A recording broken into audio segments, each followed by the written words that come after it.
studios. KILT FM HD2 Houston. On Odyssey Sports Station. The Texans play here.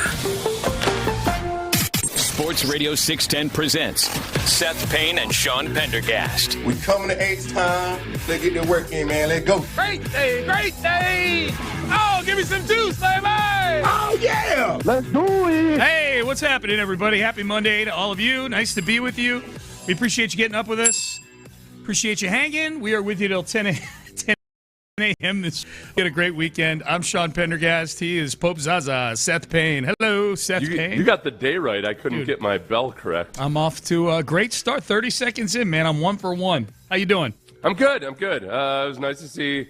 It's nice to see Wembanyama collapse in very important waning moments of an NBA Finals. It's a good game. Start to the weekend on Friday night. It was that. What did I ask for? I wanted in this Finals a little bit of Drago bleeding. Yep. Seeing that he bleeds. Yeah. He's just like us in almost every way, except for a few extreme differences. 7'4" version of me and you. That's all he is. Yeah, that was big, man. Big turnover at the end there that kind of handed them the game and then misses the game-winning shot. Yes, mortality for Victor Wembanyama. That was our wish on this show. So far, so good. First NBA Finals participant, the New York Knicks, since the 1995 Houston Rockets to win the first 2 games on the road in the NBA Finals. Oh. First time in 31 years. It's only happened 2 times in the history of the NBA. The Rockets in 95, the Bulls in 93. Bulls end up beating the Suns in 6. The Rockets ended up sweeping the very, very young Orlando Magic with Shaquille O'Neal and Penny Hardaway. And the Knicks look like they're on their way to doing it with the very young San Antonio Spurs. So yeah, that was I'm rooting for the Knicks in this series. So I was happy with that outcome on Friday. That's 100%. I guess the other part, the big takeaway for the most part, I think the consensus opinion is, okay, the Knicks are a really, really good team, and the Spurs are a team that's going to be potentially better next year and in the ensuing years, but they might just not be quite there yet. Yes. So I don't know if it does, so far, it's not like I really watch this series and see Wembanyama struggle in the last minute of a game and say, against the Knicks, and think, they're trash, overrated, whatever. They're still that's still going to be the prevailing issue for the Rockets over the next few years. Yeah. Well, and for the Spurs, that's. You and I have watched the NBA for 40 years now. That's usually what happens with teams that become the next big thing is they get bloodied a little bit along the way. Except sometimes it doesn't. Remember back when the Pacers were that team that was just like, oh, wow, look at this. They're just about to be the guys. Yeah. And then they never were. No, it doesn't happen. Yeah, only one team can win it every year. But it's the Wembanyama is the difference in the whole thing. Like their best player was Paul George. But you're right. They were on the cusp and they never broke through. The Spurs are going to break through and it's going to suck. It's going to be terrible. And so I'm glad. My life is about procrastination. The more we can kick this can down the road with the NBA Finals or with the NBA with the future Spurs era of dominance, I'm good with. My life is all about procrastination. It's all about procrastination. That's not even a catchy Instagram look. That's just giving up right there. No. It's not giving up. It's putting off. It all eventually gets done. Yeah. It all eventually gets done. There's an air of inevitability of it as there is with the Spurs. Sean, we call that long-range strategic planning. Okay, I like that. Any of you procrastinators out there, yes, just wink at people and tell people you've got a plan. Yes. Hey, settle down, Sparky. Hey, man. 5 teams have come back from being down from an 0-2 deficit to win the finals. Except 3 of them have been pretty recent: the Heat, the Cavs, and the Bucks since 2006. Yeah, and they all. Obviously, if I'm not mistaken, they all lost the first 2 games on the road. Yeah. It's tough. Right. You lose the first 2 at home, it's tough. But it can happen. The thing about the Heat and the Bucks is that they did come back and win pretty conclusively. They both won their series 4-2. Oh, so there was just a punch in the mouth for them, and then they got whacked and then just 4 in a row. So Game 3 tonight. If it feels like it's been a while, it's because you had no basketball this weekend. We did have baseball this weekend, Seth. How are we feeling about the Astros on the heels of finally a series win in this homestand? Right, They won a series. And, it's especially inspirational because going into this series, we said, hey, they're facing some under 500 teams. Yeah, man. So let's beat up on the teams that are closer to 500 first. Yeah. And they beat up on the A's. Yep. And my biggest takeaway from this weekend is more just that Imai has come so far from when we were so disgusted with him over the last in the first. Yeah, he's a more than serviceable big league pitcher now. Yeah, guys are swinging and missing, and it's nice. Yeah, yeah, and the other thing too is that also means that we're closer and closer to potentially having him for 1 year, the Astros not making the playoffs, and then Imai opting out. That's better than the alternative, which is they don't make the playoffs, and you're stuck with a guy with an 8.35 ERA and no clue how to pitch for the next 3 years. You know what we've become at that point, though? I mean, it's just he comes to America, he learns the American culture. When they eat dinner, at the hotel versus at the clubhouse, the ball is a little slipperier. More slippery. The mound's a little hard. Mound's a little harder and steeper, and we're like a fancy boarding school. That's it. Look at one of those post-grad schools that kids go to, Yeah. So they're in that gap year before they play collegiate sports. Haven't quite figured it out what they want to do at the collegiate level yet, so they go to Choate Rosemary in New Milford, Connecticut for a year. You don't have to use your NCAA eligibility. Yeah. They go to the Westminster School in Simsbury, Connecticut for a year and do their thing. Yeah, this is they got to take advantage of this stretch, man. And now they're heading on the road. We get one of those. This is the worst possible scheduling. 3 night games in a row in Los Angeles. Astros, you will be getting the highlight video treatment on YouTube on the subsequent mornings. Yeah, Pacific time can go die. It's man. Yeah, 8:38 first pitch tonight, tomorrow, and Wednesday. No. So one thing the Chinese have gotten right: one time zone. Yes. Less confusing. Yeah, and we would be, as the Central Time Zone, of course, it would all run on. It'd have to be centered around us. Yeah, so they got the Angels the next 3 nights, and then a day off, and then they're in Kansas City, which is right now the battle of the top 2 MVP candidates, John Alvarez and Bobby Witt Jr. So they got an opportunity here. They're 4.5 back in the AL West. So they did pick up a little ground over the weekend. They're still 3 games back in the American League wild card. That's going to be a treading water situation for a while, probably, just because there's so many teams in the mix right now. But the biggest thing is since the Payne and Pendergast reset back at the beginning of the Texas home series a few weeks ago, they are 13-9. That is a 96 win pace. Yeah. You're welcome. As a much better team. Yes. All right. I know you guys are spoiled and you think like 100 wins or don't even talk to me about it. Listen, all right, baby steps. It's been a while. 96 win team. Everything's been Sean, it permanently reset my expectations. Yep. You and I are guilty of this. We act like if they don't have five potential Cy Young candidate pitchers in the rotation. Yeah. We're like, oh no. So I then try to pigeonhole other people into Cy Young. Because Mike Burrows has a few good games in spring training. You're like, so wow. bad. Sean, I didn't even stop you the other day because I don't want to be a jerk about it. But you were talking about Mike Burrows in spring training.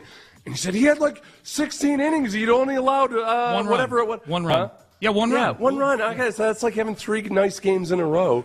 Like really nice games in a row. In spring training but he's not even going. Forgive me. Are we going to re-adjudicate? Why are you bringing this up? So you bring it up now on a Monday. Why are you bringing this up now that I was excited about Mike Burrows in spring training? The day after he basically reconfirms that he pitcher baseball. Because this is the best time to say I told you so. That's why. Monday morning at why do you not understand that? I had a good weekend, man.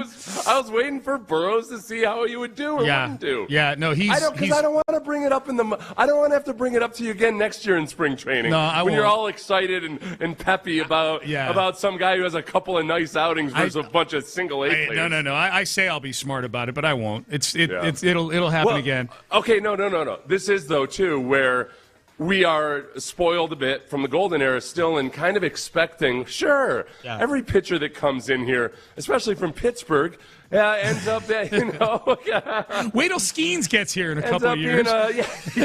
Wait until they get a hold of Skeens. Yeah, man. Then he'll really be a good pitcher. Mm-hmm. Yeah. Yep. So if he's Charlie Morton or Garrett Cole or anybody. Anybody. Yeah, they're going to be.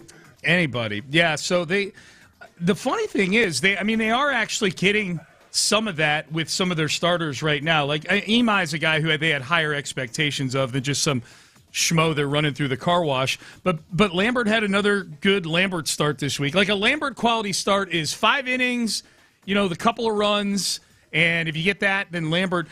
Like, this is what I think about Burrows, Seth, is that Hunter Brown is going to start on Wednesday this week for Sugarland. Actually, I think against Verlander. I think Verlander's on a rehab assignment now for Toledo. Yeah. I think we're getting Verlander and Hunter Brown at Constellation Field this week. Old Spider-Man pointing at himself. Yeah.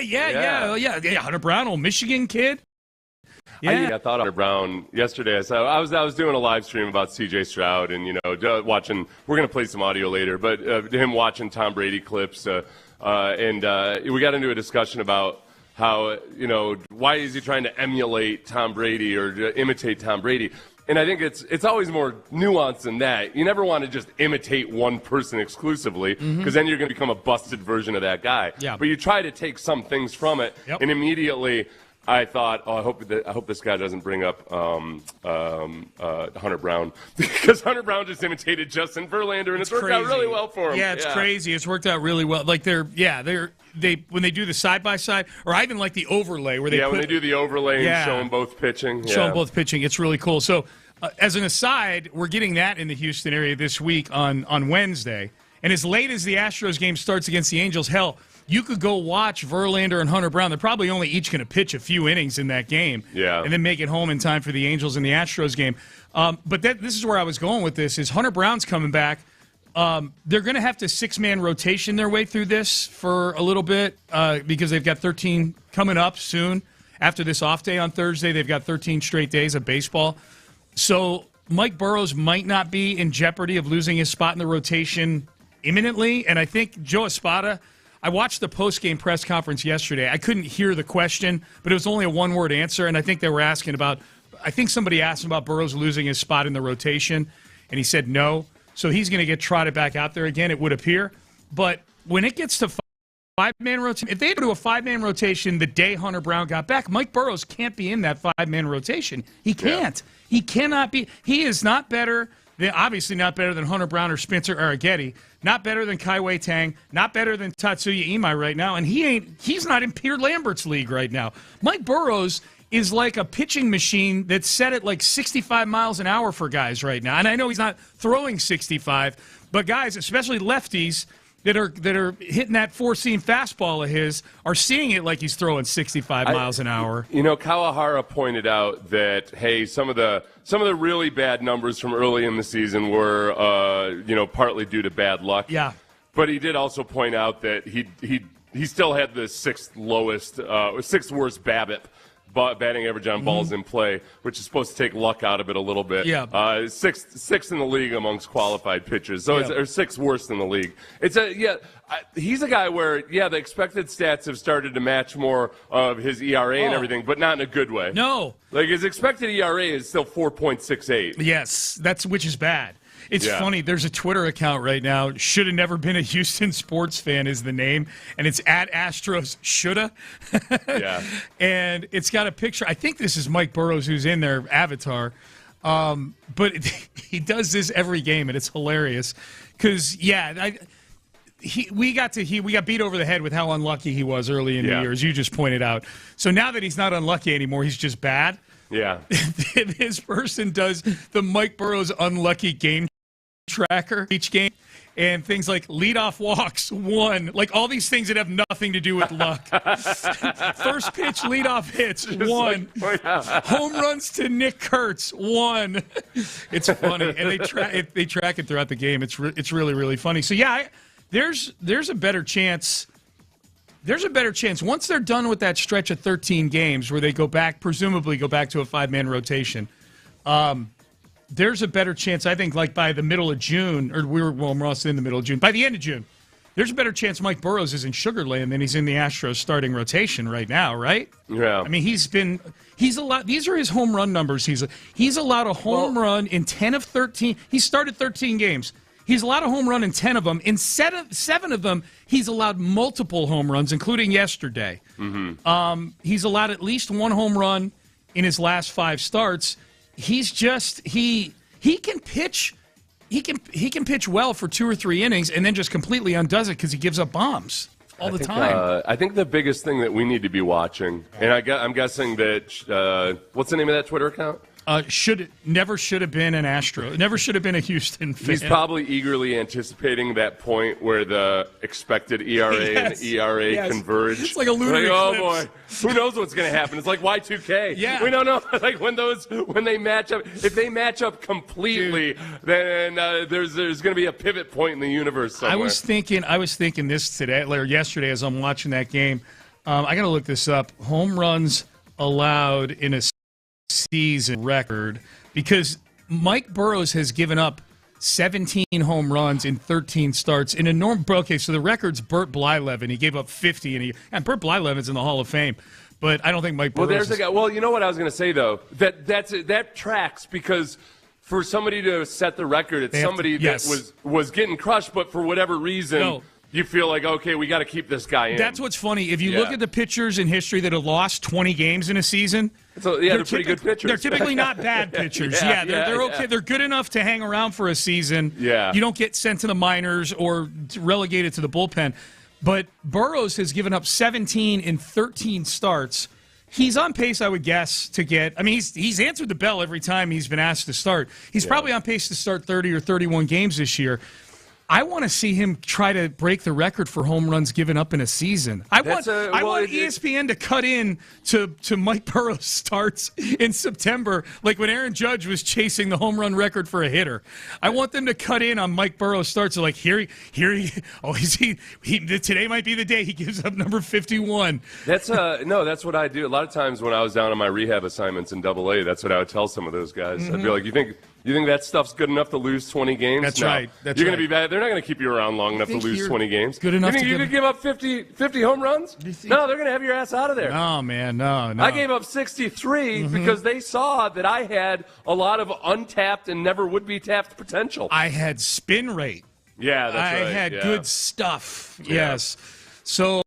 I was in the analytics staff. Right. Like, oh yeah, his Klondorf is incredible. They doctored the books. That's great.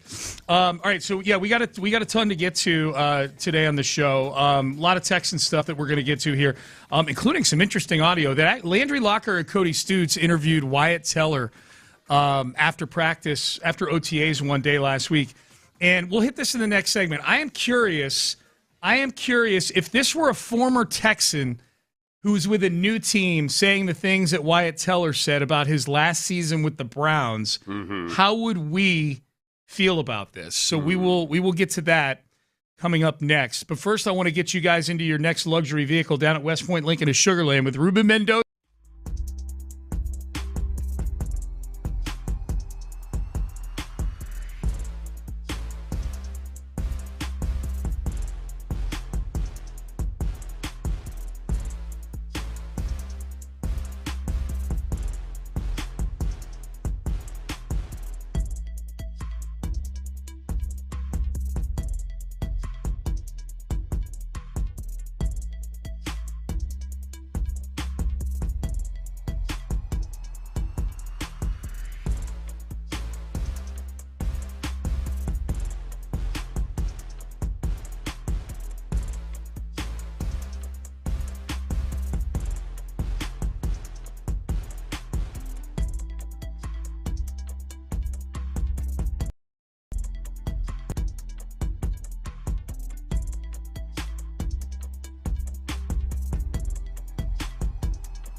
Sports Radio 610 presents live from the West Point Lincoln and West Point Lincoln of Sugar Land Studios. Here's Payne and Pendergast. I just saw a tweet before we come back. We'll get to the Wyatt Teller audio in a second.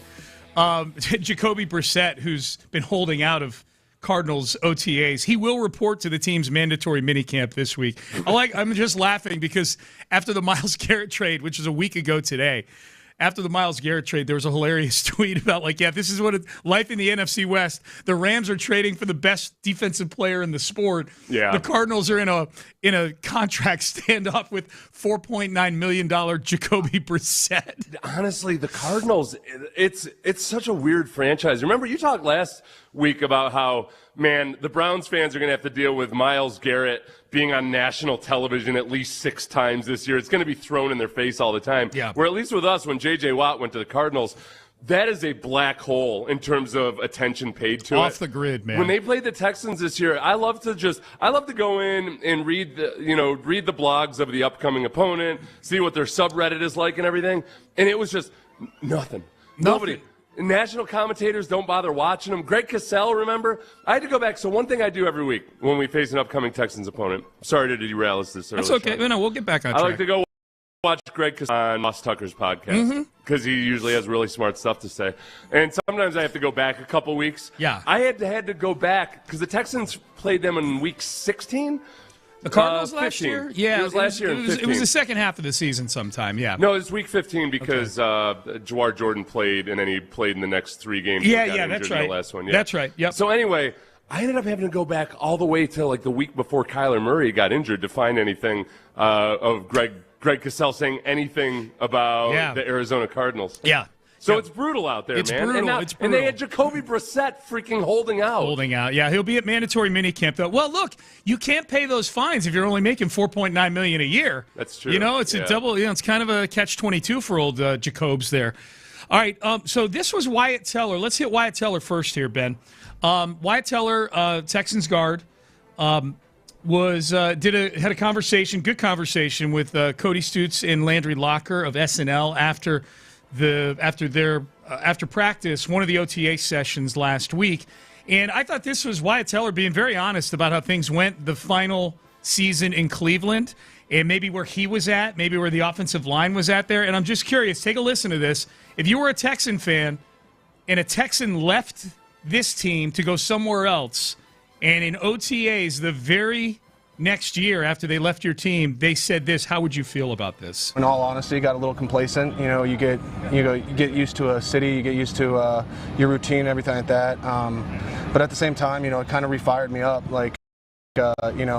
End of the year last year, I'm not going to throw away 6 years that they treated me unbelievable for, 6 months of indifference or whatever. So I still have no ill will to anybody there.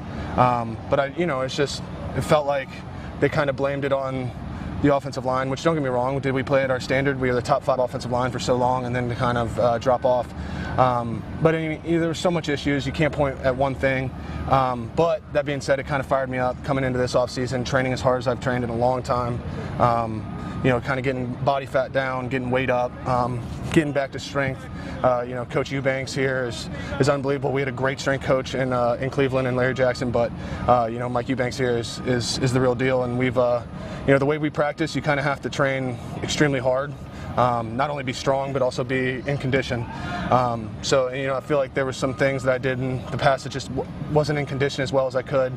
Trying to save, tread on the tires, but at the end of the day, you don't want to take anything for granted. You don't want to be like, hey, I'm saving it for next year, when there could be no next year. I like Wyatt Teller. I like his honesty there. I mean, I just wrote down the kind of the buzzwords that I heard in that minute or so of audio, Seth. Yeah. Complacent. Holds no ill will. That's always fun when someone says they hold no ill will towards their previous team. Sounds something you say after a divorce. Yeah. That's something. Yeah. It's something you say where there's definitely at least a little bit of ill will. Maybe I've got no ill will. Well, there's a judge that might be evaluating what I'm saying. Yes. Right. So he said so many issues there, and then he said I've trained as hard as I've trained in a long time. Yeah, because they run a tough training camp here. Yeah. Because the way we practice around here. Here, you got to have that cardio going. Yeah, I think I know where you're going with this, and it wasn't where I expected. I'm guessing. Are you thinking that let me guess if this is where you're going with it. Okay. If you were in Cleveland and you heard that, you're going to hear it through a filter of, oh, he hadn't been working that hard and he'd gotten complacent and all of that. Okay. Yeah. Like now. Oh, so now you're deciding.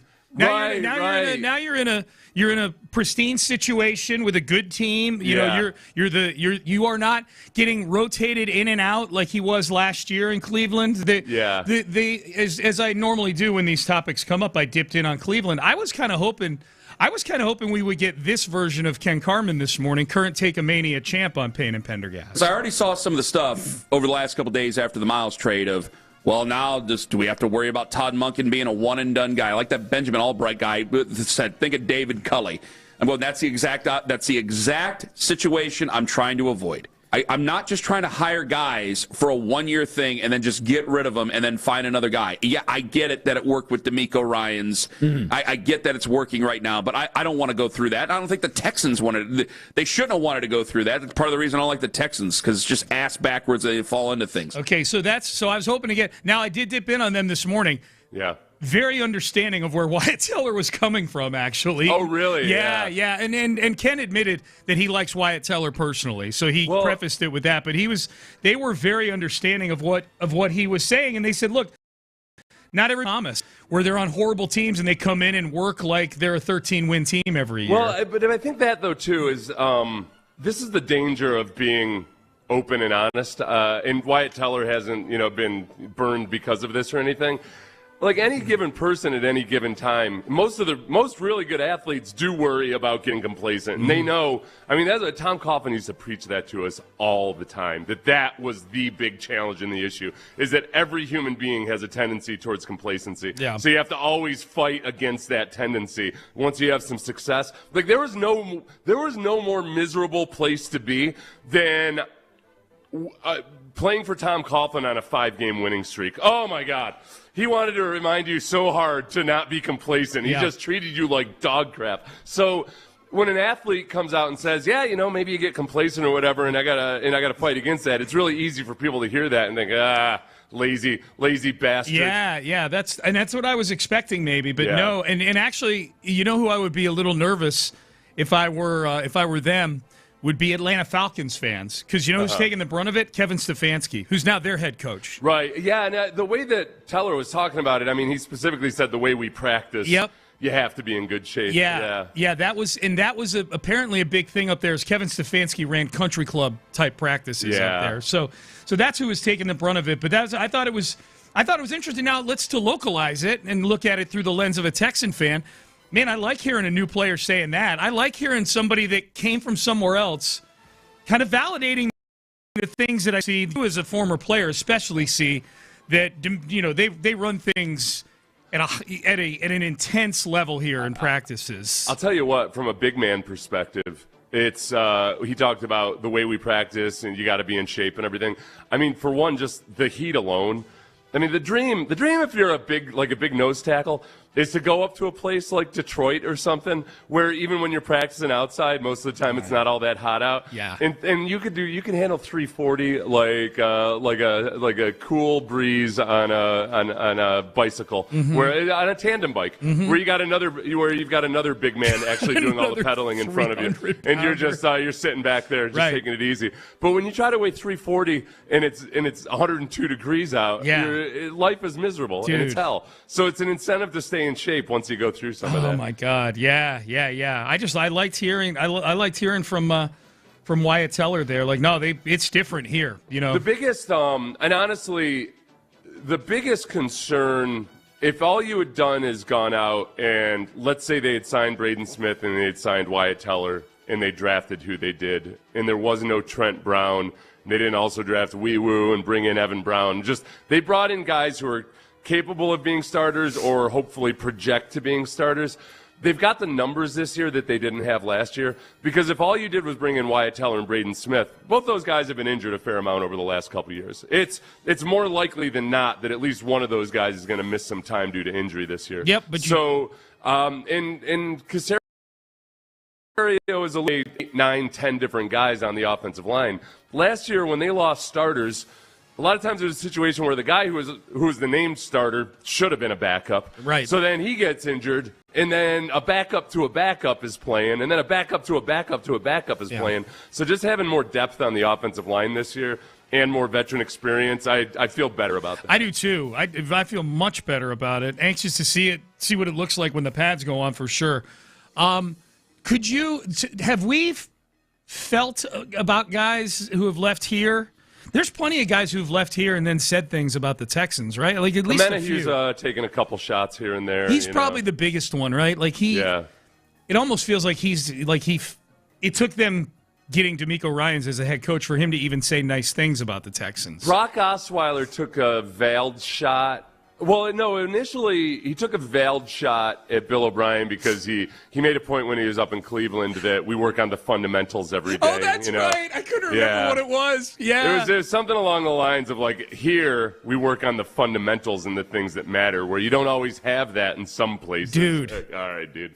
That team went over that year in Cleveland. Well, he wasn't even on the team. Remember? I know. He was Joe Thomas had proclaimed him the starter during training camp, and then they kept him around long enough to keep the commissioner from invalidating the trade. Dude. Remember that? Because it was a salary dump. The NFL, God bless the Texans, they got away with a salary dump. They got away with doing something you're not supposed to be able to do in the NFL. We're going to staple a second-round pick to this guy's face. They'll take his salary for us. Yeah. So the Browns had to act like he was actually in competition to be the starter. Right. Those are the only two that stuck out in my mind. Justin Reed would be the guy I would have expected something from, but he's been really, really cool. He's never said a thing about the Texans. Never said a thing. Now, he went to a team that went on to win a couple Super Bowls, so it's like one of those things like, why would I spend time talking about that? Sting I'm off, too busy winning Super Bowls over here. Sorry about it. That's a good point. Yeah. As you said that, I was trying to think of an analogy, and I thought of my girlfriend that I had my freshman year in high school, who was a wreck, and I haven't thought of her even when I reflect back on high school days and everything. Massively upgraded. I went out with Amanda for like a year, right? And it completely it's not even a part of my. No, you're happy. Go check in on her later. Yeah, see how she's doing. I'm guessing not well. That's the main thing Facebook is for. Yeah. All right, Payne and Pendergast with you here on a Monday. All right, we still have a bunch of things to get to. Headlines are coming up next, brought to you by the Men's Tea Clinic. We'll circle back to the Astros. We got a little Astros news on and off the field that we will get to. Mandatory minicamp starts up tomorrow for the Texans. We got NBA Finals. We got QB contract drama. Not here, as far as we know. But we'll have all those things coming up in headlines next. But as you driving in this morning, you small business owner,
Pendergast with today's headlines powered by Men's Tea Clinic.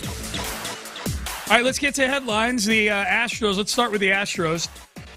They take 2 out of 3 from the A's this weekend in pretty resounding fashion on Friday and Saturday. 5-1, or 5-1 on Friday, 13-2 on Saturday. That was fun. A lot of runs scored. We had a Jordan grand slam over the weekend. It was beautiful. It was great. When Jordan hit that grand slam, at that moment he was, if I'm not mistaken, he was leading for the Triple Crown in the American League. With that home run, those 4 RBIs on that one swing of the bat, and with that hit, he was leading the league at that moment in batting average, home runs, and RBIs. Don't forget to credit Aaron Judge's poor calcium intake. Yeah. Stress fracture. Yeah. Opened the door. The odds came out on MVP over the weekend after Aaron Judge, after his trip to the IL, and he's going to be gone for at least a month. They're not even like rechecking him for 4 to 6 weeks. So we'll see what happens there. But Bobby Witt Jr. is the favorite right now with Jordan right behind. They're like neck and neck. But Bobby Witt Jr., the shortstop for the Royals, who the Astros will see this coming weekend,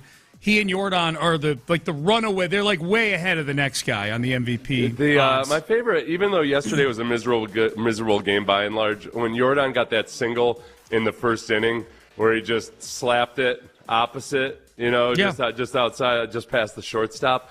Blum pointed out, you might say you just slapped it there, and it was mile power. It was like, that's not... opposite. He 106 miles an hour batting to, hitting it to the opposite field. He's a freak, man. He is a freak. It's fun to watch. So that's the news on the field. By the way, the Astros 4.5 back in the division, 3 back in the wild card. So they're still hanging around. And as long as this is as close as they stay, they're not going to be selling off pieces. The other bit of news, Astros news off the field, is that they sentenced one of the perps in the Jose Altuve robbery. I had forgotten about this story until this news came up over the weekend, but. Jose Altuve, if you recall, his house was robbed on opening day of the season in 2023. March 30th, 2023, his house was robbed by a few people. 4 people, right? 4 people, a couple of them still at large. But one of them, named Patrick Maxey, was sentenced to 22 years in prison. He'd had priors. He was out on parole when he robbed Altuve's house. Got sentenced to 22 years in prison over the weekend. We'll hit this story again later in the show. My 2 big takeaways from this story, Seth, were 1, Altuve wanted this guy to get a life sentence. So do not cross Jose Altuve, man. No. I felt like Altuve was like, man, I wish you would have tried this in Venezuela. Right. There's little Venezuelan justice. Yeah. So, but yeah, he wanted, or at least his attorney wanted life. And, because Altuve had, he moved out after that, because of that. Yeah, he's away. People know when he's away, when he's occupied at work. Now, they planned it to break in right at the time of the first pitch. I felt like if these were true criminal masterminds, they would have known, hey, it's Houston. Wait until the second inning. Then you'll know for sure that everybody is at the stadium. Yeah, that's true.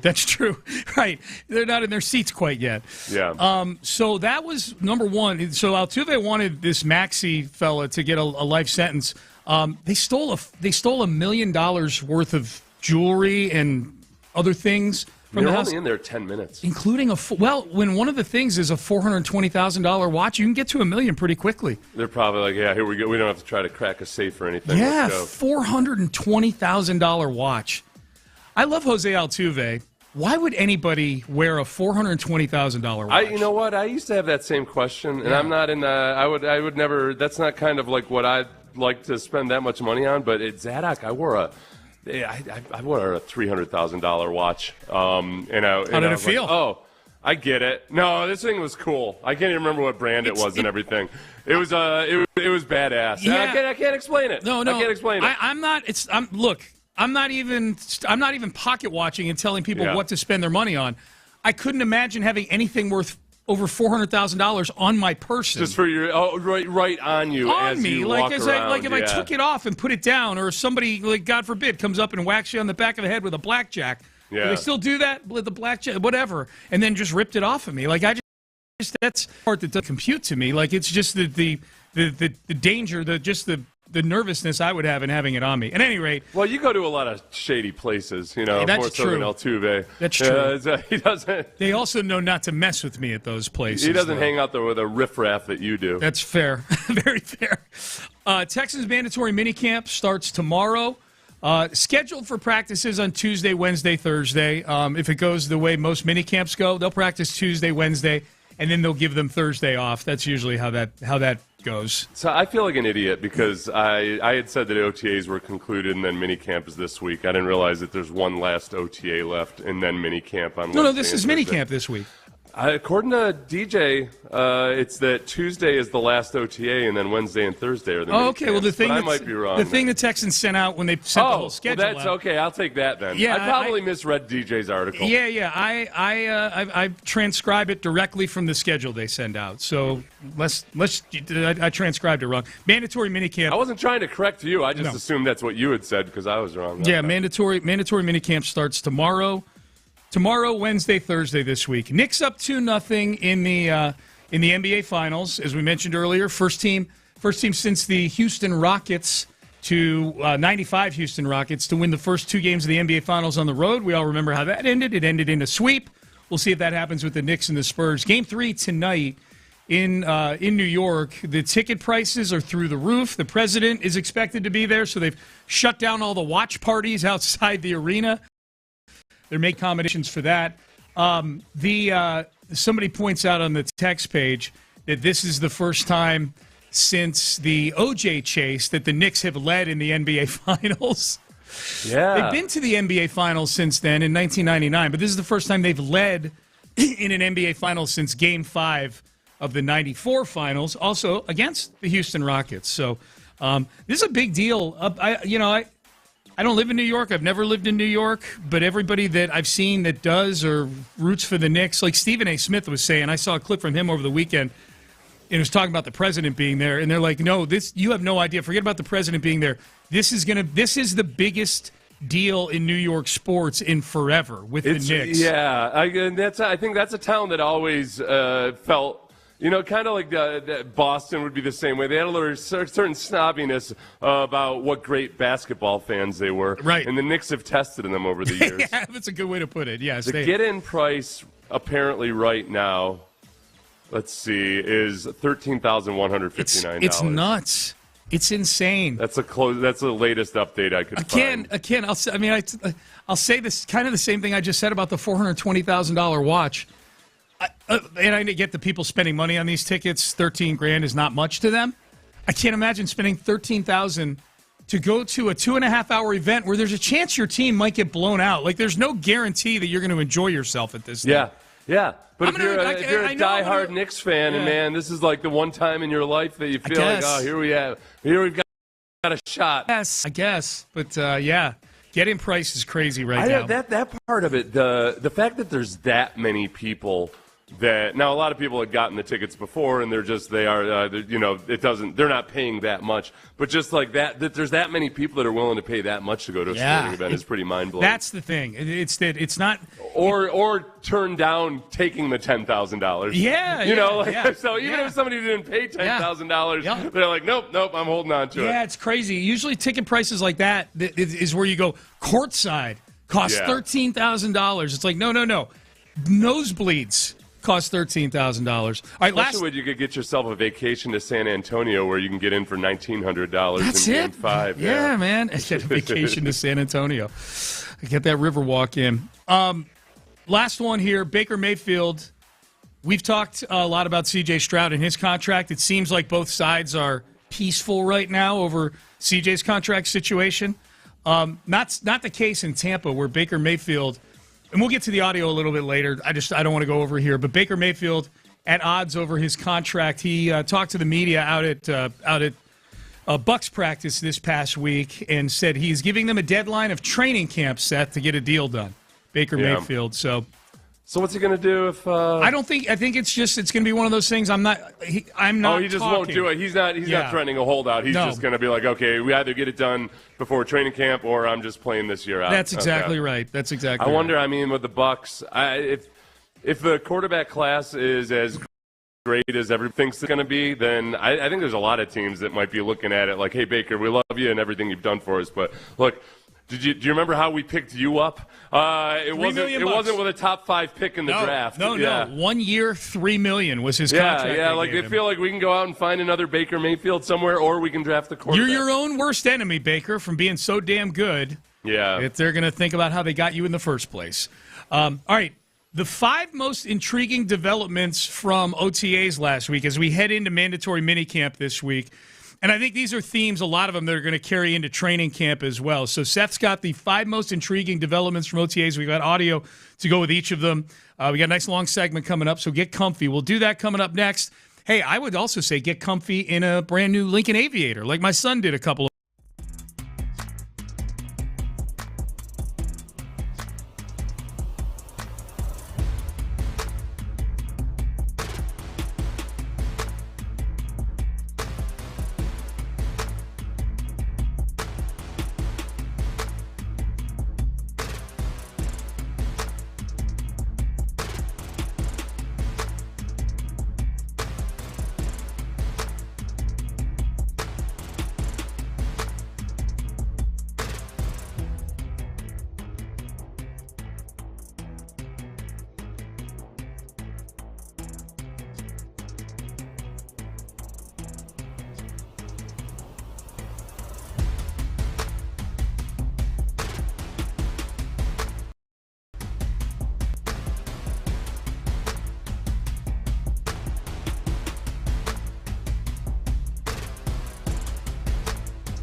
Sugar Land Studios, KILT FM HD2 Houston.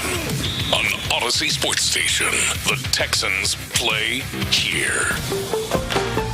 Sports Radio 610 presents Payne and Pendergast. All right, Payne and Pendergast with you. Okay, a few texts here, and then we'll get to the Texans and the intriguing developments from OTAs here. Randall Cobb's name came up in multiple texts. We played some audio from Wyatt Teller a little bit earlier talking about his last season in Cleveland. It didn't sound like the greatest experience in the world, and he admitted to maybe being a little complacent, and now he's working out real hard and all these things. All good stuff if you're a Texan fan. So Seth and I were just kind of off the cuff saying, who are some of the guys, and I don't think Wyatt Teller was talking crap about Cleveland. I think he's just being honest about his experience. But who are some of the guys who've seemed to hold a grudge against Houston? I loved your Brock Osweiler mention. Randall Cobb is getting mentioned on the text page, and I had forgotten about that when he left to go back to Green Bay. Yeah. And he acted like he had just been let out of jail for That's the last what he said. He said it was like he'd been let out of prison or something. Yeah. That was. And he said, "I've seen the other side." I've seen the.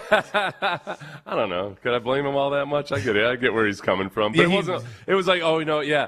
But he, and it was nice. Once he found himself somewhere other than Houston, he rallied from his 441 yards receiving head with the Texans to have 375 yards receiving. That signing next year, that signing doesn't get mentioned as much as the Nick Martin extensions and the Eric Murray signing and some of the other ones. It was a pretty reasonable one, though. It was $9 million a year. Oh, that's for right. 3 years. He got almost $10 million a year, Randall Cobb. He had one 1,000-yard season in his career up to that point. Yeah, you got to have some veteran savvy, Yeah. Now he would that year. The Packers went 13-4, so it was definitely a jump up in terms of situation. Well, anything was a jump up from the David Culley era here. It wasn't a good time, and that's not David Culley's fault.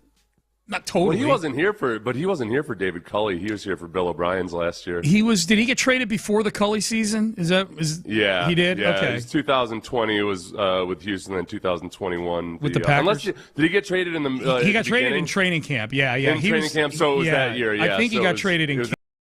David Culley. He was here for part of it. Yeah. Not that 2020 was any great shakes either, but yeah. So Randall Cobb, and also people on the heels of you pointing out, Seth, that the get-in price for the Knicks-Spurs game tonight at Madison Square Garden is upwards of $13,000. And my reaction was, I can't imagine paying $13,000 to go to anything, especially with the chance that you could lose. Couple texts. Spent $1,500 to see the Astros lose the World Series. I don't recommend this. Yeah. Somebody says. Someone said they paid $250 to see the Rockets miss 27 straight three-pointers in a Game 7 in 2018. How much did they pay? $250. That's not that bad. That's not bad at all. No. No, if you think about, for somebody who makes, there's a lot of people in New York City that make $1 million a year. Yeah. So that's like somebody who makes $100,000 a year, you can visualize them paying $1,300 for something. So it makes a little bit more sense when you're living in that world. Yep. No doubt. All right. So, you got other expenses, when you're making that much money though too. The people you have to bribe, the people you have to. Well, they got to know. There's a whole payroll of all that stuff. They got to know that if the Knicks make a deep run in the playoffs, the kickbacks are not going to be coming in this month, at least not as fast as they normally do. All right, 5 most intriguing developments from OTA. Seth, this is you put this together, so I'm going to let you hold us by the hand and take us through the journey of the 5 most intriguing things that you saw as developments from OTAs. So there's a tendency to say, hey, don't read too much into OTAs. I say it all the time, but there are things that you can read into. And the first one that I get so excited about that might sound like it's nuts and bolts. Why would you get excited about this? It's because D'Amico Ryans is very, very good at identifying what are the major things we need to improve and how do we fix it. And this is now his second year where I think he's going to be way more involved on the offensive side of the ball. This is D'Amico talking about the pre-snap communication and how much better they are at it right now compared to a year ago. And when I go back and I look at film from our last year OTA practices, we had trouble just snapping the football, getting plays started, right? And then communication, the play clock going down in last year's practice. So now when I look at it, like when I say we're ahead, we're ahead. We're We're doing a better job with our cadence from the quarterback position. All three guys are using voice inflection really well. They're getting our defensive line to jump off sides several times. They're using their snap points, the cadence, the rhythm, and timing. They're changing it up a lot, which does wonders for our offense. When you talk about operating fast and you operate at your pace, you control the tempo, and our offense is doing a better job of controlling the tempo this year, and I'm excited to see how we keep going with it. So, Sean, this is why I love D'Amico working on the offensive side of the ball. I cannot tell you, and I know I've told you this before, but I was just putting myself back in, my playing days and thinking about this. It's that sometimes guys don't realize what makes their opponent really struggle. And on offensive players are really guilty of not understanding some of the really simple things that completely screw up a defense. Yeah. And it's not like we're going to rush to tell them or anything. But so for D'Amico going over and spending more time on the offense, you hear about this a lot, when defensive coaches do it with the offense or vice versa. We would have heard this same dynamic when Bill O'Brien would go work with the defense. D'Amico can really drive it into CJ's head. Like, this is the value of a snap count. This is what happens when you use a hard count well. This is what happens when you motion guys before the snap, that it throws everything into disarray. And for whatever reason, young quarterbacks just don't necessarily always really get it. They've got in their minds that they want to be this elevated version of a quarterback, and it's about this, that, and the other thing, when really it's some of the really, really simple things pre-snap that make life hell for the defense. As soon as you run a hard count, because you have it, okay, first you have to have enough time on the clock. So everybody's got to get up to the line of scrimmage. You got to have 15, 20 seconds on the clock. That's been a problem. So you can run a hard count, a dummy count. And then, and if you're a smart quarterback, you see, yep, the safety thought the snap was coming, and I saw that he was about to bail out. Or I saw that he was about to blitz. Yeah. And then, boom, you've got 15 seconds to change the play call, to adjust the protection, to send somebody in motion, bring them down in protection, whatever it might be. But it all starts with that simple, let's have a bunch of time on the clock, and then let's really use the snap count and hard counts and going on 2 and going on 3, because it completely disrupts the defense. And it's something that some Warriors really don't get, and they can't impart it to their quarterback the same way I think a guy like D'Amico Ryans can. Yeah, so do we want to play? I want to ask you a question about CJ, but do we want to play CJ here? And so I went back and I found this from last year during training camp. This was CJ when asked about how they'd been watching some clips of Tom Brady to kind of learn about this offense. Yeah, I mean, those clips are always great to watch, somebody do it, and at such a high level, just he's not like physically, imposing as well, but he's just mentally, whooping guys, playing and play out. So that's something that I definitely, want to get to that. But like you said, they started back in 2000, 2001, 2003. So, like, it's been a long time. It's been the same offense. So this is my first year. It's not going to be what I watch on film yet, but, I, am sure that one day it will. And that's the clip from CJ that I was bringing up for a while last year until I just got disgusted with the whole operation, was that, like, any thought or notion that a third-year quarterback was going to be able to really be in command at the line of scrimmage the way that ultimately I think they'd like him to be, the first year in his new offense was that you were getting ahead of yourself, that there were going to be a lot of growing pains, and it didn't have to be that bad if the offensive line had been better, if Joe Mixon was alive and well, all these things. I'm not sure that that's even Joe Mixon we've seen in some of those videos. That's true. AI. It could have been better than what it was, but there were going to be bumps along the way, and I thought that, ironically enough, it was up in New England, that final touchdown that he threw to Christian Kirk in the second half, I mean, that was beautiful. It was a lot of stuff that they wouldn't have done earlier in the year. Remember when they used to keep max protection, like 8 guys in pass protection, and there'd still be 2 guys running free at the quarterback? Remember early in the year? I do. On that play, the Patriots all out blitzed. They had, and the protection ended up being perfect, which was just long enough that as the as the pass rush was coming onto CJ's lap, he threw a perfect pass to Christian Kirk. And that was something I don't think would have happened early in the year. It was obviously a little too late. The 4 interceptions were the one minor. They kind of put you behind the 8 ball with the 4 picks. So just to put a bow on this particular development from OTA, what are we if CJ is mastering this part of things, the part you're talking about, the dummy counts, getting the team out of the huddle quickly, just an overall overhaul of the speed and intelligence with which the operation operates. What are we unlocking here with him? How big is this for him? The biggest thing is, they can just be more consistently moving the chains, hopefully. But really, the biggest thing that I want to see out of the offense this year is red zone proficiency. That was the biggest thing that held them back. I was talking the other day about, how they were the 13th scoring offense in the league last year. And people don't want to believe that, and it's understandable because they were 26th in touchdowns. Even worse, I think, if you take away the 2 defensive touchdowns. So they didn't score a lot of touchdowns, but they did score a lot of field goals. A record number of field goals. You get Kaimi into point blank range there in the red zone because you can't convert. Cash it. That's why it doesn't feel like they were the 13th, because they failed in the red zone so much. So functionally, getting up, having time for CJ to actually make adjustments, draw some guys off sides at times, especially in short yardage. Again, the snap count matters there. And then is there red zone proficiency? That's just being better being average in the red zone. It's a completely different story last year. Is some of this on Kaylee, too, to get the operation moving quicker? It's not all on CJ here. Right. He's first-time OC, calling plays for the first time, doing all that stuff. Yeah. All right, number 2. Okay, just this isn't a huge earth-shattering thing or something we didn't expect, but it's been nice to see that Keelan Rutledge has been getting a lot of snaps at center. Yeah. They're not dabbling in it. They're going to full bore see if he can play it. This was Nick Caserio talking to us last week about Rutledge learning center. With a lot of the inside players, you're looking at, you try to cross-train them as best you can. So let's take a player that's played guard exclusively in college or a player that's played center exclusively in college. If that's their best position, great. But you also want to train them another spot that we've talked about on this show, because during the course of the game, you got 8 linemen that are at the game.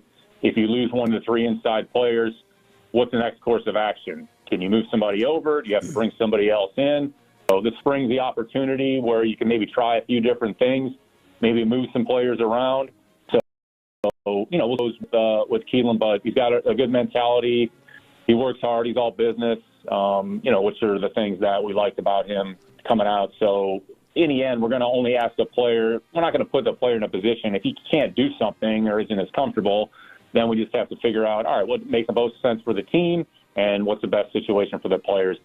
Look, and that's a classic. Caserio didn't really say anything there specifically about Keelan Rutledge, except that they're going to see if he can do it. And that's, I think in that avenue, if he functions well at center during training camp, and let's say he and Jake Andrews were pretty similar performance-wise during training camp, they're going to say, okay, look, we think Keelan Rutledge is upside is higher. We're going to get him in there. I will say, just from having seen him in person now and everything, he looks the way you would have expected from the way he played on film. You can't tell a lot without pads on, but he's one of these damn country kids that just never says a word and is he's strong as an ox. And I mean that literally. Back in the day, before American football was invented, he's the kind of guy that on a farm, it's cool if 1 or 2 of the oxen die because you can just plug him in front of the plow. Just another ox. Slide Braden, in. Braden, get out there and pull the plow. Yep. Because tomorrow we have to go to church for 12 hours. Yeah, I've just thought since they drafted him, there's just the sequence of things. They gave Wyatt Teller $11 million a year. They re-signed Ed Ingram to a 3-year deal for over $37 million.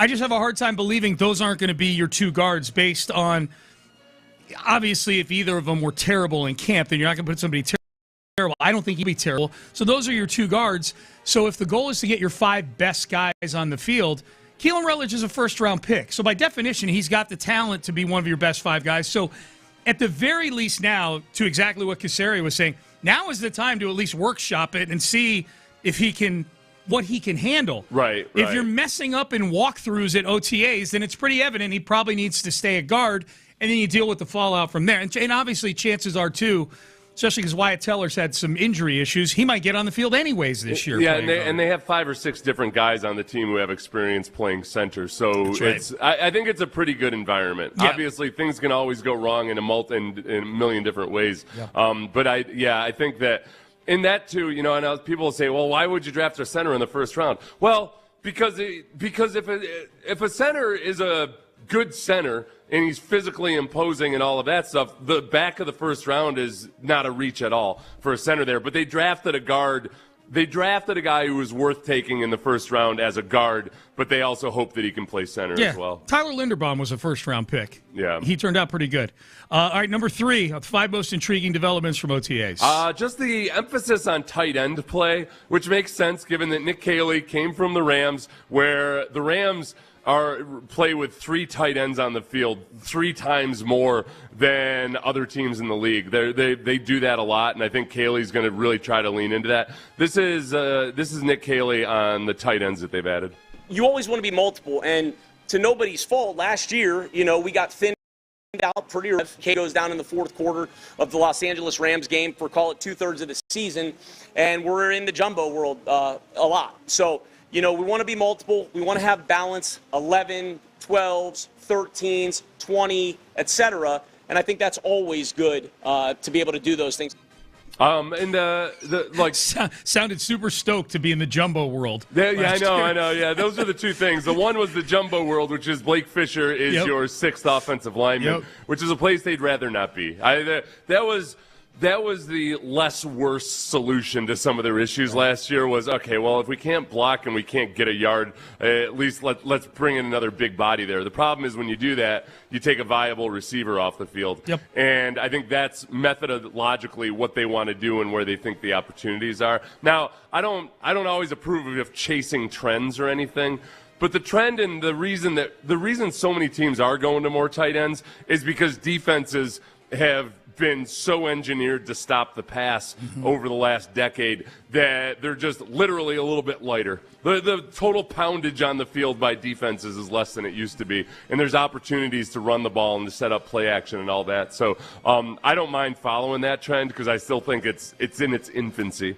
You're an early adopter still at this point. Yeah. No, I'm very anxious to see, with some depth in that room, what Caley adds to the mix. All right, number 4. Tank Dell, as Nick Caserio for the first time this year conclusively said last week, Payne and Pendergast asked him, hey, should we expect to see Tank Dell out there practicing with the team at some point? Yes. I would say more than likely it'll probably be in training camp. There's certain things that he's able to do. He's done some things on the field, maybe separately, kind of off to the side.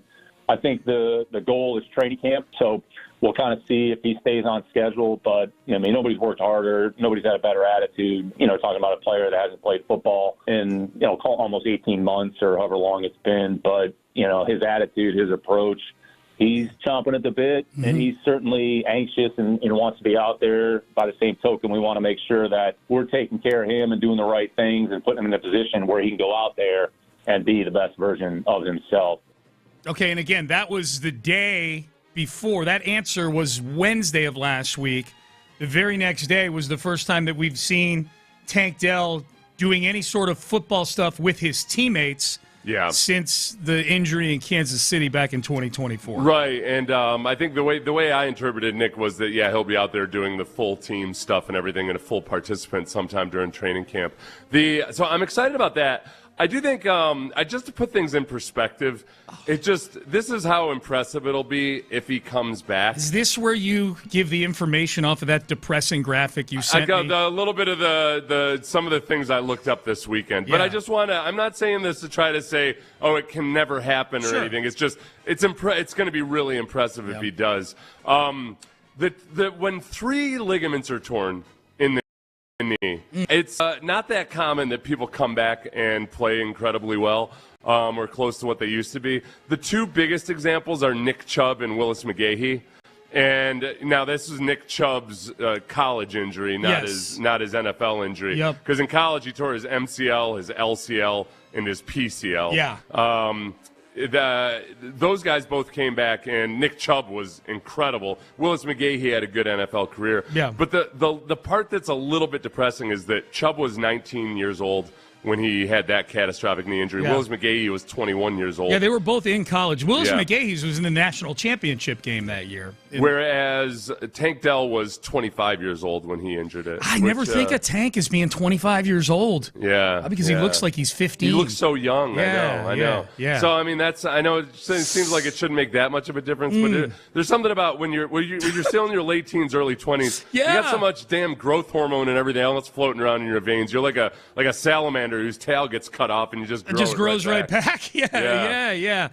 That's a little scary. I don't like that, but so far so good. Like in terms of just watching Tank move, he looks like he's moving pretty good. Okay, so and then the other one was when you tear 2 ligaments or more, there's an 18.5% chance of coming back and playing at a reasonable level. So that's not catastrophic. That's 1 in 5. That's not bad. Yeah, but I would one worse than 1 in 5, but still. Yeah. No, that does not get me excited. That's not bad at all. 1 in 5. Well, it gets me excited. There's like a 1 in 5 chance of anybody even being. There's a 1 in 5 chance of a team making the team again the next year. Yeah, you know? Yeah. I mean, it's not that drastic, but still. Yeah. Okay, what's the last one here? 5 most intriguing developments from OTAs. You tell me. That was like 8 tabs ago. Okay, the two rookies that I would get excited about that so far I think have like shown something in OTAs that, all right, this is cool, this is something. I think first and foremost, the guy we're most likely to see a lot of this year, first on special teams and then possibly on defense, would be Wade Wood as the drafted linebacker. Here's Caserio on Texans All Access talking about Woodaz after the draft. Woodaz is a 6'3", 235-pound former safety that kind of moved down to call it a hybrid position, kind of played detachment of formation, but he's a linebacker. And I'd say that type of body type is a little more prevalent on rosters, and you're starting to see it on coverage units. Some of these bigger bodies factor in because you're dealing with shorter spaces. And he was kind of a sideline-to-sideline player. He's got good straight-line speed, good toughness, very highly thought of in the Clemson program. Yeah, and he mentioned length there relevant to special teams, but also Matt Burke had brought it up, the length of Marte Mapu and Wade Woodaz in OTAs and talk. So I think it's something that's an emphasis in both special teams and maybe in the linebacking core. Pass coverage, right? Yeah, so in pass coverage, just being able to get in lanes, especially when you've got the defensive backs that you do and quarterbacks have to squeeze things into tight windows, just having that hand in a passing lane make friends. And I think they like that about Woodaz. So when you watch him in practice, like you can see the size, you can see him go sideline to sideline, and he's a converted safety, so hopefully there's a lot of upside there. There's some things he needs to learn just about the finer aspects of playing linebacker. As far as Lewis Bond goes, I think he's the one that I would get excited about just because, you know what, he's a classic slot receiver that doesn't have all the measurables, but he just seems to have a knack for playing football. Yeah. That he could become somebody that you root for during camp, because it's going to be a tough team to make as a wide receiver this year, especially if Tank Dell looks good. Yeah. Yeah, receiver's interesting, and Lewis Bond did flash a little bit out there when I was out there, and I know you were out there too. I think about that. He was super productive at Boston College. I think he broke all their records. I'd rather have Justin Jefferson or Jamar Chase or even Nico Collins. And I say even Nico just because he was a 3rd-round pick. Those two guys are 1st-round picks. I would rather have a guy who was super productive and draft him on day 3 than some guy who's got all these traits, but for some reason it never translated in college. I think it's Xavier Legette, who is an awesome interview, but hasn't really come together for him yet. But he got drafted in the late 1st, early 2nd round by the Panthers because he's a physical freak. I think that's where I wonder that'd be an interesting trend to look at with Caserio when they do take guys that are later in the draft, mid-rounds and later on. I think the difference between Caserio and, say, maybe Rick is that I felt like Rick Smith would look at those 3rd and 4th and 5th round picks as an opportunity to take a guy who has the physical traits of a 1st or a 2nd rounder, but for whatever reason fell.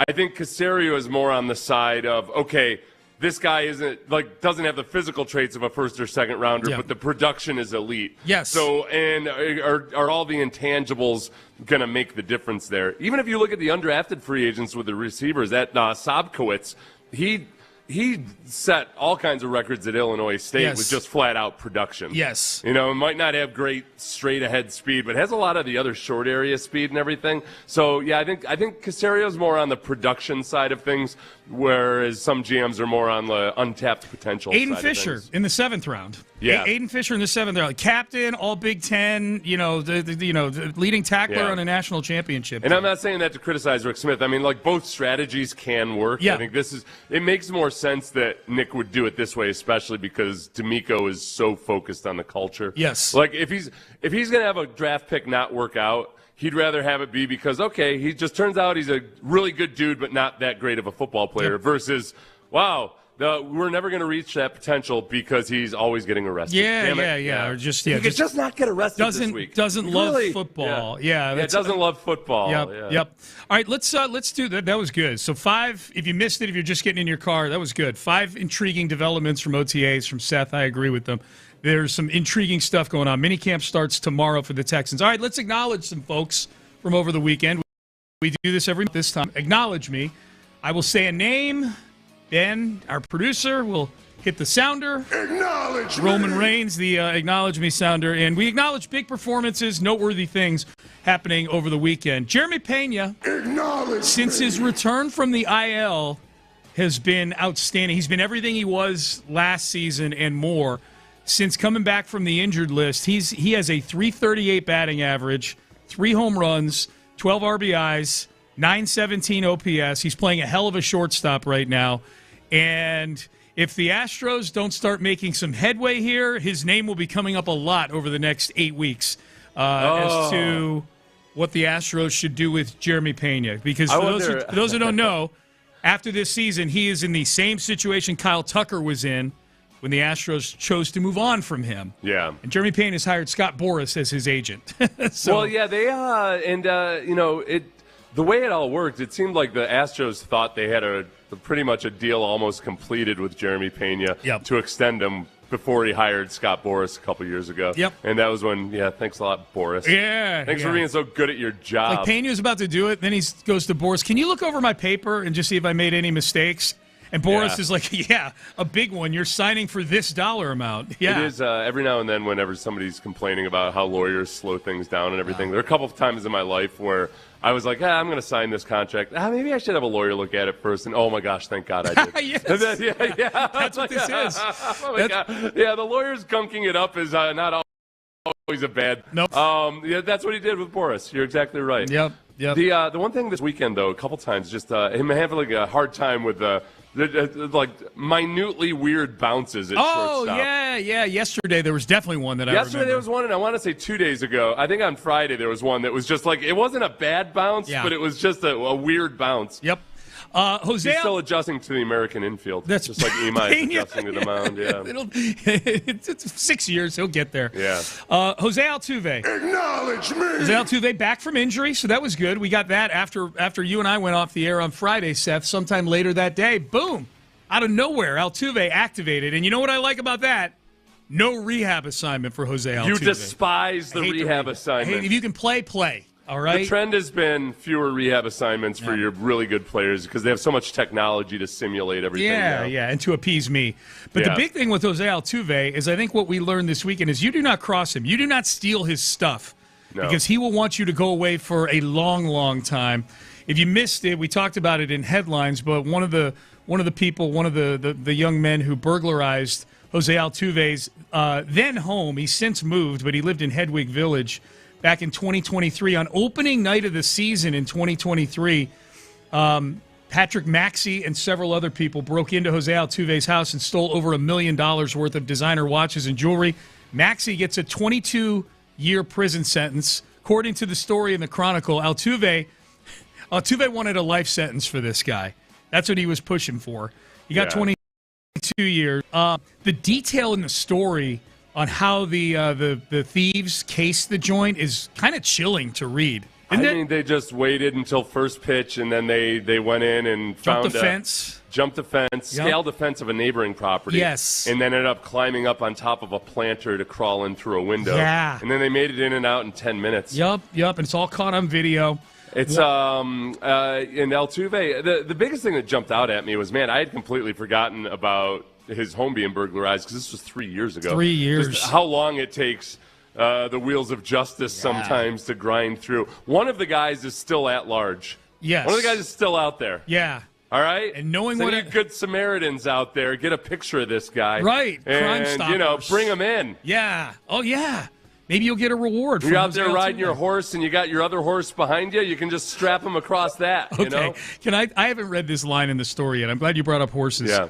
This was like this was a sentence unto itself in the story that was treated like a throwaway, and I get it because they're just reporting news in the Chronicle.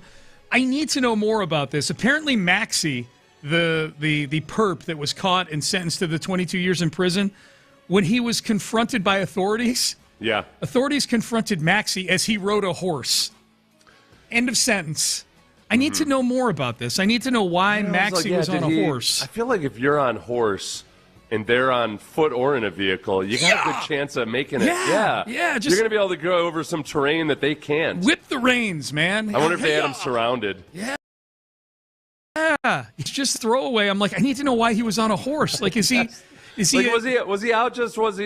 down there in South Houston? They got some of those areas where people have little horse ranches. They do. Like the little urban horse ranches. Yeah. So was he on the street? Was he at like an equestrian center because he had made such good money off of the sale of fencing those goods? Did he? Sure, he invested it well. Did he lose his driver's license at some point?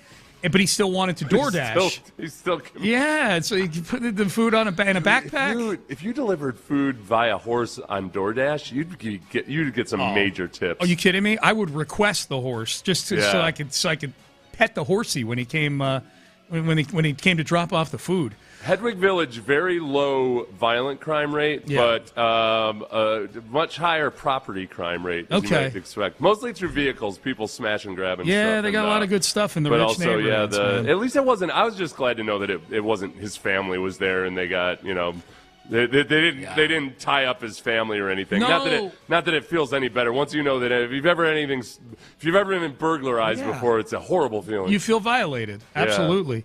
And he's got 2 young kids. I get it. And they moved out of the house. They moved out of the neighborhood.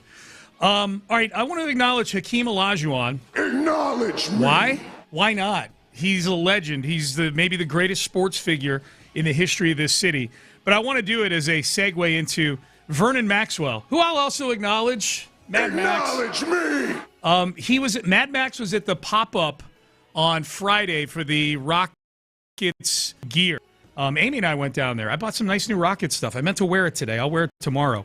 But Vernon Maxwell was asked about Victor Wembanyama, the obviously MVP finalist for the San Antonio the Game Spurs. 2 choker. He's a choker so far in the NBA Finals. Here's Vernon Maxwell with a great cut. What would Hakeem Olajuwon have done going against Victor Wembanyama? He wouldn't be able to guard him. I mean, Dream would be falling away from all that 7-4, so he wouldn't have been able to guard Dream. I mean, Dream just had too much. That's an unfair question for Wemby right now because he's in his second year. It would have been a massacre. Would have been a massacre. That's true. You know what? Credit to him also for just saying, "Hey, it's unfair to Wemby to make that comparison." Well, Vernon Maxwell is a former Spur as well. Oh, he does have that. I wonder if he feels any. I don't know if he feels any connection with the Spurs. The Rockets have, especially for a guy that quit on them in the finals in 1995. Like he left the team after the Utah series in the NBA Finals. Vernon Maxwell did. He just didn't adapt real well to the Drexler trade throughout the rest of that year. They have welcomed him back into the fold. I mean, he was signing autographs at the pop-up for them on Friday. But I love that. Dream would have massacred him. Yes. All right, next one here. Secondary ticket market. Acknowledge me. I'm going to acknowledge you because I don't know how much money you're going to take from me down the road in these things. $13,000 right now to get into the nosebleeds. To get into Madison Square Garden, $13,000 for the NBA Finals tonight, Game 3. According to a seat official's death, the 3 home games at Madison Square Garden are all trending above every Super Bowl in history in terms, except for Super Bowl 58 a couple years ago. I think that was Eagle. It was one of the Chiefs Super Bowls, but it's trending ahead of all. It was Chiefs 49ers is what it was, the one that went to overtime. But these NBA Finals games trending ticket prices more than the Super Bowl right now. NBA Finals games feels the most. It's probably the closest thing we have to back when the heavyweight championship fights were the big deal in terms of celebrity and everything else. So there's a certain status appeal, I suppose, to it that where people just feel like this is the place to be. Well, this is where the stars are. You're 100% right, and I think the big thing, like a prize fight or a UFC event or whatever, is the visibility. You're right there. You're sitting courtside. Celebrities go to the Super Bowl. Close to all this stuff that's going on. Yeah, celebrities are at the Super Bowl, but you got to pan up to a luxury suite to look at them. Timothée Chalamet he's on the entire game. They're running back and forth past him on the court there. That's right. It always feels like when they try to do that with football, it always just feels like they're trying too hard. A little forced. I don't know. What's that? A little forced, right? Yeah. I don't know because I think it's just simply that. It's like you said. It's the geometry of it all. Yes. It's just there's more space and everything. It doesn't feel as It's not. Oh wow. Oh look at that celebrity right there. In football, it's like wait, binoculars. Oh yeah, I suppose that's. I think that's Taylor them. Swift, I guess. I think don't know. Might be. Yeah. Boy, we got a ton more of acknowledgments. I'm going to save them.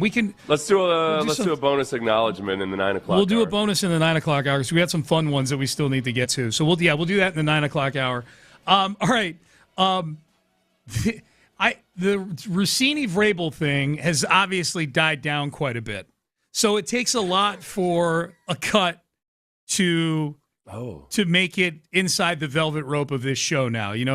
This one was really, friend of the show, Tony Farmer, unearthed this one. Oh, I'm excited because just like with Danhausen, I don't get any of my information about Rossini-Vrabel from anybody other than you. Just from me, yep. Yeah, so you are my filter. So we will, this was very interesting. From 2024 and the Jets head coaching search. We will have that for you coming up next. You know what else is really interesting? Father's Day. Yes, Father's Day is coming up. And if you want to do more than just the usual, Zadok Jewelers.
610 presents live from the West Point Lincoln and West Point Lincoln of Sugar Land Studios. Here's Payne and Pendergast. All right, Payne and Pendergast with you. Hey, top of the hour, we'll circle back to the Texans. Jerry Shaplinski, who is the new quarterbacks coach, he was in the building last year with the Texans as a coach on the offensive side of the ball, but he's taking over as a quarterbacks coach this year. He was on Texans All Access talking about C.J. Stroud and OTAs, year one versus year two. Some interesting stuff from the new quarterbacks coach for the Texans. C.J. talking about Jerry Shaplinski earlier in the season last year. We'll do that at 8 o'clock today. All right, so Tony Farmer, who we had on the show last week, maybe the week before, he's been sort of the resident kind of record keeper on all the Vrabel and Rossini stuff. Mike Vrabel and former Athletic lead NFL reporter Diana Rossini, who I think most of you know by now, may have been involved in some sort of extramarital affair. It's not been confirmed by either side publicly, but if we're just going on behavior alone, it would feel like you can connect the dots in that neighborhood. The biggest, honestly, as far as, okay, you can make an argument for them just being good buddies. Maybe with a lot of the photos, but the fact that Vrabel had to take off the last day of the draft to go to marriage counseling initiation with his wife is probably like that's whatever the relationship was with Rossini, and the fact that it was exposed seemed to be the trigger for him missing the draft.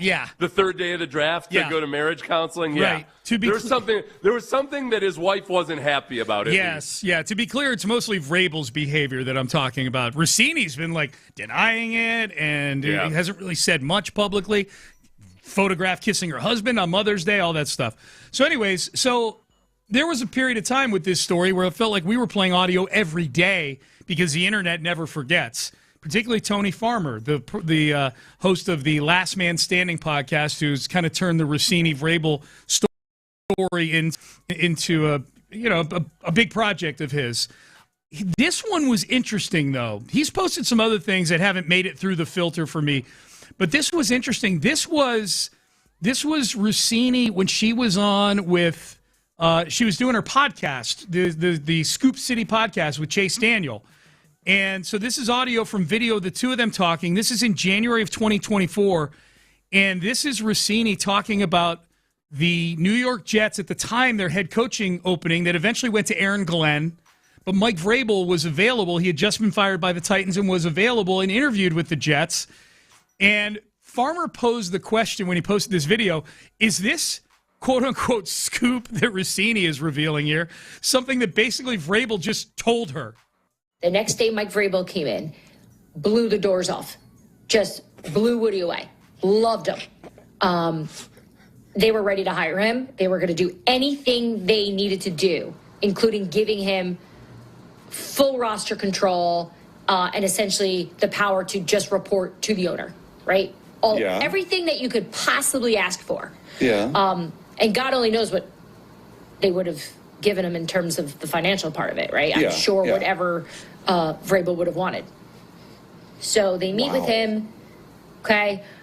From what I understand, Vrabel was interested. He liked Woody. He liked what he was hearing. He liked sort of what they were about. It's so this is why I thought this play is that it's wild now to hear her talk about something directly involving Mike Vrabel like that. Like her source, who is most likely Mike Vrabel, says that he blew the doors off. They're going to give me anything I wanted. I just like her saying Mike Vrabel came in and blew the doors off. And then he talked about the interview that he had with him. Right. And then we got into talking about the Jets. Vrabel doesn't probably lack for confidence in terms of just how he felt like he did in that interview. Well, and I blew their doors off. I wonder too. He ended up not getting the job. Aaron Glenn did, and look, the way she was talking about what Vrabel thought of ownership there certainly doesn't sound like things we've normally heard about ownership there. Yeah, but that's a lot of times when somebody says nice things to you and then offers you tens of millions of dollars, you tend to talk positively. Yeah, I just wonder. Like, this is what I was wondering, Seth. Like, I think clearly she was getting that from Vrabel. At the very least, she had to have confirmed it with Vrabel if she got it from somebody else, right? Right. So Vrabel is somehow involved in a way of, at the very least, approving of what she's reporting.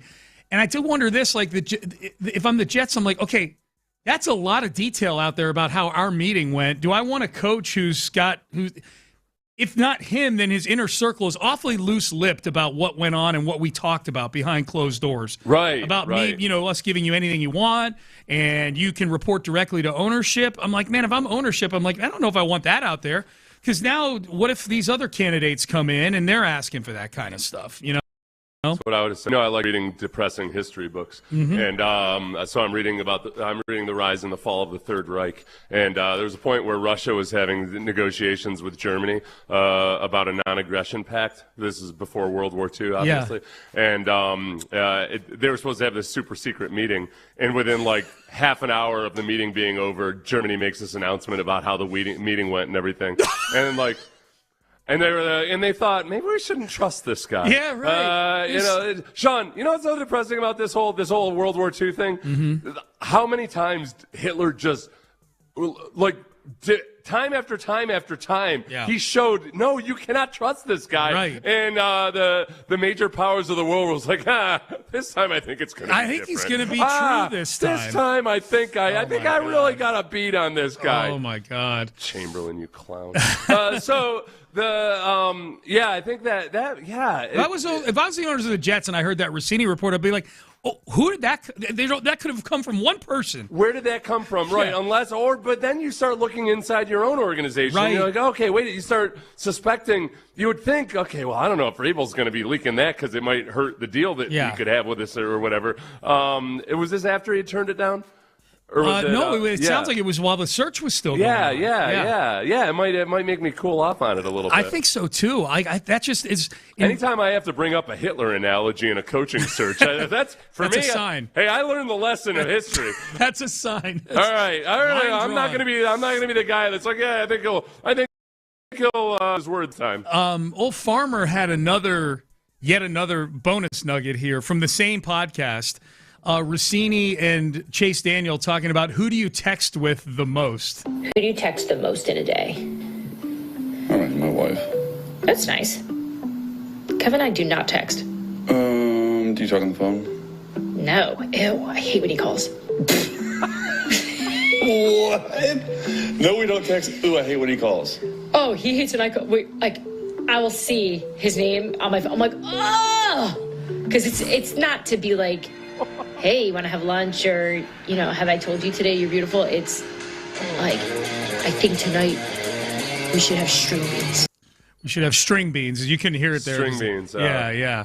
I don't like that when she's talking about Vrabel, she's talking about people's doors getting blown off. And then when she's talking about her husband, she's talking about string beans. Yeah. That's, man, that doesn't sound like a tough good metaphor. Comp. Yeah. I think that I think there's a chance. Yeah.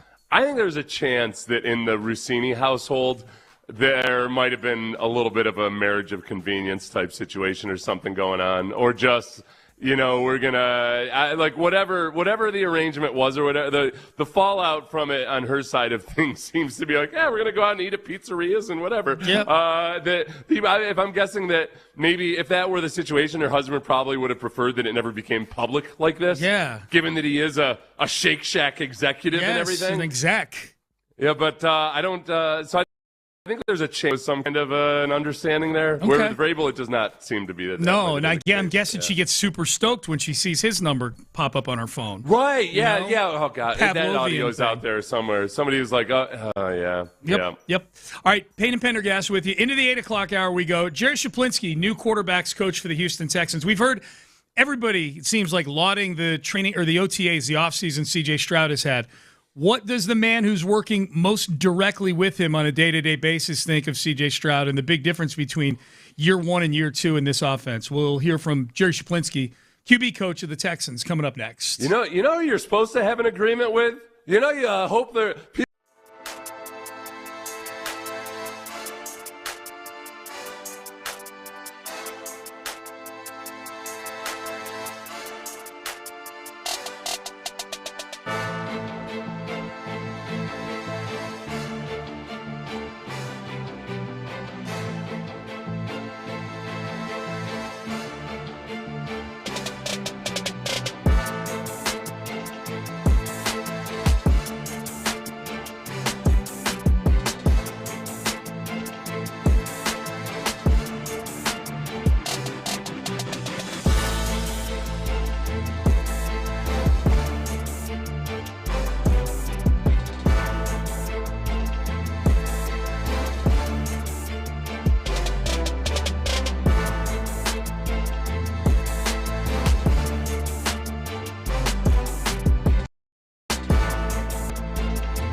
at West Point Liggett of Sugarland Studios. KILT FM HD2 Houston. On Odyssey Sports Station. The Texans play here. SportsRadio 610 presents Payne and Pendergast. All right, Payne and Pendergast with you into the 8 o'clock hour we go. Good to be with you. Hope you had a great weekend. We still have a ton to get to here over the next couple of hours. I did not get to watch the Jerry Shaplinski interview with Mark and John on Texans All Access, Seth, so I'm excited to go through some of this audio. I don't think you can watch it, but you can hear it on the Texans All Access podcast. Oh, they put them up on YouTube sometimes. Yeah, they don't put most of them up on YouTube. You got to go to the podcast. Gotcha. Yeah. Okay. Old school. Okay. Kick it old school. It's well, like what they used to do back in the like 3 years ago. Everything flipped from podcast to YouTube like 3 years ago. Yep. So I'm excited for these Costco samples we're about to get here, though. Yes. Shaplinski. Yeah. So Shaplinski confirming what others have confirmed with their own eyeballs, that Stroud looks like he's in really good shape this year. Yeah, really good spring so far. I would say the first thing starts with him coming back in pretty good shape. He looks good. He thinned out a little bit. He looks good. He's always, been throwing the ball really well. His footwork's been really good, all the mechanical stuff. But then I would just say his grasp of everything, he's operating a lot faster. You could see it at the line and what he's doing, the way he's able to move guys around, re-ID protections. You can just see him feel way more comfortable. I feel like he's owning everything we're doing. Okay, two things. One on a football side, one on a weightlifting side of things. On the football side of things, re-IDing the protections, that's another one of the pre-snap things that I got excited about, because that's when you see a quarterback come up and say, no, 53's the mic. He's changing the protection. He's or maybe at times, just changing the actual protection, the type of protection they're using, bringing a guy in, all that. That's the kind of next level quarterbacking stuff pre-snap that goes a long way if you're good at it. And it's last year when he's learning a new offense, you're spinning so many plates that you can only do so many things. And a lot of it, whether you're a quarterback or anybody else on the offense, is just getting the play call out and executing the play that's called. I think they're able to add on to some of that this year, and I'm not promising that it's all of a sudden going to be a Rembrandt or anything. Mm-hmm. But I think that just by emphasis by D'Amico himself so much on the pre-snap process, I think it's D'Amico what we had hoped we would get when he spent his time with the offense is, all right, D'Amico's got a knack for just cutting to the core of a problem and saying, look, this is what we need to focus on. This is going to get us better, and I think it's going to be a better version of CJ plus the offense this year. Even if the talent hypothetically were exactly the same as it was last year, I think you're going to see a better version of it. Okay, I'm anxious to hear the other part of that cut that you were going to address. Okay, this is just simply Shaplinski on year 2 being versus. No. You said you were going to say something about the weightlifting element. Yeah. Thank you. Yeah. Thank you, Sean. You're welcome. You are my working memory. So I'm just like when a player gets asked a question in a press conference and they ask, I've got 2 questions in one here. You get to the end of the first question, you're like, what was it again? What was it? Yeah. In this case, I'm the person who's asking myself the question. Okay, so we know CJ got after it in the weight room last year. Yep. And he did look bigger. It's not like he looked fat or anything. No. But I've told you before, Sean, it gets kind of addictive when you start seeing your numbers in the weight room go up. Yeah. And maybe if I gain 5 more pounds, I'm going to get that much stronger. And you do. Yep. But you're also adding a little fat alongside the muscle. Yes. But he's not he just looked like more. He looked bulkier in a good way. Yeah. So I think he probably learned, okay, that's not my ideal body weight. I got to scale it back a little bit. I got to be more of a guy that's ready for summer, more than a guy that's in bulking season. You heard the same thing. That's why when you said that at the beginning, I'm like, I wonder if Seth heard the same thing I did. Well, like Shaplinski's the first one to use the phrase thinned out. Yeah, but the other, and he said pretty good shape. He didn't say great shape. So the other thing is, I think last year he might have been thinking, I need to bulk up a bit just because I'm taking all these hits. Sacked 52 times or whatever. And I think last year he realized he did get better at avoiding sacks. Mm-hmm. He was smarter about when to get rid of the ball, when to hang on to it and try to make something happen downfield versus when to just either check it down or throw it away. So, yes, there were some improvements on the offensive line, but quarterback sack numbers are usually people say it's a quarterback stat. It's not an offensive line stat. Mm-hmm. There's a lot of quarterbacks who play behind horrendous offensive lines but don't get sacked all that often. That's right. And I think CJ realized, okay, I don't have to bulk up to take a bunch of hits if I just don't take a bunch of hits. Yeah. And so I think that's positive development. I do too. All right, now on to Shaplinski 2 here. Year 1 and year 2. On being in year 2 versus year 1 of the offense. It's always better going in the second year. I think we all took it like in phase 1, the first step. We acted like they shouldn't know anything coming back, which is what we should do. But you could get through the material so much faster. I would say they're on their P's and Q's so much better. Everything looks crisp. And I would say we built to that. Like last year at this time was probably not what we wanted. We built to a good spot during the year, and then we've been able to pick up from there. I think, and that only, follows reason and what you should be hoping for. It makes a lot of sense. I'd have to go back and see what they were saying about this time last year about the offense. Or actually, especially in training camp when they were just getting slaughtered. Well, they were getting killed in training camp. Yeah, like we were. I was not. I was not enthused about the offense in training camp. I remember that vividly last year. They were getting killed. I remember it was one of those things too, where people kill the messenger too, where you're pointing out that, man, the offense is really struggling, and people would say, you guys are just being too negative. And I'm like, I can't lie to you. They're getting destroyed. Right. It's not pretty. Yeah. It's not pretty at all. We're just reporting the facts. Yeah. We're not distorting it or anything. I mean, you couldn't find anybody out there watching practice who said it was going well for the offense, really, until the last couple days in West Virginia, they started to look a little bit better. Yep. I do think it would be more newsworthy if all of a sudden it didn't look like they made any progress. But even the additions they brought onto the offense are veteran guys who have been in multiple systems with multiple different coaches. And then Jaden Higgins and Jalen Noel would be 2, and Woody Marks too. Those would be 3 big guys who I think, man, last year they were a critical part of your offense. Higgins more so than Noel, and then certainly Woody Marks, where those guys were still learning how to play in the NFL versus just mastering this system. Well, so I think from an experience and time and system standpoint, it should be better. Absolutely. Well, and especially the 2, Higgins and Marks in particular were big parts of what you were doing in the second half of the season last year. Obviously, the offense wasn't great last year. But when you were having success in the second half of the season, Woody Marks and Jaden Higgins were both a big part of that. So what are they focusing on right now? This is quarterbacks coach Jerry Shaplinski. Yeah, I would say if I rewind back to phase 1, we've talked about building the foundation and what does that look like, and so that was all focused on, as simple as it sounds, like what's our huddle look like? Yeah. How do our play calls go? What's our cadences we're going to use? How can we mix them up? How can we do a better job of that? How can we break the huddle? How can we get our shifts, motions, protections, all that kind of stuff? And we got to phase 2 is a lot more scheme related, going against like basically bags, and now it's just putting it all together. It's finding out as much as you can with no pads on. How could you compete, and what does that look like now versus a live defense going at it? So just focusing on the competing aspect of it, and like I said, we're learning every day as we're running our stuff full speed now, going against those guys. They're mixing up coverages now as you get in the second week especially. So just learning, competing, and growing. This is just, I guess, maybe a little educational part of it. When they install things, usually most NFL teams will do this.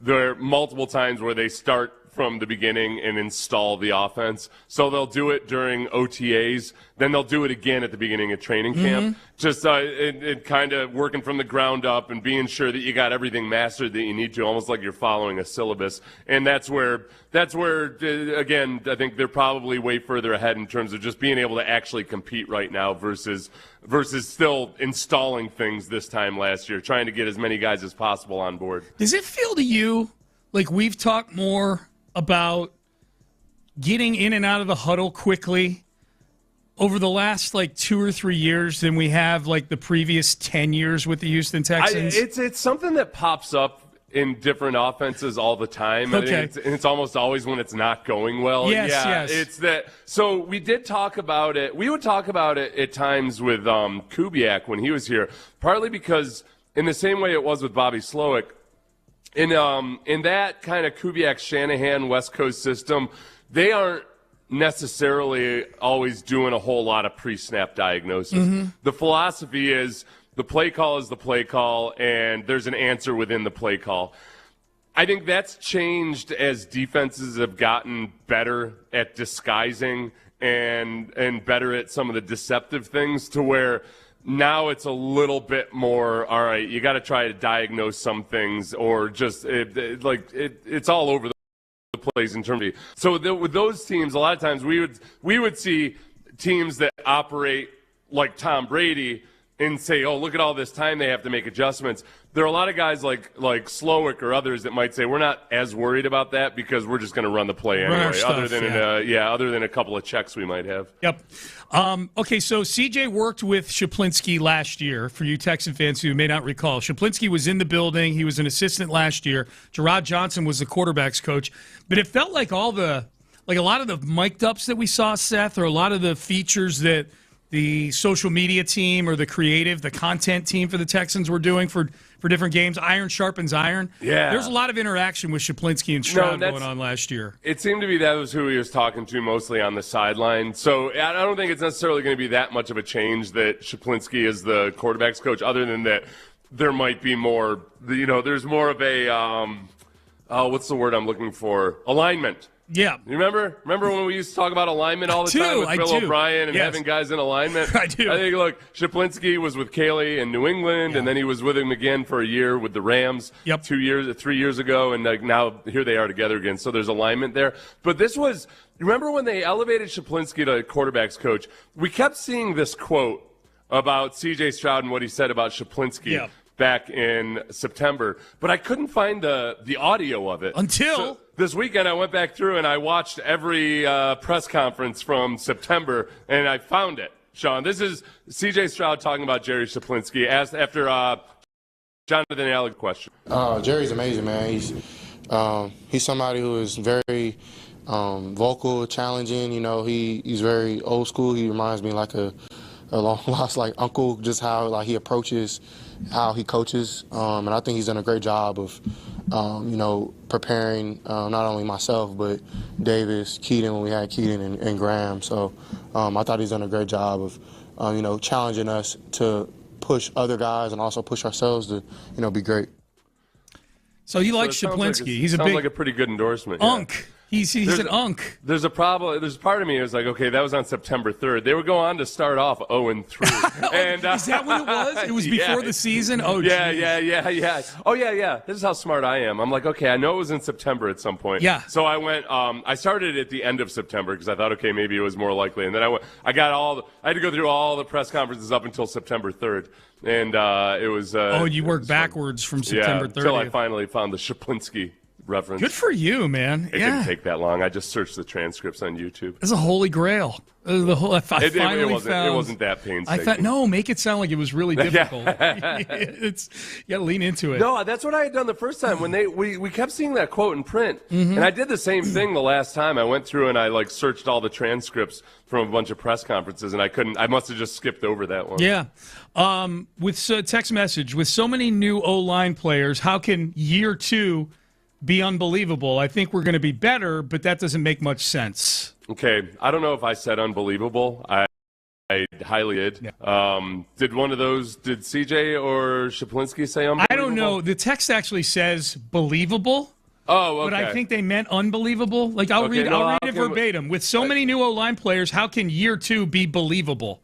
Okay, maybe you can believe in year 2 or something. I guess, maybe. Okay, so this will be it's a valid point. And the thing is, there aren't as many new offensive line pieces. In terms of guys who have actually played in the system or who are bona fide veterans. Remember last year at Ariante Ursary, who was a rookie, starting. In the game 1, he started at right tackle instead of left tackle. Yeah. But so you had Ariante Ursary, who was a rookie. You had Jake Andrews at center, who had played a total of 70 snaps in the NFL beforehand.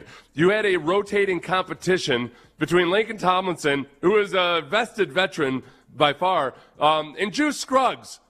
And he was competing. They were having a rotating competition at left guard, and Ed Ingram was new to the system as well. Who was a throw-in Yeah. Scruggs to the David Montgomery deal. Those are a lot of your new or unproven, to where this year, Ariante Ursary is in his second year, and he still needs to improve, but I was very encouraged by his rookie season. You have either Jake Andrews, who's been in the system for a year at least, or he might get displaced by your first-round draft pick.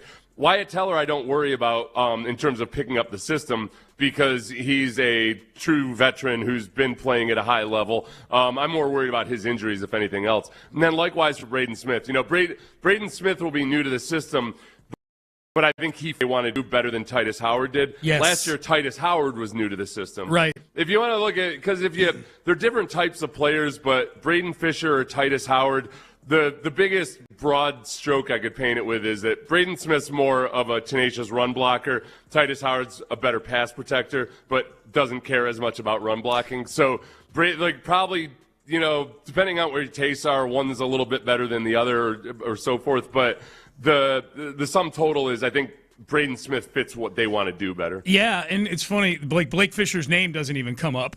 You know, like Trent Brown, Braden Smith, like Blake Fisher. Someone was asking us on the text page a little bit earlier, hey, what have you guys seen from Blake Fisher out at OTAs? Is there anything encouraging there? And my answer to that is they're not in pads. So it's really, really tough to come away with like these sweeping takes about the physical positions, like the trenches, like that. Like, for example, when you were talking earlier about the most intriguing developments from OTAs, Keelan Rutledge was on that list, but it was merely because he was getting snaps at center, not that he was dominating or anything like that. Yeah, it's really – now, if Keelan Rutledge if there had been a bunch of fumbled center quarterback snap exchanges or something, then it would be notable. But, yeah, like same with Caden McDonald. Those guys have been fine. Yeah.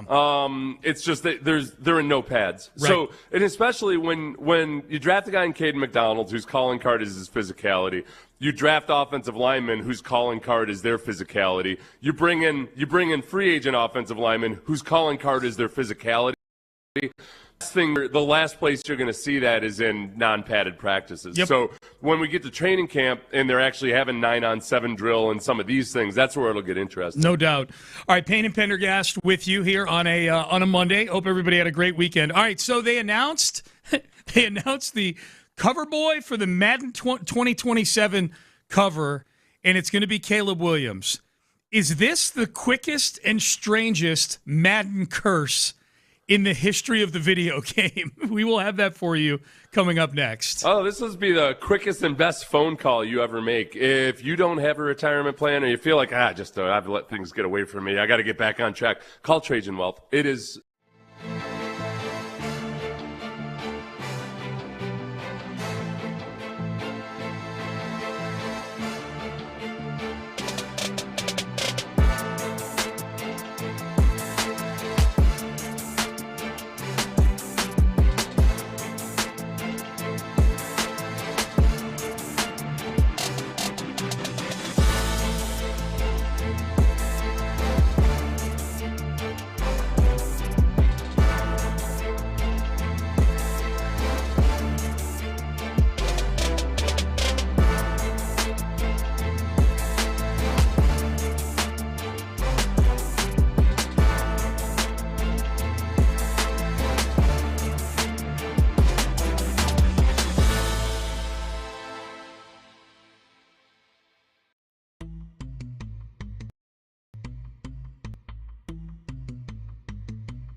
Sports Radio 610 presents live from the West Point Lincoln and West Point Lincoln of Sugar Land Studios. Here's Payne and Pendergast. All right, so one of the big stories on Friday was that the Chicago Bears announced that they are moving forward. It's not definite yet, but they're moving forward now with the plans to move the team to Hammond, Indiana. Indiana.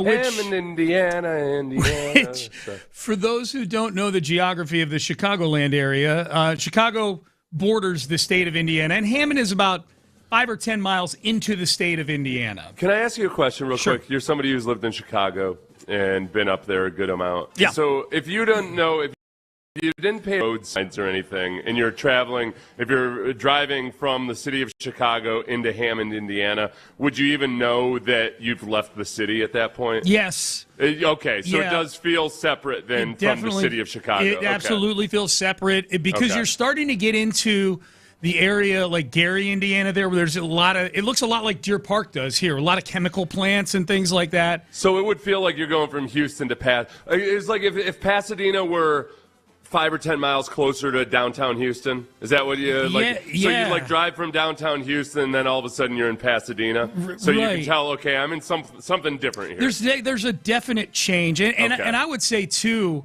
that, and this is just my experience from having both lived in Chicago and gone to school in northern Indiana. Like I went to school 90 minutes from Chicago, so I've made that drive a jillion times. Yeah, and I've obviously have a lot of friends in both places. There is a dividing line between Chicago is a cosmopolitan, metro area. And they've had the stadium right there, smack dab in the city on the lake forever. It's been it's a big deal psychologically. It's a big psychological deal, and that's the part that I think people. When I was tweeting about this on Friday, that people who I've obviously largely my following is people from down here. They're like, well, what's the difference? If the Texans went on to build a stadium out in Cypress. That's even farther away than Hammond is from downtown Chicago. I said, yeah, but that's still Harris County, and it's still Texas, and it's still Houston. Just trust me, there is a difference between northern difference and a psychological difference between. It's not even shade at northern Indiana. It's that it's not in downtown Chicago anymore.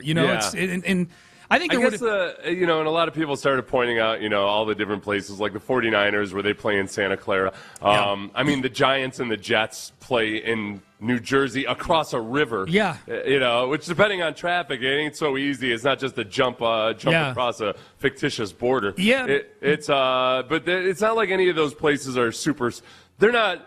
They probably weren't super stoked about it at the time either. No. It's not like Chicago is alone in not being stoked about their team moving somewhere else. Totally. And just to kind of contextualize the Bears and their place on the landscape in Chicago, there are 3 pregame and postgame shows on the radio on game day in Chicago. Yeah. 3 different stations have successful pregame and postgame shows about the Chicago Bears. Football is the king there, and now it's potentially moving to Hammond, Indiana. It's closer now than it's ever been. Here's the funny part about this story, is that Caleb Williams was announced on Friday, or maybe on Thursday, that he was going to be on the cover of the new Madden video game, Madden 2027. And they showed the cover, and it's him doing the jump pass that he threw on 4th and 8 in that playoff win over the Packers, iconic play. And there's an article in The Athletic about this, and apparently it was Caleb Williams' idea to incorporate the Chicago skyline behind him. On the cover. So it's Caleb Williams making the jump pass with a silhouette of the Chicago skyline. 24 hours later, the Bears put out a statement that we're moving forward with Hammond, Indiana. So the memes were great. There's a bunch of chemical plants on the skyline and everything now. Yeah, it's hilarious. So the Indiana governor is acting like it's a done deal. Oh, he sure just flat out said, "Welcome to Indiana," or the Bears. Now this is right out of the NFL playbook of threatening. Bring it to the brinksmanship, Hey, be sure you tell everybody that you're leaving, and then see what kind of deals. See how the state of Illinois will sweeten the pot for you. Dude, I was part of that. I wasn't as a fan or as a resident in Connecticut in the early '90s. Hartford made a run at trying to get the Patriots to move from Foxborough to Hartford, Connecticut. They were going to Yeah. build a stadium for the Patriots, and it was this same type of posturing that we're seeing now with the Bears in Hammond, Indiana. Like, in their heart of hearts, the Bears have to want to stay in Chicago, I would think. You know, the McCaskey families own the team forever. They're descendants of George Halas. Yeah. There's no, other than the financial ramifications, which is they're not paying any property tax. They're not paying, like, Hammond, Indiana, and the state of Indiana are stripping off all their clothes to try to get the Bears to come lay in their bed with them. I mean, they are doing everything. Like, the Bears are getting a sweetheart deal if they move And there. so I guess in that sense, at least, I feel good about the fact that the Texans are most likely going to stay where they were. It seems, yeah. I think the difference in Houston, though, is because we're just so accustomed to how large the city is and all of the suburbs call themselves Houston. Yeah. Unless you're in Tom Ball, apparently, for what's his name, the NBA player. I'm blanking on him. Perk. No, it's Jimmy Butler. Oh, Jimmy Butler. Remember Jimmy Butler said, "No, I'm from Tom Ball." Oh, that's right. I'm not from Houston." Yeah. I think Perk lives in Tom Ball now too. Well, he does. He hasn't made a. I know. Jimmy Butler. You're type right. Thing. Yep. So I don't think it would have been the same level of because everybody from Houston is from 45 minutes away from you. Yeah. So if you find out that the stadium was being put 45 minutes from its current place, it's like, oh yeah. I've got friends that I hardly ever see anymore because they live in Houston, but it's an hour and a half away from me. But our addresses both still say Houston on our mail. Yeah. So I guess the difference with Chicago is that because it's a metropolitan city with vast suburbs, and yet it's always felt like, okay, the epicenter of it is the city itself. Yes. And we can feel like so now losing the team to Indiana feels like a bigger psychological loss. The people I've talked to up there say that, and I keep in touch with a lot of Chicago people. So yeah.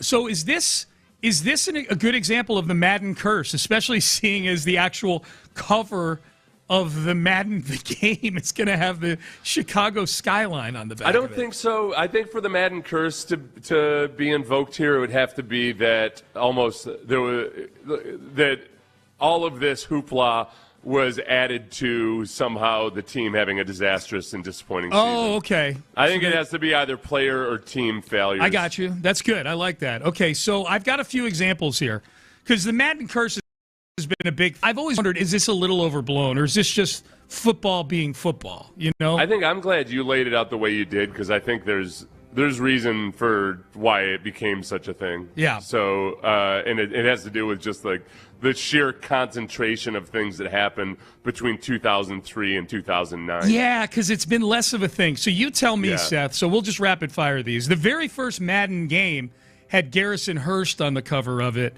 And this are the ones that involve players being on the cover of it, at least. Yeah. He broke his ankle in the playoffs and then missed the entire next season after being on the Madden that's cover. a cursey thing. Is that a curse? All right. Yeah. You are cursed. All right, so that's a curse.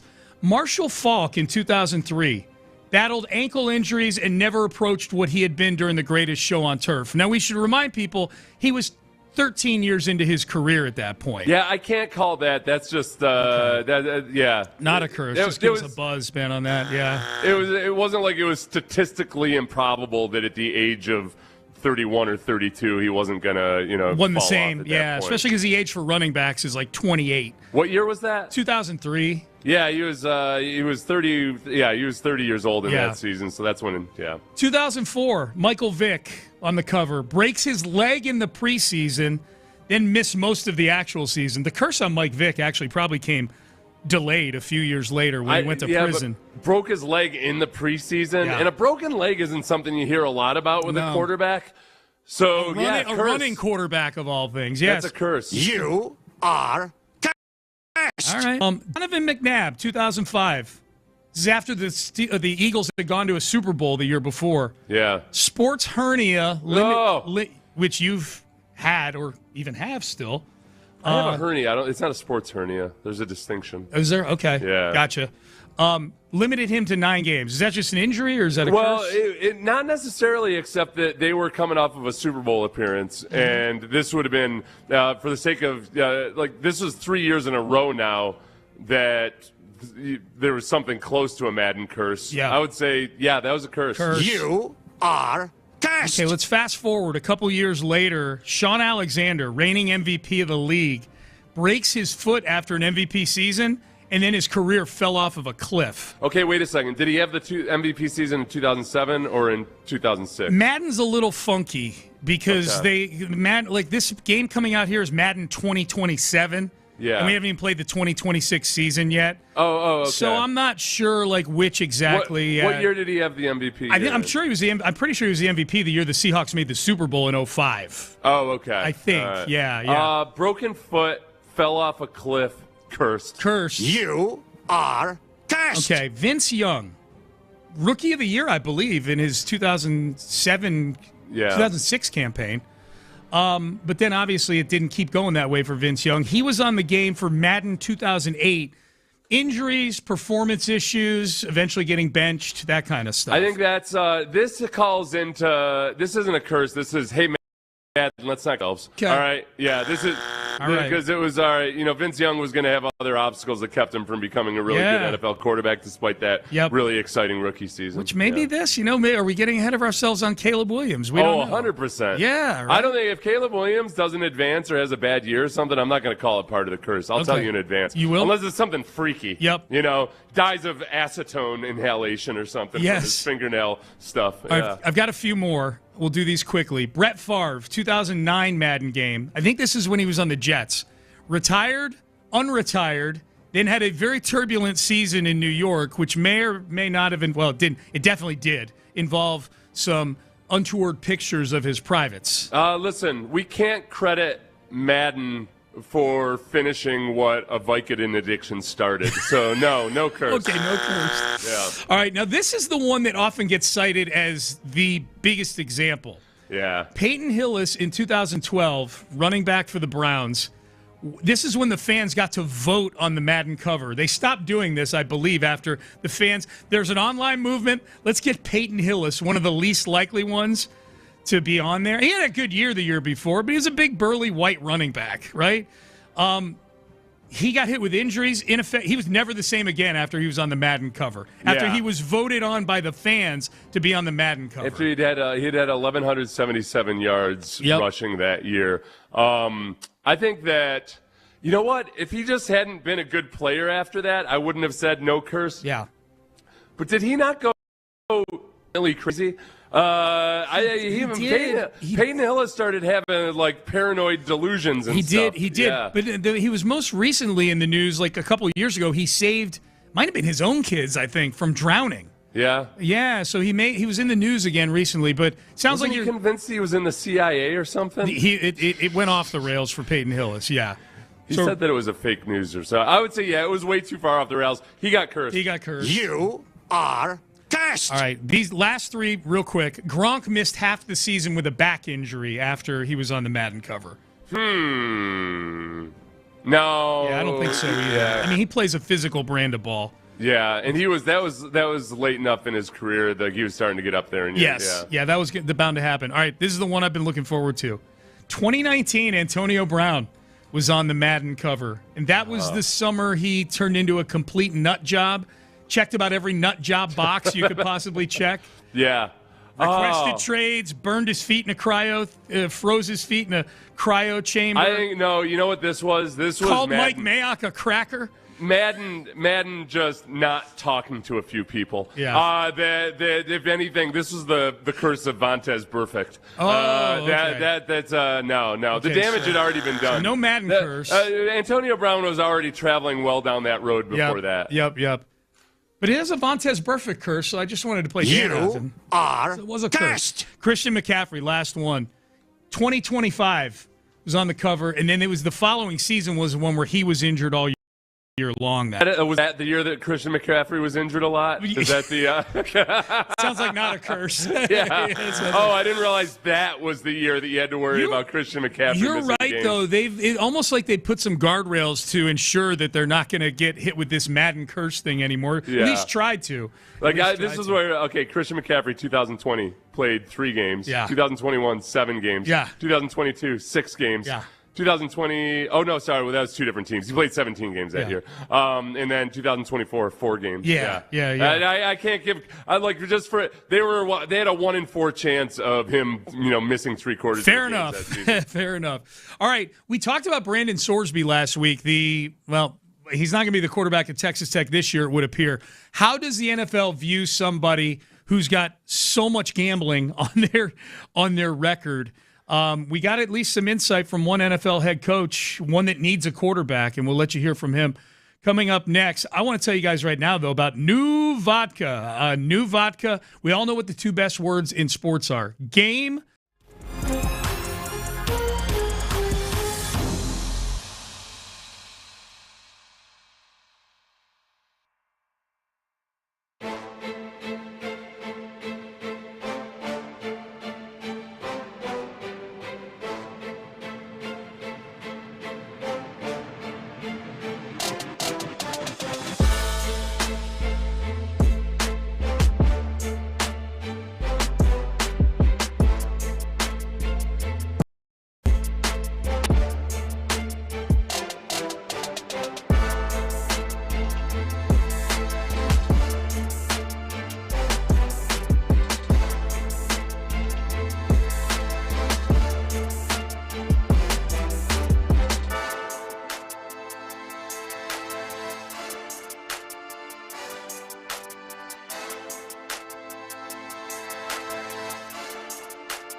Sports Radio 610 presents live from the West Point Lincoln and West Point Lincoln of Sugar Land Studios. Here's Payne and Pendergast. Someone asked on the text page on the heels of our conversation about the Bears possibly moving to Hammond, Indiana, how far apart are the Cubs and the White Sox in the city?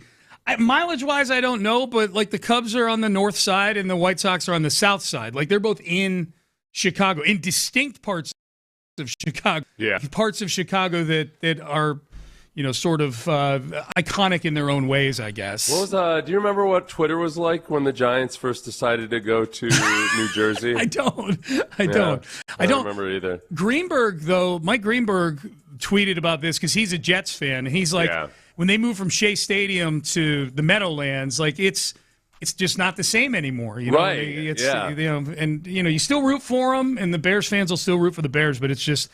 I mean, that's a big. I can see that. I think it's easier to visualize with the New York because it's a river. You're actually going over a river. And it's completely different. You go from Manhattan to New Jersey. Yeah. Which is that's a nice little. It's freaking New Jersey. But you're right though. But New Jersey, as someone who's lived in Chicago and in that area and near New York.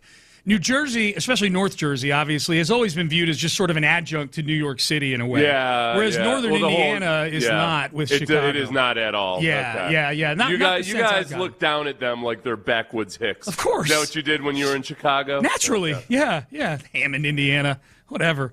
Yeah, so how do your sons feel about this?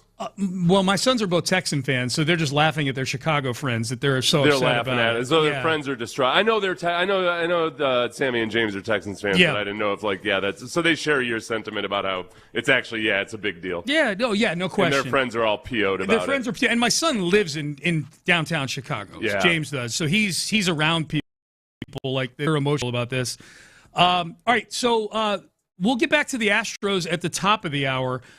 This Brandon Sorsby story with Texas Tech took an interesting turn over the weekend. The NCAA, just to back up, Brandon Sorsby, quarterback was supposed to be the quarterback for Texas Tech this year. They were paying him $5 million in NIL money to transfer from Cincinnati to Texas Tech. He's a talented kid. He's viewed as having definitely first or second round NFL talent, which makes his story even more interesting.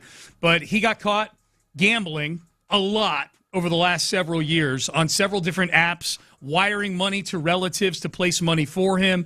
Thousands of bets, including 40 bets on Indiana football when he was a member of the team there. So he went to counseling for about a month. He's out of counseling now. The NCAA has banned him. Initially, a couple of weeks ago, they denied his eligibility, and Texas Tech appealed. The appeal was turned down on Friday. The ban is upheld. So unless this court injunction that Brandon Sorsby is working on separately with his legal team is successful, then he's on to the next. He's probably going to have to enter the supplemental draft, which is a mechanism the NFL has for guys that get kind of caught in limbo between the draft and their season. They'll hold a supplemental draft for guys like it. Rarely gets used. But Brandon Sorsby plays an important enough position and is a good enough player where it's at least a talking point. Right. Yeah. Okay. Have you? I don't know. Like, what's the moral hazard here from having your team?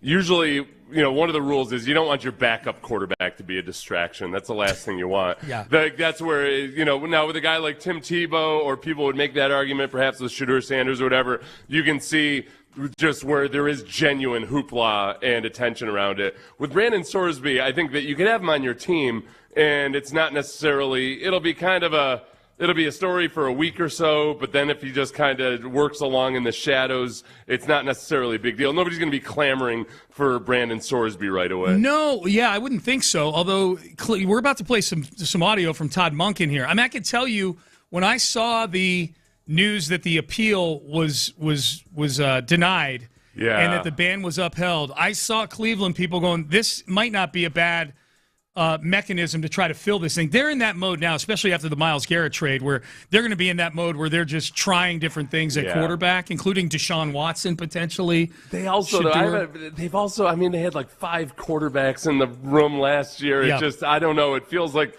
can they get a break from the hoopla there at least a little bit? I think the biggest thing to me is I can't believe there's even a discussion of someone that did this much sports gambling being eligible at all. And on his own team. And I think this is the part that's the part where if I'm running a team, and especially again, okay, maybe the public scrutiny won't be that much. I think people always think there will be a whole lot of there'll be angry people and everything. Usually that subsides. Yeah. I think the biggest thing is I don't want my quarterback of all people, who's already gambled on his own team. Yeah. I got to worry about whether this guy's sitting in there, using information that he learns in quarterback meetings and everything to either gamble on or feed gambling information. I don't care about scrutiny from the outside. Yep. I don't want to have to add extra scrutiny to the inside. Well, Sorsby himself is saying that this has been an addiction for him. It's not him trying to get over on the system. He never bet against Indiana. He always bet for his team, but he got addicted to it, which is why he had to go in for counseling and treatment and whatever else. And that's where I would get nervous, is anything that's addictive in nature, especially something like this that can get you suspended. This is your quarterback, and we're leaning on him. We're counting on him. The cruel irony of this is the one way he could assure the team that he wouldn't gamble on his phone anymore and that he could be trusted to be a quarterback for them is if he offered to have his thumbs amputated. They'd be like, I can't even – look, I won't be doing any gambling. Right. Like, listen, you idiot. Hey, you can't play quarterback with no thumb. You need and to then you be invoke the ADA. Yeah. That's it.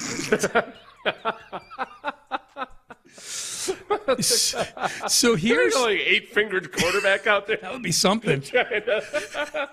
2 hands.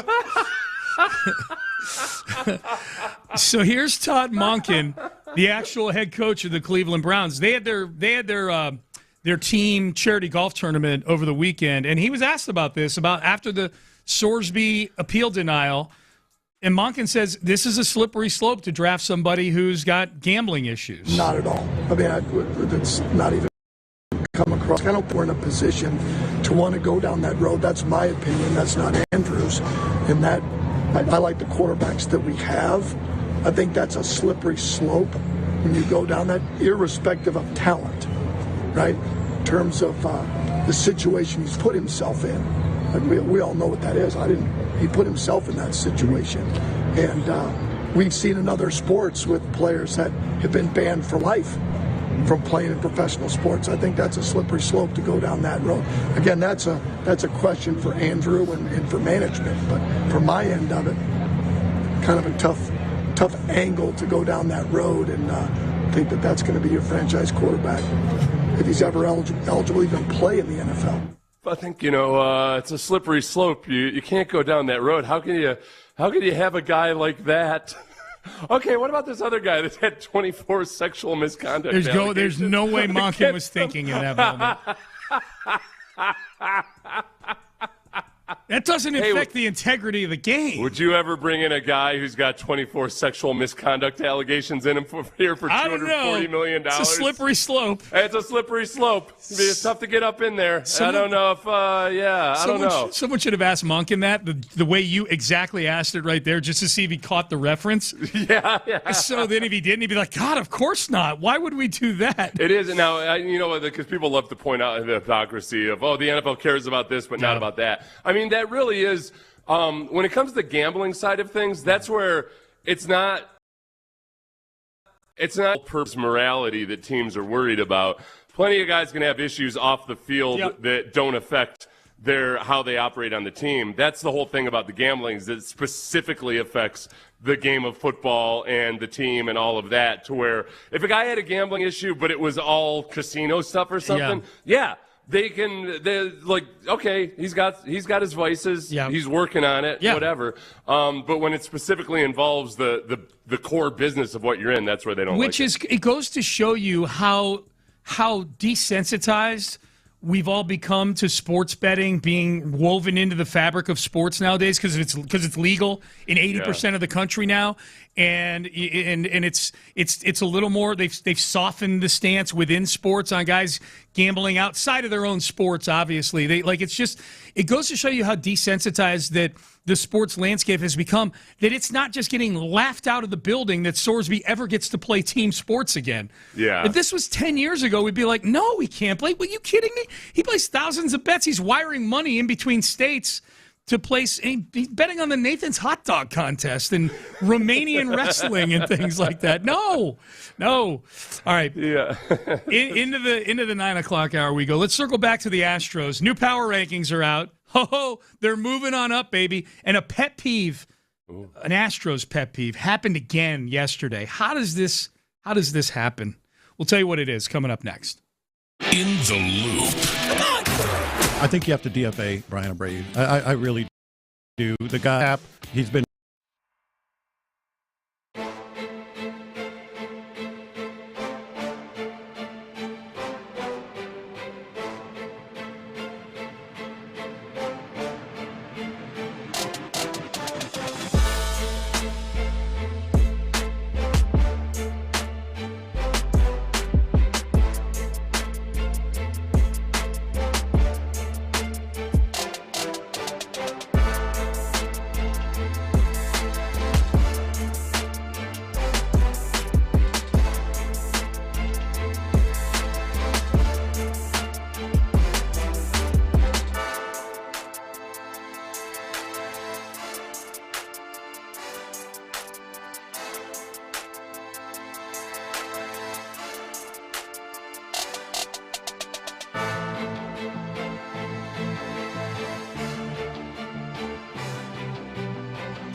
FM HD2 Houston.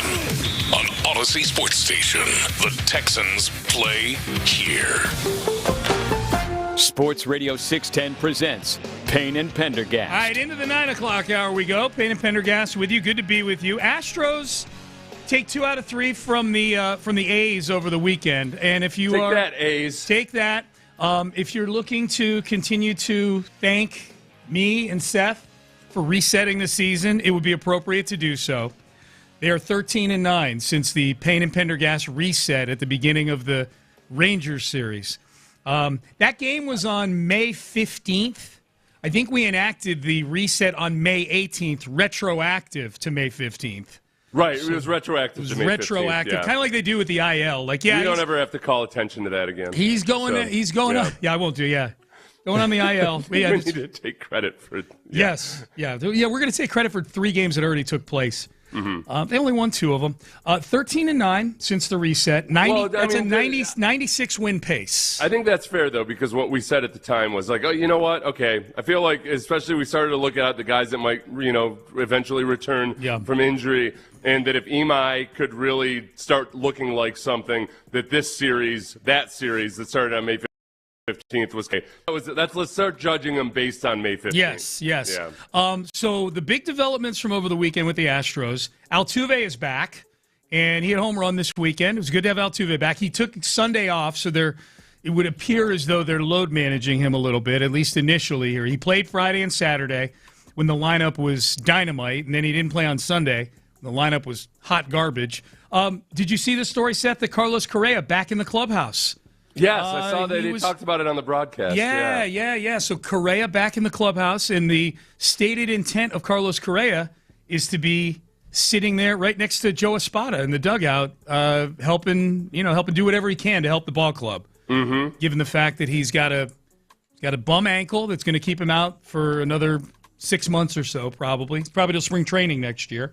But having Correa's mind in the dugout can be a helpful thing. He's one of the smartest baseball guys there is. I think, that's a guy I think you look at, like, usually it's overstated, but with guys like Bregman, honestly, I think Lance McCullers being around all the time when he's so often injured has probably helped the pitchers out a lot. But, yeah, with Correa, I think especially that presence probably matters a lot. Do you think Correa will be a guy that just makes occasional suggestions here or there, or do you think Espada will start to get annoyed with him at some point? I mean, both things can be true, right? And Correa is a guy who took credit for Jeremy Pena for finding him. You're kind of asking 2 questions there. Okay. You're asking, is he the kind of guy that would do that? And if he does, will Espada get annoyed with Okay, it? Let's take those one at a time. I think that, yes. And I think Espada will get annoyed with it. Yep. But maybe it's for the good, especially when it comes to maybe pulling a pitcher. When maybe there's a time where Correa, because remember, Correa's always involved in those meetings with the pitchers. He is. He's got a feel for that. Maybe he still is a part of the meetings with the pitchers. Maybe they send him out wearing, I hope he's wearing, dressed like a manager and everything. Yeah, the hoodie, the long sleeve hoodie. Yeah.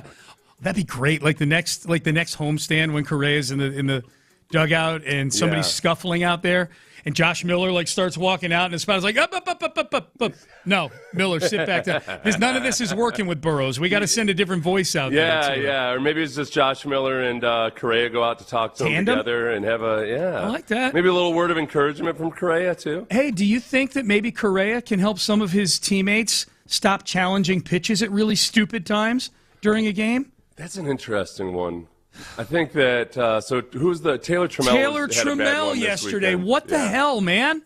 Yeah. He wins the Cam Smith Award for worst challenge of the game. So at least it was canceled out by a stupid A's challenge, but was that on Saturday? That was Saturday. They still had their challenges in the ninth inning, the A's did yesterday. No, and what makes this challenge even dumber, here was the situation. The Astros are down 5-0. It's the bottom of the 5th. There's 2 outs and nobody on. Yeah. And it was the second pitch of the at-bat. It was an 0-1 pitch. He would have gone down 0-2. These guys don't think about this stuff. At least Cam Smith and Taylor Trammell don't think about it, and there's probably others that are guilty. But these are the 2 most recent ones. what exactly is the end game of you winning this at bat? You're in the bottom part of the order, and there's 2 outs and nobody on in a game where the pitcher is dealing. Right. He is like that pitcher. The Gage Jump was dealing yesterday for the A's. Like, what's the upside to you getting a 1-1 count with nobody on and 2 outs in the bottom of a fifth in a game where you're getting smoked 5-0? So that's bad enough. It was even worse that the challenge wasn't even close. The entire ball was inside the rectangle. Like it wasn't even skimming the edge. So it was terrible timing for a challenge. You're not a good enough hitter to be challenging, even if it's a decent challenge. And the ball wasn't even close to being a ball. Like the baseball was inside the rectangle. My question I have is, does anyone say something to him when he comes back to the dugout after that? Like, is there any accountability for this? I guess maybe the only thing there, too, though, except that it's 2 outs, is that, all right, you've got the top of the order coming up next, that if maybe you can get out. Was he batting ninth? I don't know. He was batting ninth yesterday. He was? Trammell? Okay. Yeah. Okay. So, yeah, I mean, he was batting cleanup a week ago. So, I just know he was in. I know he wasn't batting cleanup yesterday. So, yeah, I don't know. When you have a pitcher that's pitching that well, and you got to look at it too. Because he was in for Nick Allen when Nick Allen. Oh, that's injured, right. So, Allen pulled his hammy. That's right. Yeah. That's right. Okay, so Trammell wasn't even supposed to play yesterday, but he came in. Allen took his hammy. Either way, I mean, I guess. Yeah, do you think? I don't think Trammell's thinking that deeply about it. I think he looked at it and said, "That looked like a ball to me." Starts tapping his helmet. Yeah, I would rather have the off chance that you might get Pena out there with 2 outs again still versus I'd like Pena and Jordan and everybody else leading off the next inning to have him I'd like to have him have a couple of challenges in his pocket. Yeah, with the challenges. Yeah, and there was an instance later in the game where they sure could have used it. So that that might be the stat I was most stunned by with any Houston sports team recently. Like you brought up earlier, I think you did. I can't remember if you did or not, but I think we may have played a cut that said the Texans are 13th. You brought it up. They were 13th in scoring last year, in scoring points. If you watch the team play throughout the season and someone told you they're 13th in scoring in the NFL, you'd be stunned by that because it's not a great offense. And yet they were 13th. This whole thing because of a boatload of field goals. They're awful in the red zone. They were one of the worst teams in the red zone. Yeah. So the Astros being the best as of last week at challenging pitches offensively in the batter's box stunned me. Absolutely stunned me. Mostly because Cam Smith far and away leads them in challenges, and he's down at like 40%. So the math of it stunned me, if nothing else. But, Taylor Trammell yesterday, man, they got to stop doing that. I need to know that he at least gets a talking to after he gets in the dugout afterwards. Like, man, you can't do that. Well, they do. I mean, Espada's talked about how they do, talk about it a lot. Yeah. So, I just wonder how it's being treated with Smith in those situations. Well, in the moment, like that's a teaching moment right there for these guys. Yeah. Like coach them in that moment. That's what I wonder. So there's that. The Astros, the newest power rankings are out, Seth, MLB.com. 21st, up from 23. They were like 28 2 weeks ago. So the continued ascension is happening with the Houston Astros. Where are they in the wild card right now? They are 3 games out of the wild card right now. Very, very reachable. Yep, 3 games out of the wild card. I guess the big thing with the Astros over the next couple of weeks will be Hunter Brown coming back, and then what does that do to the rotation? Because Burrows was one of Dana Brown's big pickups this offseason, and he's not he's not pitched well at all. He's definitely not one of their 5 best guys once Hunter Brown comes back. No, but you're gonna Javier is gonna get a shot. Obviously, at some point he hasn't looked so great. He had a bad rehab start this weekend. Yeah. That's okay. So he had a bad rehab start, but we'll see. And then Ryan Weiss is the other guy who's not really tearing it up down in his rehab his stuff. No. Or in the minors. Yeah. Saw him being a guy last night. I say rehab. It always feels like a rehab. He's down in his minor league appearance. Yeah, he actually deserves to be in the minor leagues. So Angels tonight and in the next 3 days, little late night action the next 3 days with the Astros. The one thing, if we would feel better about, okay, great, they're up to 21st in that power ranking. Yeah. their 3 wild. Yep. They have put some distance. Like they've got a healthy margin over the Angels. Am I allowed to look at the standings and say, try to catch us, Angels? You're 4.5 games back from the Astros. I can't quite gloat over that just yet. You do you. Is Trout still hitting the ball really well like he did against the Astros in that first series of the year? He's not being mentioned like Jordan so often in the MVP He's candidacy. He's not.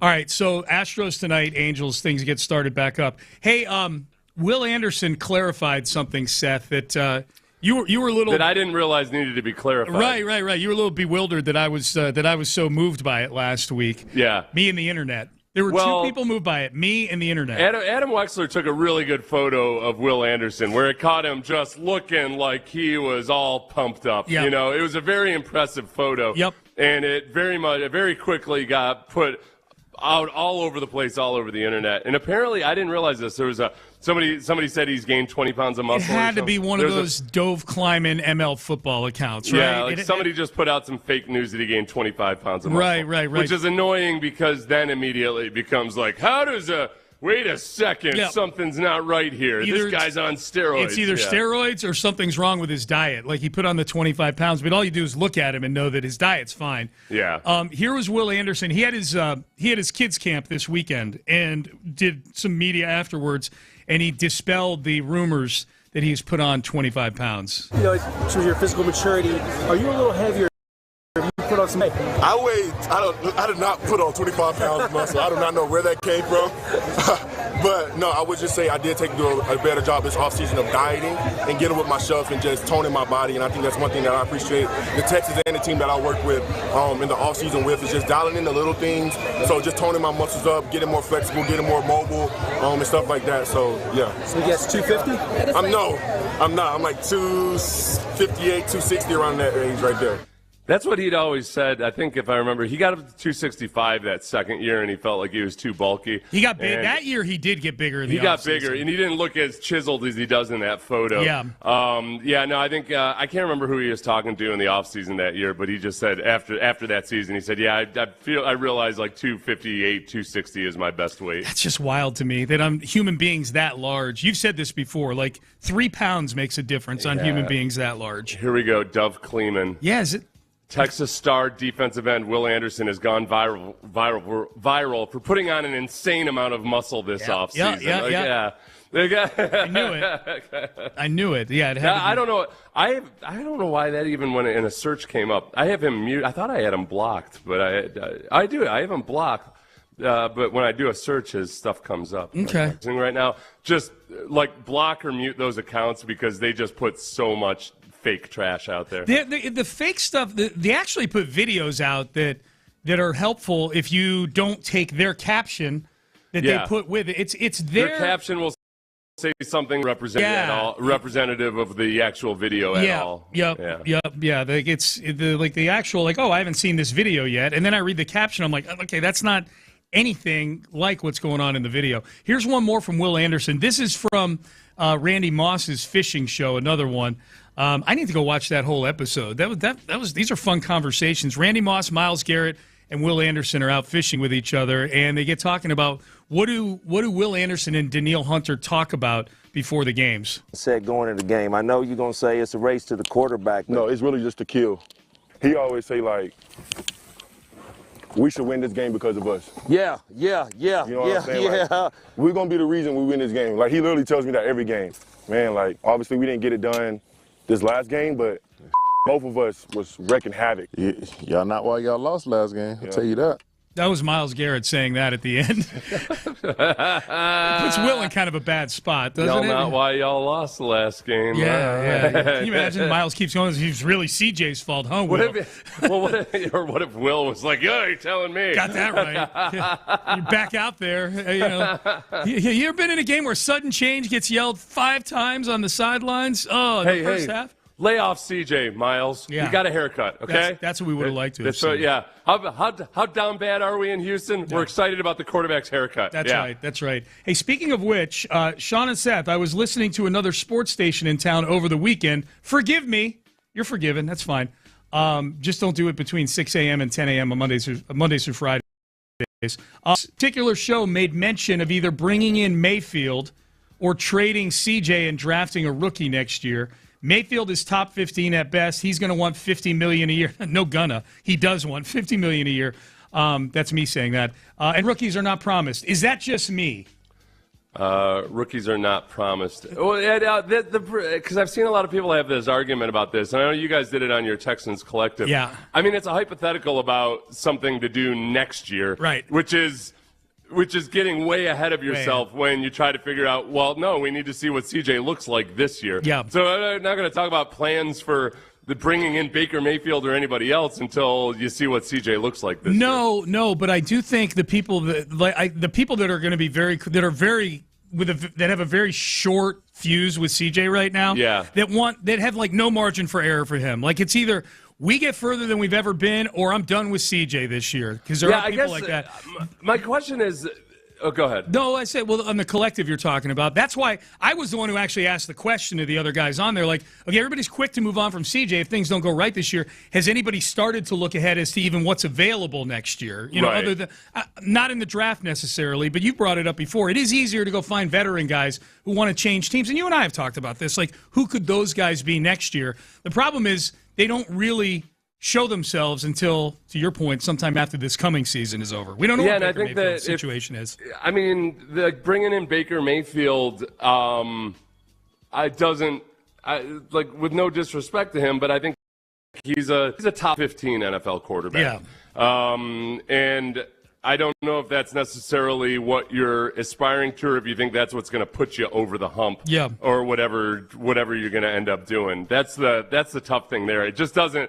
It doesn't excite me right now or make me feel like, oh, yeah, that's the option. That's what you got to do. If they're going to bring in a veteran, I think teams have shown in the last few years that, okay, for one, lots of quarterbacks develop later in their career. You can win a Super Bowl with Sam Darnold, all of those things. And yet you gotta remember that those are the exceptions, not the rule. It's still really hard to find a quarterback who is a really good quarterback in any system whatsoever. So I just don't. If the Texans were going to move on after next season, I would rather have it be with a younger quarterback.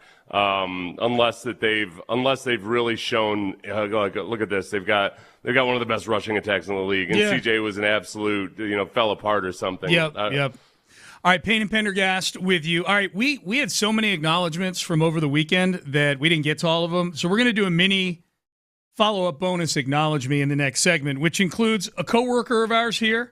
It includes an NFL player getting arrested and biting his girlfriend's phone.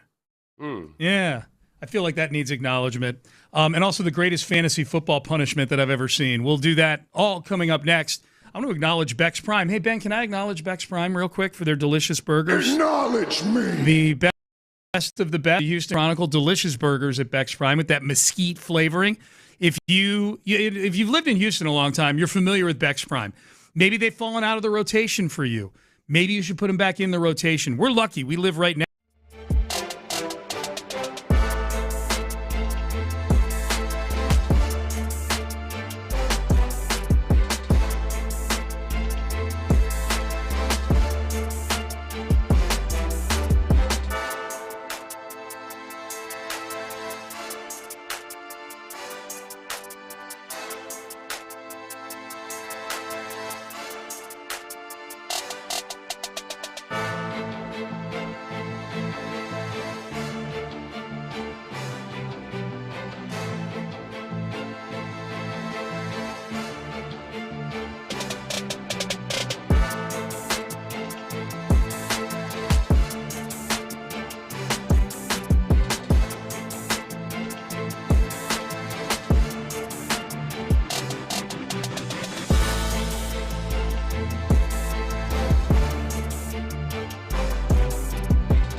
Sports Radio 610 presents live from the West Point Lincoln and West Point Lincoln of Sugar Land Studios. Here's Payne and Pendergast. All right, good to be with you on a Monday. We did acknowledge me a little bit earlier. We acknowledged the big performances from over the weekend. If you missed it, you can go back and rewind on the Odyssey app. We did it about 7:25 today. We acknowledged Jeremy Pena. Acknowledge me. Jose Altuve for being vigilant and to throw people that robbed his stuff into jail for life. Yes. We acknowledge Hakeem Olajuwon. Acknowledge me. Basically because Vernon Maxwell, who we also acknowledged, said that Hakeem would massacre Wemby right now, which I'm sure he means peak Olajuwon. Well, he dialed it back a little bit. He said that, Wemby's still young, and it's not fair to Wemby. Well, we know, ironically, who is training Wemby right now. Yeah. Hakeem Olajuwon. Hakeem Olajuwon. Yeah, man. Teacher against pupil. What would Hakeem Olajuwon do versus... that was... Hakeem Olajuwon was more of a bull in a china shop. He might have actually, though, just, literally destroyed him. Physically assaulted him. He might have put an elbow in his pretty French face. Snapped him in two over his knee. Yes. But we had so many leftovers, so I wanted to get to these. So I want to acknowledge Darren Sproles. Acknowledge me. Darren Sproles is actually a coaching intern with the Texans right now, the former all-purpose back who was, still is, like 5'6", but he's on that I think he's still 5'6". Maybe he's shrunk. Yeah. It's like he had a late 5'2". growth spurt. Oh, that'd be great. He's like, if only I had grown to 6'2" while I was a player. He's going to make a comeback. Yeah. But Darren Sproles is on the coaching staff. I wanted to bring this up because I thought this was really cool. This was Frank Ross, special teams coordinator for the Texans. The question was about Jalen Noel, return guy, and Sproles obviously a tremendous return guy in his day.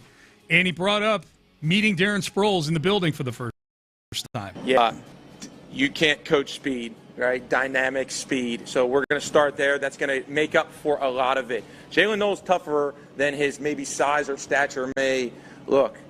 And I've got to slide in like a little comment here, but I don't get starstruck very often, but when Darren Sproles walked in, that was unique for me because I was like, that guy, I watched him tear Ohio State up in the Fiesta Bowl in like 2000 and whatever in Kansas State. And he's out here and he's helping us coach our returners while he's here. And what he and I have been talking about is how can we get Jalen to slow down instead of try to circle everybody like he's been doing his whole life. So we've been doing some drills with him, and he is tough, and he is a worker and willing to listen. Everything that we've asked to learn how to cut vertically, he's been working on. So I think you're going to see dividends of that. Okay, so we're good. We got the Sproles part of that, yeah. Yeah, and he's in the coaching fellowship, so it'll be through like training camp. He's not a full-time assistant coach. Right. But you go back to Reggie Bush or anybody that's just super fast, and they get to the NFL, and it's always shocking to me, and I enjoyed it as a defensive player to kind of sometimes see the super fast rookies think they were going to beat guys to the edge. Yes. And I'm like, at what point do you realize you're not getting any faster, man? You gotta at some point learn to just hit it, just turn up field and go. And then the whole notion of setting up blocks and everything.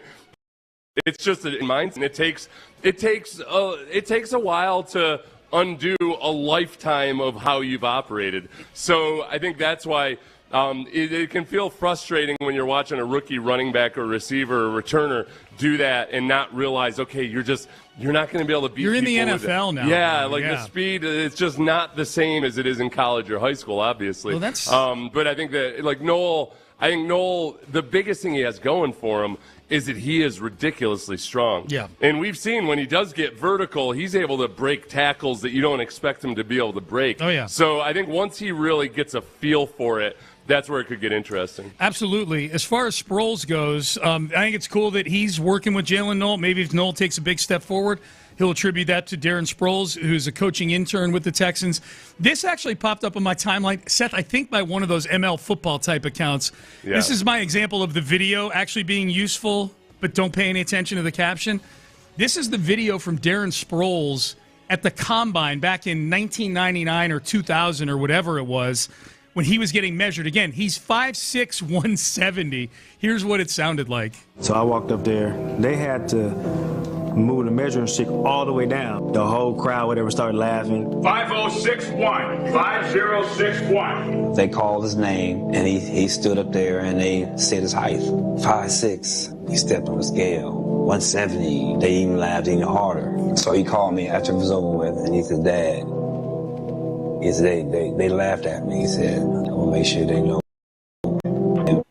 Make sure they know. Wow, that'll stick with you. Sproles is a guy who that gets... sounds like something out of a movie, man. No, dude, if the music in the background helped, too. Like it was, in a movie, I would cast some guy smoking a cigar, big fat guy, with one of those wearing those bike shorts and everything. Yes. Yeah. With the big waistband there that like ended at like the middle of the stomach. Yes. So that was cool, I thought. Darren Sproles history right there. Okay, Paul Gallant. Acknowledge me! I'm going to acknowledge Paul Gallant for one of the funnier tweets that I've seen. He retweeted a still shot from Dan Devine, who's a basketball reporter. Paul Gallant did this, our coworker here at Sports Radio 610. And Mike Brown's press conference had ended, and Fat Joe and Jadakiss were there. Mm-hmm. And the media starts an impromptu media session with these two celebrities. And Gallant retweets it and said, "We can't have these fans no happiness. They'll never shut the F up." And then he continues with a tweet where he phonetically spells what a New Yorker sounds like. You know, like, it's just different in the city. Let me tell you about the atmosphere at the Garden. Like he did that. Yeah. Paul, you're a Boston fan. Yeah. You're a Boston fan. How Notoriously the most obnoxious of all fan bases in this century. In the 21st century, it's been dominated, unfortunately, because of an extreme amount of success by all four of their pro sports teams. They will never shut up. Yes. They have built empires around how obnoxious they are. Come Dave on, Portnoy. Paul. Come on. No, this is they'll never shut up. Yeah. Right. What you're worried about, Paul, is competing for space with other people that'll never shut up. To Paul's credit, he should know what a fan base that never shuts the F up is like, because he's part of those fan bases. Yeah. All right. So I just wanted to acknowledge Paul for that. I know there's a good chance he may be listening. And I know he'll take this in the right way. I think, you know what, though? I give more respect to New York sports fans because they never shut up even when their teams are bad. That's whereas true. Boston just goes into a cave. When their football team all of a sudden is bad after 2 decades, they're like, whatever. Yep. We're gonna go watch hockey. Yep. All right, Jonathan Cooper. Acknowledge. All right, I'm not acknowledging him for getting arrested over the weekend after a domestic dispute with his girlfriend of 4 years. She accused him of cheating, took his phone to go through it, and it got physical to the extent he was trying to get his phone back from her, so he grabbed her arms to successfully retrieve his phone. He didn't want her to go through his phone to look at whatever text messages. Kind of the behavior of somebody who it appeared might be getting caught in what his girlfriend assumed was the case. The reason I'm acknowledging Jonathan Cooper here, and again, I'm not glorifying the crime, although I will say this, as a show that has lamented the lack of crime in the NFL offseason for content purposes, thank you, Jonathan Cooper, for giving us something to talk about on June 7th or whatever this is, June 8th. The reason I'm acknowledging him, apparently in an acceptable attempt to damage his girlfriend's phone, he bit her phone and caused, quote, disabling damage to it. Oh. Dude. What the hell? How's that even occur to you? I guess you just use whatever weapons are at your avail, man. I guess if my you're about to fight me and you grab my phone and and bite it, I'm out. I'm out. I'm just like, I got better things to worry about. Bit her Not talking about that's what his girlfriend should. Like, I just me in an actual fight. Yeah. Bit her phone and caused disabling damage to it. And I want to know what the disabling damage was. Did he just crack the screen? Or that's probably disabling damage. Could be just cracking the screen or something like that. Either way, that's impressive. Oh, it's funny. Even as you when you said he bit her phone, I pictured in my mind like an old school flip phone or something. Yeah. Because that would at least make more sense than biting down on something that has the glass or plastic or whatever. Right. You could get shards of glass in your mouth. Yeah.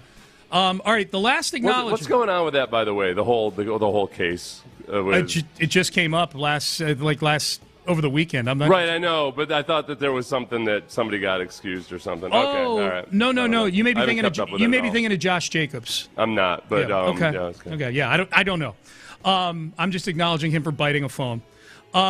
Fantasy football league punishment. Acknowledge me. Okay, this popped up on a lot of outlets this weekend. I have no idea what league it is, but the video of this is tremendous. So there's a fantasy football league out there that, a lot of fantasy football leagues have a winner, and they'll punish whoever finishes in last place. This is the best anti-tanking thing you can do, by the way. This is what keeps last place teams interested. You don't want to finish in last because you might have to do something embarrassing. You've seen leagues like the loser has to get a tattoo or something like that. This particular fantasy football league, the loser had to go trick-or-treating in June through his neighborhood and couldn't come back until he had 10 items in his bag. So here's what some of the audio sounded like of him walking up to various doors in his neighborhood. All right, trick-or-treat. Trick-or-treating for? Halloween. Really? Yeah. For what reason? Perishable item. Sure. What do you want? Soup. All right, trick-or-treat. I don't think I got anything for you. Perishable. Perishable? Like a soup. Which is non-perishable? Thank you. Thank you. There you go. See ya. Have a good day. Nothing. No? No, sorry. Like anything? Apple? Hold on a sec. Thanks. An apple? You got anything? And the end of the video.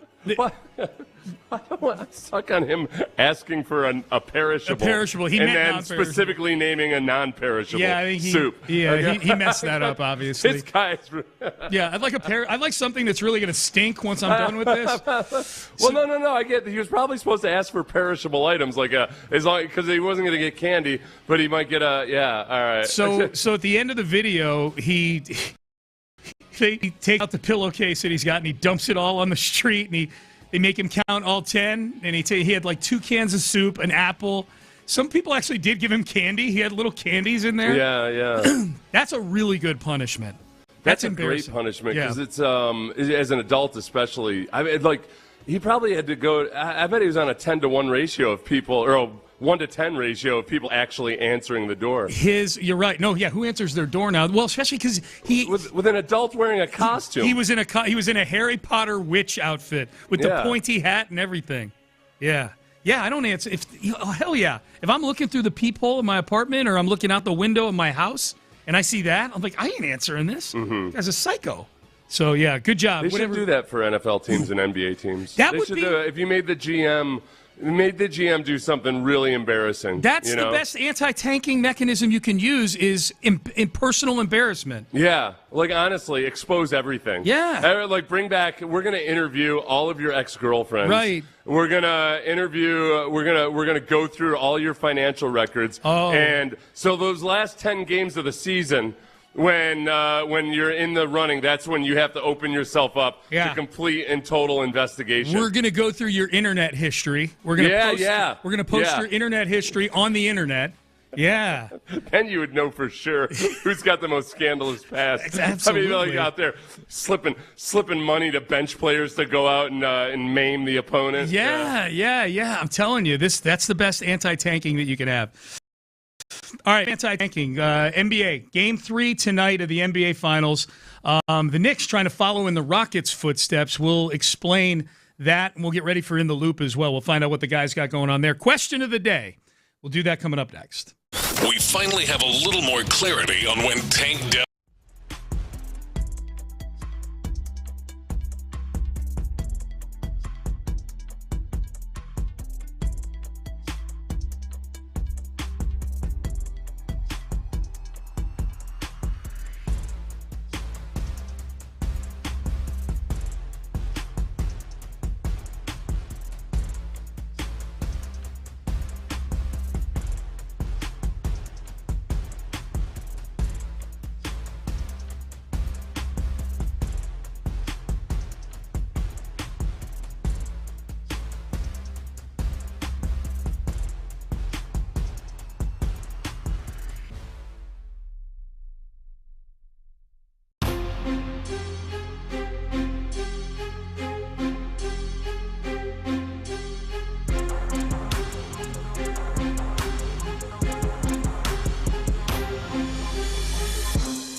Sports Radio 610 presents live from the West Point Lincoln and West Point Lincoln of Sugar Land Studios. Here's Payne and Pendergast. All right, Payne and Pendergast with you. We actually have some breaking news, and this is from earlier today about Brendan Sorsby, the potential quarterback for Texas Tech this year, transferred from Cincinnati to Texas Tech.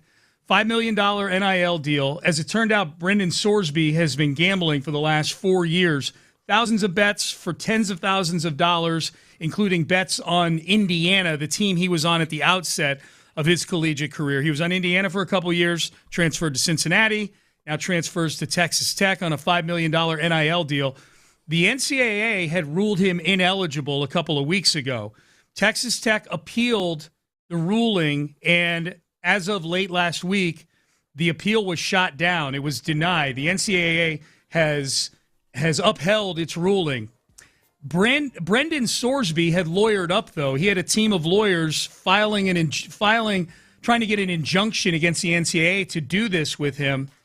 A judge in district court in Lubbock County, Texas, oh my God, has granted the injunction requested by Texas Tech QB. This is old-time college football. He's set to be eligible. This is Pete Thamel of ESPN. He is set to be eligible for the 2026 season. This is the colliding of two worlds, where you have a problem that never would have existed in any version of college football before, where a quarterback who is going to get paid above the table $5 million to come play for your team ends up screwing it all up because of gambling online, which was legal by law, but legal by the standards of the NCAA. And yet, there's still room for a local judge to go ahead and give you an injunction when you need one. I haven't read. Yeah, you love this. I haven't read that. Okay, this story is all just still coming out here. So apparently Brendan Sorsby cannot play in Texas Tech's first 2 games, which was the penalty his legal team suggested to the NCAA. So the same legal team that filed this injunction, when they were trying to negotiate with the NCAA, Tech opens with Abilene Christian and then travels to Oregon State. Right. So these are not 2 of the harder games on their schedule. These are classic, Apparently the judge, according to Thamel, the judge that ruled in favor of Brendan Sorsby of Texas Tech, judge rules that Sorsby would, quote, suffer a probable, imminent, and irreparable injury, end quote. Mm-hmm. I guess psychologically, if he's not allowed to play. Like injury to his career or just financially. They use injury in law differently than us folks do. Okay, because I'm thinking. Yeah, like personal, like it's any kind of wrong, I guess. Yep. So that's, which I guess maybe, I don't know, like, is the NFL not going to draft Brendan Sorsby if he doesn't play college football? Can we get the Monken audio from a little bit earlier? I guess this is probably if you're looking. Take the $5 million to play for Texas Tech. That's a slam dunk. That's what I would do. Well, he can. Yeah, I mean, if he's eligible, if he's eligible, he's gonna play for Tech. So what are you asking? Well, no, I weren't too eligible, or even just how the NFL is looking at him. Eligibility or not. The NFL's got to be concerned about all this gambling, that he's doing, and that there could be a relapse. So this was Todd Monken of the Cleveland Browns at their team golf tournament. If you're wondering how at least one head coach looks at drafting Brendan Sorsby, and I would say whether it were the supplemental draft if he were ineligible, or even at the very least as something he's going to get asked a boatload of questions about next year if he goes to the conventional draft. Here is Monken on what a slippery slope it is to draft somebody with this much gambling in their history. Not at all. I mean, it's not even come across my desk. I don't think we're in a position to want to go down that road. That's my opinion. That's not Andrew's. And that I like the quarterbacks that we have. I think that's a slippery slope when you go down that, irrespective of talent, right? In terms of the situation he's put himself in. We all know what that is. He put himself in that situation. And we've seen in other sports with players that have been banned for life from playing in professional sports. I think that's a slippery slope to go down that road. Again, that's a question for Andrew and for management. But from my end of it, kind of a tough angle to go down that road. And think that that's going to be your franchise quarterback if he's ever eligible to even play in the NFL. Yeah, so this is something, even if he was reinstated today as eligible, this is something that's going to follow him into evaluation rooms in the NFL. That's my point with playing that audio right there. Right. No, and the thing I thought, or I felt like Monken might, if you were being brutally honest, say like, have you seen the dumpster fire that we have going on around here in terms of drama and everything else? Like, that's the last thing this team needs. Maybe another team can handle it. But the other is that it doesn't sound like he had talked to Andrew Berry, the GM, or anybody else about this, which I wonder, who knows what Andrew Berry, the GM, was actually thinking. And meanwhile, he's got this, let's be honest, I like Todd Monken, but most likely just a reset coach, that he's not there for long. All of a sudden, he's out saying what the organization should and shouldn't do. Yeah. Who knows? I mean, this will be an interesting one if all of a sudden Andrew Berry says, like, well, no, we can't turn down this bargain. He's got issues, but that's when you can get him for next year 6th-round pick or something in the draft. We're going to take him. The Browns are the team that specifically, they had already taken a quarterback in the draft, and then they said, well, look, there's too good a value with Shedeur Sanders. Let's take him. Yep. Yeah, I guess that'd be the one thing. That's not a knock on Shedeur. I mean, that's just the psychology or the mindset of Andrew Berry is like, it's too good a value to pass up. We got to bring him in. Yep. So this, like, all of a sudden, if he's eligible, Brendan Sorsby, I mean, what this does to the race for the college football playoffs and whatnot is such a secondary story to how the NFL views it. Like, this is now, if he's reinstated, and like the numbers on his gambling it's insane. The number of bets and the things he was placing bets on, crazy. For a college kid, granted, a college kid who's probably made millions in NIL, but here's what I was going to say. This is now a question for Roger Goodell. Like, how does the NFL view this guy? Coming into the league. Which is that's where I'm saying if I'm Brendan Sorsby, and obvious, like if he's reinstated, he has to. Sorry, man, you got to go play for $5 million at Texas Tech. Right. I think that would be, even if he wasn't going to make any money at all, his avenue into even being considered by NFL teams has to be with an extremely rigorous and well-documented and publicized rehabilitation Absolutely. plan, to where he doesn't even own a phone or something, or he owns he owns a flip phone with no internet on it, or something ridiculous like that. That he has to just show and prove that, all right, because the way they have to treat it, the fact if he had just never gambled on his own team, it would be a lot less complicated. Because it is like you bring up the volume of bets. I have a hard time just knowing or understanding just what a high volume of bets anymore is. When you can bet, I could bet $2 on 100 different things and 100 different avenues in the next hour. Yeah. And is that a big deal just because of the quantity of it? I don't know. Yeah, I don't know either. The other thing that's really, if I'm the NCAA, that really makes me nervous is the precedent that this sets. That Sorsby was leaning on mental health as the reason why he was, as the reason why he should be reinstated. This is a mental health issue, not an addiction. I guess it is an addiction issue, but it's not.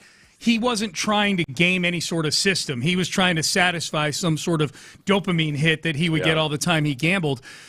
Do the guys who actually have actual nefarious motivations, is that something that they can try to plea now? It's almost, it's better to have a gambling addiction than to be somebody that was trying to plot and have a point shaving scheme or something. Yeah. He hasn't been accused of point shaving. No. At all. Nope. I think that's where the standard is shifted because gambling is so omnipresent now compared to back in the day that that becomes the real crime. Is obviously if there's any kind of point shaving whatsoever, you're banned for life. Yeah, I mean, I don't feel sorry for any of the powers that be involved. That now all of a sudden this is some issue that they need to solve or manage.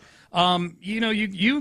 All these sports leagues and entities, they all got in bed with the gambling as soon as it became legal. So this was part of the deal, man. Like you were gonna deal with issues like this. I think I'm intrigued though by what his what the publicity and what the plan will be if he does end up playing for Texas Tech, because I don't know what the finality of this injunction is or not. Right. Can the injunction be appealed? Yeah, because there is, like, this is it. He can definitely play or not. We'll find out, I'm sure, by the end of the day exactly what that temporary, is. Okay, the headline says granted temporary injunction. So we'll see what the, plus, the people that have committed, the collective and everything else that's committed $5 million to him has got to be thinking, all right, can we renegotiate contract something? Look like Yeah. Like, there's got to be some people that are looking at this trying to figure out if they can modify it somewhat. If I know anything about the world of NIL that we've been living in the last 4 years, nobody planned anything ahead of time on any of this. Like, $5 million's our offer. Cool. Here's a cocktail napkin with $5 million on it. Yeah, sign here. All right. You're listening to KLTM, KLTFM HD2 Houston, an Odyssey sports station. Reggie Atatula and John Lopez are in the house. What's up, fellas? I have been thinking long and hard about this World Cup coming up and how we get everybody involved. Okay. So I have to ask you two gentlemen a question. Okay. If you guys are assigned at random a group of teams that are your teams at the station, would that help you get invested in the World Cup? I'm already in a World Cup pool. But yeah, sure, absolutely. Yeah. Or if there were a draft, that would be even better. Oh, well, we're going to do better than that. Okay. We're going to do better than that. So you are going to create some sort of mechanism that enhances the interest in the World Cup, that gives us a rooting interest other than the United States. I'm hoping. In the same way that they draw the groups in the World Cup, we're hoping to draw your interest for each host here on Sports Radio 6. Okay, I think I'm going to be interested in anything that involves games of chance and things that increase my – I'm the Brendan Sorsby of this team here at Sports Radio 610. You absolutely are. Yeah. I'm all in on Germany just because I'm eagerly anticipating the Texans getting a game in Germany because if Marlon Klein becomes a thing. Okay. But you might not get Germany. Okay, yeah, that's the thing that I wanted to that was wondering. If you the way that I'm thinking is that obviously you want everybody to have a high level team, a mid-level team, so on and so forth. Yeah. If you ended up with like Portugal, Seth, would that kind of throw you off because you're already leaning towards the investment in Germany? No, I can live in. It's not like I'm just so dead set committed on any of these. No, but that's the thing is like I'm just trying half the show. I really just want to get everybody as involved as possible so that like the tickets portion of this does not ruin our fun. Okay. You know? Well, okay. So here's my question: what's in it for me? Oh. What's the prize in this whole thing? Oh, that's a good point. I had not considered that. Yeah, like I need to know like what's the grand prize? Okay, we will have a grand prize. Okay, good. And we will personally float the grand prize. That answers your question. We'll figure out a grand prize. Will that increase my interest level? 100. I'm already interested, but will it increase it? Absolutely. Well, the way we're thinking about it is 4 buckets: top tier, second tier, etc. And you're going to get one team of each tier. Oh, okay. Every host, all 12 of us. Okay. Are going to have 4 squads. Does that number work out? There's 12 of us? 48 teams. Well, in the, B. Scott and Figgy are 1. Okay. And then all the other hosts and producers are going to have. I'm in. That sounds like fun. Yeah. No, I'm definitely in. Okay. I just wanted to make sure that people would be invested in this involved. Yeah. So that you could have like Germany, but also Senegal or Ivory Coast. Yeah. You know, so those are your squads. Those are your squads. Yeah. Okay. I'm in. You're in. Yeah, I'm in. Seth, are you in? I'm in. Yep. All right. Well, that makes everybody else in too. I hope I get Cabo Verde though. Too. Yeah. I couldn't think of the one. Yeah. I think they're playing here. Aren't they playing one game here? I did forget. I got confused. I didn't know where Cabo Verde was or what it was, and then because I thought it was that's just a different way to say Cape Verde, but Cabo Verde is it's beautiful. It is, huh? It's off the coast of West Africa. Oh, nice. Hey, I guess I don't know. That's like the minimal amount of just Google mapping I did. I hope you end up with this. That's what I'm really hoping is that everybody gets some nation where they go Curacao, huh? Let me go learn about them. Yeah. Okay. And there should be some sort of other like we just talked about this fantasy football league. Did you see this story this weekend? Oh, no. Trick or treating in June? Yes. Yeah. We played the audio from it a little earlier this hour. Yeah, so Reggie, the loser, there's a fantasy football league out there. You know, a lot of fantasy football leagues, they reward the winner and they punish the loser. That's right. The loser of this particular fantasy league had to go trick or treating in June in their neighborhood in costume. and they couldn't come back. They couldn't stop until they got 10 items in their bag. People were giving him like lighters. They were giving him soup, like cans of soup, apples. Yeah. So should there be a punishment? If you lose for the whoever, that's a larger motivation. Whoever's than I think winning. Group of 4 teams, just finish like the worst, didn't advance or whatever. Didn't advance. I think we got to do points. We got to do points. Something like that. But the loser, like something like they've got to. Like whatever in our minds are the silliest outfits of the countries that they had in their group, you've got to wear the.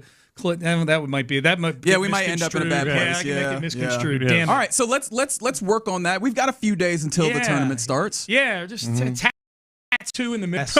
Something light. And we all get to pick what it is. Nothing big. We all get to pick what it is. It's a big pink pony right in the middle of their chest right there. All right. Crosstalk brought to you by D&M Auto Leasing. What is the question of the day? Hey, did you see Wemby on the day off yesterday in New York City? Sitting on a bench in Gramercy Park, drawing, like a pencil drawing. Just sketching, huh? Of trees or something he was looking at. I didn't exactly see what one of his French girls. Apparently he likes to draw. Okay. As kind of his low-key hobbies. Okay. What's a low-key hobby, weird or low-key hobby that you have? Something I just spend time doing? Yeah, what's a weird way you spend your time? Yeah. Not like cigars or drinking. Gambling or drinking. Okay. Like just a kind of a low-key. I'm fresh out of ideas. that's 24 of the hours accounted for. Yeah. Like, I don't know, finding a way to get 28 hours into it. Yeah. I know Seth has one, but I'll let I guess, I don't know if it's a hobby. Well, I guess this is exactly what you're talking about. I hesitate to put myself into this group of people because they're way, way, way more knowledgeable about it. But I enjoy watching birds. I wouldn't call myself a bird watcher because I got a minimal understanding of everything. But this is something, kids, just be prepared for this. Sometime around your mid-40s or into your 50s, all of a sudden you're going to take an extreme interest in birds and just enjoy watching them and learning their behavior and everything. Have you reached the point where you have a bird tracking app? One of the people in the group when I was on vacation had a bird tracking app where like you listen to the bird songs, you record it, and then it identifies the bird for you, and then you keep like almost like you're collecting Pokemon. You keep it through your. Have you progressed to that stage yet, Seth? No, I don't have an app. No, I'll that's get the what app I'm for saying. you. Like I've got a little guide that shows like a little fold out laminated guide, but that's about it. That's the extent. My wife's way more into it. That's mine, Seth. That birding is mine too. I have a camera on my front porch for the bird feed. Have you ever shared any of your bird pictures? You have? Oh yeah. I'll send you some. Okay. Send me some. To the point that a buddy of mine gave me a vest with all these little bird patches on it. Oh, so making fun of me basically. Okay, yeah. He knows you're into it. Seth's known to run around the neighborhood here near the station chasing birds. I saw a bird that I hadn't seen before. And I can't even remember what it was. And I was in the median there between the movie theater and our building, kind of like trying to catch sight of where this bird had gone. And Jessie Watt was driving by and she stopped and she's like, "What are you doing, Seth?" I think she was worried about me. I said, "There's a I don't know, it was like a bluebird or something." I was like, I think I saw a bluebird there. And she looked at me, she's like, "How old are you?" Which I took as a compliment. That's right. I think she felt like, Seth must be older than he looks. And at that moment, Jesse became a huge advocate for the health and welfare of retired football players. That's right. That's right. Cabo Verde is the same as Cape Verde, by the way. Yeah, that's what I thought, because I'd seen it named Cape Verde. I didn't know. Yeah, I know. In some, they're saying Cabo Verde in some places and Cape Verde in other places. It's very confusing. Languages. It's like Côte d'Ivoire and Ivory Coast. Yeah. But like on the actual in the pool play and everything, in some places you'll see Cape Verde. Yeah. So I thought they were two separate countries. All right, so we need to keep Cabo Verde away from Seth, otherwise it'll drive These are the things you need to know if you get that team. I don't have like one that involves like going outside and looking for things, or not like a casual fisherman or anything like that. Have you collected anything in your life? I used to collect baseball cards when I was a kid. So and Sports Illustrateds. Yes, I've collected Sports Illustrateds. I'm guessing that's since stopped. Of them. You still have them? Per year doesn't count, Sean. You're just no. I have wanted the barber shop. No, not the barber shop. The sporting goods store that I used to go to when I was a kid in my town. Their whole wall was wallpapered with Sports Illustrated covers. Nice. And I always said to myself, if I ever had a man cave, I would like one of my walls to all be old Sports Illustrated covers. I think that would be cool. Nice. And thus, For decades now, I have been dragging around gigantic boxes full of sports. I have pissed off 2 wives now with these boxes of Sports Illustrateds I've been dragging around. But they're still in pretty good shape. They're in these boxes. Yeah. And someday, I'm going to get that man cave. So that's yours? I think well, no, not collecting Sports Illustrated. Yeah. Because Reggie was just asking if I collected anything. No, you know what I'm intrigued by? Crime. Amy got that Citizens app on her phone, and those are so bad. What? Those neighborhood apps where you just get like into these rabbit holes. Somebody stole a bike. When they got 2 blocks video away. and everything. They have video? Yeah, it's crazy. Yeah. It's very detailed now. It's very interesting. And one of my favorite shows too is and I know another answer from mine actually, sitting in my chair doing nothing. Nice. But it used to be Live PD and then they changed it to On Patrol, I think. Yeah, I love that. It's like the Red Zone channel for crime. And let's go out to Terre Haute, Indiana, and it's the jankiest cities ever. It's great. I think this is your Pendergast blood coming through. Big time. Yeah. Oh, no, I love crime. So, but game shows. Oh, that's a good one. I will sit and watch the Game Show Network for hours. Good man. Hours. And I feel like I could win at all of them. You feel that way. Except Jeopardy. Yeah. Celebrity Jeopardy I'd win at if I ever became a big enough celebrity. The questions they really are dumb easier. it down for celebrity. Big time. they do. Yeah. I was watching one yesterday. Nikki Glazer. It's like 6 years ago because Trebek is still the host there. Rest in peace. She won like $50,000 on there. She was really good. But it goes to a charity because it's celebrity. Yeah, I know. It's kind of messed up because when you're giving it to a comedian, like most of them aren't as rich as you might think they are until they're super, super famous. Yeah. And I feel like 6 years ago, Nikki Glazer maybe had a special or two, but she was probably still at a stage where it was like, boy, I could really use that $50,000. She was probably making a good living, but it wasn't like it was like $50,000, no big deal. Yeah, it was. Oh wait, no. It was Wheel of Fortune she was on. It was Celebrity Wheel of Fortune. Yeah, okay. Kind of different than Jeopardy. Yeah, very much so. But some stupidity going on Wheel of Fortune. I posted some this weekend on my Twitter account. Oh God. Seth, by the way, the name of this app is Merlin Bird ID. So I'm sending that to you. I don't want to bring technology into it. No, you have to now. I'm trying to facilitate this as far as possible. I just want to try to do it. Just genuinely enjoy something. Do you have a notebook? Do you have a notebook where you take notes of your bird discoveries? Yeah, it's Brandy. I tell Brandy. And she remembers it for me. All right. Fellas, have a great show. Thanks, buddy. Thank you for letting me reevaluate how I've been spending my time welcome. These days. Appreciate that. And Seth, antibodies to you, my friend. Oh, antibodies and a Texas warbler to you. There we go. Thank you. Is that a bird? Yes. Yeah. I don't know for sure. I know what warblers are. I don't know if it's a Texas warbler. All right. We are done. We are out of time. Crosstalk brought to you by D&M Auto Leasing. Reggie Atatula, John Lopez, Figgy Fig. They are in the loop. And they start now. Yes, indeed. You are indeed in the loop on Sports Radio 610 as John Lopez shows me evidence of his robust birding. These are all my bird pictures. Goodness gracious. Yeah, this Far is too many bird pictures. Yeah. Apparently, there are a number of warblers that frequent Texas. I don't know that there is specifically a Texas warbler. There's a Nashville warbler, though. What? All right. There we go. Now I'm mad about it. Inbred. Did you call the bird inbred? Very good. Thank you for that. I appreciate that. That's Sean Pendergast, Seth Payne. Appreciation to them gentlemen and the crosstalk. But let's get going here. On a Monday, in the loop on Sports Radio 610. You know what it is. That's the OG John Lopez. I'm Reginald Atatula. Figgy Fig is on the ones and twos, and you rolling with us in the various different ways that you can. There's the text line, 713-572-4610. Get involved with the program that way. Or you can always do the thing that is available to you courtesy of the motors, which is live streams. We keep it 100. The YouTube page is Sports Radio 610. The Twitch chat is 610 Houston. And OTAs turn into minicamp this week now, don't they? It is indeed here as of tomorrow. And so what's the next step that you want to see for this Texans team? It seems like it's been a lot of thumbs up. It's been a lot of green lights, which I guess summer football is supposed to kind of be that, right? It's the time where we all just kind of wax poetic in a positive way, and then we kind of don't think too much about the negatives if we don't have to. However, what is the next step that you want to see as your Texans progress towards a season in which they need to contend for something big? Well, so minicamp, how is it different than OTAs? First of all, it's not voluntary. I mean, it's Yeah, it's not voluntary. That's right. So they do need to be there. Don't expect anything with the Texans. So, Daniil, get out here, baby. Yeah. Let's go. Don't expect anything with the Texans in terms of nobody showing up. But the other big difference is they really they clamped down on the time spent on the field, Players Association rules and NFL rules and all that stuff. So I started thinking about that, and I looked it up. You can only have 10 hours of participation a day. Now, that includes meetings. Only, I believe, 3 or 3.5 hours on the field.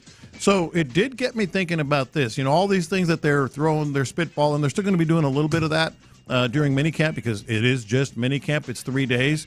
But I think we're going to start seeing, legit so-and-so's running with the ones. So-and-so is in the rotation at wide receiver. So-and-so is at tight end.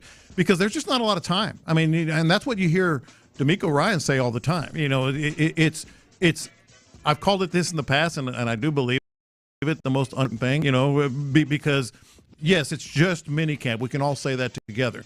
But the fact that Keelan Rutledge, kind of ended OTAs getting more reps, just as an example, with the ones, if he trots out there with the ones now, that is extremely meaningful. Absolutely. Yeah, they're extremely meaningful. We've talked about it, right? Like this undertaking that they are having where you are switching a guy from one position, in theory, or at least cross-training is the way that they're terming it. But let's be honest. If things go the way that we all optimally want it to be, he is switching positions from guard to center. But he's switching into one of the more cerebral positions of football. That is a large undertaking for a guy. And as you mentioned, and a lot of people have decried coaches, players, there's not a lot of time in the offseason because of collective bargaining.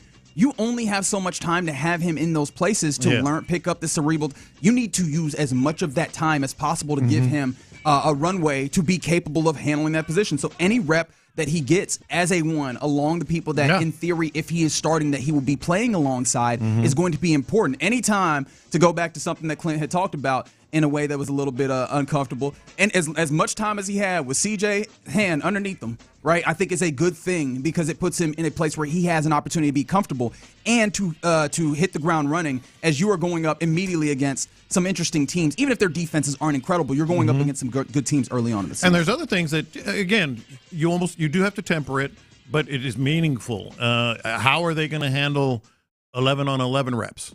Because here we are about, hey, the Will Anderson Jr. of this? That would be the biggest part of it, yes. How much is it going to be ones versus ones full bore, or are you going to try to get, more good reps for the offense, or at least early, before they put on the pads in training camp to get used to things? That's another thing that I think, because of the time constraints, they may do that more. And by the way, we're going to have people out there, watching mini camps, so we'll have all that for you. The other one that jumped out to me, and I'm kind of curious more than optimistic, not that I'm not optimistic, but just curious to see how it plays out, is Jaden Higgins, the wide receiver room. And they've talked about moving him to all three positions and all three slots in the wide receiver reps. We'll see how that plays out. So a lot of this just is really meaningful. Tank Dell, I don't think it's going to be the be-all if he doesn't participate, but if he does, it's going to be a great advancement. No, 100%. I think that wide receiver or receiving core in general is something that I'm very intrigued about, because something that I've been thinking about, and I didn't know if I was going to bring it to air. It's one of those things that I think is currently in the stage of just something that you ponder.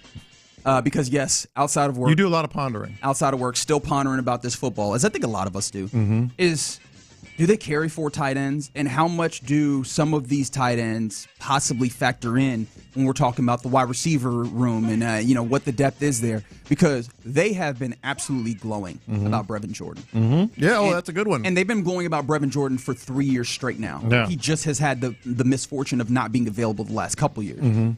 If he's available, what does that do to the way that they run this? Do we even see as much of the slot position that we're thinking about? Or is Brevin Jordan the type of player where he factors into what's happening here? I would love to get some level of inclination, at least, because I know I'm not going to get a full answer in this in watching them do this or this early on, right? Training camp is still a ways away. But I would love to get some inclinations as to how much the love of Brevin Jordan and his capabilities and his athleticism, how much does that show up in what they're trying to do offensively? That is very intriguing to me. Particularly because now, in the past, it's been Brevin Jordan and a couple of tight ends trying to do a little bit of everything.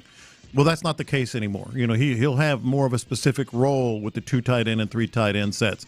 Maybe that's a good thing for him. I think it is a good thing for him because he has that particular role. You got Moreau coming in now, more of a blocker hybrid kind of guy.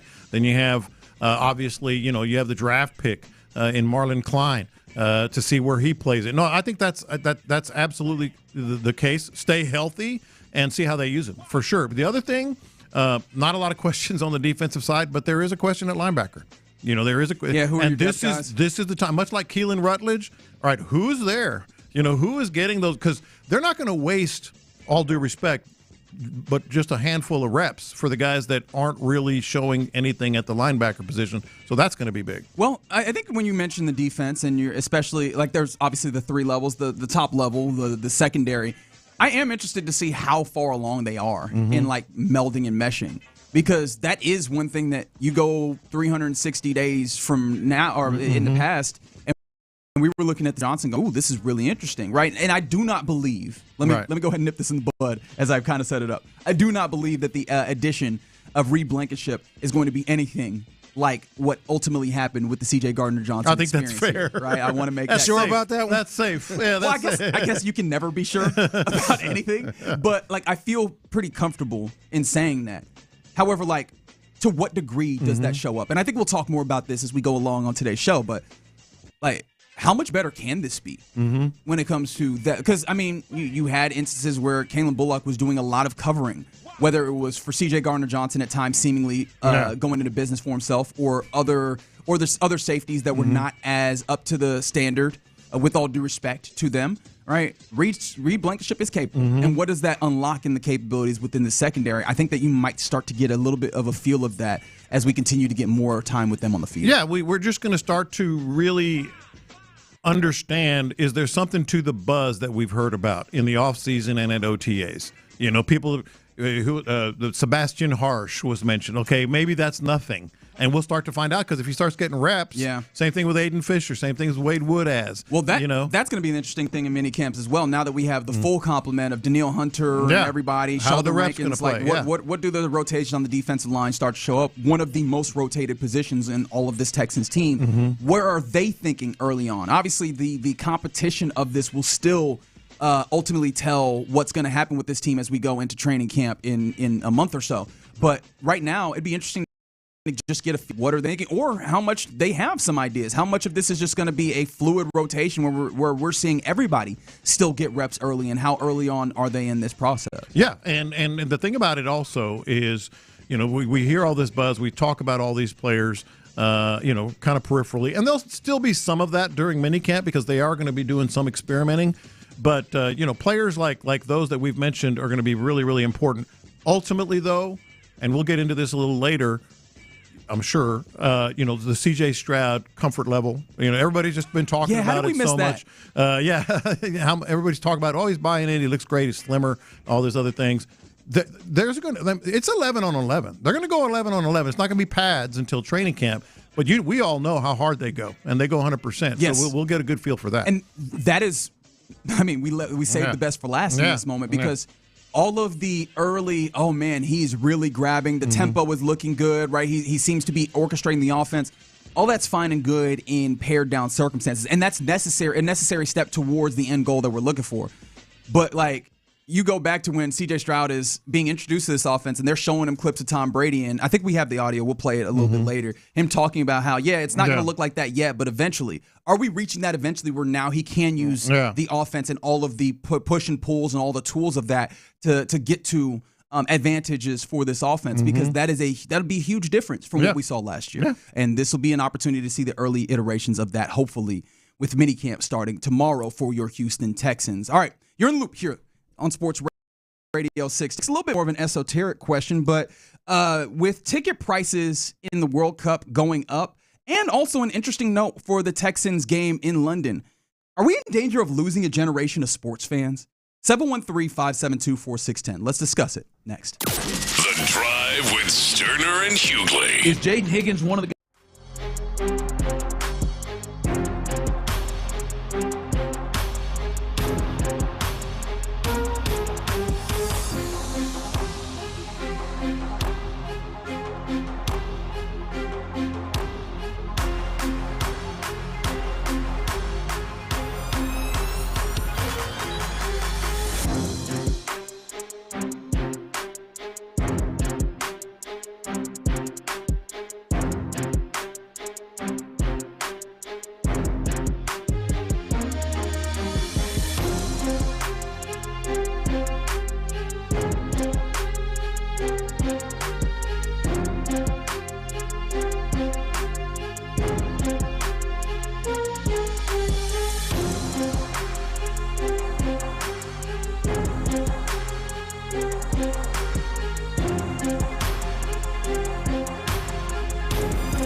Let's hit him big time. Houston, let's get in the loop. You better get ready because we're going to show up and show out. With John Lopez and Reggie Atatula. Always live, always local. What do you say? I don't care about the labor, show me the baby. Don't tell me about the waves. Just bring the ship in. Okay, that's a different one. What'd you say about a baby? You've said that one specifically. Don't get out. Biggie, help me out. I have not said He's that one. gaslighting me right now. You're in the loop on Houston Sports Leader, Sports Radio 610. Yeah, you're in the loop here on Sports Radio 610.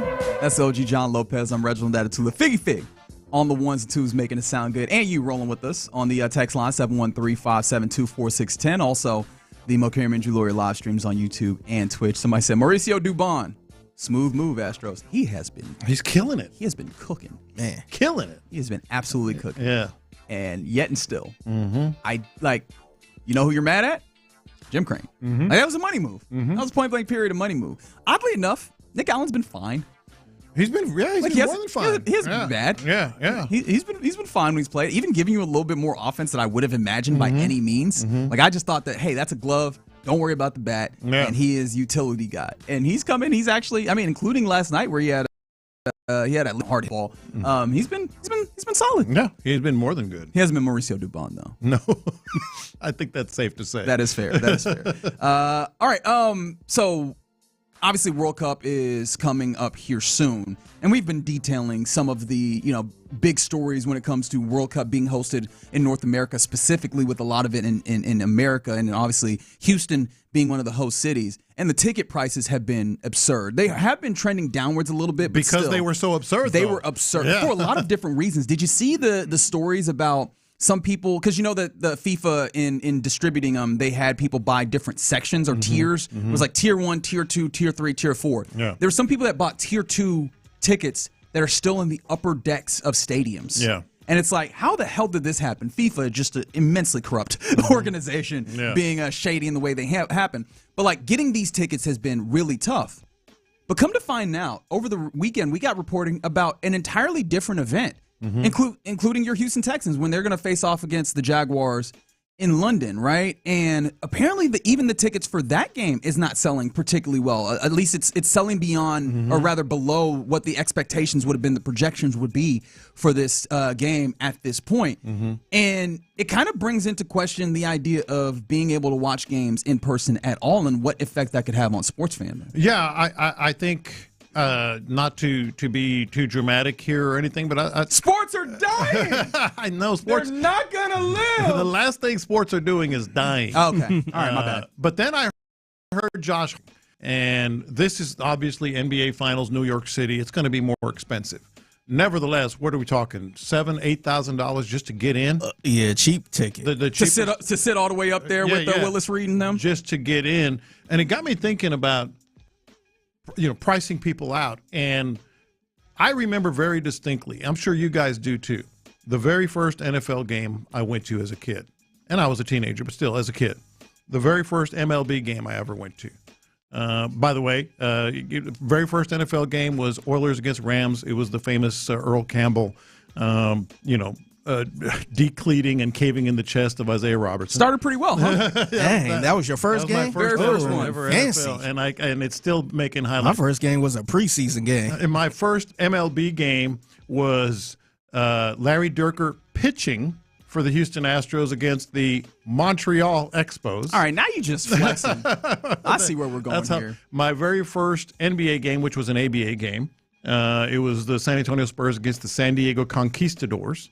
And I remember my very first, hockey game, but I was already an adult because I was traveling. But we all remember, I bet you guys can, in your mind's eye, immediately, the first NFL game, MLB game, NBA game I ever went to. Honestly, you can even go any further. Like the first professional sports game I went to was not more than 1,000 feet away from where we are at the Compaq Center. It was Houston Comets, Minnesota Lynx. It was like the first. I mean, this is something that is vivid for sports fans.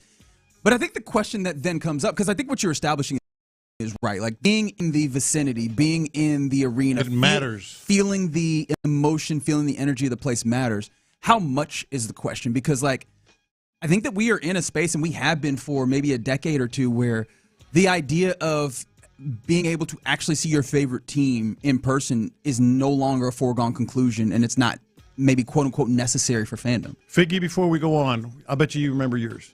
Yeah, so my first NFL game was a preseason game. It was actually, I think it was the first game when the Browns came back. I guess it was 99 or somewhere around there where they played the Eagles. So that was like the first game, preseason game. Cavaliers, it was Cavs versus Magic. And I want to say Tracy McGrady was playing during that time. So, and the Cavs was ass. Yeah. So, you were Tracy McGrady was there. It's fine. What did you care? Exactly. Tracy was in the building. I think everybody in that building was like, yeah, the Cavs ass, but you got this dude named Tracy McGrady. Yeah. And then Guardians, I didn't go to a game until I was grown. But well, here's my point, guys, and I know our listeners are going to have something to say about this. Are we in danger of losing a generation of fans? Because we can all, in our mind's eye, immediately call those things to mind.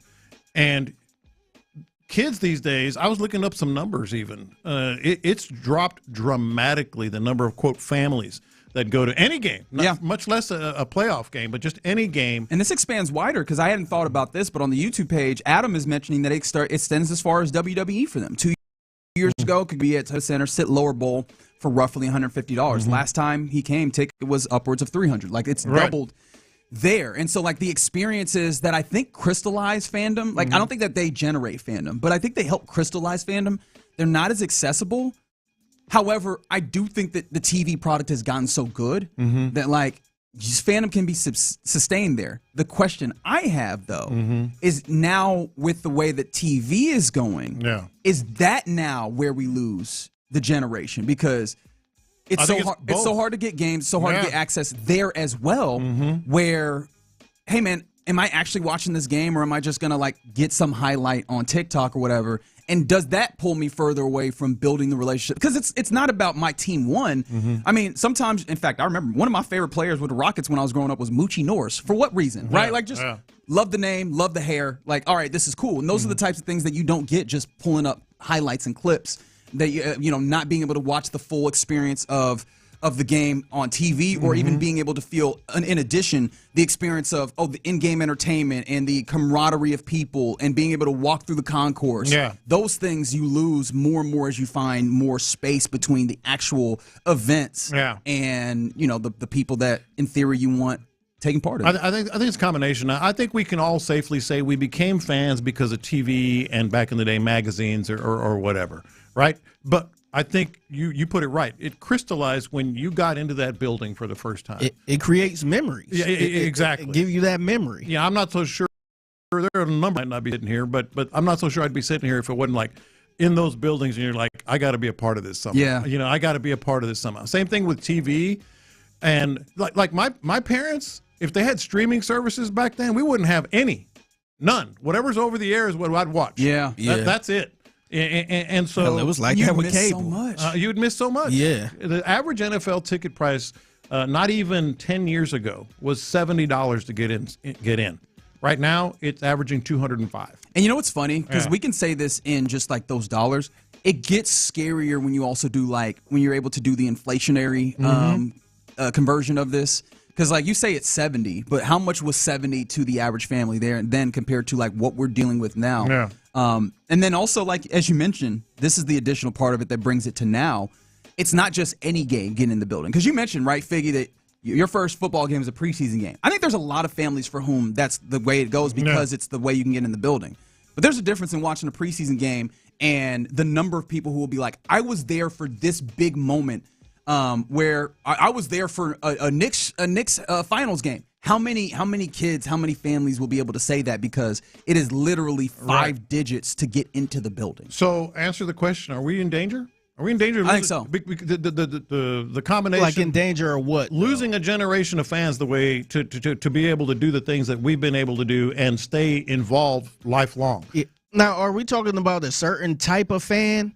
Because I feel like a whole generation. Because I thought about that too, and it seemed like maybe if you want to count social media and stuff like that, it just seemed like it's a bunch of people that are fans of a team that's not even from that city, that never even been to a game.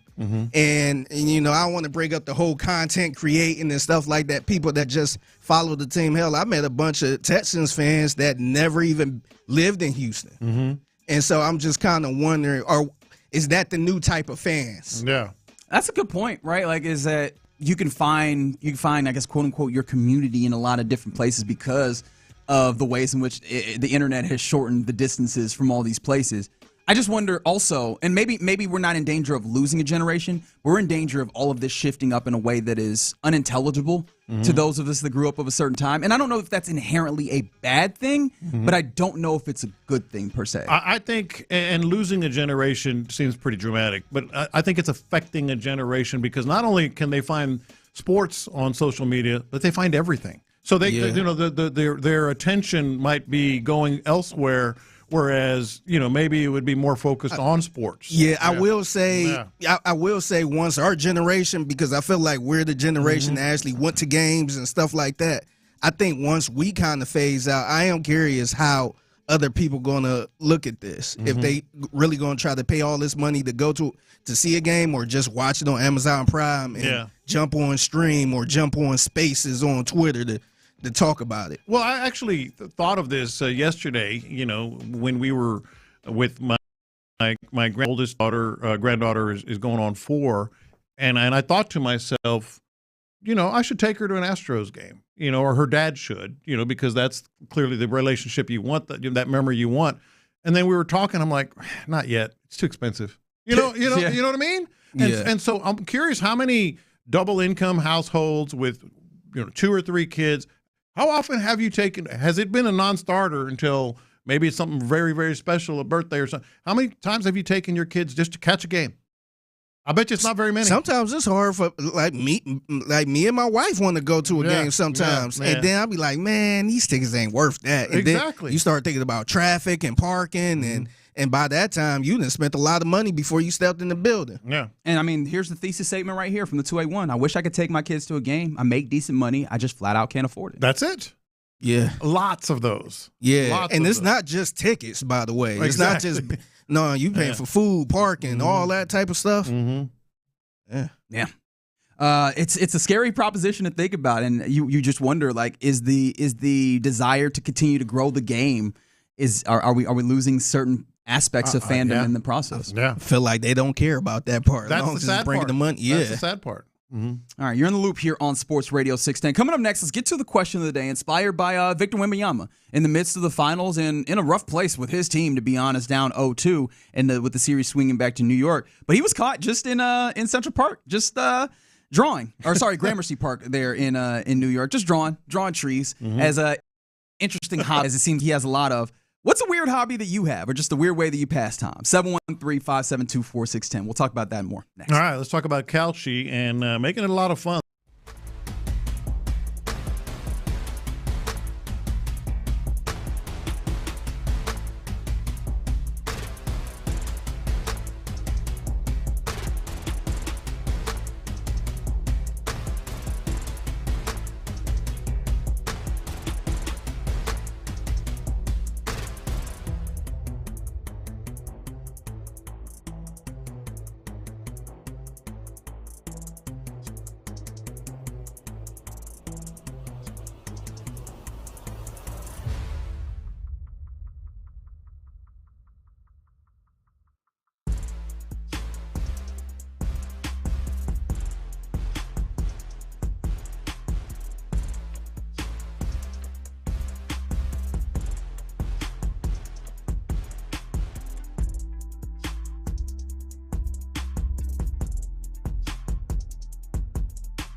I highly recommend AmericanEagle.com. Transform your business today. Dial 877-WEBNOW1 for a free digital consultation with AmericanEagle.com. Sports Radio 610 presents live from the West Point Lincoln and West Point Lincoln of Sugar Land Studios. Here's In the Loop with John Lopez and Reggie Atatula. Yeah, you're in Sports Radio 610. Let's get to the question of the day now. What's a weird hobby that you have or just a weird way you spend your time? 713-572-4610 because I guess the person du jour at this point, the man of the hour of sorts when it comes to sports generally has been Victor Wembanyama, the 7'4", 7'5" alien that has captured the attention of NBA fans and really sports fans in general. And it had been in the positive way as his Spurs had toured through the playoffs, and now a little bit of a negative way as he had an okay game in Game 2, but definitely didn't feel like it was one that was imposing and that was befitting of like the best player of a team in this circumstance. Is that fair to say? Oh, absolutely. I thought he played well in the second half, but he's got to do more than that. No, right. Yeah. He didn't feel imposing at all. Mm-hmm. And obviously, like, that's the portion on the court. But off the court, like, he has been this interesting dude. Like, he seems so I don't know what the right word is. I was about to say erudite, but I don't even know if that's particularly what we're talking about. He's a whole person. Yes, he cares a lot about other things outside of sports. He's very particular. He's different. Like, he almost gives you a little bit of Kareem Abdul-Jabbar. Mm-hmm. Maybe not as prickly as Kareem was, but very much, oh, man, this dude seems to be like he has a lot to his life. And that was added to by him being seen in Gramercy Park just drawing trees. It was hilarious if you saw the picture. He's got his knees crossed, has this big, like a sketching tablet, you know, those extra big sketching tablets, and he's looking at a tree and he's drawing with whatever pencil or something. And I'm like, that is the day off after you're down 0-2, he's in Gramercy Park trees. I'm surprised no New York fans try to heckle him a little bit. Exactly. That's a horrible drawing. This ain't French. I'm not going to lie. Get the hell out of here. Knicks in 4. That's right. Bing bong. Mm-hmm. I haven't seen any of the conversations about it. Mm-hmm. There's got to be criticism of Wemby doing this, right? I would guess there always is. Keep your nose in the playbook kind of thing. But I don't know. It's also him, and a lot of people recognize that. There could be the argument of, hey, he's getting away from it, clearing his head, that kind of thing. Yeah. I'm very intrigued as to how like people have talked about Wemby in this way because, like, again, it's cool when everything's going well and you have this outside life as well away from it. But then when there is signs of trouble, which, of course, I think you could say, especially with the way Game 2 ended, with him throwing the ball away in a way that, like, almost rivaled Chris Webber's moment in the NCAA tournament, it goes, oh, okay, are you locked in? In fact, you know what it reminded me of? After the Western Conference Finals when the Spurs beat the Thunder and all the emotion pours out of Victor Wembanyama. There has been criticism of that. Yeah, and Kevin Garnett was one who, honestly, I think the criticism is maybe a little harsh because it wasn't like he was very down on Wemby, but this was what KG said about Wemby in that moment. The alien got to go through some heartache to be able to tell the fairy tale Hallmark card story. You understand? He got to go through some bullshit. That was too emotional for that to be. That was too emotional for me. He got 4 more games to try to get. You got to go through the finals now. Nah, you still got to be even killed right here. And that trophy, that ain't what that's cool. Yeah, we beat them, cool. But I got a whole nother sight and it's up here. It's going to take my energy to can't be you. Nah, that's how bad they wanted to beat OKC. You know what I'm saying? But man, this right here, nah. KG's a champion, right? Like, KG is not speaking from a place of not knowing. Do you feel like, do you subscribe to that theory? Like, no, you're not with KG? No, that's a bit much. But part of it is they were not expected to even get close to this far, and Wemby clearly was caught up in the moment. I think that's a bit much. I get it. I get where he's coming from. Hey, let it go. But it's kind of hard when you're 22 years old and you've never were expected to do anything like this, and you beat the reigning champs, not to be a little emotional about it. You know what I mean? I think I kind of said it in real time. I was kind of surprised to see him that emotional. Nah, I'm not I'm not with KG on this. Yeah. Like, I thought KG was a little too harsh. Maybe, yeah. But in real time, I'm like, man, like I was expected to see that after you win it all. Mm-hmm. And I'm like, I was kind of thinking, kind of like KG, like, dang, you got four more games to win, man. Yeah. And it won't look right if they don't win the series. I mean, if they don't win it all, and then people I think go that's the point key back thing. to that. You know, had they been up 2-0 right now, no one would be saying anything. Yeah, you know, because at that point, I'm like, brother, you got to win it all now. Yeah. But I kind of look at the Kobe thing, the job not done type deal. So I get it though. Like, I wasn't mad at it, but I was like, damn, bro, you got to win 4 more games. And I've seen people hold post some of that emotion. I've seen people post the Kobe's job not done, and the thing for me is like I buck back at a lot of that because it feels like people take the wrong lessons, in my opinion. It's like, no, they won in spite of them being psychopaths. Like, a lot of times in sports we do he's a psychopath and that's why he wins. And so there is something to that where I go, yeah, I don't know. However, I could see how, like, the emotional toll, like, there's a reason why the cliche is never get too high, never get too low. Like, there is something that you're expending here. Sure. And so, like, I think that the way that Wemby has kind of shown, where it feels like at times he's not been as up for the challenge in these first couple of games, even if it's for moments, right? You lose moments and then he locks back in. Those moments that you lose are important. So, like, I think the KG thing is ringing a little bit truer than I realized over the last couple of days. Yeah, it's not for me, just because of what I said, but also I think the biggest reason is the Knicks have been playing their ass off, and they're playing about as good a basketball as you can see. Yeah, right no, now. that's I think that's one of the reasons. Let's not forget that part. That's why I was kind of like, wait, hold on, man. This ain't no, I know we was talking about the Western Conference Finals. Yeah. That was the real finals, but I'm like, man, the Knicks been playing Let's give pretty the good. Knicks some credit here. And that's some of the nature of, like, being here before, because the Knicks, like, they've gotten their asses handed to them a number of times in the last few years. So they get past the Eastern Conference Finals, and of course it was an unceremonious sweep. So maybe there's not as much emotions in that, but they've been a little bit more workmanlike about it. But the question of the day: what's a weird hobby that you have, like the Wemby being seen at the park drawing in the middle of the finals? I just sent you some pictures. Yeah, a lot of them. I think I'm going to have to rename this group chat with all of us into, like, the birding group chat, because I just a whole bunch of pictures of I birds. sent you some pictures of birds from my front yard. I got a camera on there.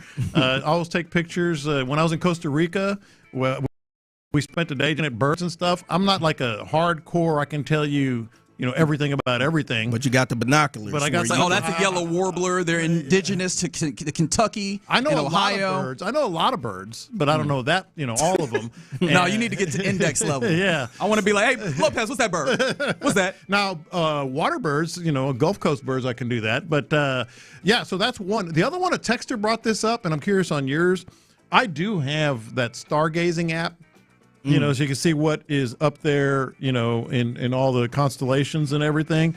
And every once in a while, we're outside and it's dark. I'll point the app up to the sky. Oh, that's the blah blah blah. But I don't know anything. Oh, really? Yeah. Someone did text in that like they're a stargazer. Like they like kind of looking at the various different stars and knowing the information about it. That's really awesome. Fig, is there one that came to mind to you? Like one of those kind of just, this is an odd hobby that maybe only I or very few people. Yeah, I love listening to video game music. And when I mean video game music, I mean video game music from the 90s, maybe some from the 80s, but I just go through their, their track list and just throw it on in the background. And my other one is I love watching the full walkthroughs of video games, so old school video games. So I've been kind of on a Zelda kick. So I've been watching some of the original Zelda games and just somebody playing it. And that just kind of bring back memories. That's kind of like a common thing to me. So I just listen and watch some of that. And I discovered a new thing with the video game music. You got lo-fi video game music. So they pretty much, you mentioned that the other day. they pretty much remaking the video game music, but in lo-fi. So like a lot more chill, a little bit more, easy listening. Yeah. So I'm like, man, so that's kind of my little dorky thing I like to do. Is it dorky to the point where like I could play a few notes and you're like, oh yeah, that's from Zelda? Or is that oh, you're there? Yeah, or I got to that point where I will play it in the car sometimes. Oh, wow. I just go to YouTube and just be bumping I think that counts. Zelda music in the car. Would you guys be surprised if I told you that the thing that, like, my weird hobby is, like, learning more about languages and words? No, that's fine. No, and it's not. I feel like you guys get on me about these words. It's actually not surprising, to be honest. No, it's not surprising, but that's a good one, actually. Like, give me an example. So shout out to PBS. PBS has a web series that's called PBS could be a hobby. Add that one to the book. It's a web series called Other Words, where a linguist kind of breaks down various different not anomalies, but interesting things in the course of language. Whether it's, I like that too, like roots of words and where they come from. Also like trends in language, like zero copula, things of that nature. And like I take those in. Obviously, like I dig into like dictionary thesaurus, that type of stuff. Whenever there's a word that comes up, I'm reading all the various different etymologies of where did this come from. Yeah, that is, and I spend way more time than I care to admit doing things of that nature when those words pop up. That's good. The whitewash warbler. Well, they were trying to make a joke. Oh, okay. They were saying the white trash warbler is what they were going for. Zenducky, appreciate you. Somebody said that they do Bob Ross oil paintings. That's tough. Oh, that's good. I never would have imagined. Yeah, somebody said that they saw that we had a conversation about the history of words. But yeah, I would have never imagined that people actually can manage to stick with them Bob Ross videos. Right? It's like 30 minutes and he paints a whole painting. I'm like, nobody's doing this in 30 minutes. You're pressing pause. There's no way that you That is something I used to put on in the background too. Instead, because it's soothing. Yeah. If I need to, stay a little calm. Happy little tree. Yeah. Everything was like a happy little flower. Happy little accident. He got a great voice for it too, exactly. 100%. Legos. Collecting, building Star Wars Lego sets. Yeah. Can I be honest about? I'm a very judgmental people. You know this. I'm a little judgy of the Lego sets. How come? I mean, it's a puzzle at that point, which is fine. Like I do puzzles as well.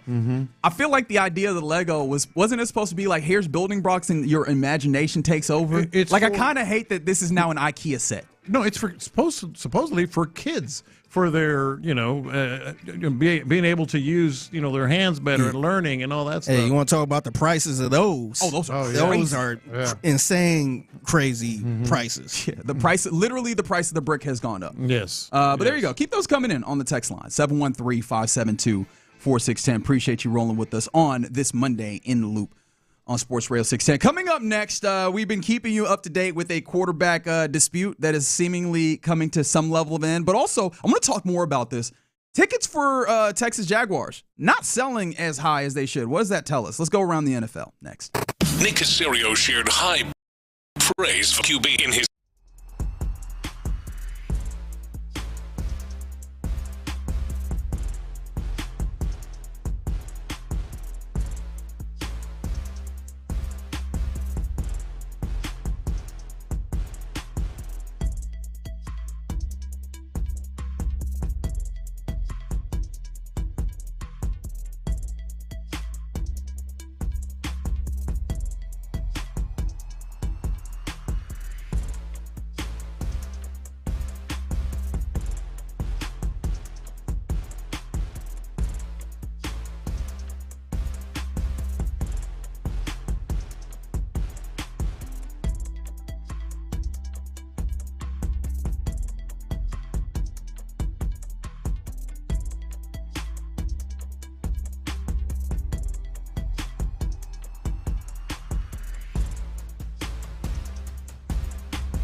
Lincoln of Sugarland Studios, KILT FM HD2 Houston.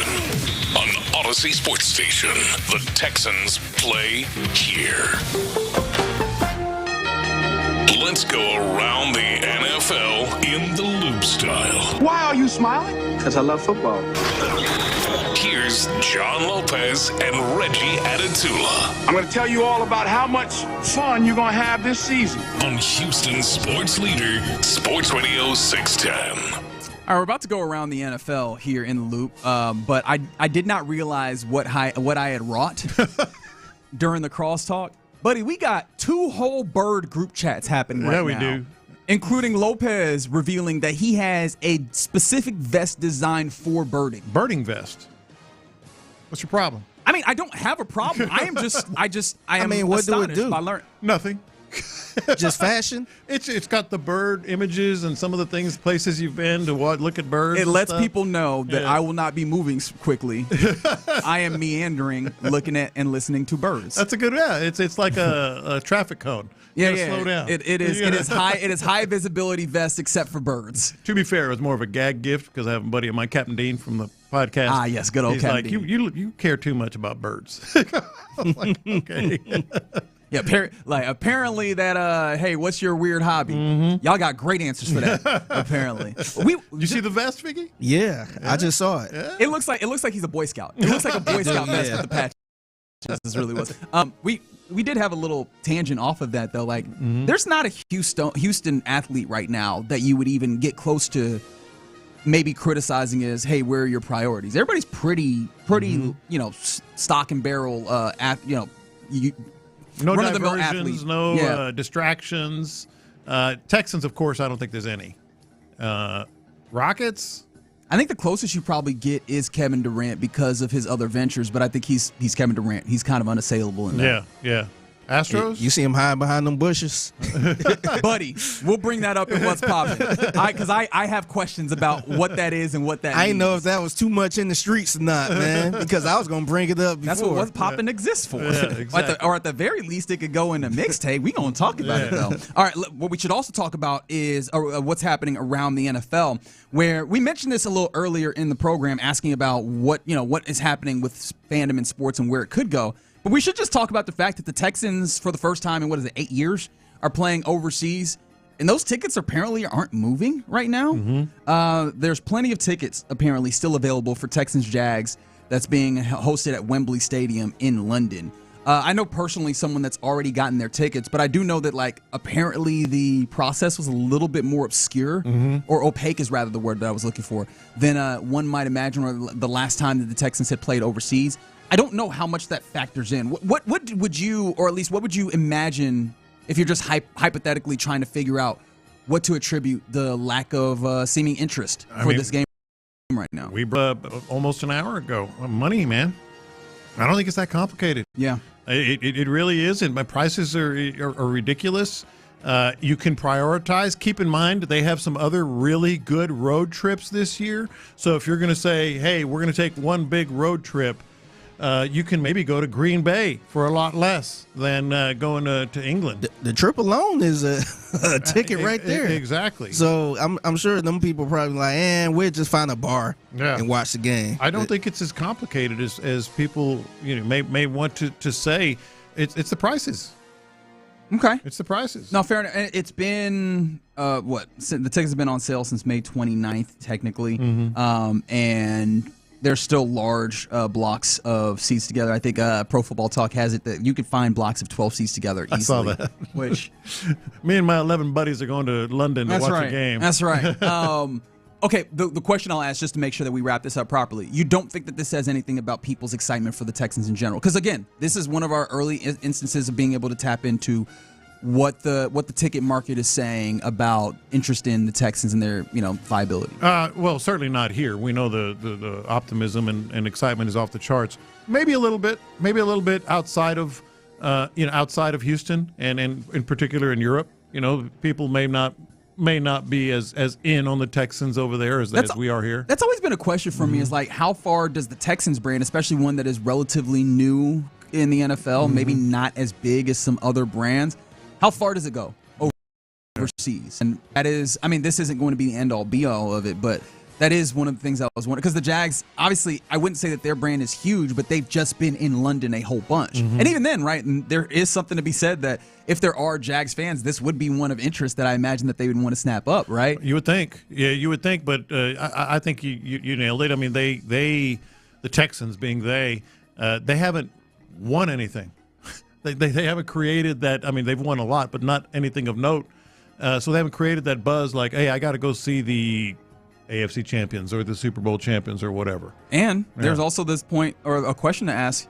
Does defense sell tickets? Right? Like, obviously, we have the cliche that defense wins championships. How often do people go, this is going to be a great defensive team on the field that I need to go see? Yeah. I genuinely asking. Like, that is not a lead to try and make some level of point. I am incredibly curious as to what the general public's view of, I am interested in watching a game, because we know if there's a quarterback going, if there's a high-flying offense, that is an easy sell. Like C.J. Stroud a factor. You know, like I was saying it without saying it. He used to be the guy, you know, and now it's like, eh. Or even just the perception of C.J. Stroud, because I think we understand that the perception does not quite meet the reality of who he is as a player. Right. But the perception this offseason is very clear, where people are putting him in memes and jokes and making it seem as though like he is the poster child for being bad in a big moment. Yeah, I think there's a lot of knowledgeable sports fans all over the world. In Europe in particular, in England even more particular. But I think they would probably buy more tickets for Fernando Mendoza right now than C.J. Stroud. I really do. I think it's just an accumulation of a bunch of things. We'll see. I mean, it's still relatively early in the process. Maybe this ends up being a thing where the tickets don't fly early, but people kind of stack their bread, and then eventually they get around to buying the tickets. Maybe this is just we're early in the process type proposition. Continuing around the NFL, you know, I've been very intrigued with the Arizona Cardinals, which is a statement I imagine not very many people have said in the last, I don't know, few years. But I've been very intrigued for a very particular reason, right? With the new head coach, Mike LaFleur, in tow. Who the hell is their quarterback? And when you look at their roster, it feels like Jacoby Brissett is the best suited, even if he's not like an incredible option. And he wasn't getting paid all that well. Actually, he still isn't. Still not. And he was deciding that he was not going to show up to optional things as some level of, I guess, protest, for lack of a better way of saying it, to hopefully get himself paid more in line with what I imagine his role is set to be with the Cardinals. Well, it comes to find out that Jacoby Brissett will not take that as far as maybe some might have imagined. He will report for mandatory minicamp this week after holding out for all the team's offseason program, waiting for a reworked contract. So he wasn't about it to that level. And to be fair, I don't know if he probably had the juice to be about it to that level where he's missing mandatory stuff. Well, I think this is the formula. You know, make a statement made, statement received during OTAs. And so one of two things is either happening right now. Number one, he just doesn't want to lose that. It starts out at like $65,000 a day, right, during minicamp, and then it goes up from there. He doesn't want to lose that money. That's one option. Number two might be it was received, and they maybe are working on something, you know, with him. I would guess it's more the former than the latter, because also if he's already in a place where he's not getting paid all that well, I think his guaranteed money, his deal currently pays him $4.88 million. Maybe it can grow to like $5 and change. Only 1.5 of it's guaranteed. By comparison, Gardner Minshew, who I guess in my mind is the backup, but we'll see what the quarterback competition plays out. Gardner has 5+ guaranteed this year. So I can understand you being mad, but if you only got 1.5 guaranteed coming, I don't think you want to start racking up the fines, especially because aren't we in an era in the NFL where they no longer can waive these fines like they used to be able to do? Yes, exactly. Yeah, and this ain't like a franchise quarterback that's going to get his big contract anyway, and that money will be kind of, I guess not waived, but they'll be paid. Like, I don't know what type of contract he going to get again. The thing is, though, like for us, you know, 1.5 guaranteed, we'd be like, yeah, what do you need me to do? But for a quarterback, even if he's even a backup, he was quarterback. he was in the position where he went there to be the backup pretty much. I'm sure he was probably expected to play a little bit too. But if you going in, that's the guy. I need a little bit more. They money, really man. do need to do. Well, better look around. about it. Ain't no Kyler here, right? That's what I'm saying. He's going in. That's the guy now. Yeah. Don't they really need? And they need to. Do and he something. playing on backup money too. Yeah, that's what I'm saying. That's too much. He probably like, man, look at this, man. Y'all got me. Y'all gonna have me working my ass off pretty much. Y'all at least pay me like a decent quarterback. Just to remind you, the quarterback depth Sharp is as Jacoby Brissett, Gardner Minshew to second, Carson Beck, Keaton Slovis. Hey, Keaton, what's happening, buddy? Yeah, well, I hope he's renting.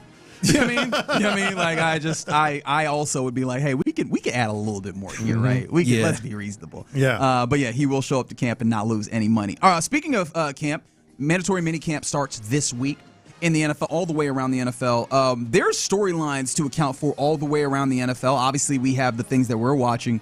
How do you feel about, like, I guess we'll do 1 through 5, 1 being not interested at all, 5 being maximum interested on these storylines headed into minicamp. How does that sound? Terrific. We will start in Cleveland with the quarterback battle between Deshaun Watson and Shedeur Sanders. Is it just me, or is this really, really interesting that Deshaun all of a sudden has been getting this buzz? I'm going to say 4. I'm going to say that out of a 1 to 5, I think that's a 4 because we don't like it, and I guess that's water under the bridge. Who cares at some level? But it sure would be interesting if there is a little something left there with him, and he finds it. That would be so Browns too, man. Like his last year or last thing, and he end up looking like 2020 Deshaun Watson. Yeah, exactly. That's it.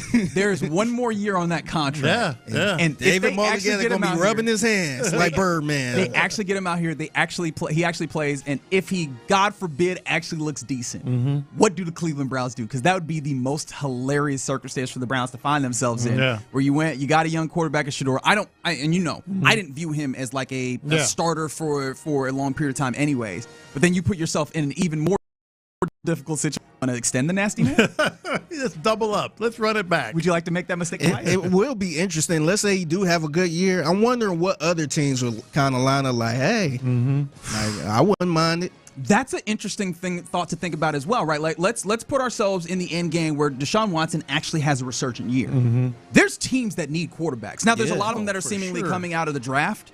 Yeah. But I don't know that everybody who needs one is going to have one per se. How desperate are you? Are we far enough he'll away? Have a job. Are we far enough away from the nasty man allegations where some team goes, yeah, but he played good last year? No, I think both. Yeah, I think both those things will be happening. They're wild. like, hey, that's happened. He hasn't done anything really crazy since. We need a quarterback. Hell, man. I mean, absolutely. 100%. Fascinating. It starts with him needing to win the battle over Shedeur Sanders. We'll see what that looks like. How about this? Lamar Jackson and the new partnership that he has with head coach Jesse Minter, maybe more importantly, first-time actual play-calling offensive coordinator Declan Doyle. Who is apparently a football genius. Somebody called him a human computer. And on all this other stuff. How much of that feels real how much of that feels? That feels like the thing that we do with all the wonderkins out here, where we start heaping praise upon them. Hell, people said that about Nick Caley, all due respect. It gets too big a lot of times. Yeah, like, this guy, it's I'm sure it's based in reality. I saw a video that the Ravens posted. Now, of course, the Ravens did post it about like him being incredibly detailed about even the way that the Ravens ran their huddles. Hey, be ready. He calls them L, which I find to be weird. He's like, L, step in, command the huddle, boom. And then they're talking about, how he's rolling out, making sure the footwork as well. The things that everybody is doing at this time of year. But he seemed to have real command as an offensive coordinator in that moment where you go, okay, maybe this works. But again, that don't tell me enough about what he's going to do as a play caller. Yeah. The interesting part of this also, Lamar Jackson does not have another contract lined up. I believe that he has 2 years left on his deal. Yeah. And if he goes through this offseason, he will reach that point that quarterbacks often do, where, hey, now we need to negotiate. Actually, is it 2 years or 1 year now that I think about it?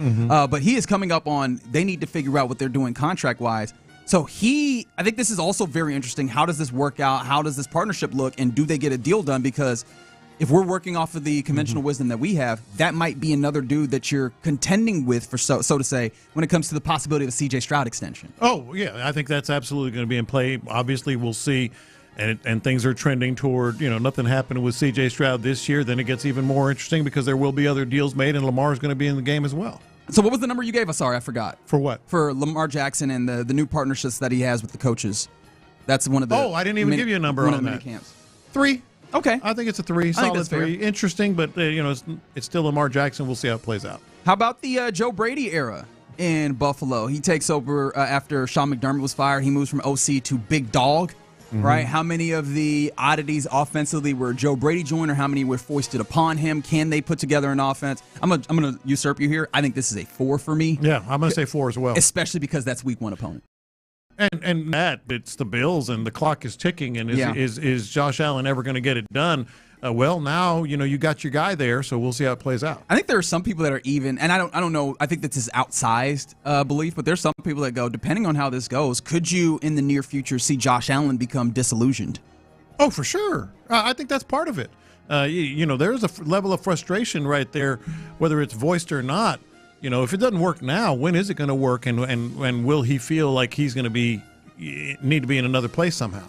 All right, how about this as we continue through some of the mini camp storylines that are coming? What is your interest level 1 through 5? Patrick Mahomes' progress back 5. to playing. A big 5, huh? 5, big old 5. I feel like if he can progress, here we are, wondering how Tank Dell is going to come back. If Patrick Mahomes comes back and he's involved, I don't know what level, we'll find out tomorrow.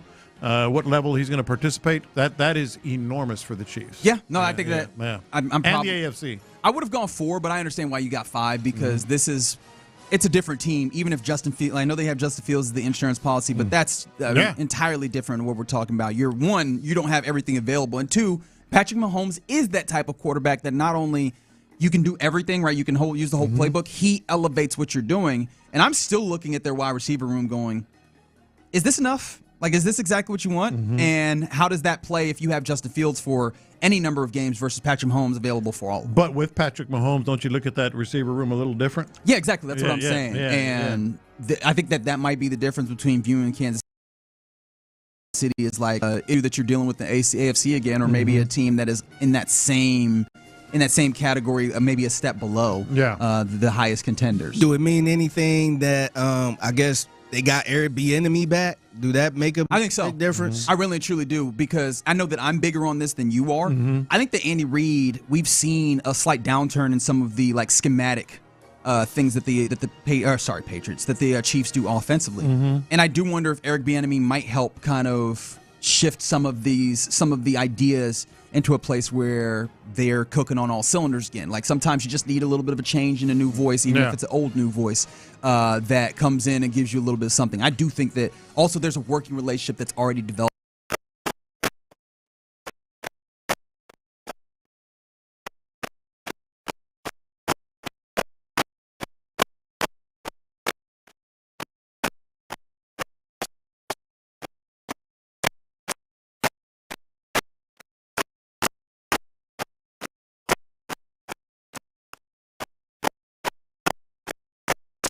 Coming up next, the Astros have a massive opportunity to get back into this thing after winning a series this weekend. What do they have to get done to do that? 713-572-4610. Let's talk about that next on Sports Radio 610. We finally have a little more clarity on when Tank Dell will return to the field after Nick Caserio's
Houston's sports leader. Sports Radio 610.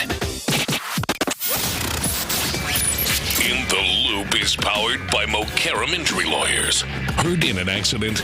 Call Mokaram Injury Lawyers at 281-222-2222. Yeah, you're in the Loop here on Sports Radio 610. Hope your Monday is going well. Astros this weekend win 2 out of 3.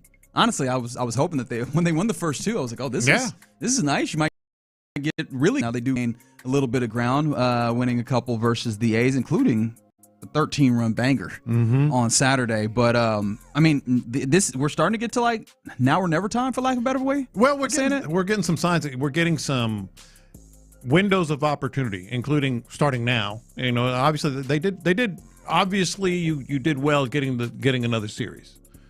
Sure would have been nice to get that sweep because you're 4.5 games back. And that could have been enormous to get the series, but let's not get too ahead of ourselves. But they're starting to show signs, winning some series, signs here and there. Mike Burrows is a different topic that we're going to get to because that was just bad. Why? What happened? Something happened? 5-0. Wasn't it 5-0? 5-0 happened. Yeah. And anyway, that sound about right for him. That's exactly right. Yeah, but the nothing part is something that we can't ignore in that as well. Like, why does the Astros offense do this from time to time? Well, no, that's more than fair. Some pitchers have bad luck. He's had a lot of bad luck. Yeah, but and that's the thing. He had bad luck early. It got to be where it was just really ineffective. I was looking at of course looking at statistics like a dork. But no, like he is so deeply ineffective with a lot of stuff. Like he's four-seam fastball. Obviously is a large part of what he has used historically. They are hitting the mess out of his fastball this year. It's a 293 batting average against it. They're slugging 395 against his fastball alone, and he's even ticked that down. Yesterday in particular, they tried to throw more changeups. He threw his fastball 57% last year. Like this is his main pitch. He's throwing it down to that now. He has tried to cut back on that, use more breaking balls, but that has not helped him. He's still ending up in this bad place, and I don't know if he has to like go all the way to trying to use like a sinker. Or like as a replacement fastball in these circumstances, because he does actually. I think I used the wrong numbers. I think those Alex Bregman hitting numbers, but the larger idea remains is that the forcing fastball has not been nearly as effective as it once was for him.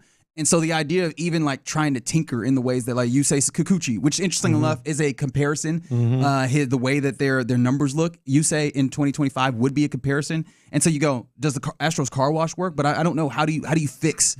And maybe there is like a mechanical fix that you need for him, but like how do you fix something that is so clearly going wrong? Well, they put him through the car wash and it's still not taking. They moved him around on the the mound on the rubber from the front to the back, trying to get a better arm slot. They've Christian Vasquez was talking about, demanding more changeups early in the count to be able to get some strikes and some swings and misses.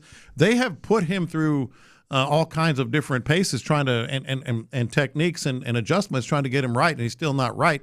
So that's the bad news. Again, the good news is they're winning some series. Hunter Brown, is coming back. I think they said next weekend against the Tigers. Can't wait. Yeah, exactly. And Josh Hader is back. Jose Altuve with another home run is back.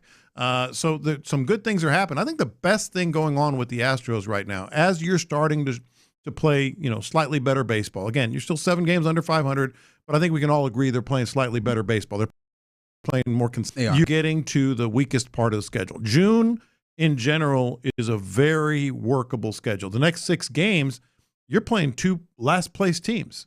Angels and Royals. Yeah. You're playing 2 last-place teams. So this is the time to, if it's really there, to start gaining some momentum. Yeah, and I think that this is the place where it gets tough because – and this is what we were talking about in the earlier months of the season. It's like it's early, but the more ground you give up in little ways, the more or the slimmer the margins are. Where that third game versus the A's, where you go, we won the series. You kind of need that. You need that because it would have been really nice because of the drip that happened early on in the season, and so. Yeah, these are the places where not only do you have to take advantage of this, you need to hit it hard, and that's a 4-5 record in that homestand. Like that just doesn't feel like good enough. Even though like you watch the games and you go, hey, they're playing better baseball. Ultimately, the results need to find a way to be better. So like, how do you take advantage of that? First and foremost, we talked about Mike Burrows. Is it just like fix Mike Burrows, or is it hopefully can you abandon Mike Burrows in a way? I think you should ultimately abandon Mike Burrows. Their depth in the starting rotation, as we know, even if they're getting some guys back, even if Imai is maybe pitching a little better, et cetera. But the problem is you have this 6-game stretch, then you're off on a Thursday, I believe, and then you play 13 in a row. Yeah. So you're going to need your 6-man rotation. That's where it gets real dicey. You know, Mike Burrows, you do need to make some big decisions. You don't necessarily have, or very few options to replace him. I think the other thing you have to really look at is Brian Abreu.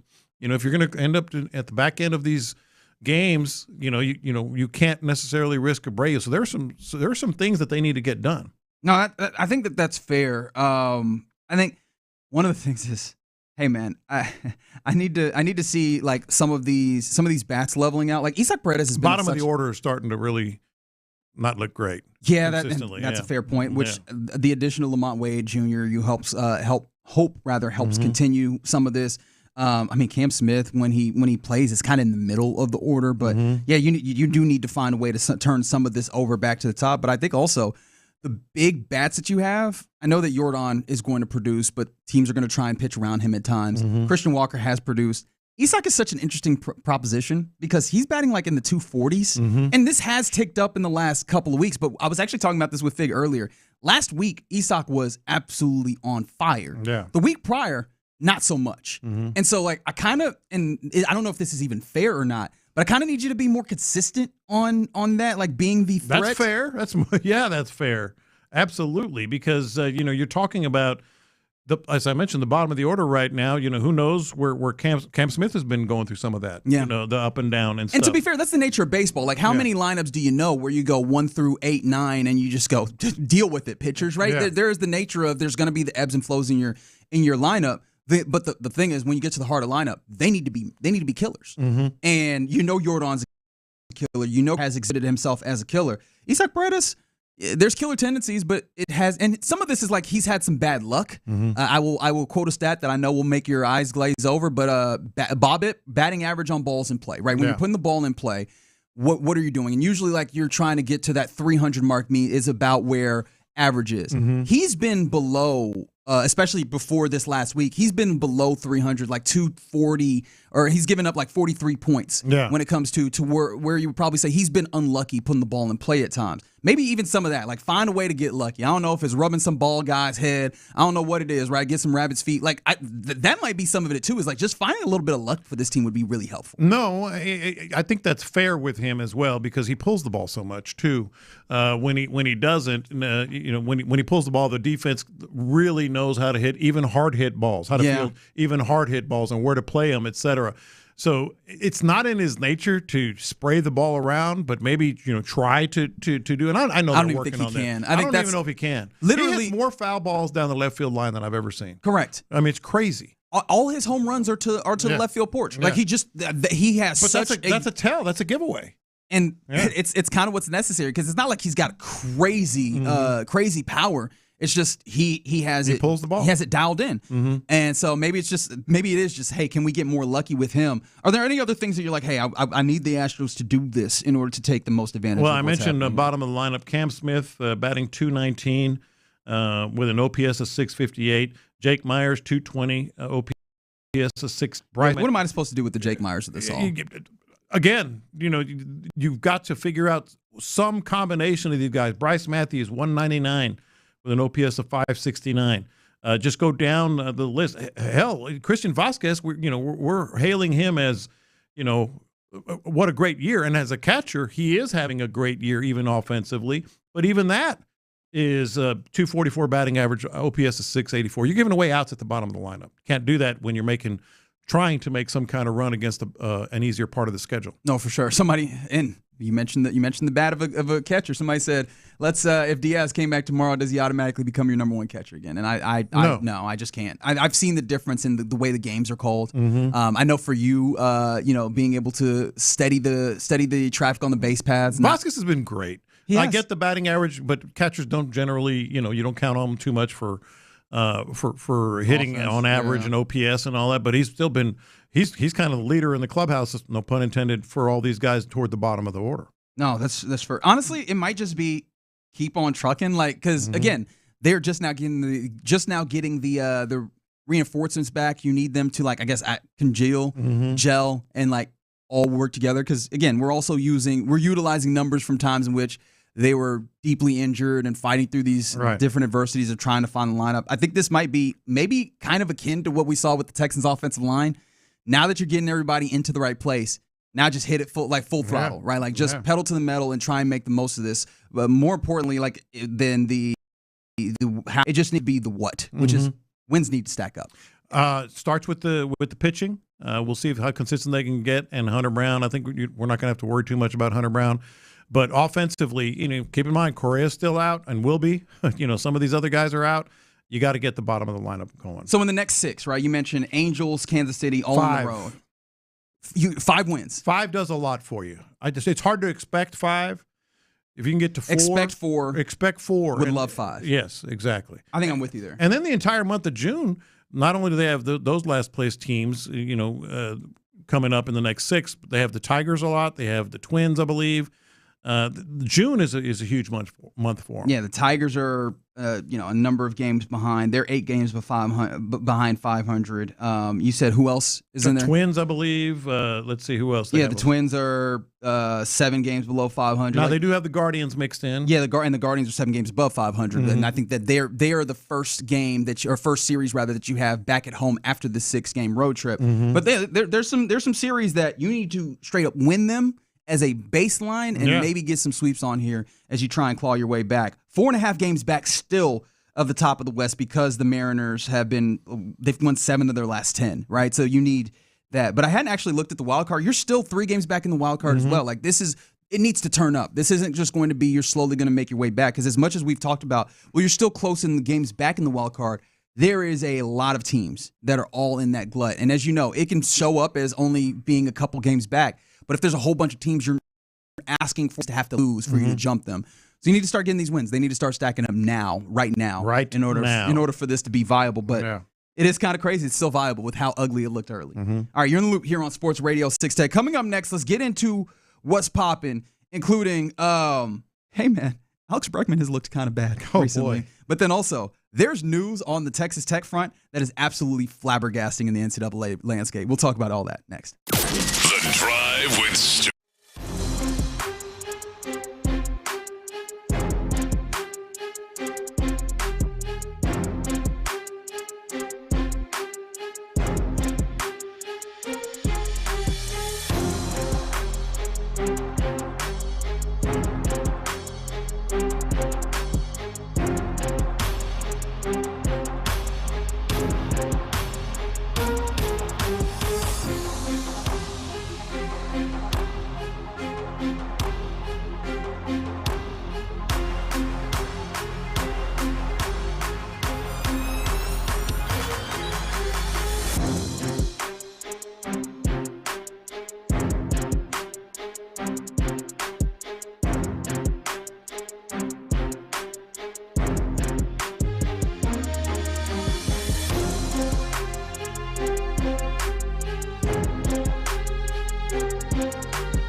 Build quotes faster and source the materials you need to keep your jobs moving. Just like that, at Lowe's. The biggest stories in sports and entertainment. Sports Radio 610 style. In the Loop presents What's Poppin'. All right, let's get into What's Poppin' here in the Loop on Sports Radio 610. We were just talking about the weekend that the Astros had, going 2 of 3 versus the visiting Athletics. I almost called them Oakland Athletics. Not that. Couple of one of the games was really big, giving Tati Imai good run support. Mike Burrows didn't quite get the same thing. That was the loss yesterday, a 5-0 loss. But ultimately, still, you get 2 out of 3, and it caps off a road trip, or no, sorry, rather a homestand where you go 4-5, which not really the most desirable outcome there. That Brian Abreu 9th inning, or was it at the 10th? Right, the Brian Abreu end of that game really screwed you with the opportunity to be up in that homestand, all things considered, when you look back at it. But neither here nor there. You have to keep moving forward, and as you move forward, I believe it's Spencer Arrighetti tonight, is it not? I believe you are correct. Which, boy, that's something we didn't mention last segment. Just keep. The good thing is keep on keeping on with Spencer Arrighetti and shake off the last outing. Yeah, that's maybe that's the best thing about Burrows into Arrighetti, is that you can get that taste out of your mouth if you need to. Here comes Spencer to help you out, who has been, in my mind, for my money, like a Cy Young candidate, at the very least an all-star, is something that I'm willing to put money on at this point. So now this is in Orange County. So we're getting late baseball, baby. 8:38 p.m. is what is listed as when first pitch will be. Take you late into. Could be can go straight from finals to Astros. Yeah, you can. Yeah, you can, because that's also happening tonight. Game 3 of the NBA Finals in the Mecca of basketball, as they like to call it, Madison Square Garden. Apparently, it's going to be an absolute you-know-what to be in there, because the President of the United States decided he wanted to get his New York Knicks on and go to the game. So they have canceled the watch party out front in Madison Square Garden. So all that energy that's usually there all around Manhattan, they've canceled. Well, around the area. Yeah, and I know that they're doing like some watch parties in various different parks and public spaces elsewhere. But like the actual garden area, they will not be a watch party outside. In fact, they've been at all postseason. There's going to be TSA level measures to get into the building. They're telling people, just like your international flight, show up 2 hours early. Yeah. At the least 2 hours. Yeah, and we kind of went through that. Remember me and Reggie when we went to the Army versus Navy game in Washington, I want to say, and the president was there, and it took us like, 45 minutes to get through? Took us forever. Yeah, security. And we were credentialed media that were coming in through that, and they knew that wasn't nothing wrong. They were like, we're going to check anyway. Yeah, it was awful. But the thing that I don't like, it's obviously, he's going to go, and that's fine or whatever, but these people were out there hours before for a road game. They were for road games. They were doing those watch, and now they can't even get into the arena. They can't even go hang out together down by the arena. Yeah, that sucks. Yeah, and it sucks for the general vibes of this. But I mean, what do you do when the president say he want to roll through? Yeah, right. So, like I don't know, and I say that sincerely, like not even like from a political standpoint. Even if Jim Dolan is looking at the hello, you telling the president no? Yeah. I am curious. Let's say the Knicks win tonight, and he decide to go to Game 4. Oh yeah, that will really suck, because you can't even celebrate outside of the arena. And like that's been one of the most endearing things about the Knicks fans, is that they are absolute psychopaths, and so when they win, they be out there tearing the whole city down, acting like they ain't never been here before, which I guess they haven't in 53 years, right? But they be acting crazy. That being said, how do you anticipate the game going? Because the way Game 2 ended, astonishing in some ways, but also it makes sense, right? The Knicks have steady understanding of what to do in big moments. They have who they call Captain Clutch in Jalen Brunson, and you see it. When it comes time to, I need to get to something, I need to get a bucket, he has that. Victor Wembanyama, as it seems like he has existed to this point on being an alien, which has worked really well, right? You're 7'4", you can get to some of these shots easy, but he doesn't have what I think in the NBA is really necessary, and what the great players have, which is my go-to, my counter off of my go-to, and my counter off of the counter. Like, he doesn't have, I don't think he has any of those really yet. And so big moments when it's like, hey, we need to get to something, it feels like he doesn't have this is my go-to, this is my move. I think the bigger issue is, you mentioned it, Jalen Brunson being able to do it in the clutch. And we were talking about this watching the game the other day. and I thought it was a pretty astute observation. All the guys on the floor are the same size. They're almost, if not equally talented, but the Knicks just look like grown-ass men. Yeah. Like they just have that experience, that demeanor, that cool or whatever.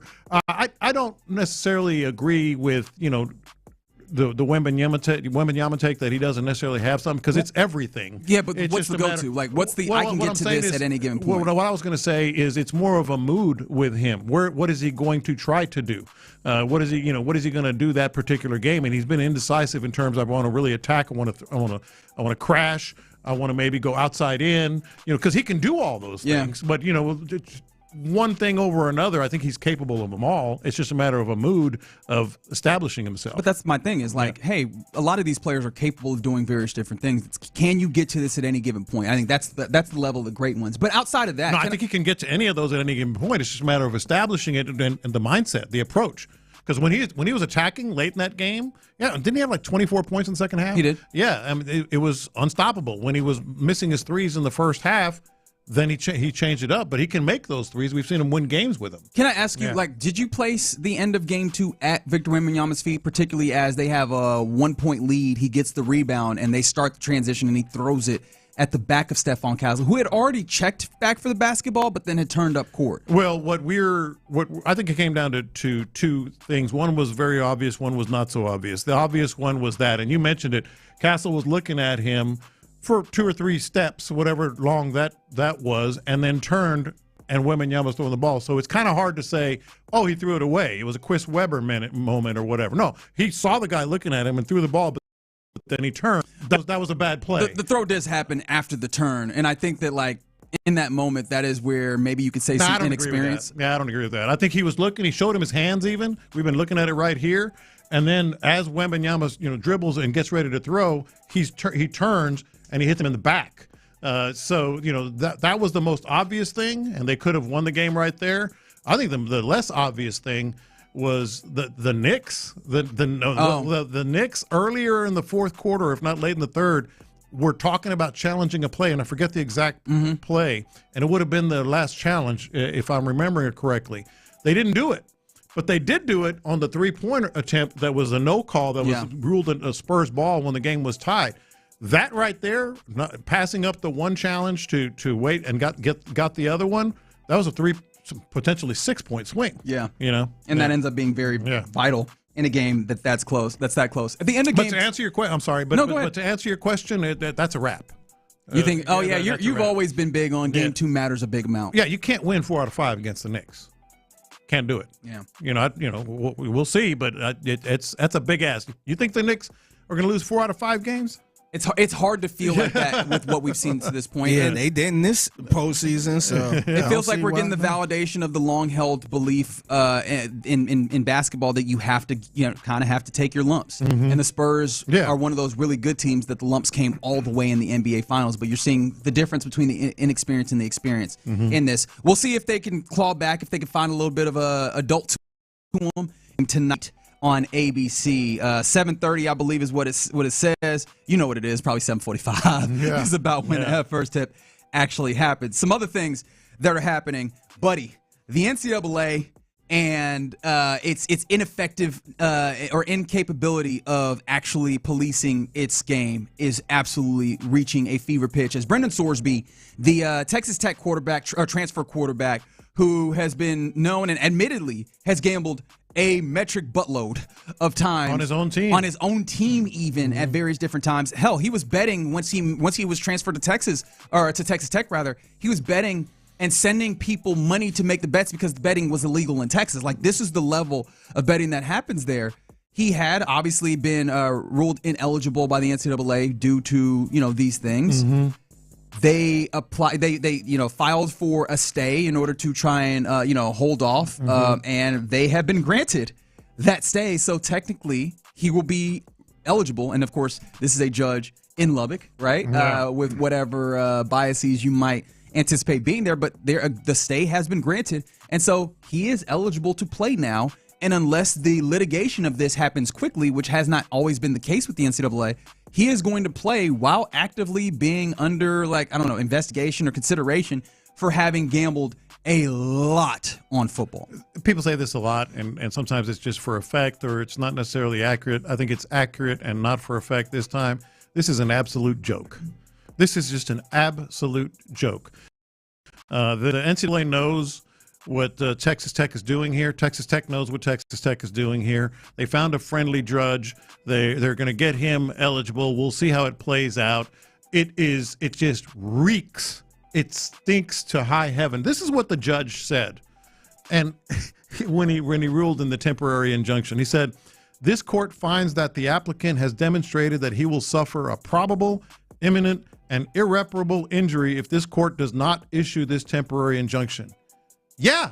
Because he can't play football? That's the point. You forgot what he said at the end. He said, "Guns up." He's like, it's going to be irreparable, imminent injury if he doesn't play. Yes, that's the whole point. He gambled on teams that he played for. He deserves to be punished. He's like, well, I don't want to punish him. Guns up. You're supposed to punish him. Well, but he admitted it. He's not been ruled guilty yet. He literally admitted to what he did. This is the NCAA statement on the ruling. The NCAA strongly disagrees with the court's ruling in Sorsby's case and is deeply concerned about the damaging, far-reaching, and broadly destabilizing ramifications of this outcome, which undermines and corrupts the integrity of sports. The NCAA is committed to supporting student-athlete mental health, but must continue to aggressively defend against actions that defraud college athletics and threaten competitive integrity, such as betting on one's own sport, close quote. And here's the thing. I have never been allied as a friend of the NCAA. They're not wrong here, right? Like this does establish and corrupt the integrity of sports. The problem is the NCAA had under their rules are now like suggestions, and they have been for a little while because these stays, like the immediacy of the rulings can be, these injunctions can be granted, and then in the meantime, you do what you want, and then eventually, if the court tries to take it back, you can't take back the game. You can't take back us doing these things, and the NCAA has become wholly ineffective and incapable of ruling what it has here because they have never had the legal power to get any of these things done. That's true, but judges have legal power. And, you're talking about a guy that's basically this is rich alum, what's his name, Campbell. Yeah, Cody Campbell. Backing up his who is guy. putting a lot of money, not just to back up his guy, but to change the entire landscape of college sports. Basically, doing everything it can because of, football and wants them to get their quarterback. But the other part of it is, you're right, the NCAA has been, just emasculated, so to speak. Well, I would argue that they never really had it. It was all the facade. Maybe, but and back in the day, they now there's enough challenge. I mean, they put people on probation. They did these things, all that stuff back in the day. But that's because it's. I think I liken it to when your kids were little. You could kind of like bluff them, like, oh man, if you don't do it, something's gonna happen, and they'd be like, oh no, I'm gonna fall in line. I think the NCAA is now, or like the member schools are like, no, you can't. You're not actually gonna do anything. Yeah. And now there's just no power. But I still think the bigger problem here is this ruling. It has truly. What is the deterrent? What is the deterrent for anyone to do anything? To do this same thing? Zero. Yeah, and they're very right about the Sorsby mental health portion of this is nasty because I understand there does seem to be some level of mental. I don't know what the right words are, but there's some mental health aspect to the amount of gambling that he was doing. And this is gonna sound callous. I don't care. No, right? Like this, the impropriety that exists here, simply because there is a health issue, does not change the fact that this is impropriety. That it happened. There are people rotting away in jail that had mental health issues, but it still happened. And there was a price to be paid, as sad as it might be, because of that. We're not going to throw you away as a human. However, you can't participate in this, right? Like, I understand the reasons why you got to this, but the actuality is, you're betting on these games, and ultimately this tears away at the foundation of what we're doing here. Yeah, I still laugh at the judge's ruling. There would have been punishment. No kidding. He would have been punished for doing this? Yeah, I don't want to punish him. Okay. By the way, I want to circle back to the Knicks thing. With the party, the watch parties and all that stuff. New York PD just released this. The game is at 8:30, keep in mind, or 8:45 Eastern. Starting at 4 p.m. today, vehicular and pedestrian traffic from 30th Street to West 35th Street between 6th Avenue and 8th Avenue. So that's a giant block of Manhattan. Will be shut down. Good thing New York ain't like will be closed. Good thing New York isn't like highly populous and very bustling. Manhattan is closed. Hey, ain't nothing going on down there anyway, right? I ain't doing it. That's wild. Anyways, that is indeed what's popping here. Oh, and real quick, because I don't want to neglect this. Shout out to Tomball for winning their 3rd baseball state championship with the win over Memorial. Good old Tomball. And then 2 Houston teams, huh? Yeah, 2 Houston teams in that championship, man. Like, it's not often that happens in Texan sports at this point, with all due respect. So it's cool seeing that. Unfortunately, obviously, Memorial wasn't able to get it done, but salute to Tomball. Yeah. All right, you're in the loop here on Sports Radio 610. Coming up next, is it possible that in the same way that the Texans made a huge leap in year 2 of the defense, that the offense could do the same? 713-572-4610. Let's discuss that next on Sports Radio 610. In the loop. I think you have.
to you. Hope that it's going well.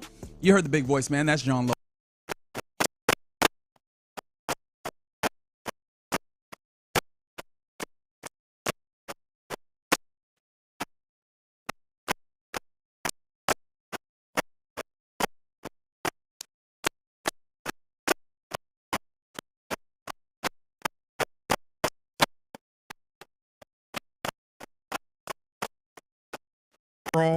D'Amico's first year, and then we know what happened his second year. We certainly know what happened the third year, simply because it's it was his defense, it was his baby. He developed the culture, brought in the players, all that. So the question becomes: is that possible? Is that possible now with the offense? And what got me thinking about this is one thing that you could never doubt about the defense as they make their leap is, number one, he was bringing in a bunch of players, and that seemed to be where their first focus was. But more importantly, there was no doubt they were all on the same page, all of them, from D'Amico to Matt Burke, his own coordinator. There was no – some guys might have come from outside, but they were all on the same page. The offense, you can't say that until this year. Offensively, you had Slowick to begin with. And then there were some other people that maybe. And Bobby didn't even hire his own staff, did he? And Bobby didn't hire his own staff. That's correct, because Nick Caserio had such an input, and so there was sort of that conflict. Then last year, you more on the same page, and Gerard Johnson, was still kind of an outsider, but at the same time, he bought in, but it's just still not necessarily what he grew up knowing. And then there was the whole C.J. Stroud impact of he never was. We know that. We can pretty much safely assume that he was never really bought in. Well, this year we're hearing all the things with about C.J. Stroud. The quarterback's coach not only is bought into the Patriots system, he's also another John Carroll guy. So they are all on. What's that, Figgy? JC. There we go. That's right for it. So they are all on the same page. So is it possible? We were listening to Jerry Shaplinsky talking about year two. And this was on Texans All Access with Mark Vandermeer and John Harris. This was him talking about the quarterback of the team, C.J. Stroud, going through OTAs. Yeah, really good spring so far. I would say the first thing starts with him coming back in pretty good shape. He looks good. He thinned out a little bit. He looks good. He's always, been throwing the ball really well. His footwork's been really good, all the mechanical stuff. But then I would just say his grasp of thing, he's operating a lot faster. You could see it at the line and what he's doing, the way he's able to move guys around, re-ID protections. You can just see him feel way more comfortable. I feel like he's owning everything we're doing. Yeah, he is owning everything that the Texans are doing. And if you hear something in the background, that is not us. That's you. That is not us. What you doing, man?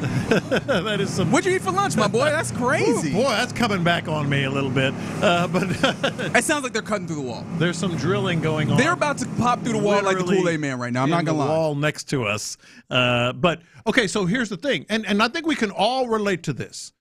Whether it's your workplace where just not everybody was on the same page, maybe you got along and you did the best you could, tried to pull in the same direction, but not everybody was on the same page. Heck, we can bring it right here. Figgy, you've been here a long time. I've been here a real long time. I feel like this group of guys that we have all are like-minded, all get what we're doing. Nothing to previous, but it matters in all our workplaces. Why can't it matter in that workplace? No, I think it does. I think that's a fair point to bring up, right? There is a level of synergy that's necessary, and that can even go up, right? Even if something is good, it can get better at times, which you're hoping is the case. I am still hanging on Jerry Shaplinsky, the new quarterback coach's words when it comes to CJ and what's possible with it, because we've talked a lot about like the capability of quarterback being maestro. That was the platonic ideal that we had kind of fallen in love with, or at least we had tried to find as something to hold on to when to the system that this offense has now ultimately settled in, right? That's going to be very Patriots akin. And the idea is, hey, C.J. Stroud, look at what Tom Brady's capable of doing. Like what Tom Brady could do in this circumstance as a maestro is push and pull and put guys in the right circumstances. And how many times have we seen clips of of Tom Brady watching quarterbacks and going, how did you not know? Because you can read and see that thing is not going to work. These are the types of things that a quarterback, when he is at the height of his powers, can do to help everything go well. Well, when Jerry Shaplinski is talking about he's faster with his operation. Well, getting to the line, being faster helps you get to the place where you can apply this trade. He's gotten better at re-IDing. So when I hear re-IDing, and the layman in me goes, okay, so there's the identification, which defenses are constantly trying to hide now. They're constantly trying to make I guess trick you on what they're doing. Being able to identify them and identify it again and see, okay, this is what has shifted. This is what has changed. That allows you to have the right answers, right? That's literally the test, is being able to read what's happening, but then read again and see the second level. It's like in basketball where I talk about with great players, what you're doing is not reading the defender in front of you. Right. You're reading that next level of defender of, okay, what's the rotation over going to happen? What's the next layer of this? What's the second dimension of chess that we're playing here? It sounds like C.J. Stroud is reaching that. And how much of a better of a practitioner of this offense can he be? This offense that is notoriously complex and needs that level of practitioner. How much better can he be if he is indeed reaching that level? That's something that has really caught my attention. Well, yes, and I totally agree, but I also feel like C.J. Stroud right now, because the contract comes into play, he doesn't have a choice, and he doesn't really have a sounding board, whether it was Slowick the first year or Gerard last year, where he can come to the bench. We always saw them next to each other, and maybe that was when he was like, man, we should be doing this or I should be doing that. Well, everybody is going to say, no, this is how we're doing it, and he's doing it from now. OTAs obviously begin tomorrow. Minicamp begin tomorrow, so it's going to be all on the same page. It's going to be all pulling in the same direction. I think the buy-in seems to be there. And certainly everyone in that offensive room has the same thing that the defensive room had DeMeco's first 3 years. There is no doubt, like, this is how we're doing it. You can keep your complaints to yourself. This is what we're doing.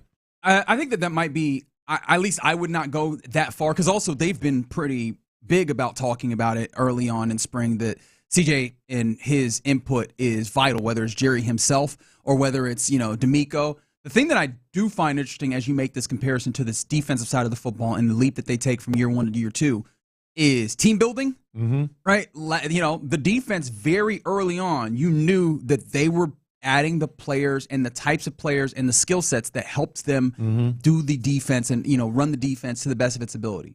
Does that not feel like what this entirety of this offseason was like? It was 100%. In a way that is entirely different than what they had previously done. A way that we had completely pulled our hair out about. How are you not adding the pieces to help you do the thing that you purport that you want to do? All the things they purport what they want to do, you can see the skill sets on the roster and the talents towards that where you go, okay, this makes it work. In fact, the one thing that we could say maybe we go, does that fit? Is like running back.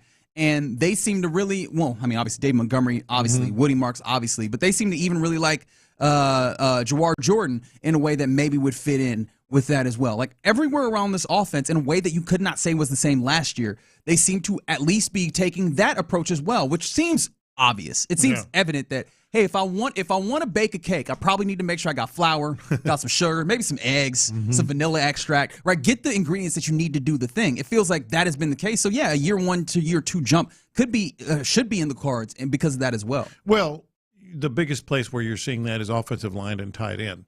If there was any doubt about how they're going to run this offense, there is no doubt with just the moves that they're making. The offensive linemen fit this style, from Moreau to Marlon Klein. Marlon Klein, we've all kind of talked about, the value of that and, was he drafted too high and all that. I mean, in terms of body type and style, he is built for this kind of offense. Now, we'll see how good he is at it. Big guy, blocker, maybe has a little potential as a receiver, et cetera. No, their moves on the offensive line and tight end are completely what DeMeco did with the defense early on. It's funny you mentioned the tight end spot because we were kind of talking about this quickly earlier, but I kind of want to luxuriate in this a little bit. How do you view this? Because we talked about skill sets. How do you view the skill sets in this tight end room? Because first and foremost, I could see them carrying four, and the four that are in front of my mind allow Cade Stover Schultz, Foster Moreau, who has quickly become a leader type guy in that room and just on the offense in general. Obviously, Marlon Klein, the second round pick. And the way they have gushed about Brevin Jordan feels like he would be in there. But then I start thinking about, like, what are the skill sets and how do they utilize him? Dalton Schultz, clearly a guy that they trust to kind of just be an every down type of guy.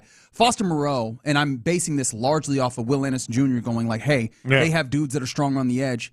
Look at Foster, right? Mm-hmm. That is a dude that fits the ethos of a guy that can block off the edge. And then you also then add Brevin Jordan and what he clearly can add and the way that they're gushing over the athleticism that he brings and those types of things. And I go, I see the clear uses for that. Does that then, if I'm correct, right, which very well could not be, does that then put us in a place where Marlon Klein, whether he's like third on the depth chart or whatever, kind of is the dude who's on the roster but doesn't necessarily have as much of a home? Yes, I think that's exactly where it puts him. Even though he's a second-round pick and it's a high pick for a tight end, I could easily see. We know the starting. We don't know a lot right now, but we know the 2 starting tight ends. It's going to be, if they go to 12 personnel, it does feel like it's going to be Dalton Schultz and Foster Moreau. Period. End of story. Now that's where it gets interesting with Marlon Klein. You need to go jumbo, extra jumbo. We go 13? Yeah, maybe. Oh, we getting to 13, baby. Maybe that's where you go Marlon Klein. Rather than Brevin gotcha. Jordan. But Brevin Jordan, you were asking the point, or bringing up the point, just how much do we really know about Brevin Jordan before the show? I think we know a lot about what he can do well. Mm-hmm. We know a lot, and we've seen it in the playoffs. We've seen it in the regular season when he's healthy. He's going to be the third guy, as a receiver. So those are your 4 tight ends. I think Marlon Klein is going to be that big. At least that's the entry point for him into the league, is that third big blocker. Yeah, no, that's fair. Yeah. I want to return to the quarterback coach, Jerry Shaplinsky, as we're kind of talking about the possibility of the year 2 jump for this. This was actually Jerry talking about year 2 versus year 1, like this point in this stage of developing an offense in the spring. It's always better going in the second year. I think we all took it like in phase 1, the first step. We acted like they shouldn't know anything coming back, which is what we should do, but you could get through the material so much faster. I would say they're on their P's and Q's so much better. Everything looks crisp. And I would say we built to that. Like last year at this time was probably not what we wanted. We built to a good spot during the year, and then we've been able to pick up from there. How much of that, as I'm listening to that, I think clearly he knows what he's talking about, and I think that's going to be one of the things that we've seen already in OTAs and probably we'll see in minicamp, people all talking about, it's not second nature, but it's much easier. How much of that, however, do you think is the case for some of these new players with the offensive line, with David Montgomery, et cetera? Because I think the fact that they have so many veterans, it will be easier, and guys that have already gone through it. I sure hope so, right?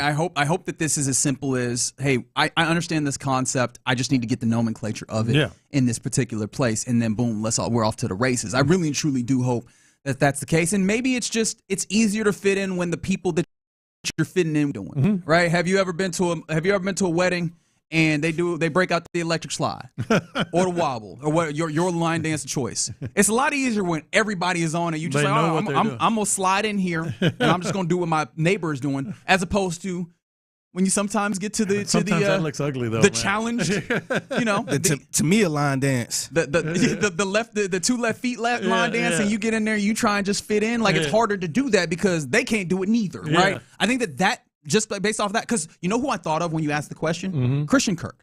That was the idea with Christian Kirk, is that Christian Kirk is coming in as an experienced veteran that is able to command this offense easier, and it never felt like that was the case. Right. No, and I do wonder how much of that was, well, I don't know if they know what the offense is really. Like I'm trying to get in, and I don't even really feel it. Now I do think that Christian Kirk left something to be desired himself, right? I'm not trying to ease him of any level of responsibility, but I do wonder how much that factored in and how much that changes when you have some of these guys jumping in on a system where it seems like it's crystallized, and it crystallized by attrition last year during the course of the season, which is something I was glad that they admitted here as well, right? I don't know that they have been like cagey about it, but it's nice to hear them say flatly, no, we weren't where we were supposed to be, right? And we figured it out later in the season, but now we get to stand on the shoulders of that discovery last year. And ultimately, how much has the light bulb gone off with CJ, as we often talk about? Because hearing everyone talk about how it just seems different, it looks different, seems different.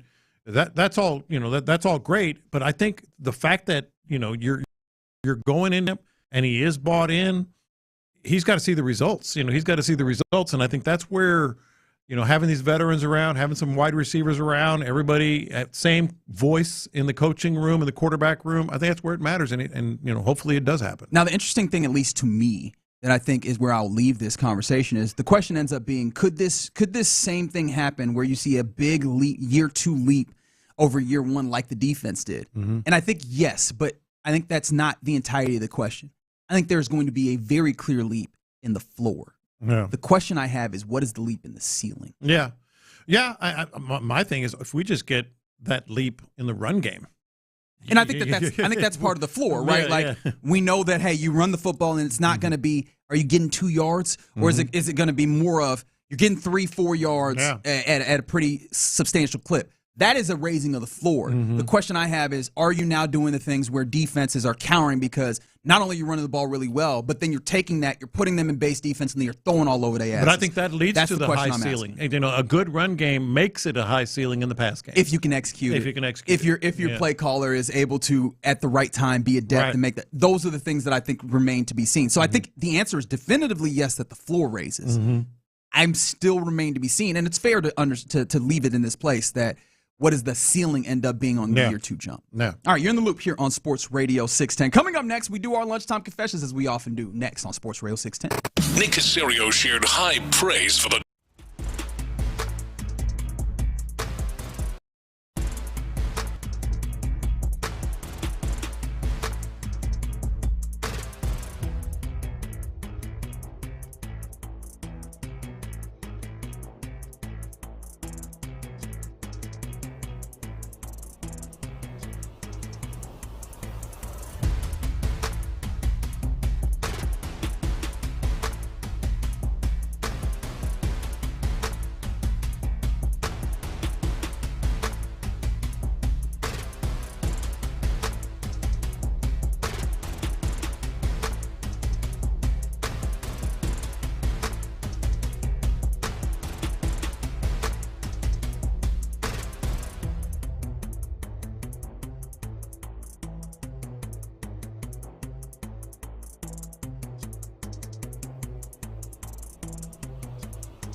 It's the world stage. Stop in and join the party with us. Kicking off June 11th at Shell Energy Stadium. Houston's sports leader. Sports Radio 610. In the Loop is powered by Mokaram Injury Lawyers. Heard in an accident? Call Mokaram Injury Lawyers at 281-222-2222. Sometimes it's sports, sometimes it's not. Whatever it is, Reggie and John are keeping it real. It's In the Loop's Lunchtime Confessions on Sports Radio 610. Watch this. These are my confessions. All right, so a couple things here on this whole Texas Tech Sorsby thing that's going on. If you haven't heard, got a temporary restraining order from a Lubbock County judge, go figure, that he will be able to play this year. I think they said maybe a 2-game suspension or something like that. It might be in play. But I didn't see that. I don't know. Did you see what Cody Campbell, the Texas Tech booster? Yes. His statement? This unfortunate situation is the outcome of a broken system. I'm doing everything I can to fix it, but until there is a permanent solution, Texas Tech and its student athletes have to do the best they can to navigate and compete amid the chaos that exists in the reality of the world we live in. All right, Cody, fix the system for us, all right? Well, he is. We'll really appreciate him that. Him and Ted Cruz out here trying to get litigation done. Yeah. Here's my confession, and it's an uncomfortable one. I get it. That's why we have confessions. It is clearly some level of a mental health issue. Mm-hmm. Sure seems convenient that everybody's leaning into the mental health thing. Oh, no. I mean, let's be honest. Are we being honest or are we being honest? I don't know if you can do that, man. I just did. Are we being honest or are we not? I mean, the president of the our athletic director is Kirby Hocutt. As he returns to our football program, we remain committed to supporting his recovery and ensuring his compliance with the court's order. A comprehensive support structure, including clinical care, monitoring, and compliance checks, will remain fully in place for the duration of Brendan's time as a student at Texas Tech. That's right.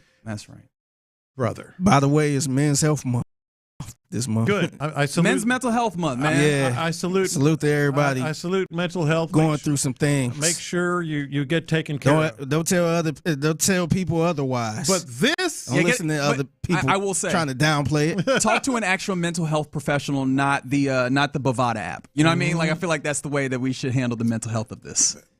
I'm sorry, man. It's too much. The whole mental health thing. It's an issue. How could it not be? The guy was betting on. I'm gonna clip this up and put it on social media. I mean, it clearly is hashtag mental health. It clearly is an aspect of what he's gone through because he was betting on camel races or something, and all this other stuff. And he's betting on European something or other. I'm trying to remember. I get it, but don't y'all start getting all touchy feely and in your feelings and too late. Yeah. Already touchy-feely. But this is the thing. You know me. Relatively touchy-feely. Hey, man, I thought that the whole idea is like the impropriety of like the possibility of match fixing and these types of things was existential and we cannot have it. Yes. Like this none of this helps. None of this helps anything. I don't know. It irritates me that they're all of a sudden, where was this earlier? Or would you do it for a math student, a math major? Would you do gambling wouldn't come in. Oh, but just like they got the mental health on campus. You can go in.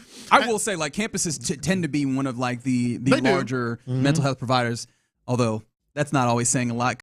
Because our prison system, like the largest mental health provider in all of the United States, like that's a whole other thing. Well, and there's a second part to this confession as well, because it just irritates me that they're all leaning into this right now. And even though it's a factor, I don't think they care that much. I'll put it that way. If I were a Tech fan, I actually wouldn't want him playing. I don't think I would. It's too much, man. Everything's going to be questions. Everyone's going to be skeptical. I mean, will they have a chance to win? If you lose, yes. If they win 15 games or whatever it is, 16 games. Do we give them a better chance to actually compete and he does. But I'm like make a run. One loss is going to be skeptical. Oh, People are yeah. gonna be skeptical. I think everybody in America will be looking at him. You can't win. You can't really win unless you win them all. You know? Oh, that's an interesting perspective. You can't win unless you win them all. Or I'll take it a step further. If he make a little mistake, if he throw the ball down to the ground or something, hey. Yeah, even some of those what's wins up with that? That they don't cover, Yeah, because it'd be looking real Terry Rozier-ish with these silly, stupid passes where you like, what was he doing right there? Yeah. Oh, he misread the defense. Did he? He threw it right to the guy. Why would he do that? Yes. You cannot win unless you win them all. He gave that guy a pick and six. cover. Yeah. It's crazy. No, man. that's exactly why I'm like, man, he don't need to be back in college. He does not. Yeah, it's a Absolutely mess. does not. It'd be a mess. Best of luck to you, Tech. These are my confessions. I gotta admit, I learned something entirely new yesterday that I just didn't know happened. I happened to go and visit some friends. Actually, really, I was visiting one friend in particular, and then took the opportunity because a friend of mine graduated med school. How about that? Shout out to Dr. Augustin Ekbo for becoming a surgeon outright, and he did his med school graduation, and so I went up to Dallas to go and celebrate with him. On the drive back yesterday, I got the little whoop whoop. You know what I mean? Like the lights hit me. Where? What town? I don't remember what town. I think I was kind of just in the middle area of that drive. Yeah. There wasn't a particular town to think of in that moment. But yeah, it was just driving, and all of a sudden I looked up and I see the trooper behind me, and I'm like, was it county or DPS? No, it was a state trooper. Ooh, it was a state trooper, and so I'm like, what's the price? It's crazy. I never even seen a state trooper every time I'm going back and forth. Really? Nah. Oh yeah, they do be hiding though. That is something that they're very good at. They pop up out of nowhere. So he was on my bumper, and I'm going like, it's a 75. I'm going about 80, maybe 81. I look down, and I'm like, okay, I think I'm going in like the range where I'm probably all right. And he hasn't flashed his light for a minute, so I'm like, maybe he needs me to get out the way. I move over to the right lane. He moved to the right lane. Oh, you're done. Lights go. I was like, all right, well, I guess I'm getting a ticket, right? Because I saw it was a trooper. He done pulled me over. I'm getting a ticket. Yeah. He walks over to the passenger side window. License and registration. Here you go. Or license and proof of insurance, rather. No. Here you go. You got Buc-ee's, right? Yes, sir, I did. What'd you get? Brisket. All right, cool. It'll be a warning. And then he walks away, and I was like, what? I was under the impression that troopers never. Yeah. When did that start? I don't know. This is very strange. Yeah, I got one way back in the day when I was living in Cleveland. I was on my way to Kent to have some fun, and got pulled over. I think I was going faster than you. I think I was around 89. And I just knew I was about to get a ticket. Yeah. And he actually gave me a piece of paper, which was a warning. Yes. Piece of paper. Yes. And I had never heard of that. I'm like, oh, shoot. I was with my friend. I'm like, woo, we played this. Ooh, we Yeah, lucky. but usually I'm if lucky. it's like one of these towns, I'm like, sometimes they can get County friendly. wouldn't be nearly County, as they can friendly, get friendly yeah. at times. Yeah. Them state troopers, Yeah. I don't know what it is about them, but they pull you over, and I always thought, like, you're getting a ticket no matter what. I have a couple questions. Again, maybe a little difficult. What type of trooper was he? I'm interested in trying to understand your question. Because I sincerely... you understand. Oh, we just talking about race here? No, I said what type? That's the thing is I don't know how to describe the type. It was a white gentleman. Okay, that's what. Okay, so that's what you're asking. We're all friends here. I don't like. There's no Which malice makes it even intended more here. surprising. Maybe I don't know. Yeah, I was like, I really and truly like just trying to read the situation. Those be the cool ones, though, man. I guess so. Hey, sometimes, hey, shout out to all my black folks that are, I guess, sheriffs and all that stuff out there. Sometimes they be the ones showing off. They be looking at you like, hey, man, I can't, big dog. Yeah. They be the ones that don't give you no slack, no nothing. Big dog. Like, oh, I thought we was cool, man. Like, why you being so hard on me right now? But that's the thing is, like, for me, maybe I would even say that if it wasn't soft. When it comes to state troopers, like all I see is the uniform on it because they are usually that's what they looking for. They looking for speed. They getting this ticket, right? Like that is point blank period. So the idea that it was just a warning, I was like, what? Yeah, really? That's interesting. He probably gave you a warning too because you wasn't going that much over. That's what I'm hoping. That's what I'm hoping. Let me ask you this: were you going faster than that previously before you saw him? I don't think so. Because like I really generally truly they see you and then they put the gun on you and it's lower because you see them. Yeah. You know what I mean? So I'm wondering if you were going like 85 and didn't know it. Maybe I gotten up to 85, but I know it wasn't like going crazy. But because I looked down, it was like 81. I was like, all right, well, I'm speeding technically, understood. Yeah. But I don't think I'm doing nothing crazy here.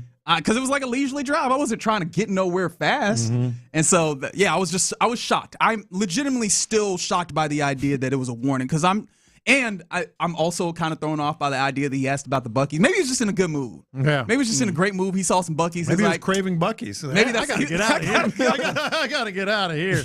Now I'm hungry. These are my confessions. All right, I got to confess, man. So as much as I don't care for the Knicks or San Antonio for that matter, I am kind of happy for some Knicks fans because it's been so long, and I think we had probably had that feel-good story if it was like another small market team or something like that haven't been to the finals in over 40 years, whatever, however many years it been. But I got to confess, Oakley thing and the Knicks, the whole relationship, man. That look, I know it's deeper than rap, but it's a shame that they not getting together to have him there, man. I think it's crazy Charles Oakley can't even be at Madison Square Garden. I just thought about something. You want to know how the president gets cool points? Roll in there with Oak. Roll in with Oak. Roll in with Oak. That's how you win. I think this is how you win. I have a guess. I have a +1. Hey, roll in here with Oak. James Dolan will be upset. All them people be like, you know what? Hey, it wouldn't surprise me if Dolan was like, nah, President, you can't come in here now. Nope. He is that type of person. Yeah. But I think it's a shame that they didn't like. I feel like all of them getting to the finals would at least squash a little bit of the beef, where you'd be like, all right, like I usually don't do this, but here you could come to game 3. But it's him though, isn't it? Is who? It's more Oakley. I think they just got. I think. I think James Dolan. No. I'm not saying that. I'm not saying that he doesn't like it. But Oakley, didn't he say like I'm done? I'm coming back? No, James Dolan banned him. But he also said that. I mean, he said I don't want any part of the Knicks and all this other stuff. I mean, I think he do because he was just recently on a show or a podcast or something talking about it, and I think he will be open to going back to Madison Square Garden. But I think he still got that issue with James Dolan, and then I didn't even know this. Apparently, he got an issue with Patrick Ewing too, because the way he made it seemed like I guess James Dolan is like, hey, if you cool with him, y'all at the Madison Square Garden. He's kind of like, you can't be friends with him or you ain't my friend type deal. So I guess Patrick Ewing is not really talking to Oakley like that, and that kind of ticked Oakley off. So. I just hate that this mess is going on, man. This is probably the one of the best times to be a Knicks fan, and he can't even come to the building. I think he was actually going to the road games. He was at most of the road games. That's crazy, man. I'm like, man, that's a damn shame. I'm telling you, look, I am not a political analyst or anything. You can gain some points by rolling over.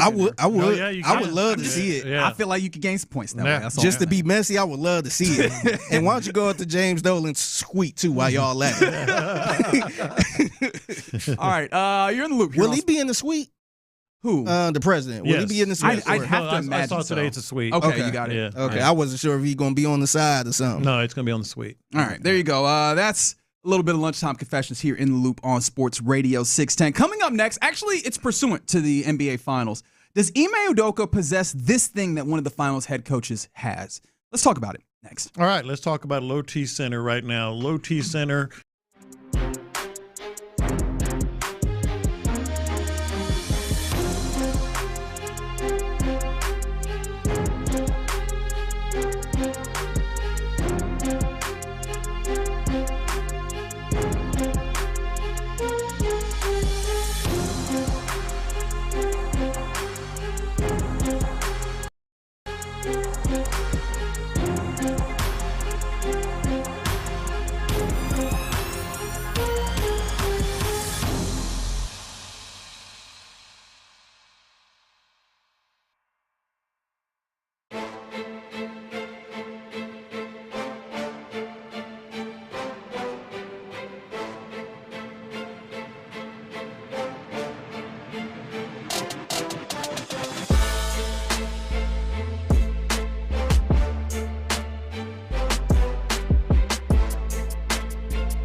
Join us on the Texas Mattress Makers Hotline.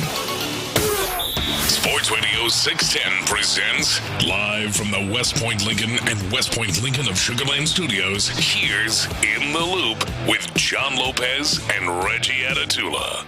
Not gonna lie, I really appreciate y'all validating my previous thought that, like, hey, when the trooper stops you, you getting a ticket. Because I texted both of you guys when it happened. Like, has this happened to y'all? Like this, I thought that I had found. Did you text us when it happened? Yeah. Oh, okay. I thought that I had found a fairy. I thought that I had found like a leprechaun, a 4-leaf clover. Right. Yeah. Like this is unique. These things don't happen, and so I appreciate you guys validating that. Similarly, you know what also doesn't happen? The gosh darn Knicks in the NBA Finals and looking like they're going to get it done for the first time in 53 bleeping years. Like this is kind of anomalous in some ways. But and to that end, right, a lot of credit is obviously due to Jalen Brunson in the way that he's played.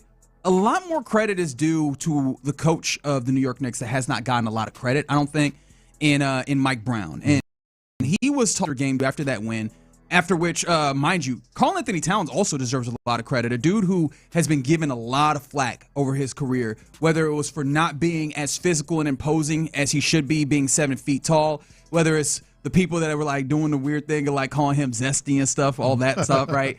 All of those things. I don't think people have readily acknowledged just how good he's been. Well, that came together. Both of those things came together in the post-game press conference after game 2 when head coach Mike Brown was asked about, how well Cat has played, especially when you consider his longer trajectory of being a star player. It's supposed to be like it is, like it was. He's a great player. I come in with a plan. Maybe the plan doesn't work. Who adjusts, him or me? Me. I adjust. The adjustment's not enough. Every once in a while, we're not on the same page. We talk about it. I adjust again. A little bit better. He's feeling good. We talk about it. Maybe we take a couple of steps backwards because what I did, he doesn't like, which is fine. It's my job as a coach to fit whatever scheme work we have on both sides of the floor to all of our players. And if you're a great player, I got to make a little bit more adjustments, or I got to give a little bit more than you do. And we finally got to a point where he was comfortable, I was comfortable, Jalen was comfortable, OG was comfortable, Mikal was comfortable. And to me, that's what the regular season's about.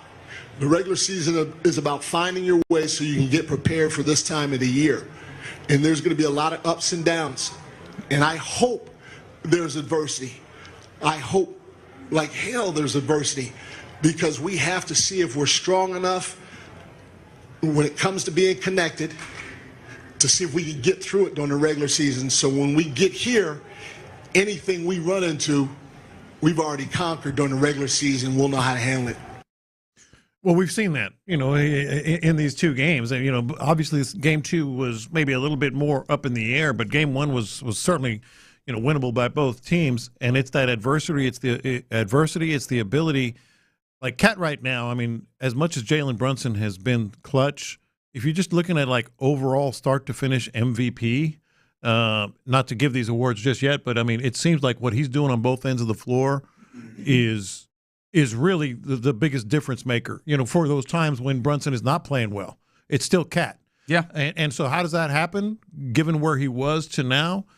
He put that just perfectly. It is on the coach to find that way to make it work. And Mike Brown's been a really good coach, right? Yeah. He's had a number of difficult jobs, coaching LeBron, coaching Kobe Bryant, and he's been fired in various different instances. But going back to that statement, I thought it was poetic almost. Yeah, he put that perfectly. Hey, man, it's my job. And he detailed really well the give and take of we work on it, we try it out, we work on it some more, and we find that level. And its ability to his players, particularly the great ones, in positions to succeed. And I'm sorry, my mind immediately went to asking the question, does Ime Udoka have that? Right? Like, obviously, this is the place that the Houston Rockets want to be sooner rather than later, right? They would like to be the New York Knicks of 2027, right? Or the 26-27 season, right? They would like to be the New York Knicks that soon, right? If we can start getting Amen Thompson in a place where you're seeing him flourish as an All-NBA player. If you're seeing Jabari Smith Jr. be a guy that people are constantly looking at like, oh, man, that could be 6th man of the year type. Reed Shepard, right? Like all these guys. Obviously, I forgot Alperen Şengün, right? All these guys flourishing on that level. And the question I ask myself is, does Ime Udoka have that type of development tract or development mindset when it comes to the Houston Rockets? To me, it's not even really about development. Ultimately, it'll get there. And, I mean, just being honest here, Mike Brown has shown just how flexible he can be. How often have you seen Ime Udoka flexible? It doesn't feel like it happens enough. Right? And if it does happen, it feels like even the flexibility, you lose the benefit of giving him that credit because it happens after almost being forced into it, it seems like. You know? It absolutely does, yeah. Whether it's by performance or other powers. And look, we've bashed on Ime Udoka enough, you know, when they get their early exit from the postseason. But if you're asking the question, do I think he has that in him? I think the answer is no, and I think that's something that the Rockets themselves asking. Like, can he get there from here? Now, they know more than we do about everything that he does and how he adjusts. But from the outside looking in, I can't see him being like, okay, you know, the back and forth. Yes, there's conversations. Yes, he's a good coach. And nobody's saying anything otherwise. What I'm talking about, to that degree, to get here and be able to, you know, adjust the way he is, to listen and understand and change and be flexible. All Ime Udoka has shown us thus far is that he's inflexible. Right. And I'm glad you mentioned, because I was going to do the same thing. We cannot neglect that Ime Udoka has done good things. He's even done things in the way of development. Remember that this was a team that was on the outside looking in when it comes to the playoffs, right? Play-in even. They were 11th, right, a couple seasons ago. And then they, you know, under his tutelage, they make the jump. They're the 2nd team in the West. Even this past year, they're top 6 in the West. Like, that is not insignificant, a change, right? You've seen, even with some of the hardest, some of the most difficult challenges, right? Let's say Reed Shepard. Reed Shepard is not inherently a good defensive player. You've seen the growth and development that happens within him. He's not a great defensive player now, but you can see the changes that have happened, and I think you can give as much credit as you give to Reed himself. You can give Ime Udoka for credit for helping facilitate that. The question isn't just like, is there development, but is it collaborative? Is it flexible enough to be able to navigate, or is it too rigid to the point where at the highest levels, when you need that margin, that little margin of, hey, I'm going to lean a little bit, make sure we get there. Is that there? And the question that also pairs with that, because I think the answer is probably no there. I think we feel comfortable. And the text line is up and down. Yeah, they don't sound like Ime Udoka. Yeah. Is that absolutely necessary is the question that I ask here. Like, is that the absolute is that absolutely necessary in order for you to get to the place? Or can you get there with the seeming inflexibility that Ime had? Oh, I think it's a high priority. I really do. And I think the Knicks and Mike Brown are a great example, but they're not the only example by any stretch. You know, the ability to know which buttons to push. Yeah, I know it's a cliche, but the ability to do that, you can go back champion after champion.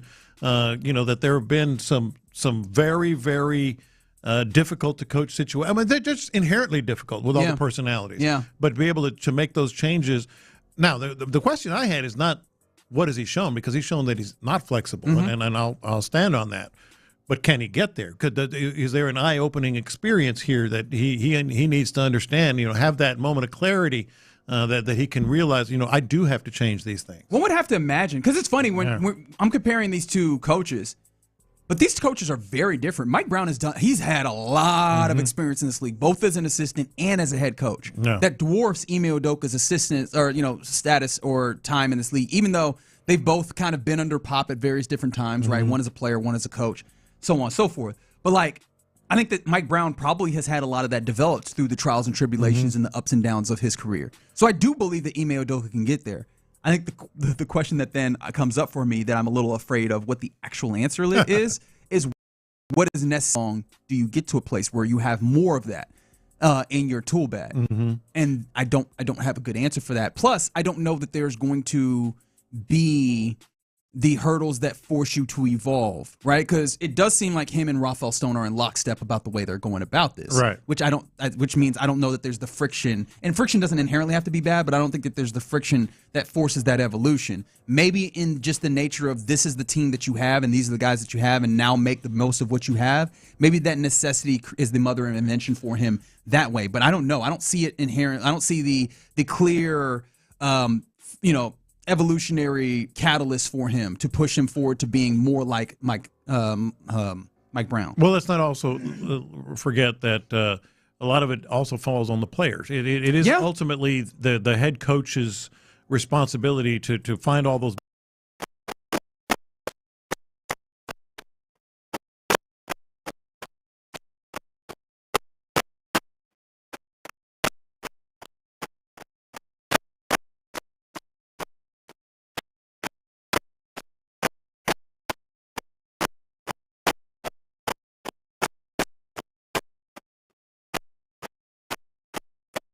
Are asking because it's fair to not just take this to basketball. This is a basketball space, but I see on the YouTube page, sure wish the Texans had that attitude towards scheming around Stroud. Somebody also asked us, do you think D'Amico has that mentality?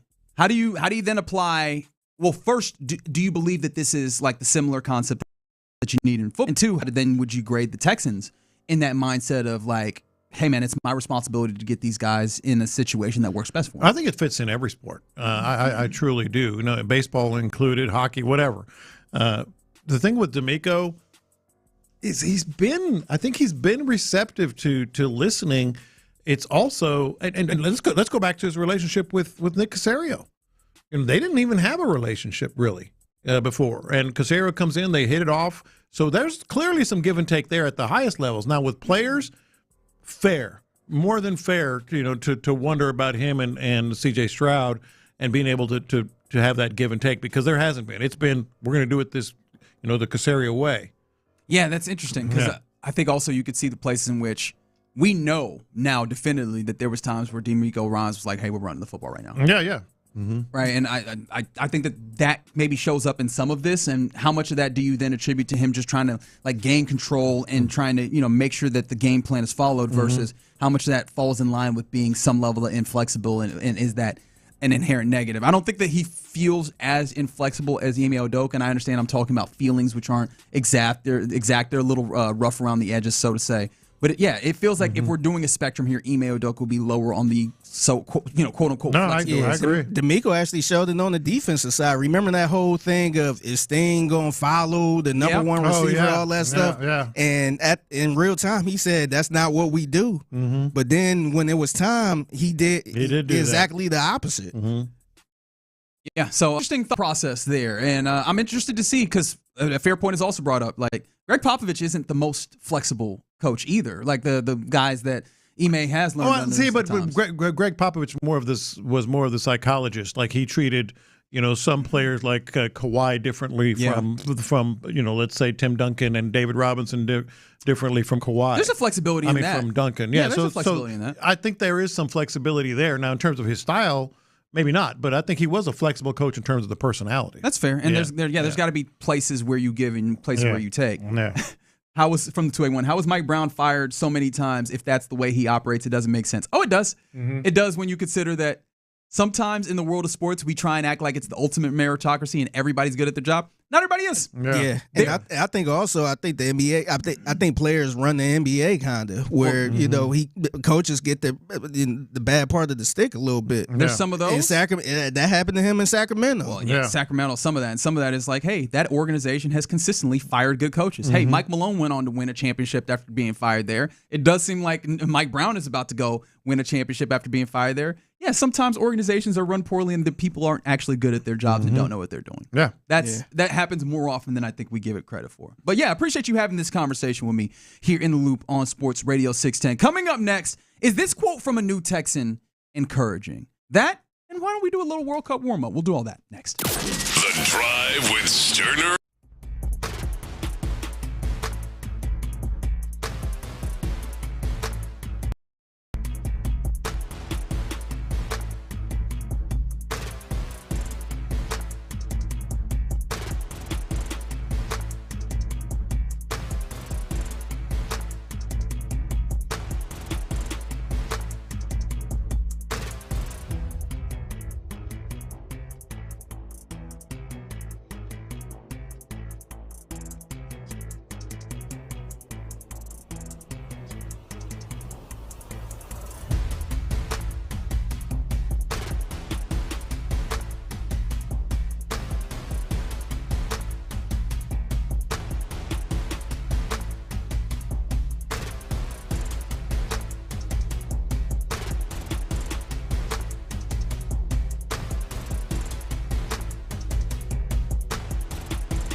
610. The Texans play here. An Odyssey sports station.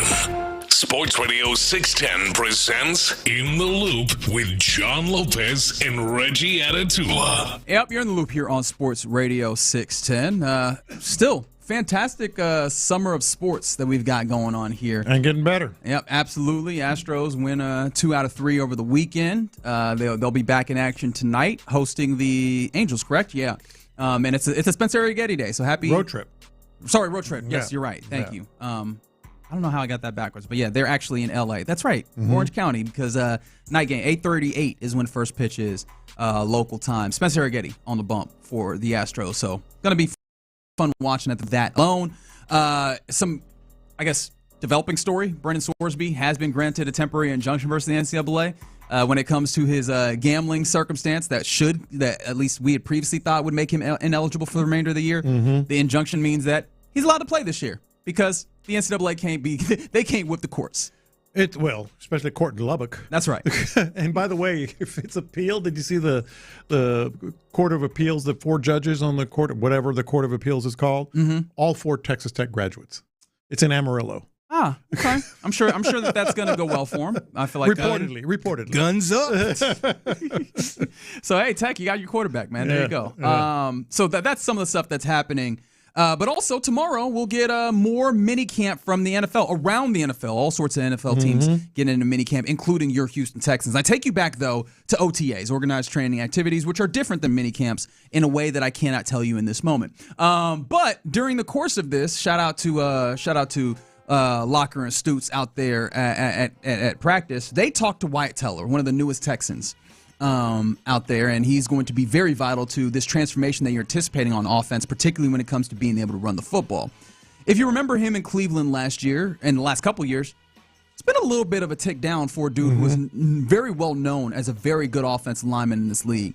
And so he was asked about this, and I found this to be very interesting. Do you find this quote encouraging? In all honesty, got a little complacent. You get used to a city, you get used to your routine, everything like that. But at the same time, it kind of refired me. End of the year last year, I'm not going to throw away 6 years that they treated me unbelievable for 6 months of indifference or whatever. So I still have no ill will to anybody there. But it felt like they kind of blamed it on the offensive line, which, don't get me wrong, did we play at our standard? We were the top 5 offensive line for so long, and then to kind of drop off. But there were so much issues, you can't point at one thing. But that being said, it kind of fired me up coming into this offseason, training as hard as I've trained in a long time. Kind of getting body fat down, getting weight up, getting back to strength. Coach Eubanks here is unbelievable. We had a great strength coach in Cleveland and Larry Jackson, but Mike Eubanks here is the real deal. And we've the way we practice, you kind of have to train extremely hard, not only be strong but also be in condition. So I feel like there were some things that I did in the past that just wasn't in condition as well as I could. Trying to save, tread on the tires, but at the end of the day, you don't want to take anything for granted. You don't want to be like, hey, I'm saving it for next year, saving next year, when there could be no next year. Yeah, absolutely it does. I think it makes you, there's something to be taken from that. I think he said complacent, but I think also part of it was like, well, kind of resigned to, his fate, so to speak. Which is playing for the Browns. In Cleveland, yeah. So it's like, you can call it complacency. I think it was also a big factor was like, well, what am I doing this for? But now you have something to do it for. Yeah, that's the thing that got me, because the idea that, hey, you can get complacent. Well, you can get complacent again at some point. But he did a great job out the various different ways in which, oh, no, this ain't that. Right? Yeah, this place is not that place. Whether it was, hey, the strength coach making sure that we getting this done. I noted him talk about, the way that we practice here, that complacent stuff not going to work. Which that also should be deeply encouraging, because I think there's times that people have questioned, hey, man, what are they doing in practice? Like, are they being held accountable, right? D'Amico being so much of a, I guess, presenting a little bit as like a gentle giant at times.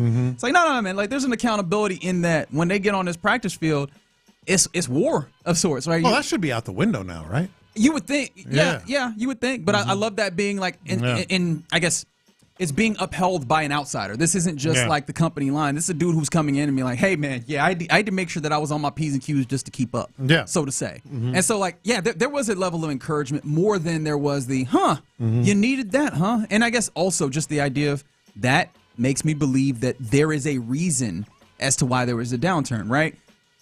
You have to find a way to, I guess, come to terms with what the downturn of the last couple of years, however small you want to view it, was for Wyatt Teller. And it's better if there's a clear answer like, hey, I've been complacent, rather than, oh, there's nothing that can be said. Like, is he losing his fastball? I mean, it's human nature. It's human nature. It was kind of a no-win situation over there, and now he's coming to a presumed Super Bowl contending team.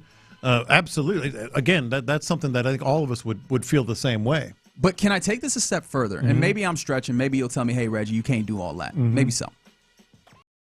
I think that means, in addition to feeling good about Wyatt Teller, it makes you feel good about Brendan Smith. Oh, Braden Smith. Or Braden Smith, rather. Yeah. Oh, I think so. Right, because, like, in the same way that we looked at Braden Smith and the Colts move on from him in order to bring some young guys and let them run, there have been questions, all right, is this going to be a thing that has some level of, like, does now, this they were a hold more up? competitive team. They were. Yeah. But the idea that, again, there are other places in this league where they come to Houston like, oh, this is a different level, right? And also, not only is this a different level, the training that is necessary to help you practice in that way is a different level. That helps me feel better about, okay, what is Braden Smith getting as he steps into this place? Is it going to be easier for him to deal with, like, this actual physical health portions of this that you might have some questions about? Right? Like, I think that those things are encouraging for me on the offensive line, which, again, is the foundation of my hope for this offense this season. You and everybody else. No, I think you can stretch it to Braden Smith.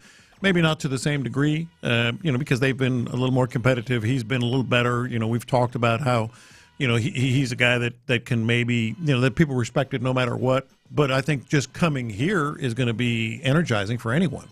No, for sure. Yeah. So I found that to be interesting, right? You got Wyatt Teller, who giving you a feeling that he might just be like the best version of himself. Yeah. And then also, I think there's something of, I think that means that, one, if you were somehow to get to a place where Keelan Rutledge is a starting guard, you would know that, like, he beat somebody. Like, this ain't just Wyatt Teller getting, like, he beat somebody. But then the place that I really got to is, it feels like it makes it even more of a funnel towards Heater. Right? I feel better about that guard spot because of this. Now, of course, again, ultimately, get on the field, are you going to be effective or not is what's going to make the decision. But I feel better about him being effective that, hey, man, we're getting back to, some of the types of preparation that you'd seen when he was really good, and that means that you got your left guard, you got your right guard, and Keelan Rutledge. And now, you feel that way, don't you? Let's focus even on now. I think I did. I think I do. Yeah. I think there's just always a healthy skepticism that I carry with me, anyways. Yeah. Like, but what if? You know? Yeah. And thankfully, I think I'm able to put that a little bit down, and maybe I'm just doing the hopium. Maybe I'm just believing the words a little too much, but I did find that to be encouraging. So there you go. A little bit of a Wyatt Teller as we're on the eve of Texas minicamp getting kicked off. We're going to start getting some answers tomorrow. Hopefully so. Start to. Hopefully so. We're also going to very quickly get some answers to who are these teams that can really do well in the World Cup, as we are 3 days away. Yeah. John Lopez, 3 days away from World Cup action taking. It's starting to look clean around here, man. It is. I've seen a lot of soccer balls and World Cup banners and stuff like that. No, you're right. I'm excited. I mean, and you should be excited. It's happening, and we're getting it right here in our backyard. It's a bunch of places you can watch the game too. Oh yeah, a ton of places to watch the games. I hope everybody's going to find places. I think I'm going to try as much as possible to watch games outside the house. That's a good thing to watch. World Cup soccer is excellent outside the house. Yeah, so I'm going to call this the World Cup warm-up as we're gearing up for World Cup play, because over the weekend, national team and a lot of the teams that are playing this World Cup had some tune-up matches, and the U.S. had a really tough match against Germany. Did you get a chance to take in any of this? I watched some of it, actually, and it was actually no big surprise with the result. But a 2-1 loss versus Germany. But the U.S. played pretty dang well. They were pretty fluid in that game against really one of the favorites. Yeah, one of the favorites to win the whole dang thing. Yeah, it's a good German side, and they were able to get an early goal off of like a design play, which was a little uncomfortable, because then you go, all right, well, you should not be getting got by this design play really, really early into a match. But then the U.S. locked in afterwards, and they were able to not just play Germany well. They went and scored, but they were really pushing the issue. They were on the front foot. They were playing a faster game and a more aggressive game, and kind of it was one of those where if you don't know anything about World Cup soccer, the USA team, for the last 2 years, basically, certainly the last year, the Texans, the United States has not had a real identity of how they want to play. You could see it though this weekend. Well, and that's actually a question I wanted to get to. One question is, hey, you saw for a good amount of time, I can't really put a minutes number on it, but let's just say 2/3 of the match, you saw the United States play on the level of Germany in that tune-up match, for whatever that's worth. That tells you that they can play at that level. The question that has been the case is, can they do that for the full 90 minutes of a match? That remains to be seen. And the bigger question for me, because you mentioned, right, under Pochettino, who was the manager for U.S. men's national team, in this build-up through this cycle to the World Cup, they've played with different starting 11s, right, different starting groups, and it's bounced around a lot. And so I've asked the question, is this team flexible, meaning that they can play a lot of different ways, or are they confused and ill-prepared? Because those can be two sides of the coin, and I think that might be the question that needs to be answered. I don't know if this is the answer or not. I think the United States, the best way that they play, and this is more traditionally as well, not just this quadrennium, this World Cup. Quadrennium. Yeah, quadrennium. Oh, so he not gonna get the drop for quadrennium? It is a quadrennium. That's what they call them. First of all, you're throwing too many big words. Thank you. Okay, now because I don't understand them, I'm gonna take them as disrespect. It is something that they've been doing traditionally. The USA has every time that they've failed and failed miserably, they've tried to play a style that is more. Well, that's traditional European soccer, or that's, sort of control the ball and, pick your spots and counterattack and all that stuff. And I'm not going to try to get into too many technical things here because we have a lot of our listeners that are just like, hey, I'm interested. Let me just put it this way. They need to play like Americans. They need to play like an American style that we all like in basketball, free-flowing. They need to play like an American style in baseball, swing freely, and that's the best style of American soccer. And anybody who's ever tried to do anything different has failed. I think they're finally getting into a more of a attacking, free-flowing, loose type of game, and that goes against some of the traditional, possession type soccer and stuff. But if they're going to have success, they're going to have to do that. They're also going to have to keep goals out. Well, you do need a keeper. Everybody needs a keeper. I feel like, and they don't have a traditional like first choice keeper. Like they don't have this is our number one. They've got kind of a couple of number twos, and so that's going to be something to watch. Also in tandem with, I don't know if you're familiar with Chris Richards. He plays for Crystal Palace. He's one of their better defenders. One of their better guys that you are guys that's a foundation piece of what you're doing. He hurt his ankle a couple months ago. And so the biggest question that is looming over this squad is he going to play? Right. Because can you imagine like your backstop defensive center is not playing in basketball, right? Can you imagine like what's the football equivalent? Like maybe your middle linebacker, right? We saw it in the Raiders game, right? Yeah. The guy that you typically imagine he's the organizer. He helps all of this be solid. He's not playing. That's the possibility that the U.S. has if Chris Richards isn't playing. And so I think that might also be a big thing where do you have Germany able to do a little design play and get a goal on you early if Chris Richards is in the middle there, And you need your bigger guys as well. Yeah. You need your bigger guys on the back line because so much of the game, again, not to get too technical, is an air game when you get into these set plays, when you get into the corner kicks. And the Americans, one thing that they've had occasionally is good size on the back, and that helps. Big dudes can go up and dunk it. Yeah, big dudes that can go up and block it with their head. No, that's also a good point, right? Defensively. Exactly. One more thing in a World Cup warm-up here. Did you see Christian Eriksen? This was wild. So Christian Eriksen, he plays for Danish player. I remember, was it last World Cup specifically, or it might have been Euros, where he collapsed in a match, and it was a terrifying circumstance. He had a pacemaker implanted, and he kept playing soccer after that. One of those terrifying moments that really galvanized. I mean, it was the soccer equivalent of Hamlin. Yeah. And with that being the case, you go, okay, he's playing again. It ends up being like this triumphant sports situation. He collapsed again this weekend. Yeah. Playing for Denmark in the warm-up. And I'm like, that's it. Yeah, once is hey, we need to figure something out. Second, we just gotta He can't keep playing, can they? No, I don't think he can. You talk about, blood on your hands, so to speak. Like his pacemaker did what it was supposed to do. Yeah. But once we're starting to hit the backstop, I don't think we should do this anymore. Well, the thing is, you can do a lot of things. This isn't one of them. You get a pacemaker put in, you have these episodes. You can still go on and live a fulfilling life and be active and all that. This isn't one of them. Playing at this level, at that pace, with what you're doing on there is not one that you should be able to do. Yeah. So if you also want a story to watch, and if you're a little morbid, watch Denmark and just pray for Christian Eriksen. Yeah. Like that might be one where it's just like, hey, if you are wanting to look for the possibility of a train wreck, that one feels like it's there. Hopefully that's not the case. Hopefully this is just an anomaly that happens in that same vein, and ultimately he's able to play a lot of soccer. But that's also another one that we're gonna have to watch, especially with all the heat. Out here with some of the stadiums. Complaining about the heat. Everybody complaining about the heat. And the final thing I'll put in here before we go. Our international brethren coming in and experiencing the U.S. Culture. Oh, occasionally. Which one are you mentioning? So there's a couple of tweets that I saw this weekend. One was in, I want to say Cartersville, Georgia, where somebody experienced the joy that is Waffle House. Oh, I saw the Waffle House. I saw the one in Gainesville. Did you see the one in Gainesville? I didn't see the one in Gainesville, but there was someone, a German who went to Chicago and they got Portillo's. Yeah. So they was eating the hot dogs. I had not considered the possibility of the exchanging of culture with all these people coming here and being like, I would like the American, what do they say, fast food? We gotta get somebody to try some crawfish. Oh, heck yeah. Big Heck old yeah. pot of crawfish and tell them to go to work. Yeah. I need to see that one. They just take a bite out of it. Like, how the hell do you eat this thing?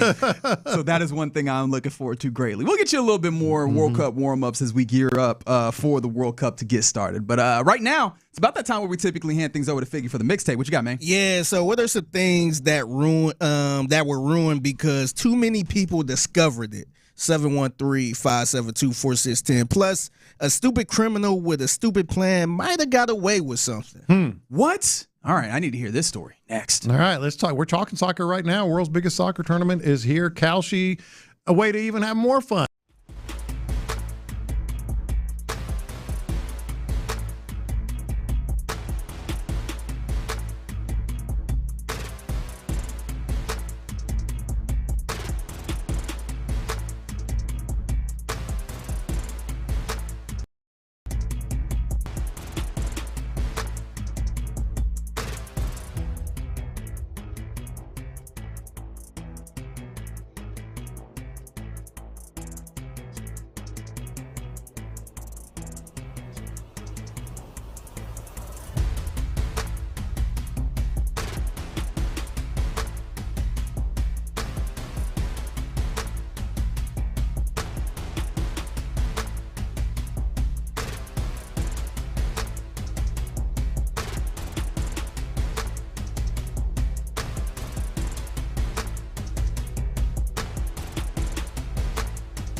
Sports Radio 610.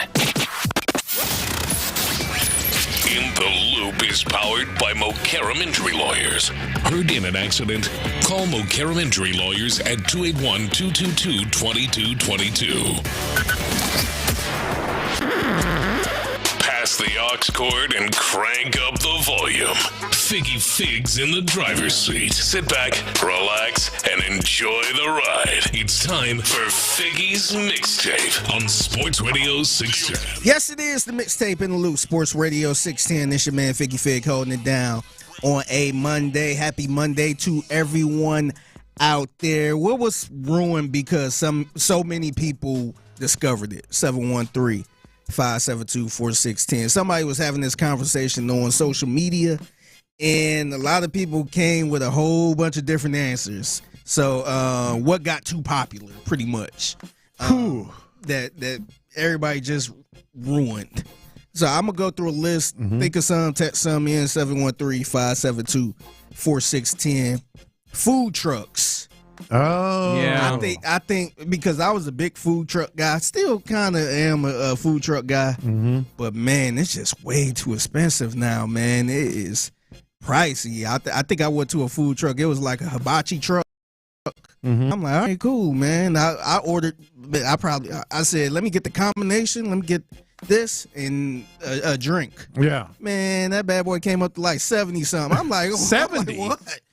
Dang. I thought you was going to say in the 40s. Yeah. Nah, I wish it was in the 40s. What? And at that point, I'm like, man, we could have went to a hibachi restaurant. Yeah. And enjoyed the little the little volcano smoke coming from and all that. But yeah, I think I'm sitting here trying to think of like something that was ruined. Farmer markets. Farmers markets? Somebody mentioned farmer markets, pretty much the same reason. Although, I feel like you do get better quality, though, depending on which tent you go to. I was just at one Saturday. Oh, yeah? Yeah, the one right off of Buffalo Speedway. And then it started raining. I always feel bad, though, doing this, because the two things that we mentioned, like, it feels like you're being a little bit of a hater at that point, right? Because it's like, oh, man, too many people are coming here and patronizing this company that is trying to make their business. You know what I mean? I feel like a hater That's saying like the that. Yogi Berra quote. Nobody goes to that restaurant anymore. It's too crowded. No, for sure, right? It's a good one. But I'm like, I like this place. I want them to succeed. So I'd feel like a bad person be like, no, we don't need more people coming and spending their money with these people. I'm like, I feel like a jerk that's doing that. Yeah, another one somebody mentioned was Etsy. So it used to be a great place to get some unique handmade goods. Now it's just flooded with cheap produced items. Same thing with Pinterest. I occasionally go onto Pinterest looking for, whether it's food or something like that, and now it's all just advertising and AI-generated images rather than actual images, and I want to see what the plate actually looks like. I think Pinterest falls in that. That's fair. Yeah. I think a great answer's coming in right now on the text line.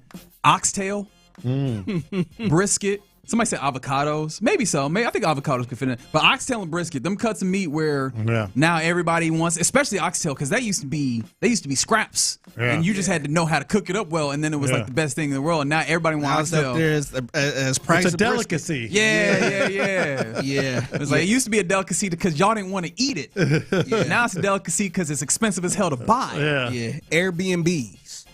Oh yeah, I felt like, to me, because when I first discovered it, I'm like, okay, this is cool, like just a cool little Airbnb, and I don't need no fancy 5-star hotel. But now they just so expensive now, where you better off just getting a hotel. You got all them different little fees in there. Some of that's the startup wheel though. Like the startup, when it's still startup, it was just like Uber. So it has so much Uber, money. And it's just losing money, and they don't care about losing money. They're just trying to up market share. So it's dirt cheap. Yeah, that is the tester. They're getting you hooked on a drug. Then when they raise the price, they're like, you ain't going nowhere. Just a taste. You're not going nowhere. You want to come and get this Airbnb. But see, the good thing is there's still hotels around. So I just go right back to normal. Just going right back to the hotels. Somebody else said internet, Black Friday, Pokemon cards. Oh wow! And I kind of feel bad for the people that are like real Pokemon fans and they wanted the cards, but now people has hustle to try to get in so they can make money off of it and probably don't even care about the actual Pokemon. Thrift stores. Thrift stores is a great That's answer. a really good answer. It used to be like, we got to go to the thrift store. Now the thrift stores' prices are going up. Yeah. Everybody's trying to be cool with it. They're not really like thrift stores anymore. That's what I'm saying. They're trying to be cool with it now. It used to be like, this is legitimately just like secondhand stuff, and you might find some gems. Now they're kind of like setting them up like that. Like they're putting stuff in there. You might as well just go to a different, like it's just another store. Yeah. Somebody said all hobbies. So all hobbies. Yeah. You just don't like people at that point. All these people here ruining the thing I like. Honestly, it's kind of similar to the Pokemon cards collecting stuff, where everybody just trying to resell it. See, resellers are really ruining the game there. Yeah. So I feel attacked with this one. Somebody said every hidden gem that's discovered by influencers. Oh yeah, they said Figgy on Instagram. He's ruining things. Dang man, that was my go-to spot. Now I got to go somewhere else.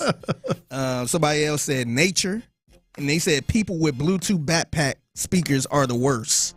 Wait, excuse me? Bluetooth backpack speakers? Yeah. People do that? I don't know. I didn't know that was a thing. I don't know. So I guess going Maybe out, we're ruining it. I guess. What do you mean we? I guess, by letting people know about it? No. I think that deserves to be ruined. Don't just be out here playing your music all loud. I guess going out hiking and all that stuff, you got your backpack but blasting some. That defeats the purpose. Yes. Ooh, brunch has been ruined. Brunch is too popular. It is brunches. That's probably my number one. Brunch is me. Sometimes on a Sunday, I'll be like, hey, let's go grab some breakfast somewhere. And I go to a nice little spot, and they be like, oh yeah, we only serving this. Yeah. I'm like, I just want some bacon and eggs. Like, how you got to cover for me to eat some eggs right now? What is happening? I don't want lamb chops and eggs all the time, man. I don't know. I'm kind of basic with it. Yeah. And then they limit you. They only got the brunch menu. Oh yeah. So you can only get chicken and waffles, or this, or lamb chops, all these expensive stuff. And I'm like, dang, I just. I was just trying to get a little break. Quit have just went to some oatmeal.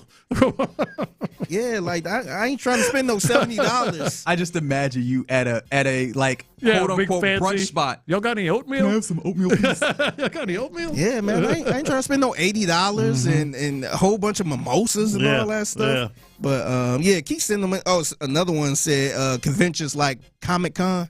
Yeah. Yeah. Now they're too cool. Yeah. Too mainstream. Yeah, especially when you got girls like Megan Thee Stallion showing up and performing there and all that type of stuff.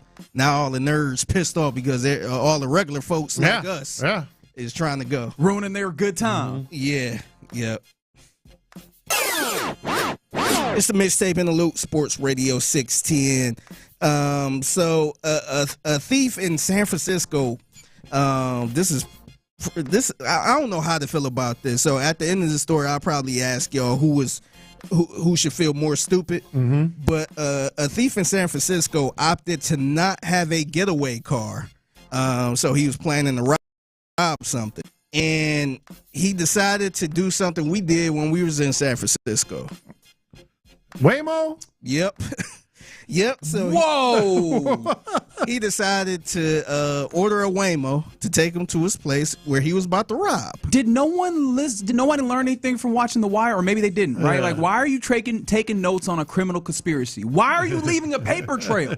Yeah. What is wrong with you? Yeah. So you probably wondering what did he rob? Did he rob a bank? Nope. He robbed a hot yoga studio. Wow. This is the most San Francisco ass. This is the most San Francisco-ass crime that I've ever heard. Yeah. What? Yeah, so, but he apparently got away with an arm load of activewear. Oh, my goodness. Was it used? Is he a weirdo? I'm not sure. So I'm not sure if they sell I didn't think of that. It feels like he's a weirdo. It feels like he ran in there, stole some people's, jackets and sniffed it. I don't know if he did that. I don't know if Jackets is the least of the ones. I was trying to be nice. Yeah, so the kids are out of school. I'm not sure if he did that. I'm not sure if they sell menswear and all that type of stuff there. He just grabbed them and took off, or he went stupid through people's, you know what. So that happened. And it kind of sounds silly because Waymo, we've been in the Waymo. It's cameras everywhere. Against my will. Everywhere. They got your information. You got to sign up for it. But somehow it's been about 6 months and they still didn't catch this guy. He's loose? Yes. They did not catch him. So this weirdo's just out here gallivanting. They're all over that car. So technically, they might know who he is. The detectives might know who he is, but no arrest has been made. The person wasn't made public. So he could be sitting around in his house, I guess, in the yoga stuff. See, when you mentioned the Waymo, I thought, okay, there might be something too, like as a getaway car. Clearly, there's nobody there, but then you have to put your information in, unless he has an alias or something, and you'd be carrying a bag full of yoga stuff. Yeah. So now the detective did have this to say. He said, "I think it'd be easier to solve in a Waymo." But it sounded like the guy booked Waymo with a stolen information. Yeah, that's what I was wondering. Or a burner phone. Yeah. And the video footage didn't help much either. Okay, so he's not as stupid of a criminal. Yeah, right. So who should feel a little more stupid, him or the actual detective for not getting this guy? I think anybody investigating this, if you haven't solved this one, you may need to go back to traffic. It was 6 months. 6 months? Because at least the guy put in an effort. That's what I was wondering. Like he did kind of a false card or identity. And, who knew? I didn't think it was very smart to go into a Waymo because of the cameras, but apparently he had some sort of... If he covered up. Maybe he had some sort of, he was covered up. What was he trying to get done here, right? Because he wanted some yoga stuff. I mean, did they have Lululemon or something? Yeah. Like, I never heard of a hot yoga studio getting robbed like that for that. Because they don't got cash in there. No, man, and that's San Francisco. It's probably every store in San Francisco probably don't take cash. Yeah. So unless maybe it was Lululemon or something. Mm-hmm. I hate this story. I want you to understand that, and it's not your fault. I think they're both everything dumb. about it makes me mad. I think they're both dumb. Everybody both looks sides. stupid. Yeah, look bad. Yeah. It's the Mixtape in the Loop, Sports Radio 610. So I have a couple more stories that pertain audio. And it kind of had me have random questions, if that makes sense. So here's the story about a McDonald's worker, and she was on video contaminating the fries. So she was on video. I don't want to know. She put them in her mouth and all that type of stuff. She was eating the fries. So I got a couple questions. I want to know if y'all actually have the same energy after you hear the story. An employee at a McDonald's in Southbridge is facing criminal charges after a video of her went viral. We're going to show you that video. This is the video that sparked a police investigation. You can see the employee that we've identified in court documents as Kaylee Marie Santos stuffing French fries into her mouth and then putting them in a fry carton as a coworker laughs along. According to court documents, Santos was working as the night manager just over a week ago. It says she then served the contaminated fries to her ex-girlfriend. Both Santos and the coworker have since been fired. Santos has been charged with distributing food containing a harmful substance. It sounds like y'all energy changed a little bit. Just a little bit. It's still bad, but it changed a little bit. Oh, this is just me being selfish and being like, okay, so this is not something that's happening to me. It's more understandable. It's like a spurned ex. Oh, it's nasty. It's a but at spurned least ex, maybe she earned it. That's exactly how I felt. But my question was, why the hell is this ex-girlfriend going to this McDonald's, knowing damn well your ex-girl used to work there? Yeah, or do that? Did she? I mean, look, I am totally out. If I know she's there, no, hell no. If she did, but the manager might have just said, "Hey, that's my ex. I got something for her." You know, like it may have been happenstance. Probably not. You're probably right. Yeah. There's no way in hell I'm eating anywhere. If I could be sitting down in Steak 48, and if I see an ex-girlfriend, you're out. That we ended on bad terms. She got to it. She got to it. You wouldn't even be comfortable eating, even if she didn't do anything. Hell no. I am good. I'm like, you know what? I think I'm gonna go somewhere else. Yeah. That was the one question I had with that one. And as I continue the mixtape, I had another question. So we was talking about how thrift stores and all that stuff pretty much became way too popular. But the biggest Goodwill store in Texas opened up not too long ago in the DFW area.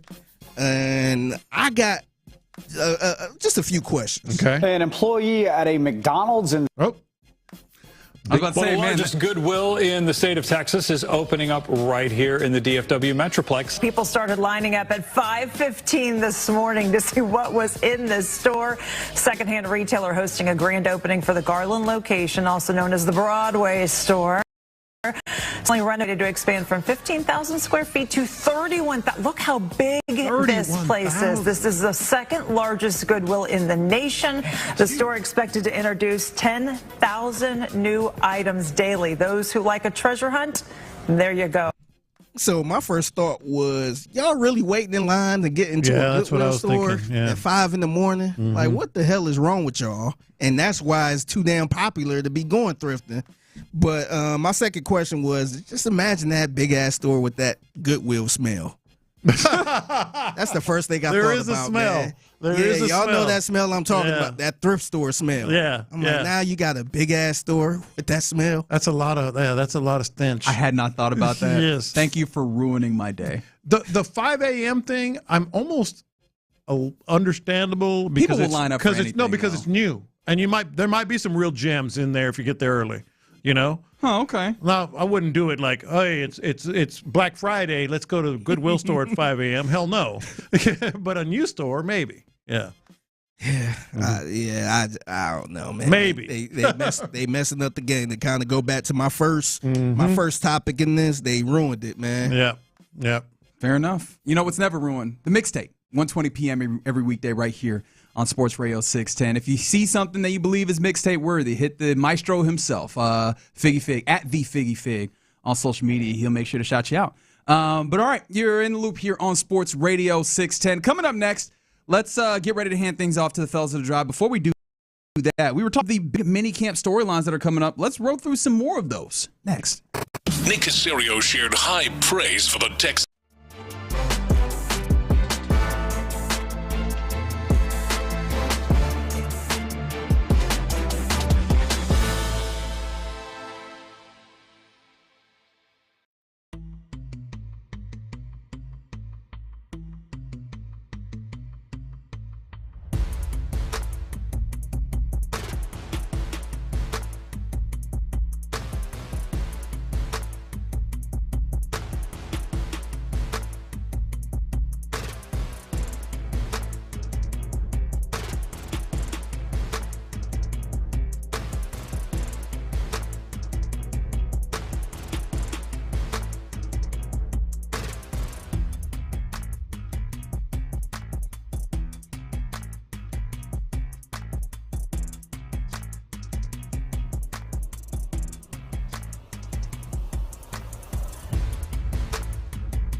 Visit TrimFireRadio.com.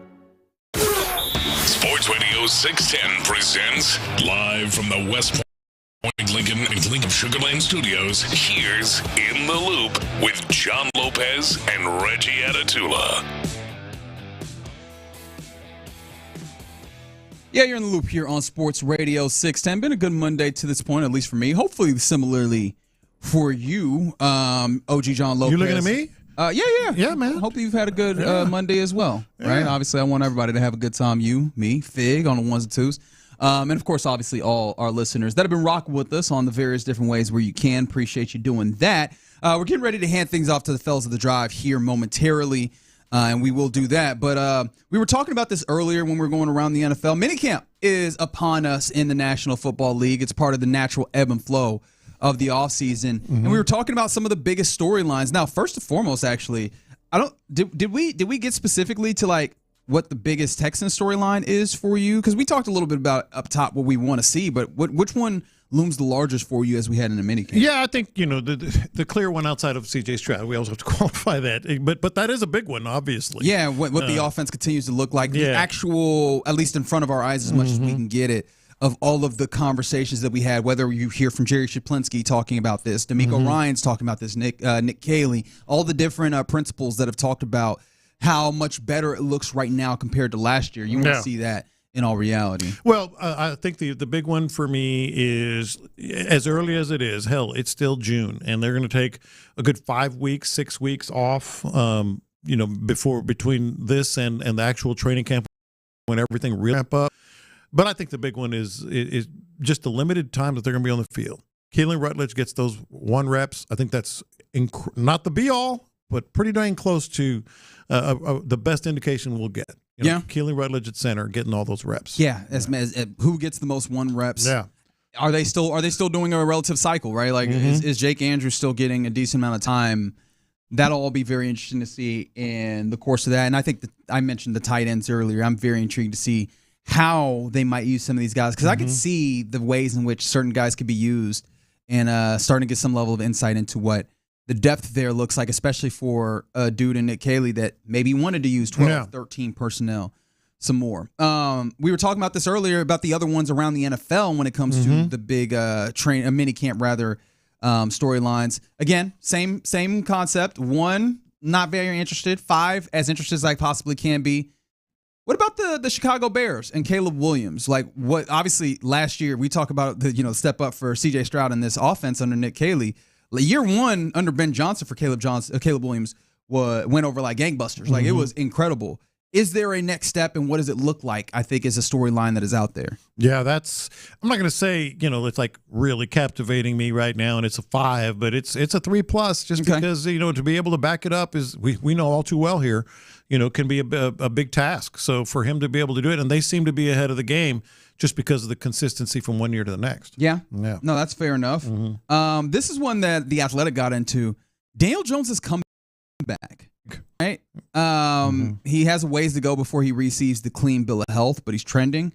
He took part in 7-on-7s during OTAs in Indianapolis. So, Riley Leonard, Anthony Richardson are on the roster, but the difference is clear if it's them or if it's Daniel Jones going. Interest level in the Daniel Jones comeback. 1 to 5, another 3+, just because it's not to me as important as someone like Patrick Mahomes getting reps or Patrick Mahomes participating, because that is a contender and you want to get, and you're going to be competing with them presumably to get to where you want. I don't have as high regard, even though it's a division team, for the Colts as being as big a threat, but they are somewhat of a threat. No, that says a lot. Yeah. I mean, and I guess maybe are we both in line? I think we're overconfident right now, or maybe just too confident. Whatever. So, but also, it did feel like the early portion of last year was a little bit of smoke and mirrors. Like, not to say that it was entirely faux. Yeah. But it did feel like when they were coming down to earth, that was more that was less of a they're falling apart and more of a this is who they probably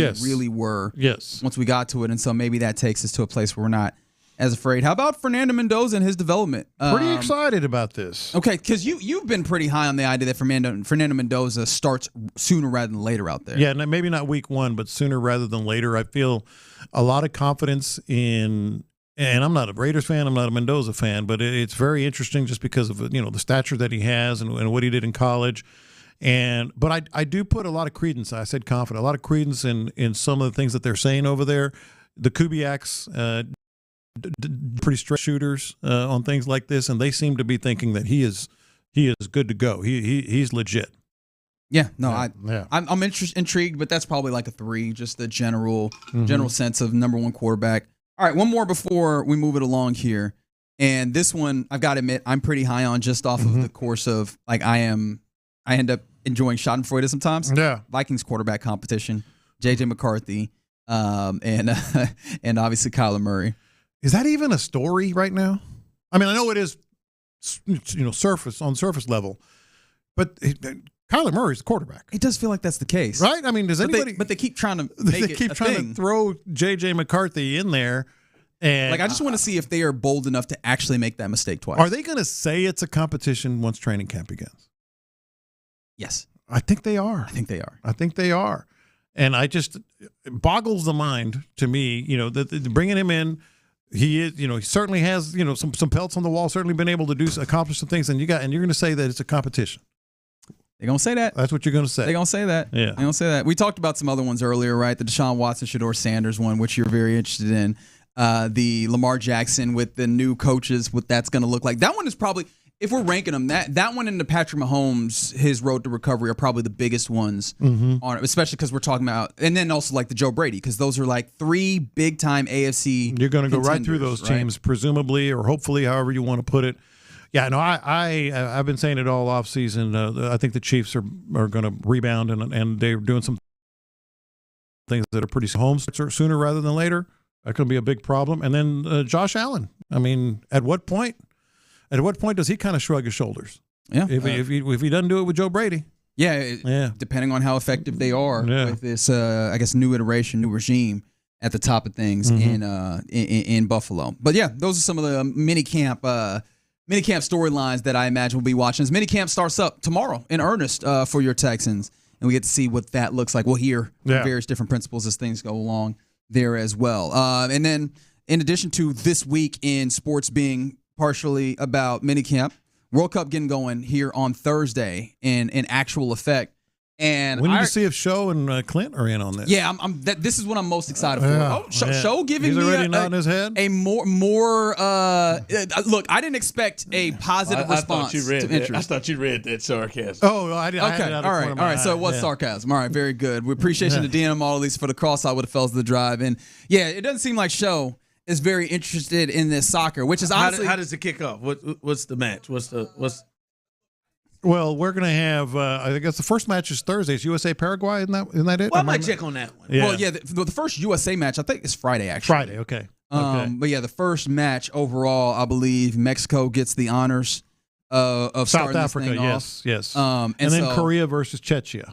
There you go. Yeah. No chance. And yeah, exactly. I don't think that I think that this is what we're trying to do here is for you two fine gentlemen on the drive, Clint and Ron. And Tyler. And Tyler, of course. But I think Tyler's not getting Tyler. You don't think I can get Tyler at all? No, Tyler. Well, you got to hear us out. No, I'm just telling you. I know it. He will just put his foot down. Whether he wants. This is like you with the cowboy gear, with the Western gear. Yeah, it's just not me. But mine is not out of spite. Mine is not his. He will. I will put my foot down. I won't do it. I will not get it. Like the entire time of like the height of Caitlyn and Angel and all that, he put his foot down. Like anybody checked in on that. He put I'm not doing it. So I think he wouldn't watch the Winter Olympics. Is that also too? I think I believe that's it. There's a couple where he just doesn't want to. We can ask him when he gets in here, but I think it's all female sports. It might be all female sports. Okay. It might have been female sports. Well, this is dudes playing. I think it might have been hockey too. He rolls his eyes at softball. Oh, I'm sorry. Was that I came in on the back end of that. No, go ahead. Well, they're saying they're going to really try to get us in on the World Cup stuff. I'm gonna see. I'm not certain. And I just told him Tyler's a lost. Well, lay it out. Lay it out. So what I'm thinking is that everybody likes a pool, right? Everybody likes a pool of sorts. So we were hoping maybe we get all the hosts involved, where every host gets 4 nations that are your team. I thought he meant a pool, like a lounge around pool. Well, people love those too. I just don't know how to make World Cup go with that. I didn't interrupt you. Okay. Yeah. I don't know how to make that happen. Big TV at the end of the pool. Yeah, that's how you do it. Well, I don't have the money for that. Keenies and teenies, baby. Keenies and teenies. You think I do? Yeah, I do. Buddy, you don't want to come see my finances. Italy and Dallas. That didn't help either. Neither getting out the tickets. None of those helped at all. You ain't making that decision unless you got that bread. Going to Buc-ee's. But yeah, we're gonna do the pool where each individual gets 4 different nations. How do you decide who gets what nation? We'll do them at random. We'll do them at random. Where you get them. And how much money you got to do to start? You're gonna Well, get a gift card to a restaurant of that nation's taste. Would that do it for you? Oh, that's creative. Yeah, I mean, I'll get in with the boys. Okay, all right. Yeah. Show you think no ante up. It's just a gift card. No ante up. Like we're just doing this out of the kindness of our heart. Yeah, I just want. Well, I just gonna know some particulars, like what kind of. Okay, so what's the cost of this here? Nothing. What are we talking about? Nothing. Reggie and I just want to get all 12 hosts and producers in. Okay. And B. Scott's going to be with Figgy. Or maybe he just might take T-Mill's spot if T-Mill's just completely antithetical to it. You're going to force him in, huh? Yeah, T-Mill's just on some Aggie stuff? And we're going to have tier 1, 2, 3, 4. Tyler won't know if he's won. And we're going to draw a tier 1 team for Tyler, let's say. And let's say it's Germany. Then he's got Germany. And then tier 2 might be Saudi Arabia. Yeah, like Saudi Arabia. So his teams are. What tier is the U.S. in? Probably tier 2. Probably. Yeah, probably tier 2. Once we start putting all this together. Mm-hmm. So, like, the idea is that everybody has a really good team, pretty good team, maybe and we'll see who gets to stack up the points, and maybe we can create a little competition, friendly competition here. I'm in. Yeah. All right. I think Show's going to be a hard sell. Show doesn't look like he won it. Yeah, well, you're going to have 4 teams whether you want it or not. Going to have 4 teams. Whether you like it or not. That costs me nothing. Yeah. And Reggie and I are buying dinner. Yeah. We'll see. I mean, for what it is, for what you're trying to accomplish, I wonder how much more soccer I will watch. That's what I'm trying to find out. I know that's what you're trying to accomplish. Mm-hmm. What I could see is I'll take this trusty little device here and see at the end of the day. For sure, sometimes. Did Paraguay win? But if let's say if I had them. Who is it? What team do you talk about? Y. Yeah. There you go. I got to have them. I don't know what tier they're in, but I got to have them on my squad. I got to have them on my squad. But on the other hand, if you're scrolling through your TV and you see, let's say, Australia versus Turkey is being played, and you got Australia, you're gonna watch a little bit of that. Maybe. Yeah, maybe watch a little bit of that. All right, so I will watch the U.S. matches. Yeah, perfect. I don't know that. I don't know that. Mm-hmm. And I get that. Now, we'll see. does this help at all? Because Sean suggested, just like a fantasy football group, obviously there's winners. Do we also put a disincentive on the backside of this where whoever comes in absolute last has to deal with some level of like show bet? We'll see. Now you're out on that. You don't like that. I mean, they don't like the risk reward. Well, there's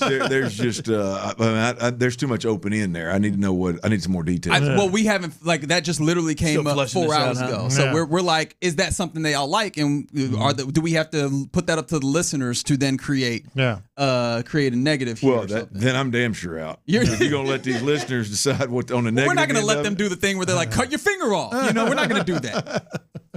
Yeah. I ain't worried about that. I'm worried about with these crazy sunbucks. Have me wearing something or not wearing something or. Okay, so that part is not getting I don't want to cut. Okay, all right. I'm just trying to see where do we get interest. That's all I want to see when it comes to the World Cup. Give us a little bit more fun. Tyler, let me get. Are you one that will watch any of the World Cup? You're just not a soccer person. You're not going to flip on the soccer, are you?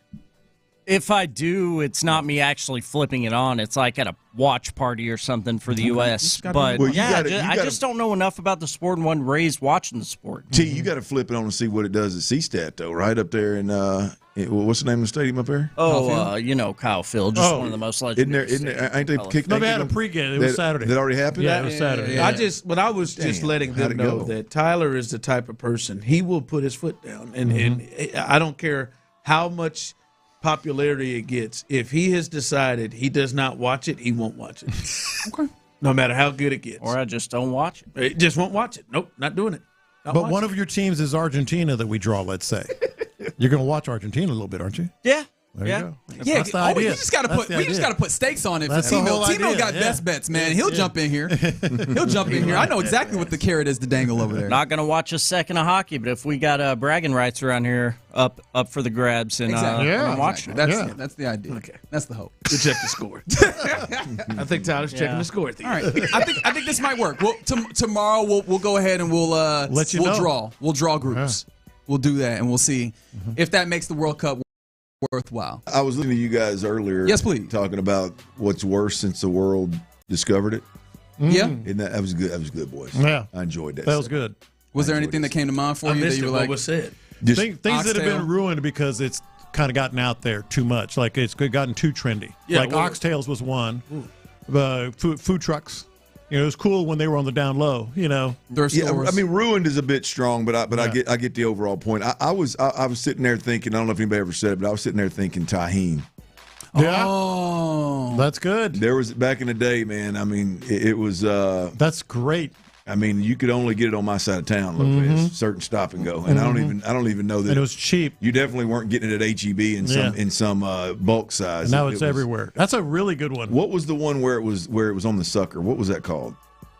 Ooh. Lucas. Lucas. Yeah. Isn't that Tajín with the? Yeah. I mean, that's obviously all where it originated and kind of where the whole deal. Yeah. Okay. Yeah. Back then, when you had to go to a certain stop and go on a certain side of town to get that Lucas. Man, I miss me some Lucas. I ain't thought about that. Isn't that Tajín in the Tajín family? I think so. Yeah. That was one for me, Lopez. Where it's like, man, boy, all of a sudden, had I known, mainstream, man. Had I known that old Lucas sucker, I'd get it at the stop and go. We could have put it on HEB shelves and been millionaires, bub. Birria tacos. Yeah, it used to be like you had to go find them. Now they're everywhere. Yeah, I've never had one. Really?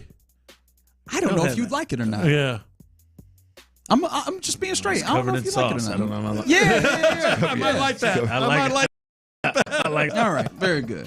All right, fellas, looking forward to a Monday show. Internet porn, right up there. Okay, you used to have to do your work to go. You used to make some money off of it. Now make some money, but you have to do your work and go into Priscilla's, go in there and check out, and you could see the box. The box got your mouth watered before you threw in the tape. That is good. That was just one that came to mind. Now it's just got all of handy. You don't have to do any work. No. Hey, Video Palace down the street, man, Park Street. Video Palace on the corner, That's boy. What it was? No, well, that was where you go rent before the Blockbuster days, but they had a little section in the back. Boy, Mama didn't like catching me and Hank in that back section. What was y'all doing back here? It was Priscilla's, and they had whips in there. They had whips. Chains in there. Okay. Damn, you was in the full out. Then they changed it to Cirillas. Yeah. I mean, it was just. Yeah. You was in that old truck store, that old Triple X truck store. Did you have a membership card or something? No, I didn't. Oh, okay. I didn't. Oh. Had access. I just went in and took a look. He had a resale license. Had access. At that point, I had stolen all of my dad's. So I just gone in there and take a look. Yeah. Just making sure that you weren't missing anything. Dirty Reds reruns. He was selling them over there. He was selling them over in Nashville. $5 for 5 days.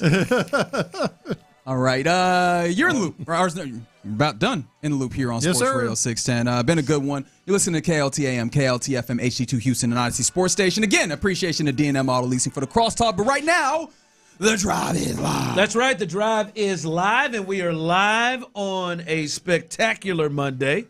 Somehow New York is going crazy. They've drugged Jeremy Lin out here in a T-shirt, and he's thrown the blazer over the top of it. They've drug his ass out here. He's on the set. I don't know why Kendrick wore that, but here we go. I mean, I tell you, it is going crazy. And I'm not gonna lie.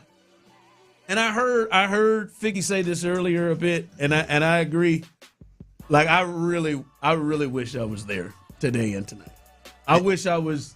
Just to feel the vibe of the city, and I ain't got anywhere near any money to buy any of those tickets. But if I could just be in the house, like that place is going to be. If somebody could land me on the roof of it and walk me down and let me experience it, I could. The to and from and the hanging in the Northeast is really wasn't for me. Yeah, I just today. But the just basketball the vibe of the city and how it's going to be. And if you could just get in the building, it's going to be sick. It's going to be one of those like sports atmospheres that we've seen. Kind of like when the Cubs had a chance to win it. And what is that, 15? I think it is going to be crazy New York. Absolutely nuts. Yeah, it is. So it'll be. I mean, that's one of Madison Square Garden, Knicks championship on the line. I mean, that's got to be one of the top. If just sports in general, that's got to be one of the top potential. Well, that's not potential. It's happening now. If they could win it, right? But like that moment in sports history.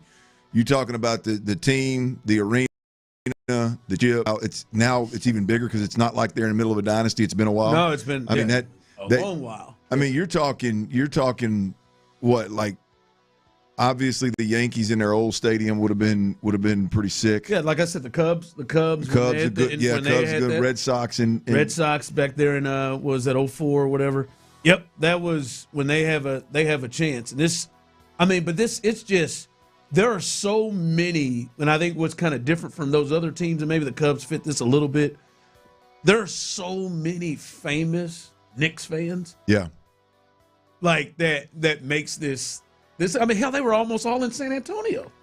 Yeah. Like that's what's cool too. I can mad respect to New York, the fans you're talking about, because you watch a Lakers game and they're all on the side, but if the Lakers play in San Antonio, they ain't all in San Antonio. Yeah, well, I mean, and those guys aren't. Some of them are, but many of them aren't lifelong Lakers fans. Right. Many of them are Knicks fans. Right. That just live in L.A. and live in Hollywood. Sure. They just come out to the game. Sure. These jokers are like Fat Joe might whoop somebody's ass tonight if they lose. Him and Jadakiss said they might fight tonight if somebody loses. Tracy Morgan is living and dying with this. Yeah. The way Tyler lived and died with the Astros. That's what I was telling Tyler. Like, I am. This is gonna sound a little elitist of me, but I am a bit jealous of fans, and I think it will be this way for Texans fans, right? 25 years, and it is not just Texans. I've been here a little bit now. I've learned. It's not just Texans. This is also the Oilers too, where there just hasn't been an experienced championship of football, which is the sport here. Yep. And whenever that run happens, if it's this year, if it's whenever that run happens, and the joy of like, oh my God, we've never been here. We've never been here. Oh my God, we get to the AFC Championship game. We've never been here. Oh my God, we get to a Super Bowl. We've never been here. Everybody's going. Very similar to the way it is. I am jealous. I don't have a team. Like I said, it's going to sound real elitist. I don't have a team that I cheer for that hasn't won a championship relatively recently. And I felt this when it took. I mean, the Royals did not go to the playoffs for 30 years. That was the longest streak in North America. That was like a fun run, right? The Chiefs hadn't been to a Super Bowl in 50 years. That was a fun run. When the Texans go on that run, it is something about that. I know it's cool to be in a dynasty, and the Astros fans, it's cool to be in the golden era where you've won multiple titles and you've been. But that one where you ain't tasted it for a long time, hell, I guess maybe Tyler Dillon with that with the Rockets too. Shoot, 95. It's been a minute, but I don't remember them titles. That is like that. But that'll be when the Texans on their run, and you combine the Oilers and the Texans, just the Houston football it's going to feel, at least locally, it's going to feel like that will. Absolutely. I mean, it will be. I mean, the first time for anything like that obviously is sick. But as you mentioned, you're in the middle of football country. I mean, to be able to do that here and have it never been done before, shoot, yeah, it'd be absolutely nuts. Yeah, those people in Indiana, they've just gone through their kids' college runs. I believe Indiana football. Yeah, following them. they just ran through it. No, but it's been fun watching that Knicks thing, and tonight should be crazy. crazy at Madison Square Garden. Yeah, I wonder what the viewership is going to be, because I'm just a casual NBA fan, and I check in the Eastern and Western Conference Finals, and damn sure watch the championship, but or that series. I got a little different buzz about me in watching. No, and it's not San Antonio, the Texas tie. It's not even San Antonio. How cool the atmosphere that they created. It's I'll be honest with you. It's all about right now. It's all about New York. Like, I want to chime in tonight simply the game's going to be great, but I want to chime in tonight and see what that atmosphere is like in that historic building. I've set to record inside the NBA right when it starts, because they're going to be in the building when it starts, because I want to. As much as I am about the game tonight, I am into the scene and the atmosphere. It's going to be nasty. It's going to be it's going to be crazy. President's there. Every single entertainer in New York is probably that you could think of is probably there. Yeah, it's going to be insane. Hey, real quick, big weekend for the Astros. Now, I will say, Mike Burrows sure does know how to F up a weekend. He gave up too. Homers, that is. Homer Mike, man. But it was ultimate. Homer Mike. That's what I would call it. That flew. I heard that last week when you said it one time, and it flew over my head. But boy, that's Homer Mike, man. He gave up too. Homers, that is. Tyler said he cut is there a bet for that? He should be. Tyler said he cut it off after the first one. Yep, went straight to watching Dr. House. I mean, it was, man. He does, man. He knows how to F up a weekend. He really does. Nobody else. I know they didn't score yesterday, but what a run. And he did. No, they got shut out. They got shut out. Yeah, they got shut out 5-0. Man, it is. No, the hell with that, man. He knows how to. I mean, because this weekend, you feel good about the pitching again. Pete Lambert, I'd like for you to go 6, but we're not going to get greedy. Pete Lambert, he went 5 1/3. Imai had his 4th start where he pitched well and gave you a chance. Saw the K numbers go up. Josh Hader came in and was dominant with 3 punch-outs to close out the 9th. Altuve looked like himself. He went deep. Jordan's Jordan. I mean, that's the only time I'm serious. I would consider walking in the run. As opposed, you know where I'm at with as opposed to giving up the grand slam. If you're gonna fire it right down the middle like that, now you've had the balls to challenge Jordan. You're gonna fire it right down the middle. Hell, let's give him 4 and walk it. But anyway, Jordan was Jordan, and I know John Lopez wants to DFA him, but Abreu had him a nice outing as well over the weekend. That 4.5 back of the Mariners who struggled a little bit, 3 back in the wild card, you're good. And then Mike trots his ass out there. Then Mike trots his 2-homer ass out there. I mean, it is insane. It is insane. I don't know how many starts Mike has. I'm certain all but 3 of his starts he's given up a home run. I mean, it is insane how he pulls it off. And I want to tell you, Mike, these are not all Crawford box home runs. All right, you're not going to get your easy way out on that, Mike. God, man, it's still overall, it's a good weekend. If you are in the camp of hey, man, they still got a run in them, it was a good weekend for that. Productive weekend. Gained some ground on the Mariners. Gained some, decent ground in the wild card. But damn, Hunter, hurry up! Right, what's Mike's the latest out, right? on him? What's the latest? Got to be. I think. Well, he's going to find a way to work his ass up out of the top 5 without Hunter coming back. Yeah, I mean, geez.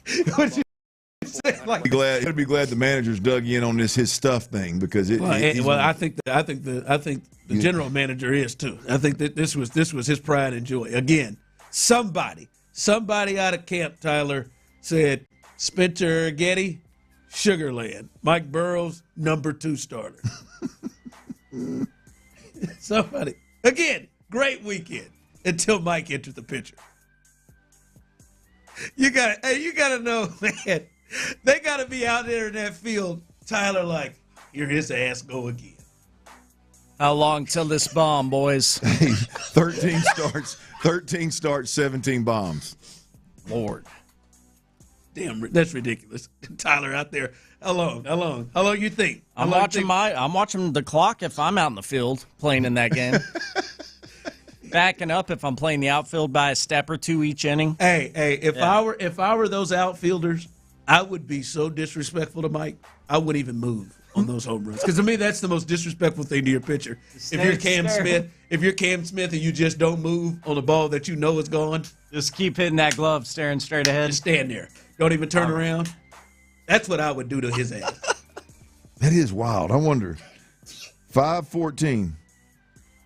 What is that? May 14 gives up 2 bombs to Seattle on his way to giving up 7 earned. Burrowhead.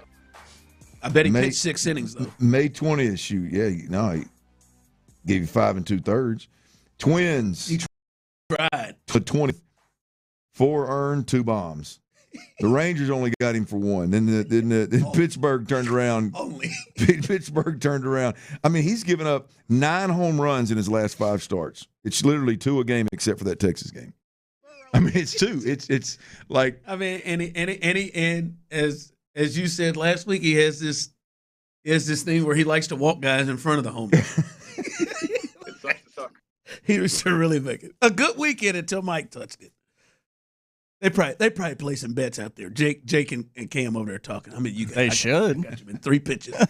3 pitches. All right, coming up, some news that you need to know about.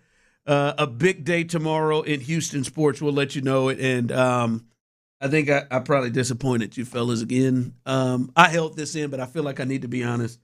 I may have taken a step back in the cheapness. No. I mean, I feel like we've been towing the line since we had the conversation. I've been trying. Last week, I held this. I probably should have came clean last week, but it was better late than never. It was bad. All right, that's next. All right, look, if you got big, beautiful, valuable trees on your property.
Houston's sports leader. Sports Radio 610.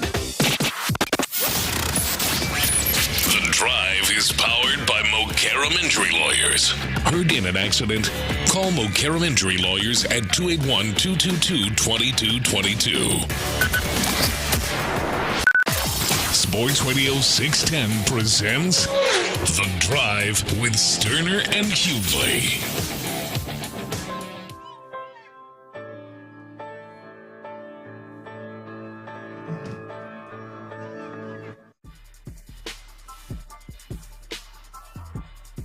Text line coming through, Ron. I will literally cry if the Texans win, possibly go to the Super Bowl. All I've experienced is the Astros. No shame in that. I cried manly tears whenever the Astros first won a World Series. Are you prepared, no matter what, to be at the Super Bowl the Texans go to the first time? Are you not no matter what? Not no matter what. I want to say yes, but yeah, where it's at, those ticket prices, that'll definitely be a factor. They're going to be up there, man. Yeah, them Super Bowl tickets don't play around. Are you prepared to be at wherever the national championship game is if the Aggies made it? Yes, I will be there. No matter what, that's I will be there. Football, not yes. I will be in attendance if the Fighting Texas Aggies ever find themselves playing for a national title. That's where you will be there. Yes. Houston, Atlanta, no matter where the hell it is. I don't care if it's in across the sea, man. Okay. I was wondering. I don't care if I'm jumping oceans, going to countries that maybe aren't necessarily safe. I don't care. If the Aggies are playing for a trophy, I'm there. I'm live. I'm in person, no matter what it costs. Listen, college athletics is changing by the day, but I don't think you got to go. They're not going to play a national title in Saudi Arabia or something. I don't think it's the WWE or those Saudi men. WrestleMania is there this year, and that's the next. It is. The next one is in Saudi. So, if college football does go that route, I'll still be there. But now, you know what? They'll do anything for a buck.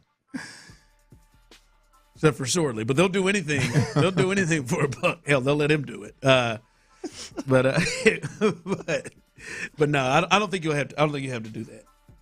Yeah, man. No, it is like you fall into that. Clint, when's the last time the Razorbacks won a national title? 1964. Yeah, Frank Broyles. Yeah, I know you're there no matter what, right? Yeah, I would be at that one. Yeah, I'd be at that in a suite somewhere. You'd be on the field. I think you get on the field. Oh no, probably get on the field. I don't know, man. I mean, if you maybe should be on the field. Yeah, I shouldn't. I don't know, man. We don't. They don't.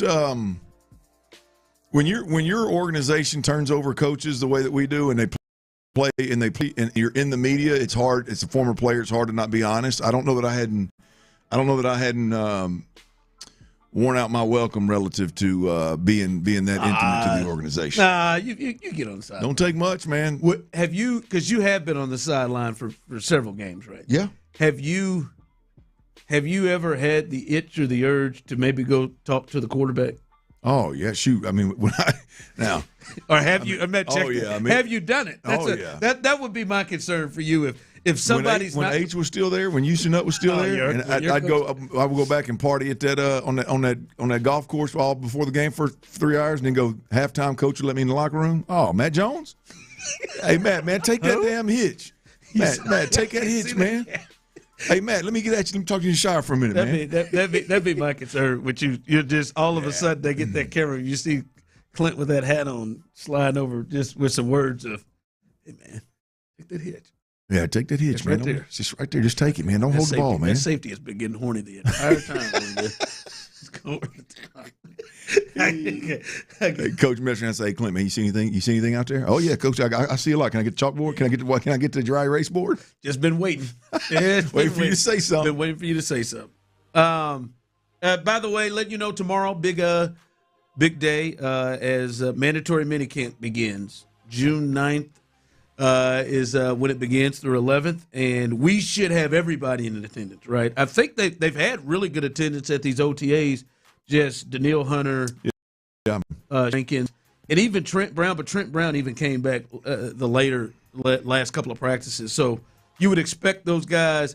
And the beauty of the Texans right now, and they put themselves in a situation where they generally don't have people that you have to be concerned that ain't going to be there.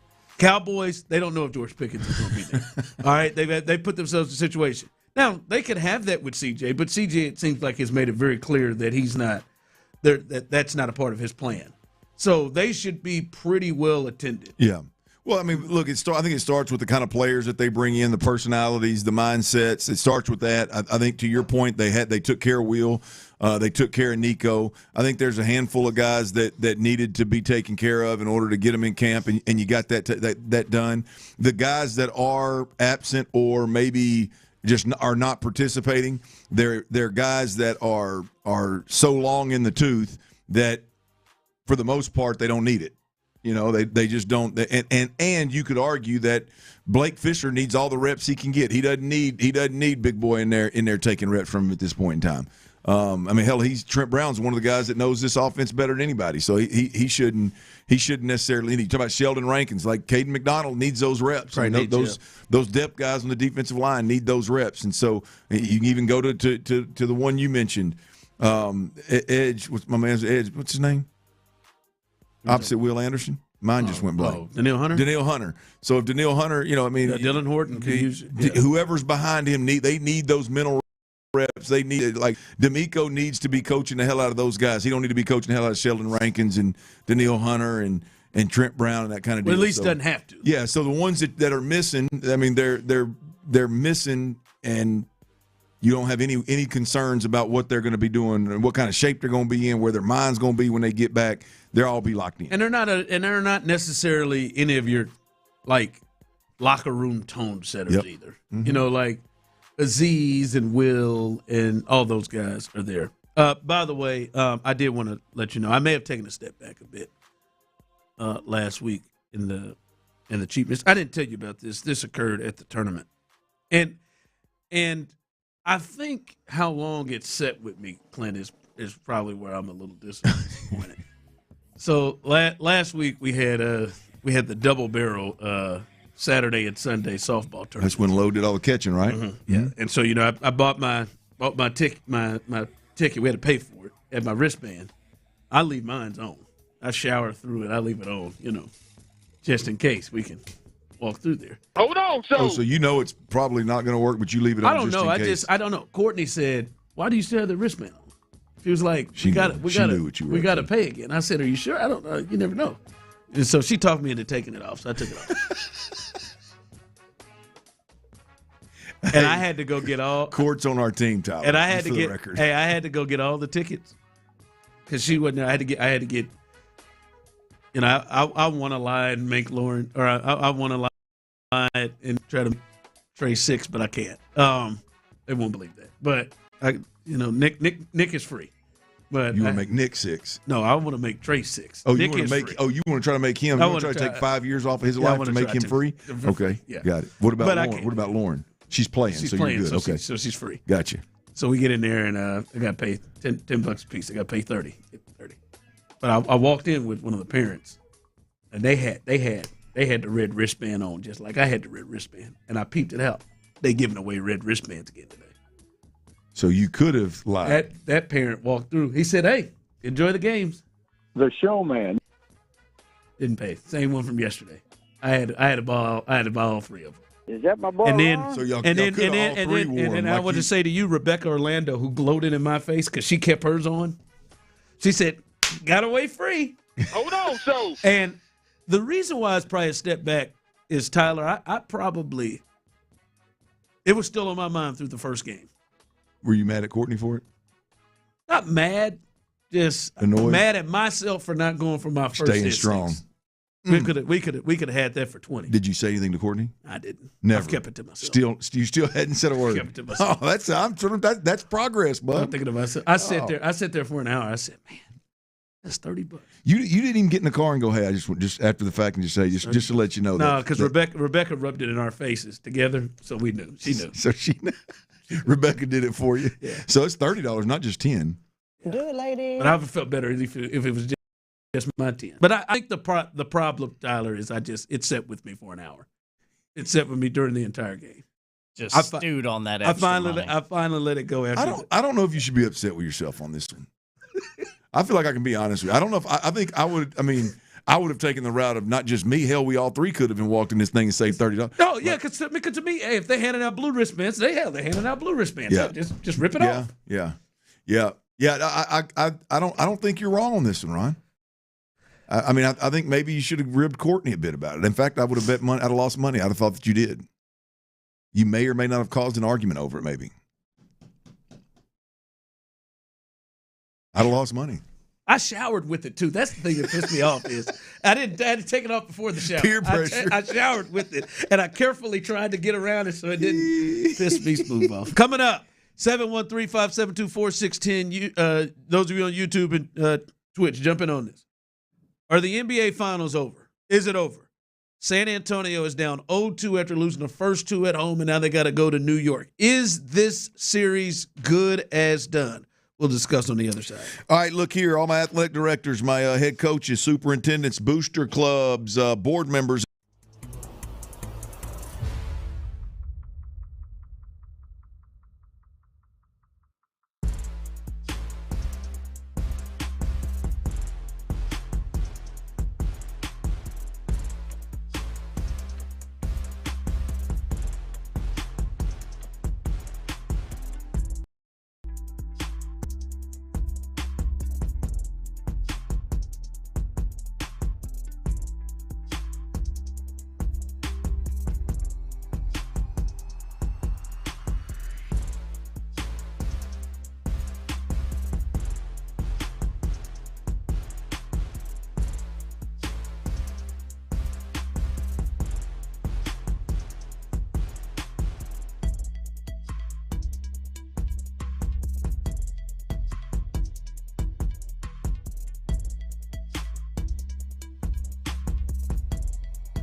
Game. Paid testimonial. Time spent on application may vary. Online health questions required. Drive your ass down to Galveston.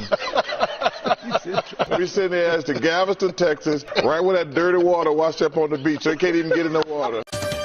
Sports Radio 610 presents The Drive with Stoerner and Hughley.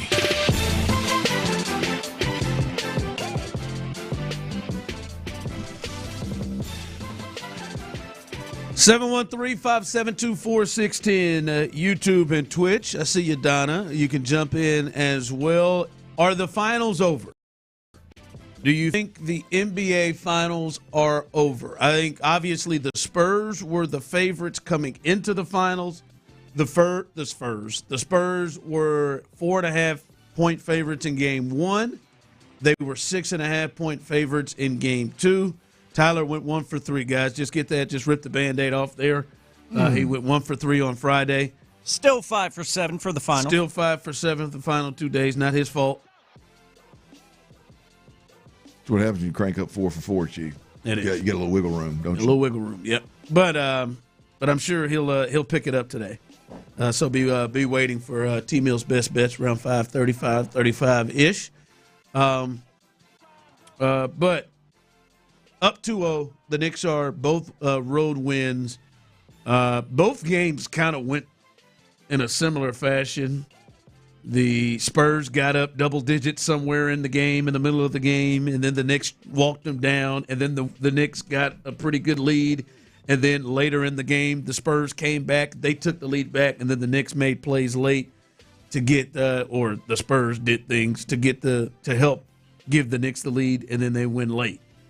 On your thoughts, Donna says yes, indeed, it's over. On your thoughts, you think this series is over? You think the Knicks are going to win the championship? No, I don't think it's over, but I think this is a must-win for the Spurs tonight. I mean, this is, you go down 3-0. It's over, all but the crying. You can extend this thing and maybe help folks make a little bit of money, maybe have some moments for yourself, but it's over. I'm just convinced that. I don't know at this point with what I've seen that I would say that the Knicks are the better team, but I would definitely say that you get down 3-0, the Spurs aren't good enough to just rattle off the 4 in a row against this basketball team. So it's a must win. I don't think it's over by any stretch of the imagination, but tonight is the night that these guys got to put it together. Overall, for numbers here, is this series over? Overall, teams that take a 2-0 series lead in the NBA Finals, regardless of where the game was played, the first 2 games were played, they historically have dominated, posting a 32-5 series record. 86+% of the time they win, and series in which a team took a 2-0 lead on the road, they're unbeaten as well. But I'm with you. It's not quite yet is it over. This don't look good because, one, it has not felt like a fluke in which the Knicks have been able to get through. And Brunson, their best player, still hasn't shot the ball well. Like right now, the MVP, I think, would be Karl Anthony Towns with what he's done through the first 2 games. They've had different guys on the bench step up. Bridges was huge in game 2. Landry Shamet has continued to do his thing.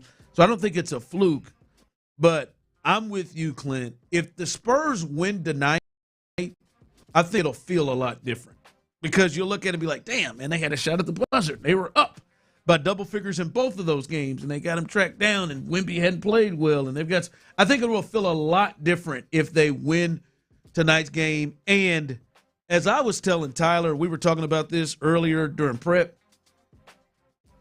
I think the Knicks are under a lot of pressure with this, with the entire atmosphere, and everything that tonight will hold. Like, it's going to be a madhouse, but that doesn't always mean like, ooh, this is just going to be great for the home team. Like, everybody, I think now is expecting them. I heard Stephen A. said he thinks he's expecting them to sweep. Like, or you That's win ballsy. 2-0 and you come home. Like, people are expecting a lot. The crowd's going to be big. It is going to – it's an atmosphere that you think maybe makes a home team nervous a little bit. And a young group that just, probably gets to just play through this thing. So, no, I don't think it's quite over. I don't think it looks great. It definitely doesn't look great. But if they win tonight, I definitely think we feel a lot different about the entire series. Yeah, look, anytime you're in a must-win situation, it's not great for the team that's down, and so it's definitely not great. We've seen this team. I mean, you got a great player, one of the best in the league, that alters the game at both ends of the floor in Wemby, and you've got a supporting cast. Now I know that supporting cast, maybe all of them haven't shown up and played great through the first two games, but the potential of several of those guys playing great along with what Wemby's capable of doing, I can't these guys at any point. But I think tonight is a must win. Yeah, no, absolutely. They obviously, as you said, they go down 3-0. It's a wrap. It's over. Put yourself in a position you got to win 4 straight. Oof. Yeah, someone texted, I think the Spurs will win a game, but I think this series is over. Yeah, I mean, listen. You could say, I mean, these games were tight. These first two games were tight. Now, I know they won by 10 in game one, but it was tighter than that. And, I mean, the Spurs got to be looking at themselves like, one, not only do we let the lead go, but we got it. Wemby gets the rebound, and then he just fires it off the back of Castle and then fouls like he did. Did it all. I mean, they got to feel like they have given away at least one of these games. And the Knicks are saying to themselves, hey, Jalen Brunson shot worth a damn, and Carl didn't score in the fourth quarter. Yeah. And we still won this game in San Antonio. So yeah, if you're the Spurs right now, you damn sure feel like you should win tonight. The wind is not taken out of your sails. I mean, I know you pissed away the big lead in game one, and you can say something about game two, but more importantly, as you just mentioned, the way it ended, you got a tie ball game with possession of the ball with 10+ seconds left. You're at least going to get a last second shot to win or overtime, and then you somehow give it away in embarrassing fashion. If you're down about it, but if you're at all, which I think Wemby said it after the game.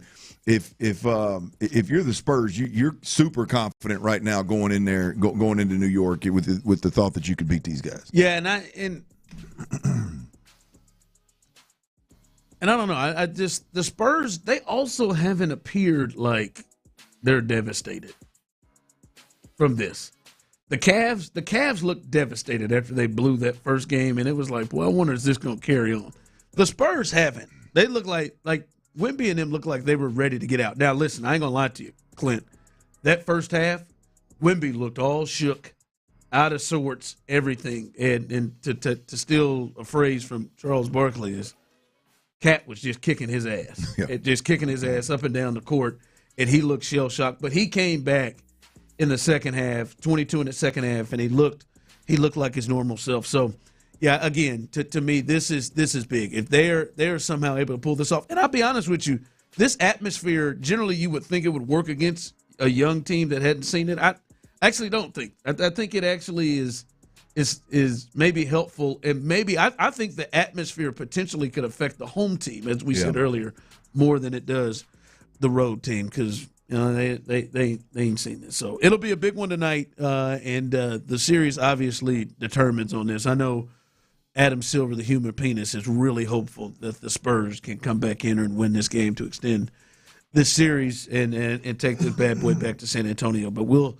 see tonight. Spurs definitely need to win tonight to extend their season. All right, more people. I'll be honest with you. I'm starting to drink this C.J. Stroud Kool-Aid. More people in the building expressing their thoughts and how they feel about the way C.J. Stroud is looking to start this offseason. We'll discuss him as they get ready for this season to kick off mandatory minicamp tomorrow. That comes up as we continue right here live on The Drive.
KILT FM HD2 Houston. On Odyssey Sports Station, the Texans play here. Sports Radio 610 presents The Drive with Stoerner and Hughley.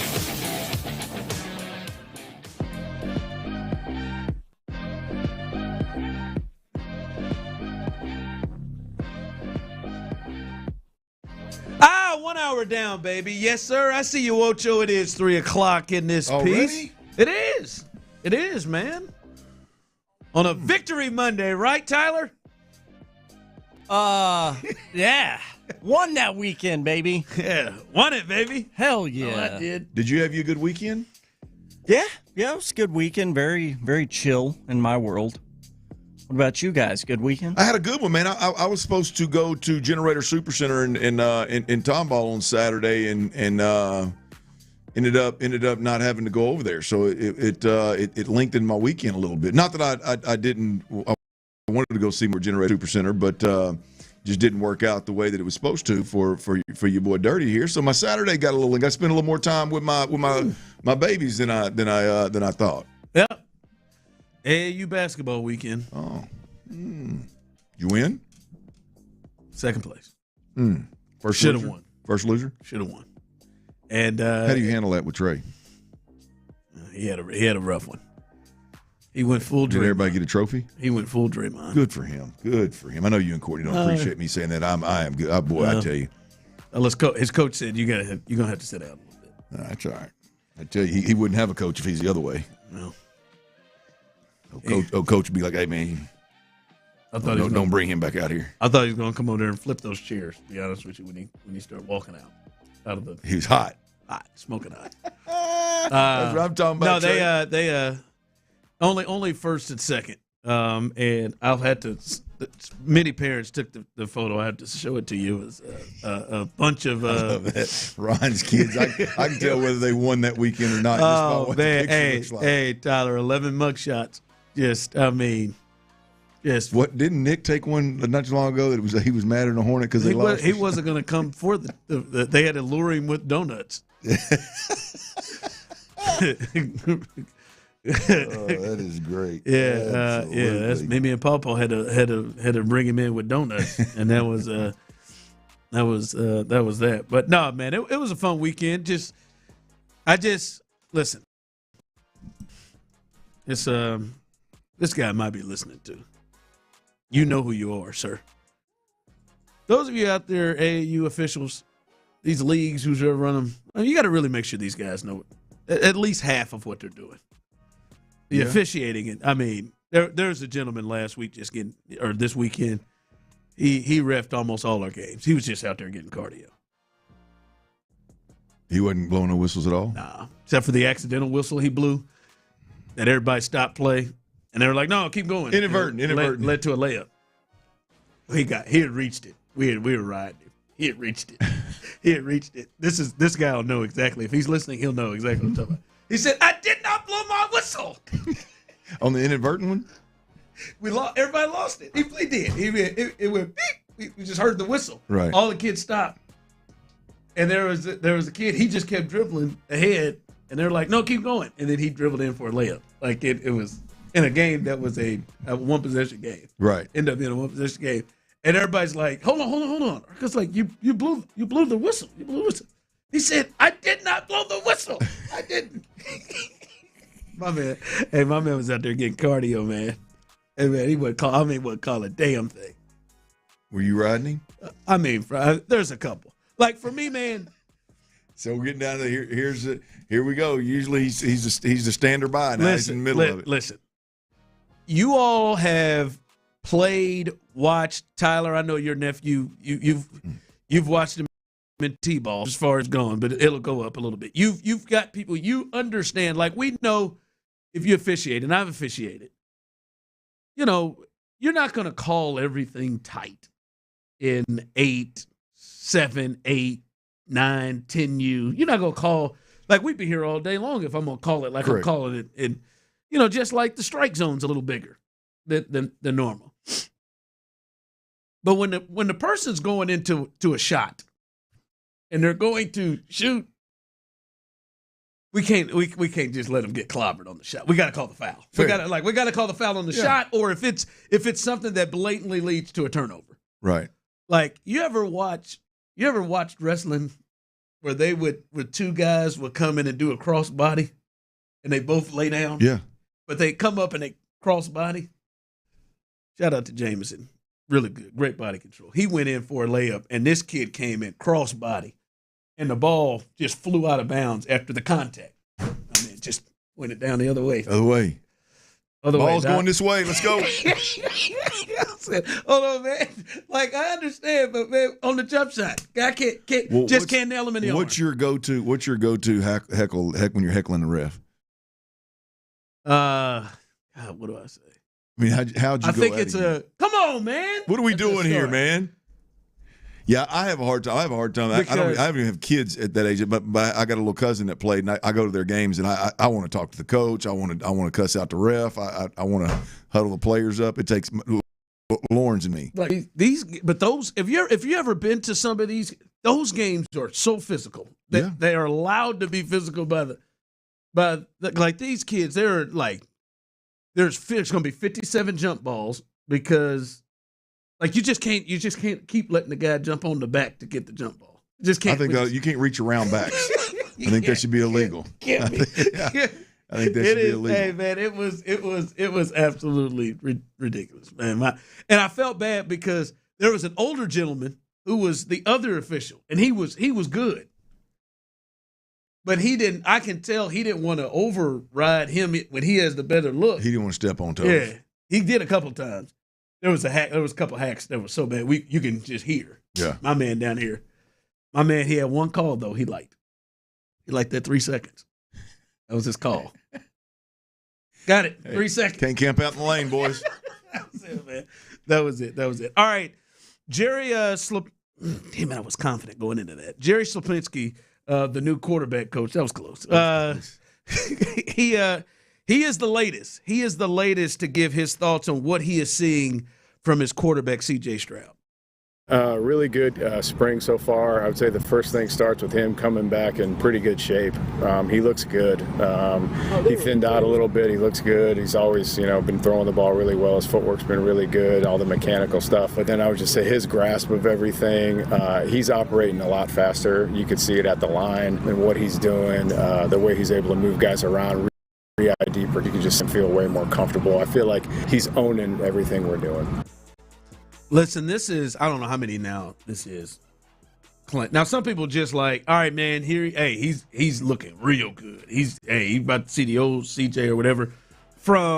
This isn't the first time we've heard more in-depth things that we're seeing. I don't know where you stand, 713-572-4610, YouTube and Twitch. But Clinton Tyler, I have drank the CJ Kool-Aid. Have you? Yeah, I've drank it. I think CJ. First off, shout out to my old guy, rest in peace, Therese Paylor, who would always let you know that contract year is undefeated, Jack. It brings something out of folks that you just didn't know. You just didn't know. Well, this is basically a man, you want to get your money type of year for CJ Stroud. And first off, we know what he's capable of. We've seen it. And I do think year two in an offense and what we're hearing about, it doesn't seem like it's just, hey, bring your ass in here and you do what we want you to do. All right? This seems like hey, let's try to work and see what let's try to put something together with this thing. And he does seem to be motivated. And hell, he should be. And there's nothing wrong with it. He should be motivated from not just how the season ended, but, bro, this was a dude that some people thought was going to be the league MVP. Yep. This was a dude that was thought to be a top 10 quarterback in the league, and now people think he's as good as Bryce again, right? Like he's dropped off, and people are just talking about if he can just be serviceable, this team will win. I do believe he is going to be better. And he is primed and ready to be the dude that we thought he could be. The only thing for me, Clint, is are they gonna hold him back? Yeah. That is my thing. And we've talked about it, and I've been thinking about this more and more, Clint. And I don't even know if I meant to go here. Like, for this offense to be at its best, Clint, and you look at the parts,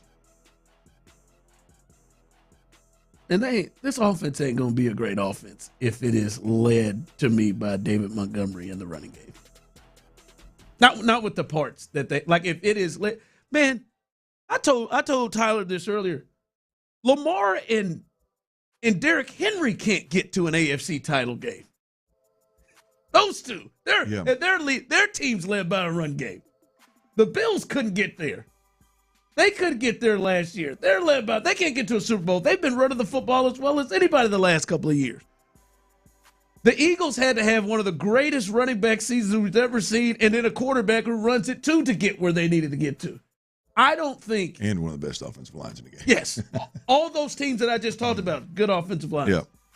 Now, the Lions. They haven't been to a Super Bowl. They've had a run game and everything. And to think like, all right, this offense at its best is led by David Montgomery. No.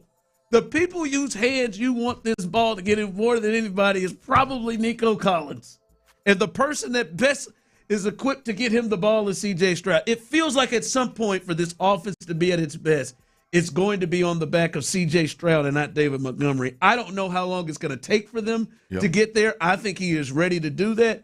But for them to be at their best, it's got to be through Nico, C.J., and Schultz. It's got to be through that as opposed to this offensive line and Montgomery and Woody Moore. Well, absolutely when it comes to big moments in the season, which every moment in the playoffs is going to be a big moment in the playoffs. I'll say this. I've said it a million times. I think it's context that's often left out, is the defense has scored 32 points and given up 32 points in the three playoff wins that the Texans have. When that's not the case, when the defense isn't damn near outscoring themselves, right? C.J. Stroud is going to have to be big in those moments. In those games, along with throughout the regular season, there's going to be 4 or 5 games like Kansas City a couple years ago. Was that last year or a couple years ago? Last year. Kansas City. There's going to be a couple of games throughout the year, 2 or 3. They're going to minimize them. They're going to make it as few and far between as possible with this great defense. But there's going to be a few games where he's got to be big, and in the playoffs is where throughout those games, the deeper you get, the bigger it is, the more important it is that he's going to at least have to have big boy moments. And it's not just CJ, like you said, it's Nico and Dalton Schultz. They got to be healthy, right? Yeah, I agree. I've said it before. This team's only going to go as far as CJ Stroud takes them. It don't matter how good the defense is. I don't think your run game is going to be Derrick Henry type good, Saquon Barkley type good. I just don't think that's what we're looking at here. And so, yeah, I still believe that you're only going to go as far as C.J. Stroud is going to take you. The other piece of that is, I think the leadership piece of C.J. Stroud, which I've been so critical of, is going to be impacted by how C.J. Stroud embraces what's going on in Houston. And so, and embraces the coming in better shape, ownership, the buy-in, whatever you want to call it, being a better communicator. That's going to directly impact his leadership qualities as well. And so, I agree with you, Ron. I said it from jump. You're only going to go as far as CJ takes you. Yeah, and to me, I think he is primed and ready. And maybe I'm just drinking that Kool-Aid. Grape. You think it's great? I like it grape. I like grape. I like a little tropical. I like tropical punch and a lemonade mix. But and maybe I'm drinking it. To me, the only thing that really could stop to me what potentially could be closer to the good CJ we've seen is if they step in and try to pull the reins on him and hold Stroud back. Someone text in, you got to walk before you run show, or in this case, you got to run before you throw. I will just say this, and I've said it with Haley, C.J. Stroud. When I've seen C.J. Stroud and I've seen David Montgomery, and then you include in this offensive line in front of them, like between the two of them, the person that I've seen be great is Stroud, not David Montgomery. David Montgomery's good, solid. But David Montgomery has never been somebody you're like, we're putting it on the backs of him. Ride this to a Super Bowl. Let's ride this. There's only 4 or 5 of those in the whole league. And again, and I understand their defense doesn't, allows them to not have to score maybe like other teams have. Like I said, man, they've got Lamar and Derrick Henry, and they've not been able to, they lost in the divisional round and didn't even make the playoffs last year. Yeah, I mean, go down the list. Lamar and Derrick Henry, Jalen Hurts and Saquon Barkley. You mentioned Detroit, David Montgomery and Jahmyr Gibbs, one with of the those best offensive in the league. lines. You go down the list. There's a laundry list of not just good running backs, but good running backs and quarterbacks. And the only one that's gotten there is Jalen. In your mind, the thought is, like, man, I got Stroud, who is shown to play at a elite level we've seen before. I've got Nico Collins, who is absolutely my best weapon. I've had my tight end, who's had 2 out of his 3 seasons here. He has had big-time seasons. I got some young cats that maybe I'm feeling good about.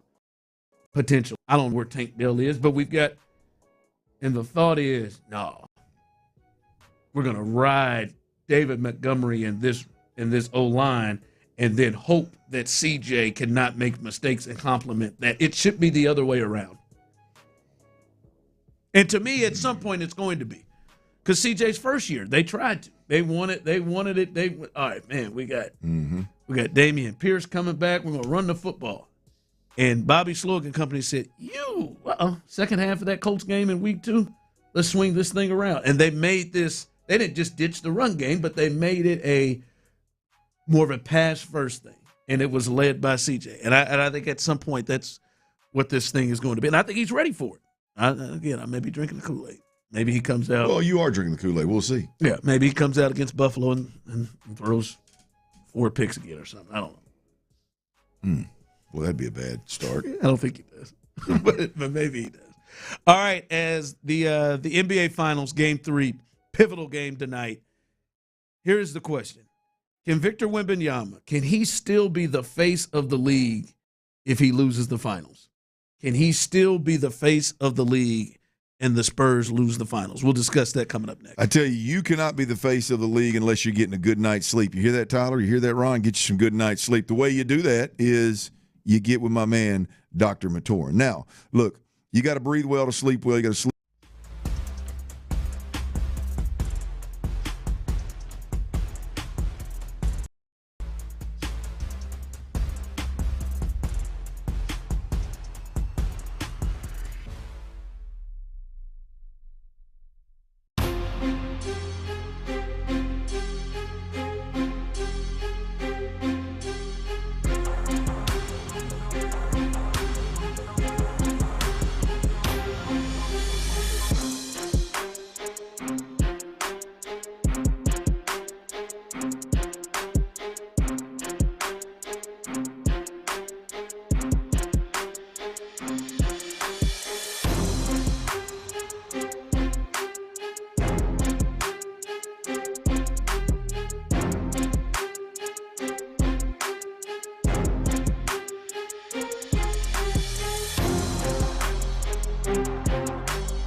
Lawyers, 281-222-2222.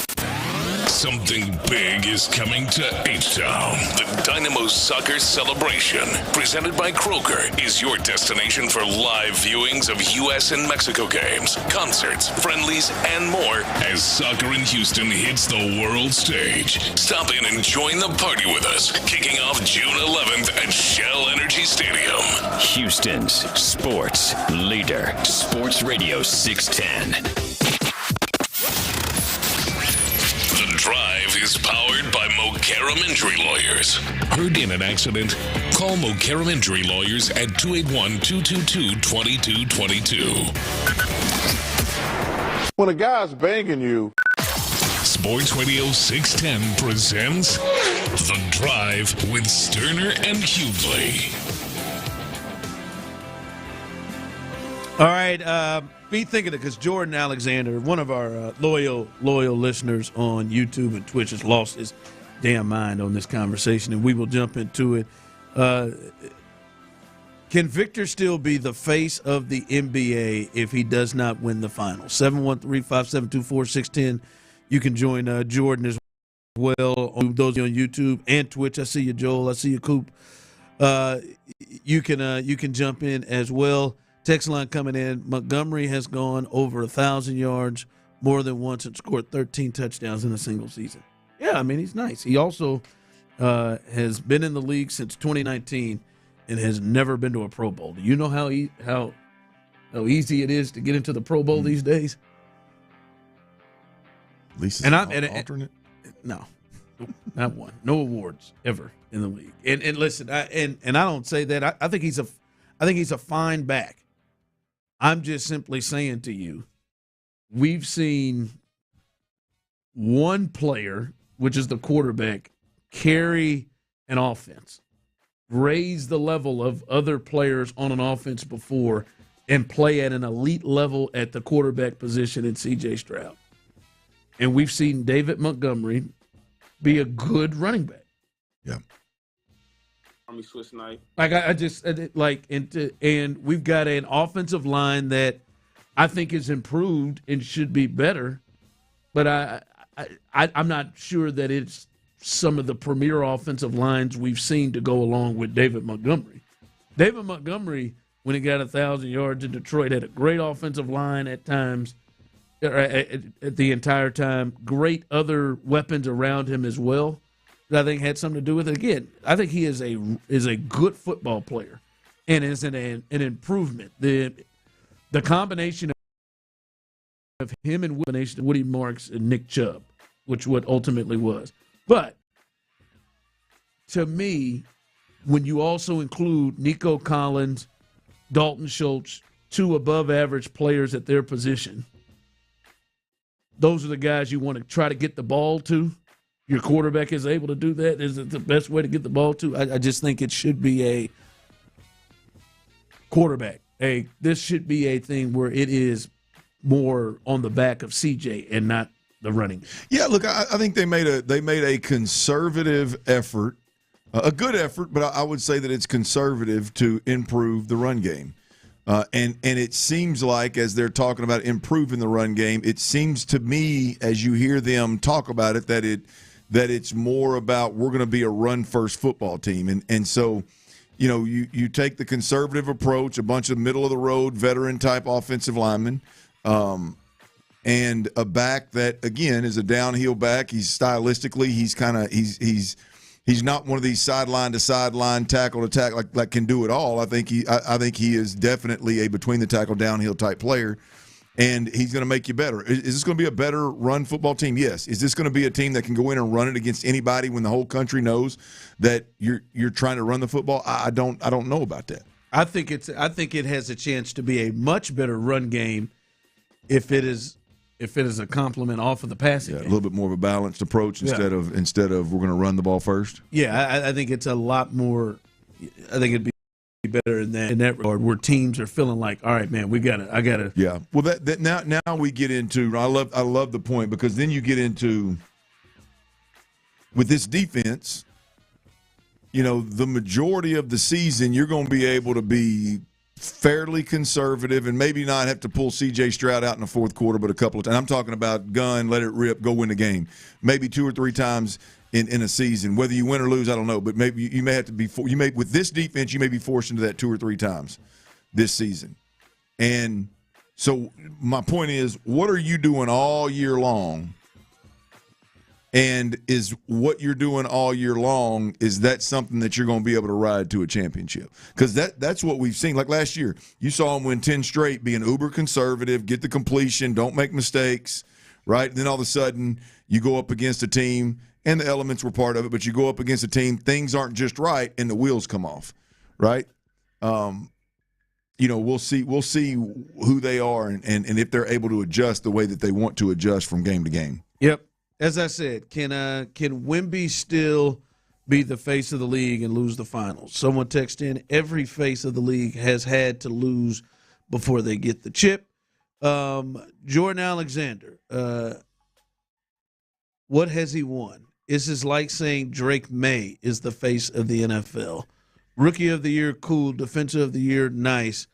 All-star, okay. But if you can't win it all with this team, you ain't. Joker is the face of the league. I don't think ever been face of the league. Yeah. I think the face of the league has been the same face of the league for about the last 13, 15 years. And maybe there for a second there was a Yeah. But I think LeBron has been the face of the league, and he has been the best player in the league in years. Steph and LeBron probably had a coach. Maybe even Steph kind of took it there, and then when LeBron came back, when the Cavs came back, he maybe took it back. But he's been the face. I think Wemby right now is moving towards face. Face is like the league is going to be pushing everything around him. The league is going to have the Spurs on TV all the time. The league is putting him out there, and he's going to be and he is who you think of when you think about the league. To casual fans and to all kinds of fans. Casual fans ain't been thinking of Joker, and I love Jokic. They have not been thinking of Joker. They have not been thinking of Anthony Edwards. They've tried to push it, but I think Victor is becoming that. And I think you can still be that if you lose. Now, I don't think he can be the best player in the league if he loses, but he can still be the face even if they lose. Yeah, well, I mean, to answer your question specifically, can he be the face? I think it's absolutely yes. I mean, super, super likable dude. Gives everything to his team. They clearly have something in San Antonio that's not just a flash in the pan. This is a coach. This is a system. This is a supporting cast. This is a superstar player. They're going to be back. I think he wants it. When you talk about the comps of Jokic and the others, I don't think the others want it. I think the others like this. Like today, I look up on the TV and there's Game 3 is tonight in New York. And there's a camera crew following Wemby around. He's in some park in New York drawing a statue with a couple of girls and another player, right? Just getting out and cameras everywhere. He's comfortable. He's cool with it. Like that kind of thing is – Jokic runs back to – where's Croatia? Is that where he's from? Where's he from? Serbia. He runs back to Serbia and does his horse thing in tank tops. He can't wait to get out, right? So and there's nothing wrong with that, by the way. I'm just saying, I think this Spurs team is really likable. I think Wemby is really likable, and I think he wants it. And he is an alien. He is alien. I don't know. I keep using that because that's what Tyler calls him. I don't know if that's his nickname. His nickname and his symbol is the alien. Well, then I feel more comfortable using it. But when you said, I thought I was just stealing one of Tyler's terms. Yeah, okay. The alien, like that, is recognizable any and everywhere it goes. You know what I mean? So it's the branding of that. I was just trying to say, like when you watch him play, you can't help but see him on the floor. You don't have to look very long, right? So yeah, I think it's very, very possible without a win in this series. Yeah, face of the league is different than best player. Right, for most years, and somebody's texting Jordan. Jordan was not only the face, but he was obviously the best player. Right. Same thing with LeBron. Same thing with Magic and Bird, as they were the faces. Now, if he loses, he's not going to be the best player in the world. Now, if they were to win, like say they come back and win this series, and he is, which I would imagine going to be the driving force, then there's a conversation.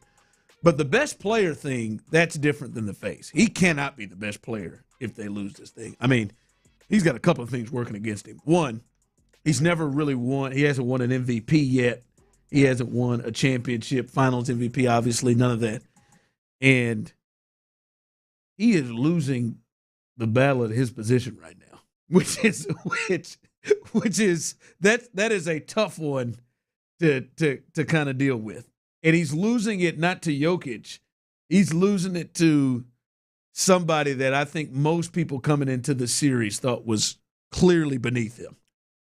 Yeah. But Karl Anthony Towns, I think, would be the MVP of the series right now. And Wemby's numbers are good.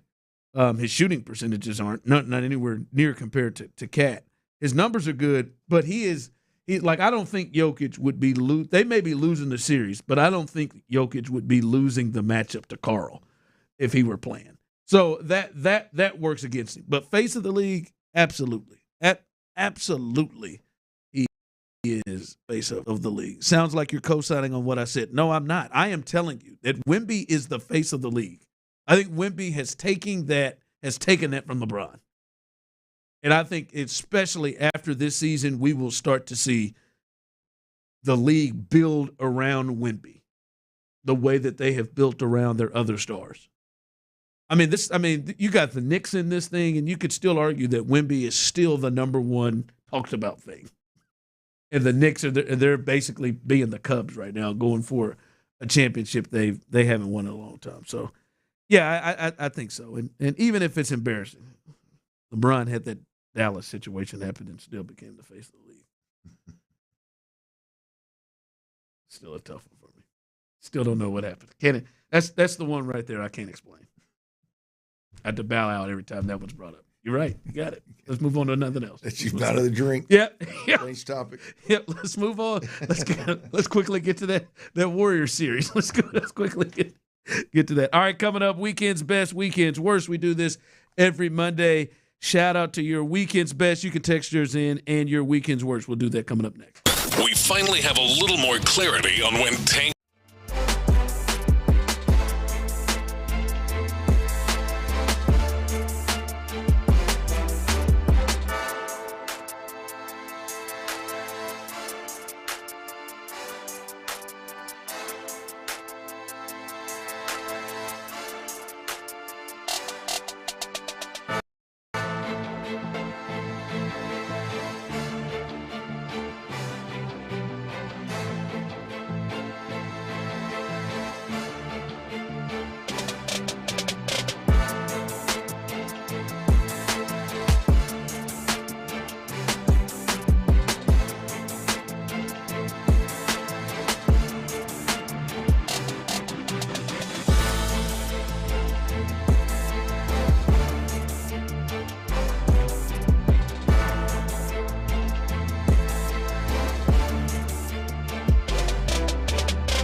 office, or expanding cross-country, Uline will be there on your road to success.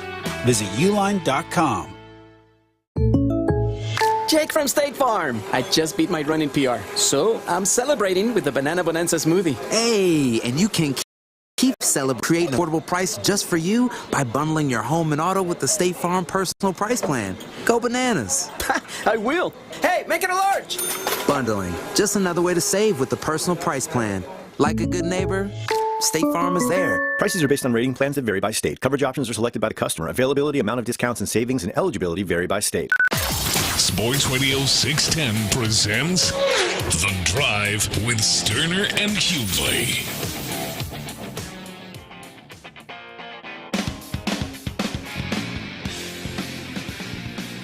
Text line coming in. Wemby's still the best player regardless of the outcome. I just can't. Not yet. Not when SGA and Jokic are still in their primes and in the league. Not yet. Not yet. If he doesn't win, not yet. All right. We do this each and every Monday. You can join us as usual, 713-572-4610, YouTube and Twitch. Your weekend's best, weekend's worst, and it doesn't have to be relegated to sports. It could be in the sports world, outside of the sports world, wherever.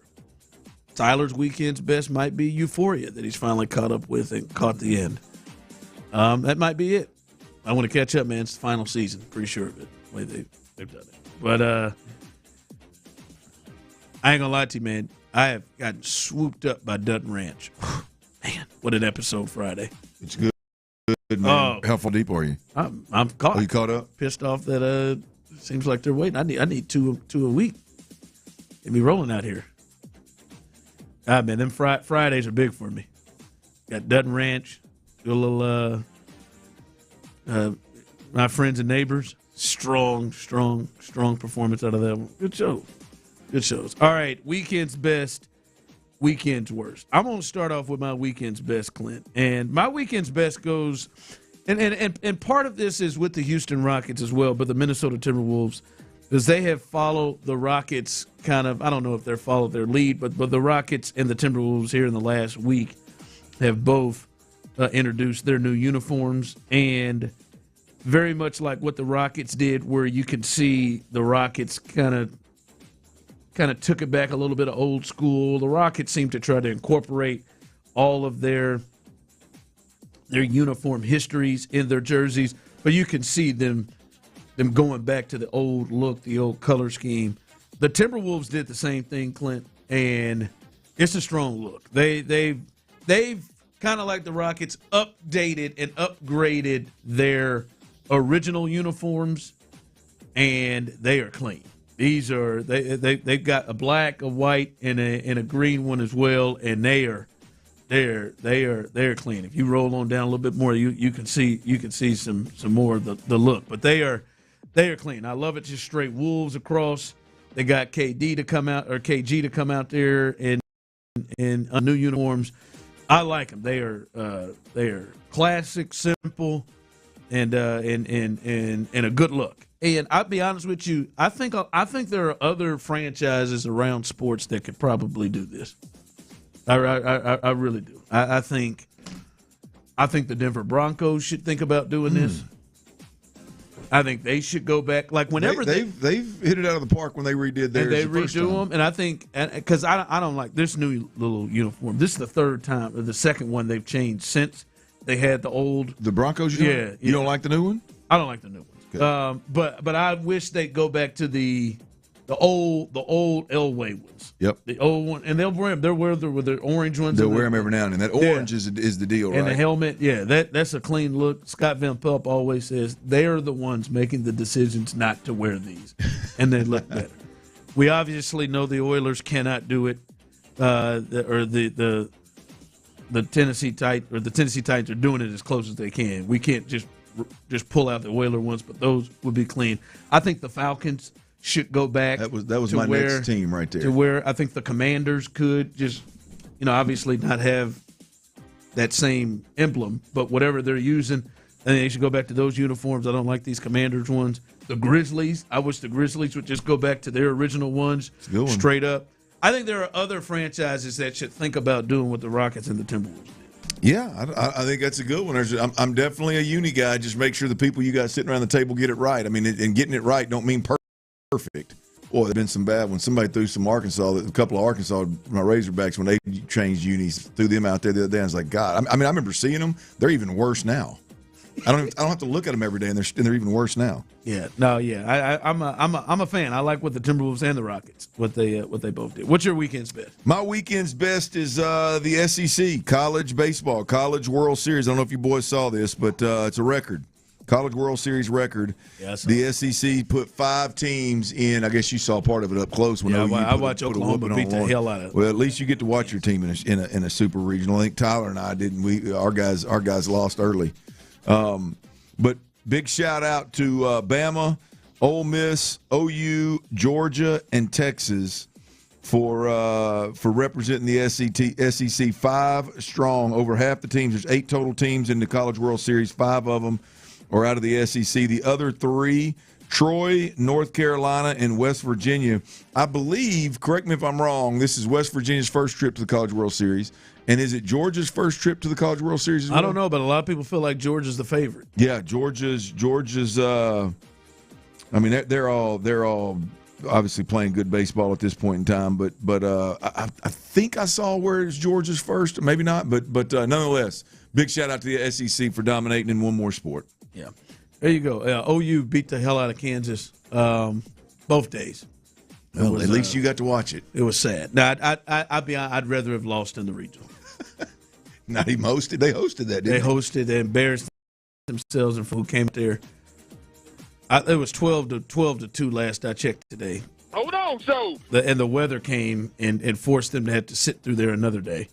Through that, they lost the first game 8-1. It was 12-2 the last one I saw it. 13-2 the last time I saw it. So just a complete ass kicking. All right, my weekend's worst. And I say this every year, and there are going to be some people who will call you soft. That's fine. The finals officiating, especially in Game 2, it's just stupid. And they do this every year where they just absolutely say, to hell with what we've done and how we've called everything for 82 games. We're going to change this into a completely different sport. And the hell with freedom of movement, hand checking, and everything. I mean, it was so bad. I saw somebody text in and said, Ron, do you think they were favoring the Spurs? I don't think they were favoring anybody. I think the Knicks probably got the worst whistle. They were letting them be so physical, and then they called those 2 fouls on Karl Anthony Towns where the game really seemed to shift when he had to come out. But there was one point De'Aaron Fox got hooked in the middle of the lane. Just got hooked. They were hooked together. And he spun off of it and I think double dribble into an and one. And nobody called anything until the and one. It is so every time Brunson crosses the court, and listen, I'm not mad at Stephon Castle. Hell, Stephon has fouled him. Go watch it. Let's see what they do. Stephon Castle is 2 hands him in his back all the way. Yeah. One time he went to the lane, grabbed him, and they still just let it go. It is way too physical. And I'm telling you, and I know many people don't want to hear this, especially our producer, but this is why I have at times kind of felt for James, because the way that like James Harden and Luka and SGA played throughout the entire season that they allow, and it gets them to being who they are, they get in the playoffs, and now all of a sudden we've turned into the 90s. Yep. And then it becomes physical, and then everything that you allowed to happen that helped their games for 82 games is now completely different. It's just like if they just changed in the NFL and said, man, these playoffs start, man, like we're gonna start letting them be able to pull them a little bit on these routes. We're gonna start to let them. It is just it was that the officiating was nuts in that game. Richard Jefferson said multiple times, guys, I can't believe I'm saying this, but I think this thing is a little too physical. Yeah, I tell you, Ron. For me, I think it's a problem on both ends. You mentioned the regular season basketball for a handful of guys. It's so, for lack of a better term, soft in the regular season, and then it's an extreme shift. Just do one. I think they both. Fair. Just do one. Be closer to the middle on both ends.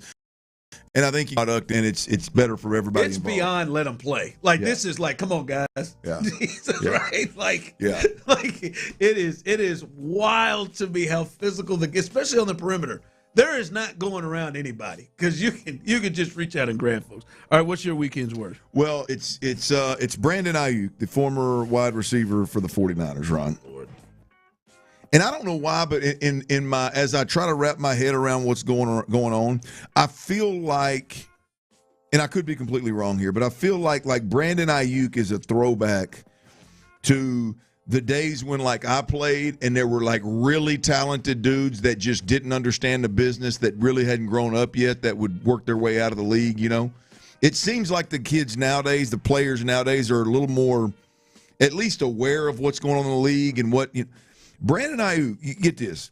I mean, you understand the situation with him and the 49ers, right? The 49ers basically voided all of his guaranteed money because he wouldn't even show up to work to rehab the knee, and now they've asked him not to come to the facility. Oh, they're out. They've tried to trade him. Nobody will trade for him. So their response is, well, we're not going to release him until the last second because we're not going to allow him to go somewhere and work out with the team and be better, and then and that kind of deal. So last week, actually it was June the 3rd. So what was that? Yeah, last week. June the 3rd, there was news out of California. The Santa Clara County District Attorney's Office issued a warrant for his arrest, Brandon Ayuk, on a misdemeanor charge of exhibition of speed. Just run in with the law last week. And then my man goes out there this weekend and releases a video on Instagram. Never said the 49ers name, but just raking them over the coals about you scared to release me, calling them female dogs and things of that nature. This just, for me, I don't know why, Ron, but when I try to wrap my head around this whole scenario, it seems like that throwback guy that just never quite understood the business side of this thing, to the simple fact of, it's in your best interest if they cut you as soon as possible. You're clearly done in San Francisco. No, yeah. John Lynch has made it clear. But instead, you are getting in trouble with the law, making you less touchable, untouchable for other teams. And then you're using your Instagram profile to badmouth the team that holds all the cards right now in your future. I just, what an absolute idiot this guy Brandon is. Ayuk snuck up on us as a loose cannon. I didn't know. I mean, and he's the loosest of loose, right? Remember when Shanahan was had to kick him out of practice for wearing the wrong shorts? He can't even put the right shorts on.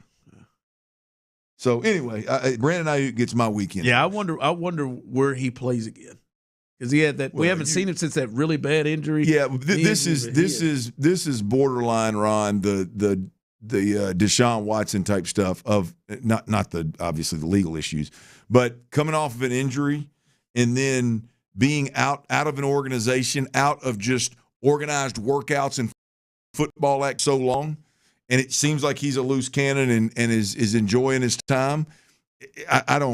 Golly, man, it's going to take him forever just to get back into football shape, even if he's healthy. Yeah.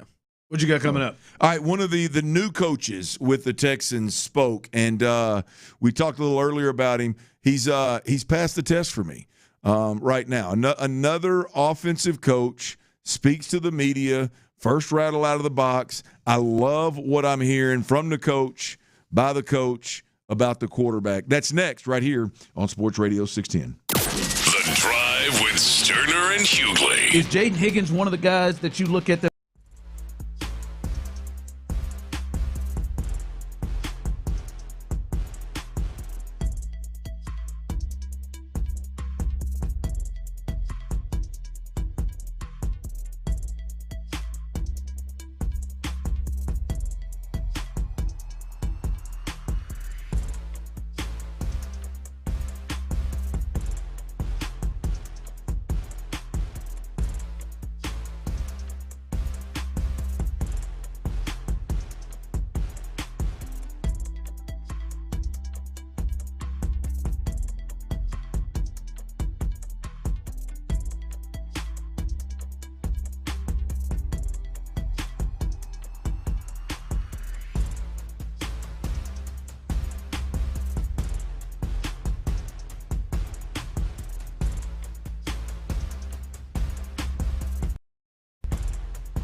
diagnose, treat, cure, or prevent any disease.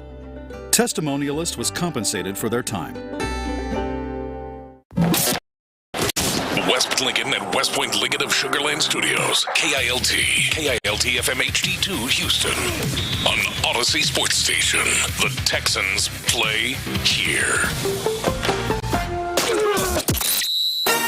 Dive into the mind of former NFL quarterback Clint Stoerner. I was thinking about coming out of the chute here and telling y'all about my new boots that I got on, but y'all want to talk about puppy chow? What is that, ostrich? Hell no, that's python. It's Sturdy's Daily. Before we get to that boner. On The Drive with Stoerner and Hughley.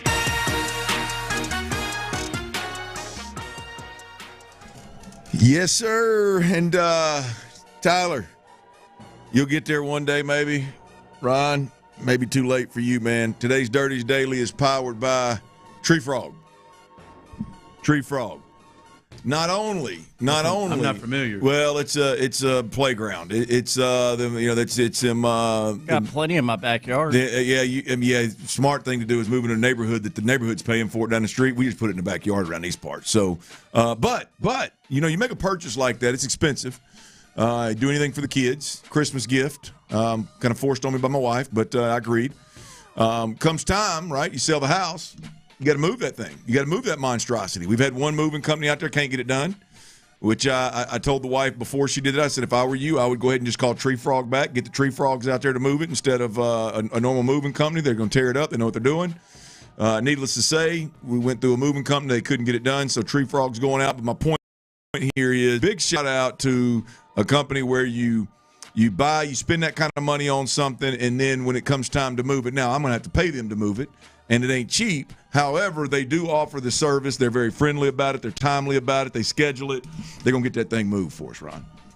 Kiddos have been without the playground for a couple weeks, man. And do yours use it all the time? Absolutely. Best purchase we've ever made. Behind, and I'm not giving it, the mosquito mister that we got, number one, hands down. Number two, that playground. There ain't no doubt about it. But mine are still at the age where you got to, like, either me or Lo or Granny or CC, somebody, you got to take them outside. You got to entertain them. If they're outside, you got to be out there with them kind of deal. You need them to be confined to one space, not running around like wild child. So, but Tree Frog, big shout out. It has been an absolute blessing. We're in the off season with the Texans, man. It's OTA season. We got mandatory minicamp, Ron, starting up tomorrow. That is a big date for the Texans. Big date for us. You going out there? You gonna make it or not? I might. I got some camps to drop some kids off at around 9. Camp season. Oh God, man! Don't even get me started. Well, I thought school was being out. I thought I was like your workload's picked up, ain't it? Oh man, this cat's got a football conditioning camps. He'll be there at 7:30 today. I'm gonna tell you, yours is. You got 3 of them, and they're older with more activity. I got ones ain't nothing but in day school. When they're in day school, you got a schedule. You can organize. You got some time. You can figure some things out. When they're out of school, it all hell breaks loose. There's nothing. It changes every week. I couldn't imagine with yours. All the camps are different, and the camps are 3 days long or a week long, and so it's all over the place. But Texans minicamp starts tomorrow. We're going to circle back to that. I would like to ask. I'm going to let you think on it for a minute. Texans minicamp. What are you most excited to see and hear come out of Texans minicamp specifically? We'll get to that, but I think this right here is I don't know if it's quite football horny audio, but the overall what it means to me actually turns me on, and I would categorize as football horny. Right, Jerry Shaplinski.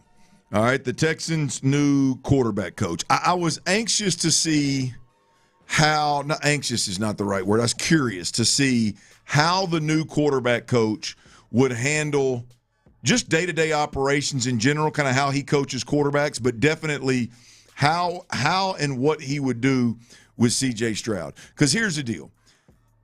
Say what you will about C.J. Stroud. You may be on my side, be a little bit more critical, be a non-believer in the sense of he's going to win a championship here, or you may be in the category of giving $50, $60 million a year right now. I don't care. He's been good enough, right? I don't care where you lie. But the reality of C.J. Stroud is when it comes to physical tools, when it comes to mechanics and technique, when it comes to in the pocket, having poise and mechanically and technically being sound, dude is as good as anybody out there. He is as good as anybody out there. The power that he generates with an extremely quick release and short stroke is second to none. So I did wonder, as a Texans fan, I'm like, man, new quarterback coach. I know it's one of them New England cats, and so I know why he's being put in there. But I wonder, Is he going to be one of them guys with that ego on there? And, boy, he's got to really put his stamp on C.J. Stroud, and all of a sudden he's going to try to get in there and jack around with his mechanics and his footwork and all that kind of stuff, and we see a different-looking C.J. Stroud. Obviously, you heard what I just said. I hope that didn't happen. Well, we got good news, man. Here's Jerry Shaplinski, the new quarterback coach, talking about C.J. Stroud in general, but I think the details of kind of what he lays out is what excites me the most. Really good spring so far. I would say the first thing starts with him coming back in pretty good shape. He looks good. He thinned out a little bit. He looks good. He's always, been throwing the ball really well. His footwork's been really good, all the mechanical stuff. But then I would just say his grasp of everything, he's operating a lot faster. You could see it at the line and what he's doing, the way he's able to move guys around, re-ID protections. You can just see him feel way more comfortable. I feel like he's owning everything we're doing. Love the monotone delivery. You need a guy like that coaching the quarterback. You don't need a hype man. We don't need anybody else out there bringing juice or energy or stroke jobs to the field. So that Shaplinski, check that box right there. Just nice monotone, even. I love that. As I mentioned before, Ron, I don't want anybody touching C.J. Stroud. There's several flaws. I don't know if flaw is the right word, but there's several problems in the quarterback training world, whether you're talking about pro coaches or college coaches or personal private trainers. Everybody feels like they got to put a stamp on a dude. You know what I mean? Everybody feels like if somebody comes to you and pays you, or you're responsible, like you get paid and your responsibility is coaching that quarterback, well, I got to change something. And the reality of it is, especially when you get to this level, you don't need to change nothing, man. I mean, CJ is as clean and as pure a passer of the football as there is. He has to give you reason to feel like he needs to change something. No, absolutely not. Not physically. When it comes to coaching that guy physically every single day, your job is you got one job. You got one job is to rep the hell out of things to make sure he stays on top so he doesn't form any bad habits. What he's doing right now is really good. I've always found it interesting since covering the Texans with C.J. Stroud. When I start hearing people talk about mechanics, it's almost laughable. What that dude brings to the table is second to none.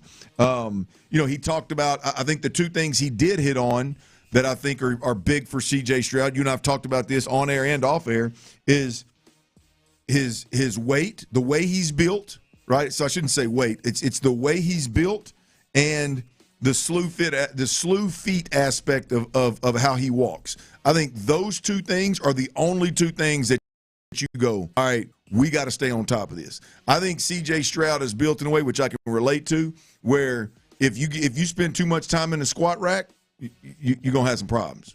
If you spend too much time at the dinner table, you're going to have some problems. Forget about the health side of it. I'm just talking about getting a little bit too thick for the position to where you can't move with the twitch that you need to move, right? So the fact that he came back a little bit lighter, I think maybe that's just maturity. Ron, I think it's very, very important for C.J. Stroud to make sure he stays on top of that. The other part is that slew feet aspect, right? You got to play like your big toes and the balls of your feet, and you're moving laterally so much as a quarterback. You've got to stay on top because it's not natural for anybody. It's damn sure not natural to him. If you get them toes kicked out when you're playing the position, it could force you to not be able to move as explosively or not be able to respond as quickly as you need to. So I think you got to constantly train that with him and make sure he's not moving. You want all your cleats in the turf, but you want to make sure the balls of your feet are kicked in and not kicked out. So I think those are two things that he's got to stay on top of. And again, Shaplinski, the new quarterback coach, check that box as well. Yeah, I like this move so far in a sense of forget about kind of how it happened and why he's there, but just what we hear from the quarterback coach is dealing with our quarterback on a daily basis. I like what I'm hearing so far. Yeah, I think I've liked it. To me, it's just the latest. I liked the direction and what they're saying. Of course, we'll see what happens when they get on the field. We'll see what happens when adversity hits and all that throughout the season and everything moving up camp and all that. But the things that it seems like and the approaches they seem like they're taking from Kaseri or from Kaylee, from Shaplinski. What's this man's name? Shaplinski. Yeah, there it is. We'll find it. And CJ himself. I love what they're saying. To me, that seems like the direction of how things should be handled, as opposed to the way it's felt like it's been the last year. Yeah, it's I know the other part of Shaplinski being in there, I know I've been critical of kind of how it happened because I'm not a huge fan of this Nick Caserio New England, down thing. And I hate it for Gerard Johnson, but his only coach he brought with him. Who's that? Kaylee. Oh yeah, he was waiting in line. Jared's the only one he brought with him. Yeah, this was just a matter of time before this happened. This sounds like one of them. Hey man, we're gonna keep Gerard. We're gonna keep Gerard. Give him one more shot, but we got to have a bullet in the chamber ready because if it doesn't work out. But he's there now. Forget about how it happened. I don't like. I don't have any respect for it. Don't like it. But forget about how it happened. Him being there is going to be super, super beneficial for C.J. Stroud, assuming that he is Nick Caley's right-hand man, assuming that he does know this offense inside and out. It is going to be significantly more beneficial to have him in there versus a guy that CJ's known for 10 years or 15 years or however long it's been. A guy that's more like a mentor. I do think that given where CJ is in his career, it's going to be more valuable to have that particular guy in there. We'll see how it unfolds. But Jerry Shaplinski, new quarterback coach in Houston, I like what I'm hearing from him so far. Ron, we are on the eve of Texans minicamp. Starts tomorrow. What are you most? I know there's a lot of things out there, but what are you most looking forward to seeing in Houston tomorrow? To me, the number one thing that I'm looking at is what and how much participation does Tank Dell have in this? Ooh, that's a good one. That is, and I think CJ's obviously the big story, and here's the secret, and to everything that you talked about. CJ, the vast majority of the time, is always going to look good in these scenarios. Yep, agreed. Because his mechanics are good. He could throw the football well. He especially can throw the football well when he knows he's not going to get hit. And generally he is going to add, and I'm not going to lose my mind if Jalen Petrie picks him off or something. And there's a lot of stuff. He's going to look good for the most part in this. Tank Dell to me is one of the major stories because they kind of threw a little wrench in there, right? Nick Caserio was on with Payne and Pendergast and said we probably are looking more like training camp to see him. And then he got out there and participated on that final day of OTAs and did some team stuff and ran some routes and did some stuff there. And then to me, it makes me wonder, what is his participation? Is he ahead of whatever schedule or on schedule? See him in a bigger role in this mandatory minicamp. That's a good one because the assuming he's out there, all right. I remember this like it was yesterday, Ryan. You and I walking out the first time to watch the Texans after the Tank Dell draft. And we were wondering, man, is he inside, outside? He's too small. What's he going to do? What's he going to – and we watched him about 10 minutes, Ron. We watched him in – I think maybe it was routes on air, and they were just running routes. And you and I had a conversation of he ain't got no problem. He'll play wherever he wants to. He is the best route runner on this football team. Yeah, you were saying that. You said that at that time. The ability to drop his weight and get in and out of cuts is absolutely ridiculous. Before he ever went up and got a ball, we knew he could do all that stuff from Houston. The question was, coming out of an air raid offense to a pro offense, can you run the NFL route tree the way that you need to? Can you understand steps and timing and all that kind of stuff? And boy, did he ever. And all you had to do was watch one routes on air drill where they're in a line running a damn route, and it's one after another, and you see him go, and then you see another NFL receiver go right behind him. There was a significant difference. When Tank Dell does get back out there, that's what I'm looking for with Tank Dell. When he runs routes on air, is there a major difference between him and the next guy in line? Because that's the way it was. Forget about the production in the game. Forget about the last Tank Dell we saw, when he ran routes with other NFL wide receivers, you knew exactly which one was Tank Dell. It should be a real difference between him and Jared Wayne. No question about it. And when you throw the twitch and the size and Jared. Right. Well, you could say any of them. Hell, you could say Nico Collins. If you throw the size and the ability, the size difference, the twitch element, the in and out of breaks, Nico's great for a 6'4", 220. But I'm telling you, Tank Dell was better than everybody, twitchier than everybody, smoother than everybody, and faster than everybody. So again, that's where the bar is with him. That's a great one, man. I was going to go with Keelan Rutledge. I think you may got me on that one. Keelan Rutledge for me, it's less about what he does and more about how many snaps he gets. Yeah, because I wonder what all we'll be able to see from them. But yeah, it'll be if he comes out and he is the immediate one. Yep. That's what it should be to me because they did it with Kamari. And that's, to me, how they should do it with him. Ron, they did it with old buddy at center last year. It was hell, we were in OTAs, weren't we? It was in OTAs when the conversation started like, damn, old buddy's getting first-team reps. And at that point, Scruggs was getting some reps and Patterson was getting some reps. But, boy, Andrews sure was in there a lot, right? And then all of a sudden when you get to camp, it was like there's no question about it. Hell, I think they may have even mentioned – and commented about, he knows the offense, so he's in there to do a lot of our communication. It'll be interesting to see just from a percentage standpoint. You got 3 days of mandatory minicamp. Unbelievable opportunity for a rookie that's got high expectations placed upon him at a position that he's never played.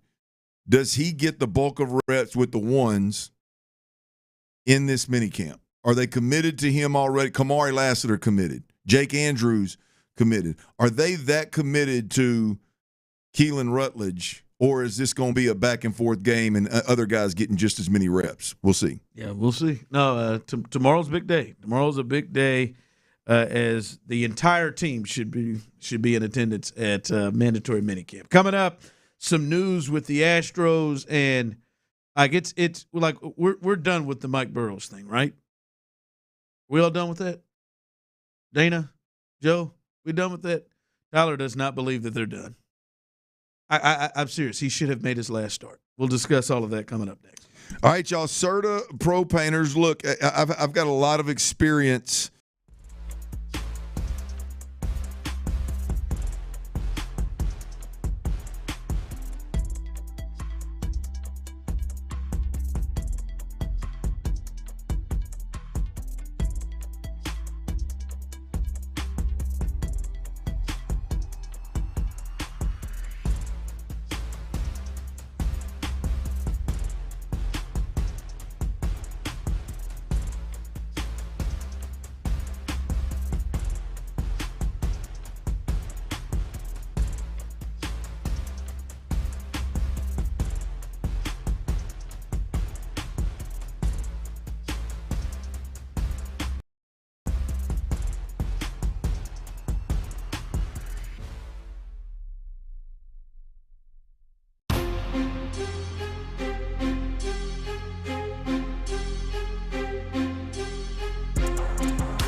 hello.com. Injured? Call Mokaram Injury Lawyers, 281-222-2222. The best sports talk around, anytime, anywhere. Hear your favorite Sports Radio 610 hosts wherever you go. Live, podcasts, video. It's all at your fingertips 24/7 on the Odyssey app, iHeartRadio app, TuneIn, and wherever you get your podcasts. Houston's sports leader, Sports Radio 610. The Drive is powered by Mokaram Injury Lawyers. Heard in an accident? Call Mokaram Injury Lawyers at 281-222-2222. Sports Radio 610 presents The Drive with Stoerner and Hughley.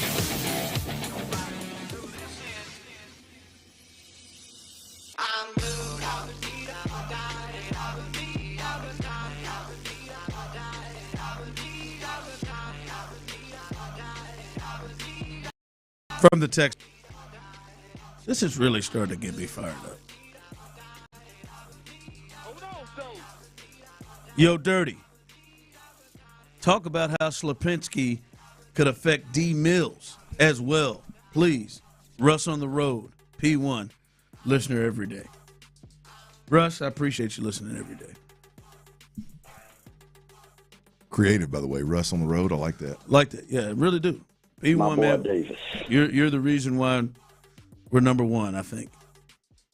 Nobody gives a damn about Davis right now. It's not. He's not the starter.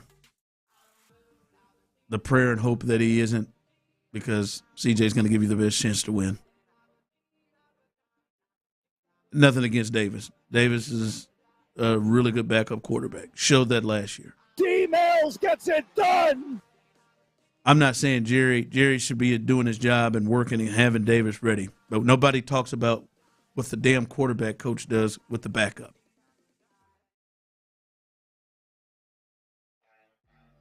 I don't know, man. There's probably some podcasts that may go dive in a little deeper on that. They got a little bit more time. Sure, there's some out there you can find. I think Sean and Reggie do one.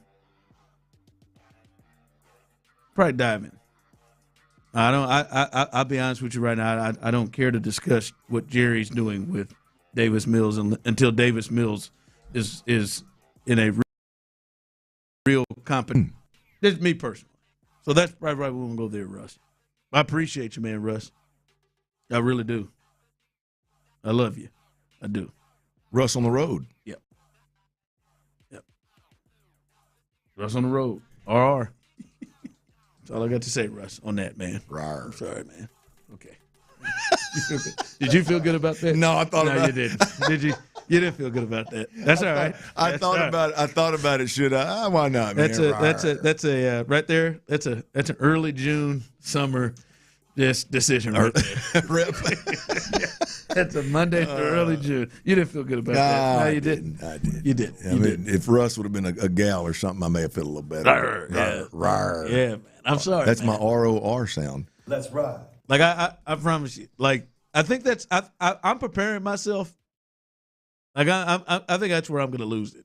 The conversations of Davis Mills. That's going to stop it. Yeah, someone text in. You will if CJ goes down. Yeah, again, if he becomes the starter, then we'll concern ourselves with that. But by the way, if CJ goes down, like you're gonna need one of the greatest defensive performances by this team to get to the Super Bowl that we've seen. Like we've seen in football, you're going to need the Ravens 2000 type of an effort to get through the AFC. Again, man, I watched that Bucs team. They gave up 11 points to the Rams. It was 6-5 late in the fourth quarter against that greatest show on turf. They could not get themselves to the Super Bowl because the backup Sean King came in there and just couldn't drag him. Just couldn't get him. Yeah, it's good. It's gonna be interesting, Ron. It's gonna be interesting. I mean, I don't know who's going to take who where. I think the defense has to be has to be historically great either way it goes. It's how they plan on playing football. The first month of the season is unbelievably important for C.J. Stroud. The whole season's important, but I do wonder how short the leash is for D'Amico with this offense and with C.J. Stroud. Yeah, that's a fair question. I mean, it's not that it happens, and I don't expect it to happen. But if C.J. Stroud goes out there and appears to have a turnover problem in the first month of the season, I do wonder how they handle that. That's right. Me and Tyler, we just built that segment for tomorrow in the last break. What, the turnover? Yeah. Oh, I'm sorry. I did not see it. Where's it at? We built it in the last segment. Hell of an idea, boys. Hell of an idea. Didn't we? Just took me a little longer to get there. Light bulb moment. I'm not kidding you. I promise you. Just built it in the break right there. Right there. Look at it right there. Hey, tune in for more tomorrow. It damn sure is right there, boys. Does D'Amico have CJINT PTSD? Built right in there. Hey, there you go. Ready to go. Tune in tomorrow at 4:30. We'll talk about it. The extended version. Because I think he might. Because you ain't lying what you just said. All right, pull it. Let's go. Pull it. I need David to get 30 touches right now. Yeah, there's the potential. My man right here, I'd shout out to Russ, who's still rolling in. He said it matters. It's important. Listen, I didn't say it's not important, that it doesn't matter. I also think the depth of Evan Brown matters, but we're not going to talk about it here. Yeah. I think Sean has talked about it a lot. The depth behind Will Anderson and Danielle Hunter is a big difference from not having Derek Barnett and having Danico Autry for a team that likes to rotate. But I'm not talking about Dylan Horton or Nick Robinson on here. No, listen, it's no. Well, I mean, look, I'll entertain Russ's question. I think it's. Damn it. Well, no, look, I think just to answer the question quickly is Davis Mills is an extreme. He's almost a rigid mechanically and technically, and so the message to him would be, if there is one, because he's done it for so long, it may just be who he is to maybe relax a little bit. But I don't know that there's much change. I don't know that there's much help. I think Davis, what we see is what we get. I think Davis is playing at his ceiling, physically when it comes technically, mechanically. I think he's playing at his ceiling.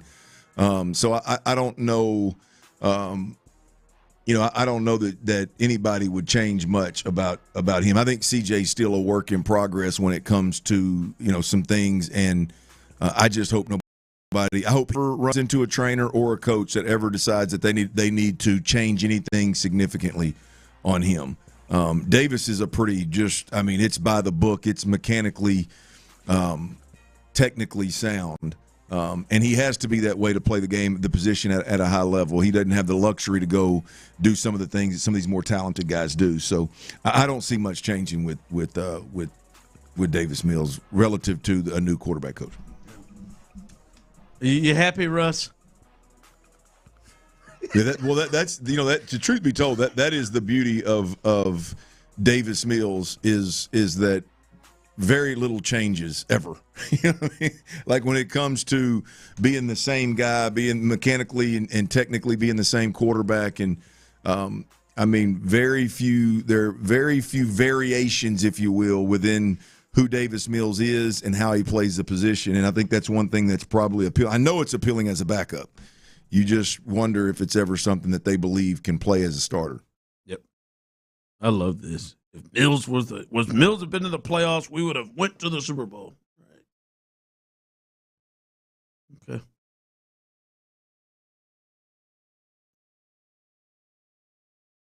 Shout out to them 3 touchdown drives the defense gave up.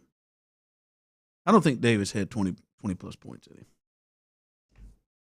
I don't. Not without Nico and Dalton Schultz in that game.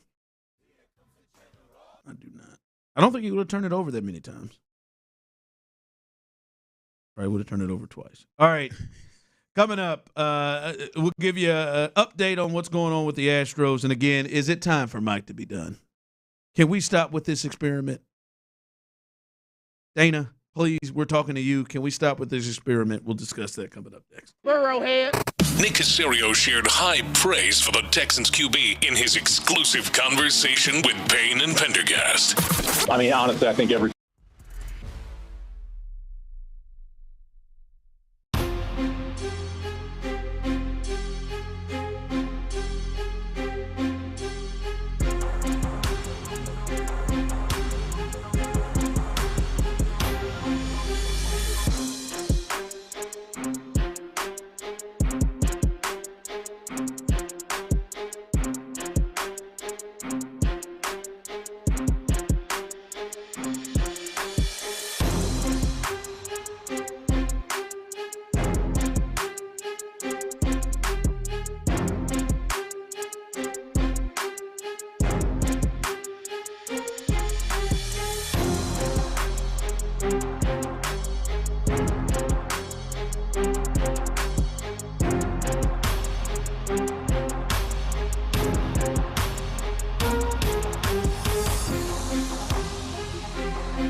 Transform your business today. Dial 877-WEBNOW1 for a free digital consultation with AmericanEagle.com. Sports Radio 610 presents The Drive with Stoerner and Hughley.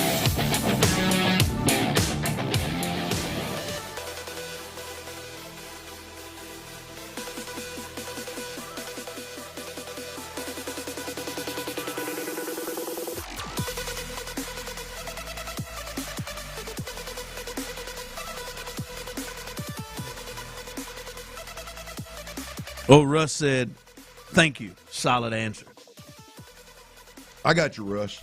Tricked me into. Yeah, I did not have you. Did I have the Davis Mills?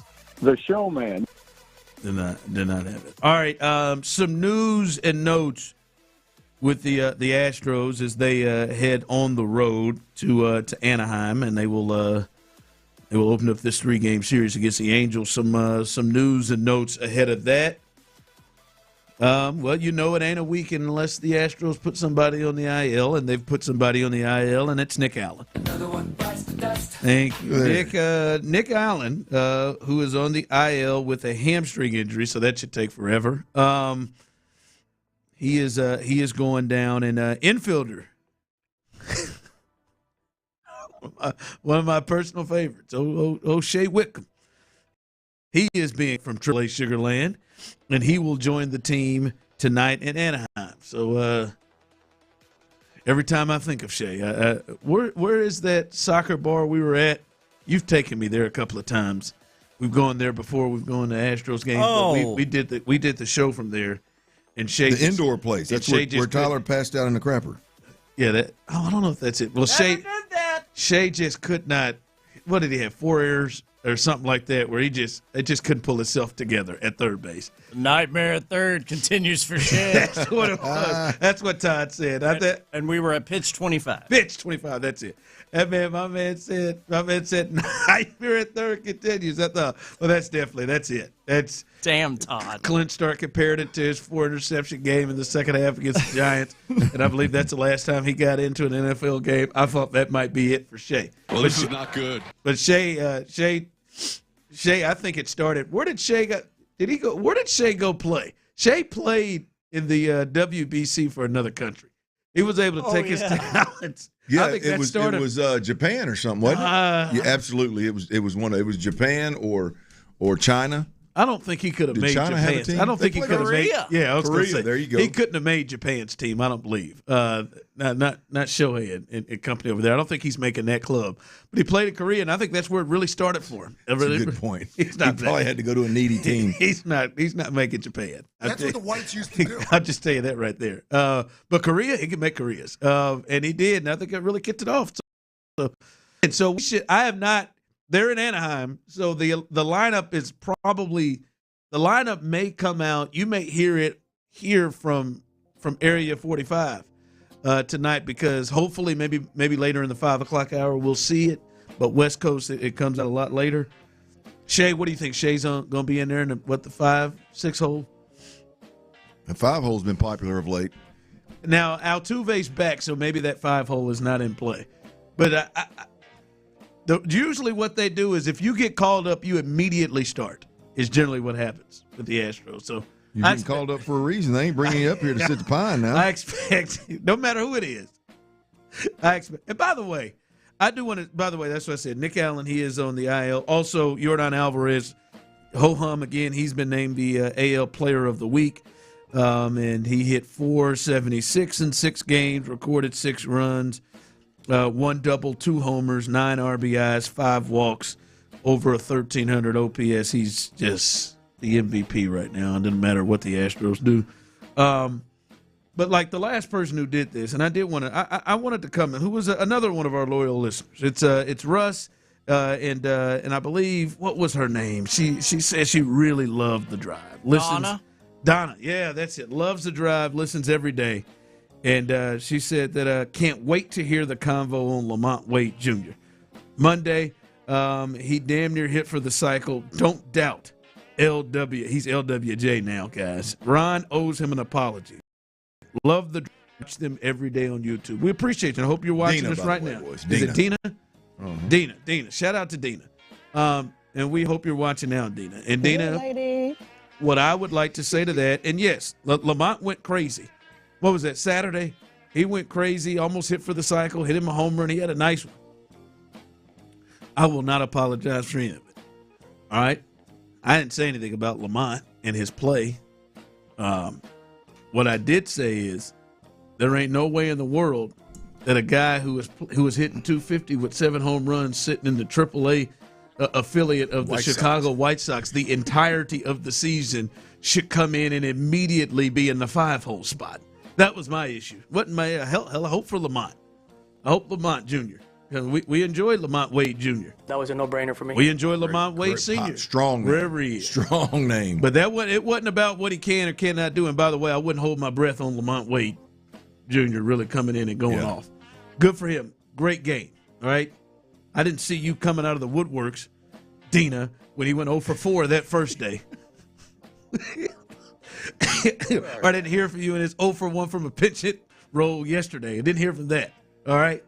Now, again, it ain't about Lamont. It is about the fact that the Astros got to be in a better spot than a guy who was playing AAA all season for the Chicago White Sox, never called up, moves right into the 5 spot behind Paredes. Like, that was it. That was it. I'm glad Dina brought this up for you, Ron. I'm glad for us, I guess. I think it was geared towards Ron.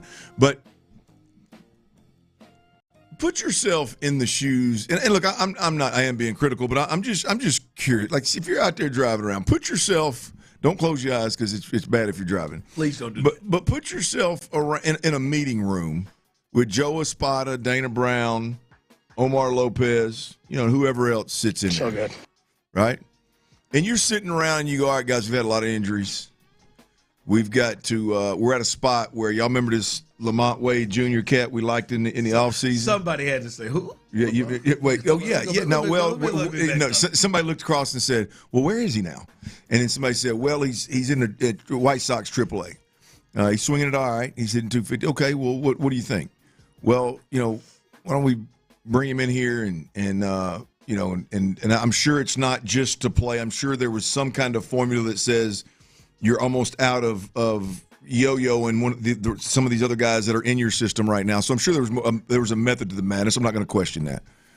But everybody goes, all right, hey, Lamont Wade Jr. is a guy. Bring him on in here. Let's give him a look. And then Joe looks across the table and goes, all right, boys, well, what do y'all think about, since he's a left-handed bat, what do y'all think about hitting him in that 5 spot ahead of Cam Smith and ahead? At that point right there, how does somebody around that table in that meeting room go, well, hold on a second.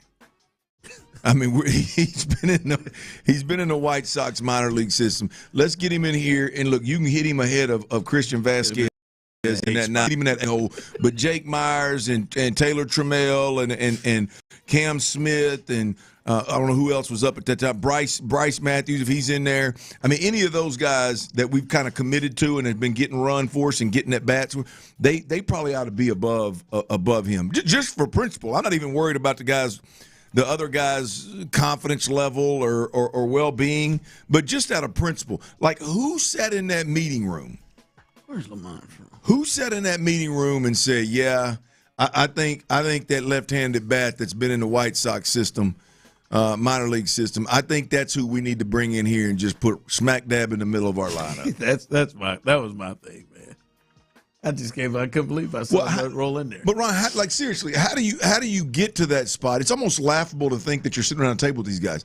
But then the next day, you right the ship and go, nah, that may have been a little aggressive. Let's move him down the lineup a couple spots and let get Cam back up there where he's at. Like, where? And I know all my baseball traditionalists. Pitching matchup or something. Yeah.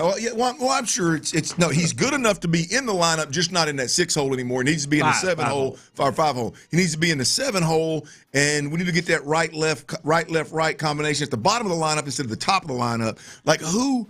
Or the middle of the lineup. Yeah, we're talking about a guy out of the White Sox system. How impactful does right, left, right, or just right versus left-handed hitter? How impactful does that have to be before you go? Nah, we're gonna go with some guys that we've been riding with in this season. We're gonna go with some guys who played in the majors. We're gonna go with Cam Smith, who had a base clearing triple last night and helped us win a game, and who's played in the majors for the last 2 years. Right. Like, that's the part that it blows my mind how baseball people. And I'm talking about media members that are baseball heads as well as fans and just in general. It blows my mind how somebody can sit there and just go. Now you can not care because it's one of 162, and it's a lineup, and who cares? But how do you look at that and go, yeah, my guys at the top of this organization are making that decision, and you're cool with it? Who? Bang. Oh, I thought you said Hank. I said, well, like what Hank do? Just like to me right now, I want to see how long they're going to go and see how many more starts they're going to give Mike Burrows. Again, this same group that you just talked about that all sit around, because you got listen. I choose to believe, Tyler, that when they were sitting in that meeting room, somebody looked across the room and mouthed, Lamont.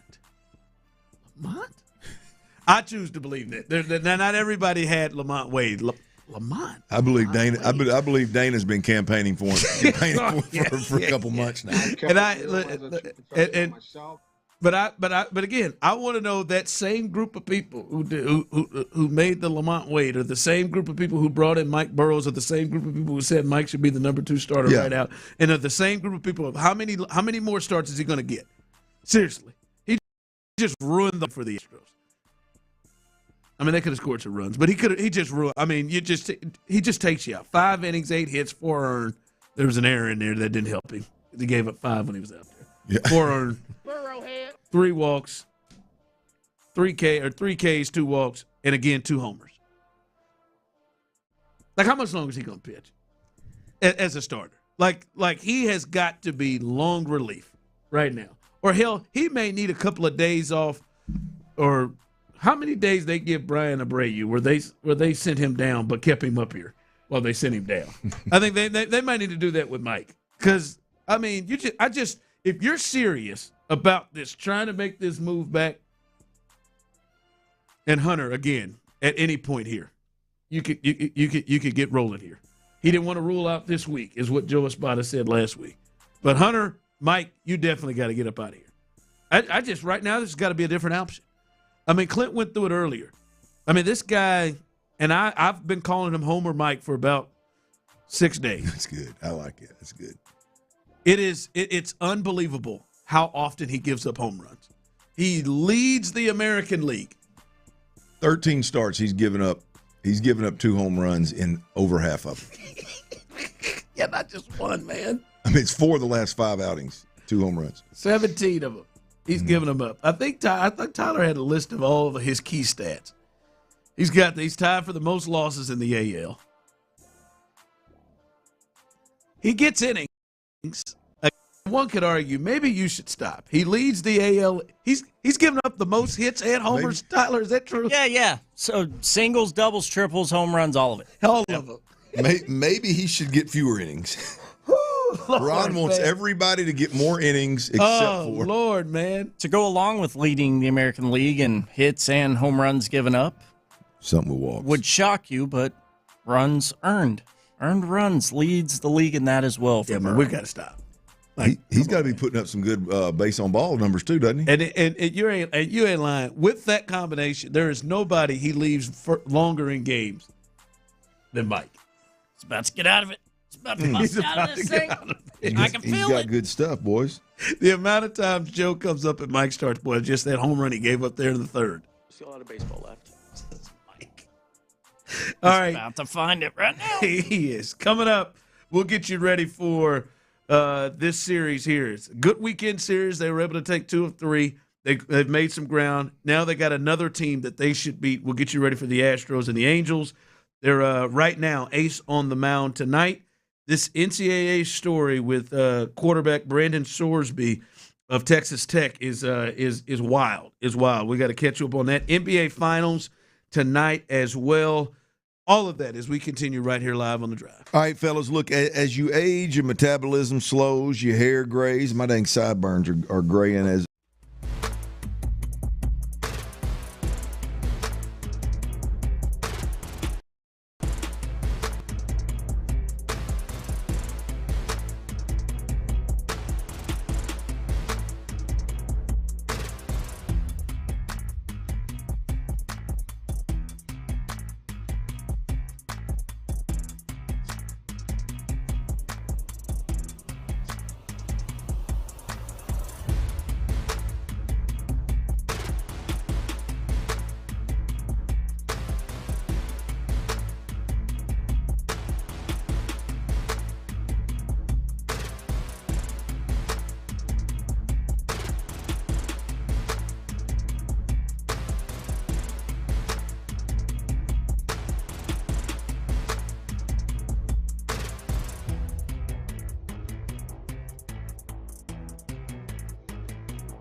Only Novo Nordisk makes FDA-approved Ozempic. There's only one Ozempic. I told you it was catchy. The Drive is live.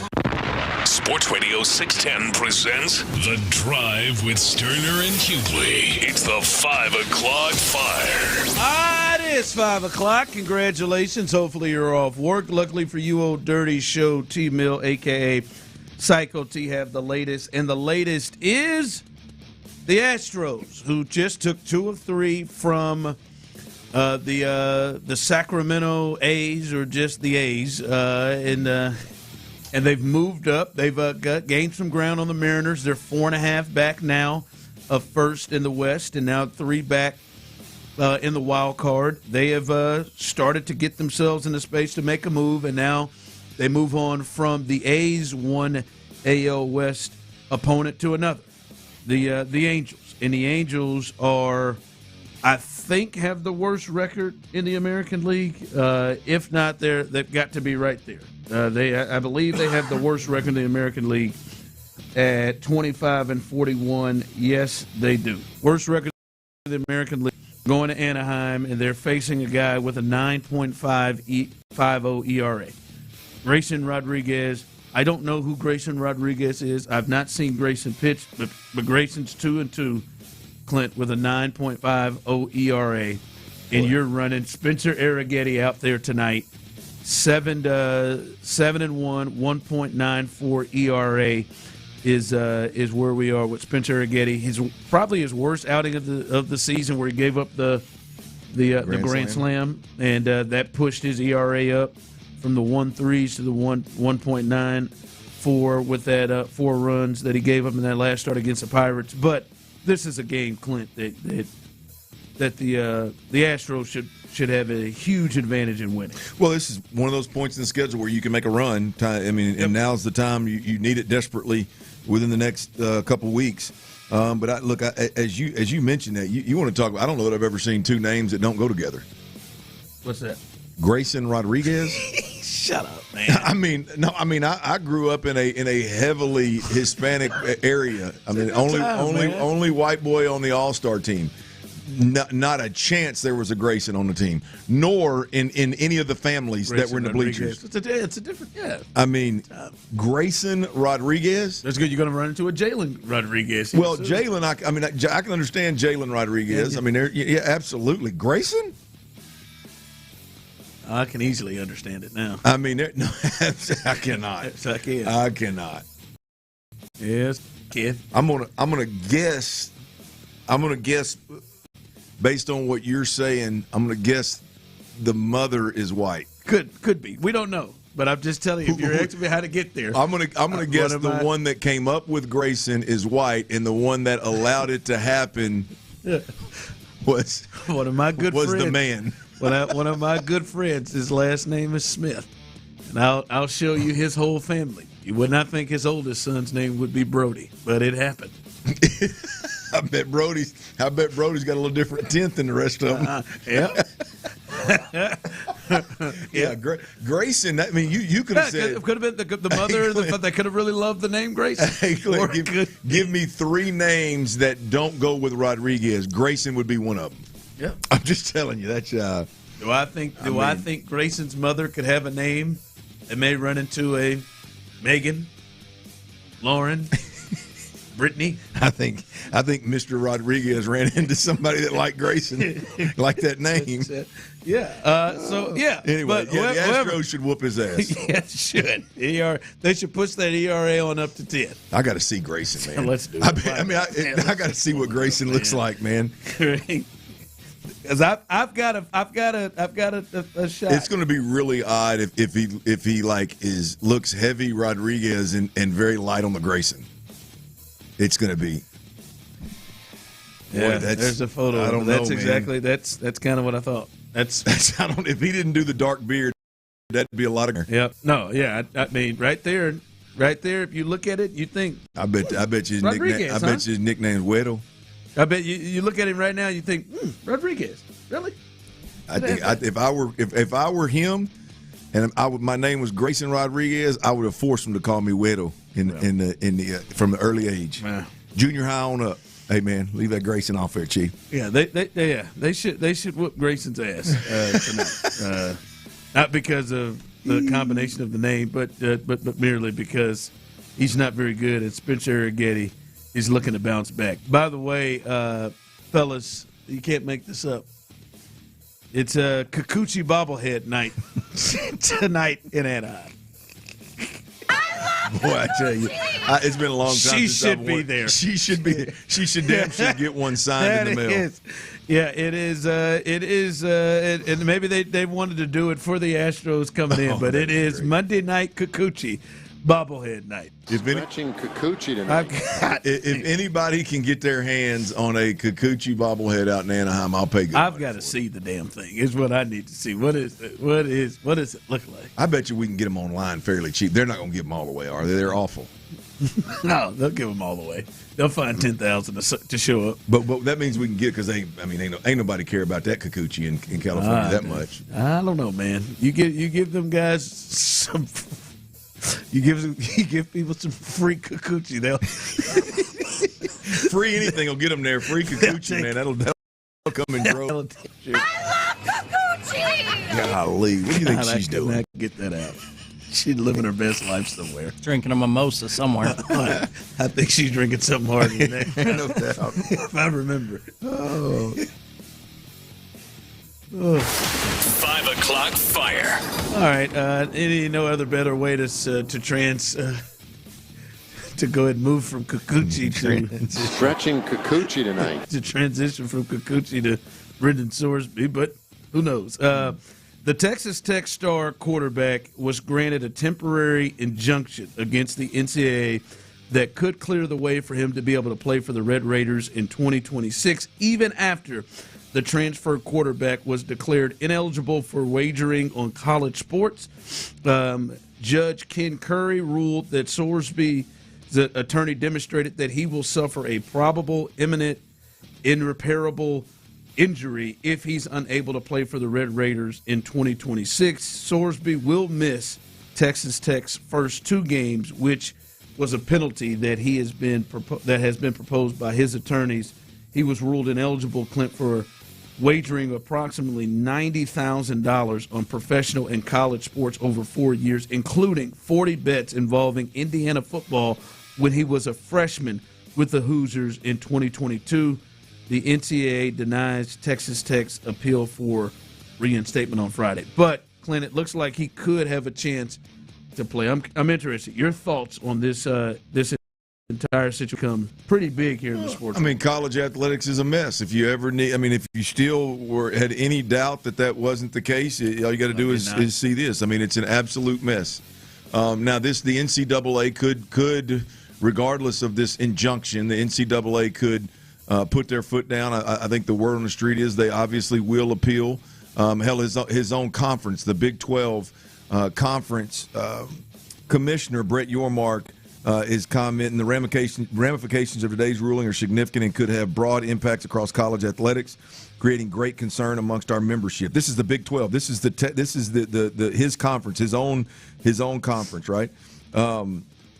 He's been consulting the commissioner, that is, with key stakeholders and have scheduled meetings with the conference ADs and executive board this week. We're also in touch with Charlie Baker and anticipate the NCAA to appeal the order in the next 24 to 48 hours. We will continue to monitor and evaluate the situation. I mean, there's just a lot here. I don't believe that this in any way, shape, or form stands. I don't think the kid plays. I was going to say. The NCAA can appeal it.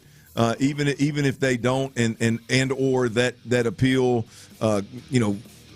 is denied, or is they judge in favor of the quarterback again. I think the Big 12 can still say, if he plays in any games and participates in any games, they won't count. So that's what Texas Tech is up against here. Is if they reinstate him and they play without a game, it's not going back and bite them. If you go on and you have a college football playoff year, you have a national championship year with him playing, and then they come out and say he was ineligible, then you'd have to forfeit all of those games. So slippery slope right now. Texas Tech is playing.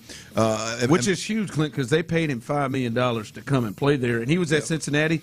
He's a good quarterback. He was the number one quarterback this year in the transfer portal, and came down between, I believe, LSU and Texas Tech, the two biggest players in the quarterback needy pool of teams that could potentially be national championship caliber teams, and so I mean, there's a lot of money on the line. I would imagine that's probably as much as playing this season with $5 to $6 million on the line. That's probably just as much in play here. Is the quarterback really trying to play? Does he think he can really get on the field, or is this an attempt to salvage as much of that particular money as you can? There's several things at play here. It's a super slippery slope for the quarterback, the team, and the Texas Tech and the NCAA and the Big 12 for that matter. So we'll see how they handle it. It's just another. This is the kind of stuff that is. I was going back and forth on social media the last few days about this NIL stuff. It's in the news a lot with Nick Saban, and when Nick Saban's speaking about, like, it's pretty black and white, man. You're just college athletics across the board is going to change. I mean, there's thousands and thousands and thousands of college athletes that in the past have gotten opportunities to play. Their sports are no longer going to exist. It's a unsustainable. That's not a. Let's say it's a model. It's not a model. It's an unsustainable business right now, and people always come back and go, oh well, coaches need to get paid less. Okay, that can be a point. That's another conversation. This is just another example of if you don't start putting guardrails in place, whether you're talking NIL, transfer, gambling, if somebody doesn't take control of college athletics better than the NCAA has and does currently, then it's just going to continue to snowball the wrong direction until it's too late. So I don't know. It's a mess right now. This is just another example. I don't even know what's happening. I mean, you placed 40 bets on college football on the team you played on. Yeah, which he didn't play in the games, but he had intimate knowledge of what was going on. So he was on the team. Like, I feel like I'm surprised anything that Cincinnati did. Did all that stuff get vacated? I don't know. I don't know if they did anything worth a damn. They didn't get to a college. Did they make a college football playoffs with him? No. They made a bowl game though. I don't understand it. Like, I'm a believer in second, third chances. My nature. Fields I've worked in, I get it. But sometimes you just don't get, like, your second chance doesn't mean you get to do the same thing you did before. Yeah. Like I told Tyler, I know this is over the top. We were talking about this earlier. But Denzel Washington's character in Flight doesn't get to fly planes again. Like, he gets to go earn a living and second chance. He can teach. But, like, man, you've lost your opportunity to fly planes anymore. You've lost your chance to be a pilot. Sorry, Whip. I mean, you get trashed like you lost it. Like, that's gone. And I mean, he gets to go play in the NFL, Canada, or whatever. But, like, you got to sit this year out. Well, to me, I don't. No vacated wins, by the way. To your point, Ron, the other side of this thing is he cannot play this year, and he'd still probably be a first-round pick next year. Yeah. But that's fine, right? Right. I'm not telling you to. I mean, good Lord, man. Pete Rose is somewhere rolling around in his grave right now. Hey, man, you let me play the next week? Well, I think if they all joking aside, if they had proof of him betting in games that he actually played in and throwing games or anything of that nature, I think there would be this wouldn't even be the mess that it is right now. It'd be a lot clearer. But this is a joke. But no, but it's. I mean, but he has intimate knowledge of. Like, huge knowledge. Yeah. And to me, to just think that, to trust that, oh, man, he would, no way in the world did he work with anybody. Right. Like, he knew he was wrong when he was doing it because he wasn't just using his name. He was hiding, using other family members' names. Like, come on now. Yeah. I'm baffled that the thought is that he would even play again. All right, coming up, T-Mill's best bets. As I believe they will be heavy with the NBA Finals. And speaking of the NBA Finals, your thoughts. Do you think this series is over? Is this just eventually a coronation for the New York Knicks as they will be the NBA champions? Or do you think the Spurs are still in this? We'll discuss that coming up next. All right, y'all, look, we are dead in the middle of the 100 deadliest days of summer, and it's unfortunate, but these are the days.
stage. Stop in and join the party with us. Kicking off June 11th at Shell Energy Stadium.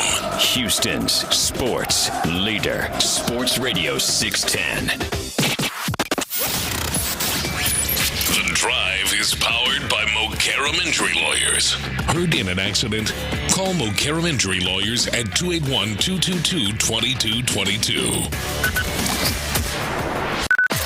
Sports Radio 610 presents The Drive with Stoerner and Hughley.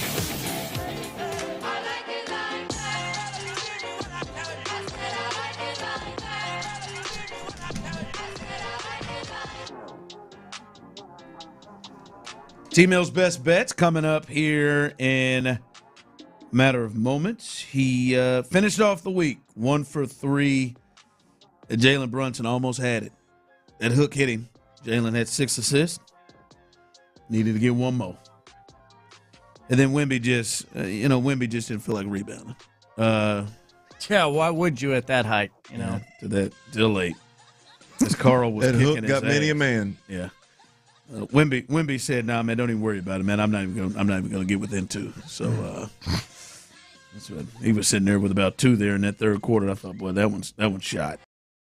50% on the mark last week. Let's see if we can get it started on a Monday, a green Monday. So it'll be NBA Finals again, I believe. Yep, NBA Finals again. So T-Mill will have that for you coming up here in just a bit. Every day around this time, T-Mill's best bets. And speaking of the finals, Clint, as we lead into it, the Knicks, they are up 2-0, and they are heading home, and that place is going to be a madhouse. Many people who have lived in New York their whole lives, have covered the Knicks, expect that this is going to be a scene that hasn't been seen a lot in Madison Square Garden. Outside of Madison Square Garden, the president is going to be in attendance, so there's going to be more security. Around the city has been buzzing. Really, hell, since they ended the series against the Cavs, since they ended that and knew they were going to be in the finals, and now they're up 2-0. Everybody has been excited about this, but they're up 2-0, and overall, 2 teams that have gone up 2-0, no matter where it's been. There have been 37 of those series where a team has gone up 2-0, and those teams are 32-5 that have gone up 2-0. Over 86% success rate in that case. So generally you go up 2-0, generally you win the series. And it's even better when you go up 2-0 going back home. Those teams, that scenario. Do you think this is over? 713-572-4610. Do you think the Knicks are going to be world champions? It's just a matter of time. I do have a vibe that the Knicks are going to, just my opinion, that the Knicks are going to win this thing. And right now are just in a better spot, playing better ball, more together. However, I do not believe this thing is over by any stretch of the imagination. I think this is a must-win game for the Spurs. I think you got to get back in it. You got to steal a game at their place after giving up 2 at yours. I think if you're the Spurs, you are highly disappointed that you're sitting at 0-2. You don't feel like you've been beaten 2 straight games. You feel like you gave a couple of games away here to start the biggest series of the season, and so your confidence has to be there. You still hadn't got a good to great game out of your superstar, and so I think there's a lot of reason for the Spurs to be confident. I still think the Spurs are probably the better team, in my opinion, based on what we've seen what I've seen all playoffs long. Certainly what people thought coming into it. Yeah, so I think there's still a chance. I have swung to where I think the Knicks end up winning this thing. But right now, Game 3, it's a must-win for the Spurs. If you want to give yourself any chance at all, you cannot go down 0-3, obviously. Yeah, you said it. I think this game tonight obviously is going to make or break the series. I don't think that they're going to lose tonight and then do something that hasn't been done in NBA history, and that is in any series, be down 3-0 and come back and win it. All right, I know we were thinking the Rockets might have a chance to pull that off earlier against the Lakers. I definitely don't think that they would beat the Knicks 4 times in a row, and they are a really good team. But it is tonight, and you've watched these games, and if you're a Spurs fan, you could look at this and say we have had control of this damn thing. They've had double-digit leads in both of these games in the middle part of the game, giving it up on a run by the Knicks, and then in some form taking the lead back late. And they've had the lead late in both of these games, and then the Knicks made plays or they didn't make plays. In game 1, Brunson hit a couple of shots. He had a big 3 in the corner and then hit another jumper. And then in this game, as they were making a run to get back in this thing, I think they scored, 14 unanswered, and they get the stop, and Wemby throws the ball into Castle's back, a miscommunication there, and then he compounds it by fouling Brunson, and really that put, obviously, New York in front to hold on. But I do think if they win this game, we feel a lot different about the series. If they're right back in it at that point. I mean, but you got to. I mean, but I just obviously you feel different, but because this hasn't been all right, hey man, this is the game 3 where the Spurs are just going to give everything they got, and then they're done. No, we've watched these games, and the Spurs could easily be up 2-0 in this. It could easily be up 2-0, and if you watch if they win this game, then it will be like, all right, hey, the Spurs were up 14 in the third quarter in game 1. The Spurs were up 14 in the second quarter, and Karl Anthony Towns didn't score in the fourth quarter in this last game, and Brunson has shot the ball terribly. So that means their perimeter defense gives him problems. You could see us feeling a lot different about this series if they win this game. Now, I'm with you. They come out and lose, this thing is curtains. Absolutely curtains. Well, you get this thing to 2-1 with in the rest of the series. You got 2 more games at your place. All you got to do is steal one. All you got to do is steal one more from them along the rest of the way. So I don't know, man. You feel like that's a mountain that you can climb, boy. If you fall to 0-3, as you mentioned, the mountain that nobody's ever climbed, that'd be two things for me tonight. Is one, I wonder who is more affected by the atmosphere tonight, because I think the Knicks have. I think there's some pressure on the Knicks right now. They're up 2-0. I think a lot of people are starting to have expectations. A lot of people could start to feel what is happening. Man, I heard somebody say today, I heard them say Karl Anthony Towns they win this championship. Like he's going to be a Hall of Famer. Like, it is like the pressure and the stuff that's being put on. Obviously, the Knicks have not won a championship since the 70s. This is a huge, huge deal. Or how do the Spurs, this young team, go into Madison Square Garden and you look up and Spike is there and Tracy Morgan's there and Ben Stiller is there, and maybe some of them don't know who Ben Lenny Stiller Kravitz. is. Lenny Kravitz is there. And I didn't know Lenny was a big Knicks fan. Is he always just been out there just going to this place to be. He dipped smooth into that one spot, didn't he? Yeah, it's just going to the place to be. He came in with the old peace sign, I think. I mean, Jay and Beyonce may have been there. I know he's a Brooklyn guy, but they may show. You never know. Denzel might get himself out there. You get down there. How do they respond to this? And by the way, I talked about it earlier, and I did. Some people called us off.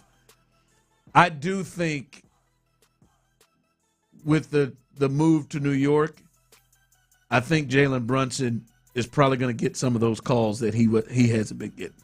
I think some of the physical play on the perimeter may get shifted a bit for the Spurs, and Castle and those guards got to look at that and figure that out, because they've gotten. I do think they've gotten the whistle they've needed. They've been allowed to be extremely physical on the perimeter, especially with Brunson.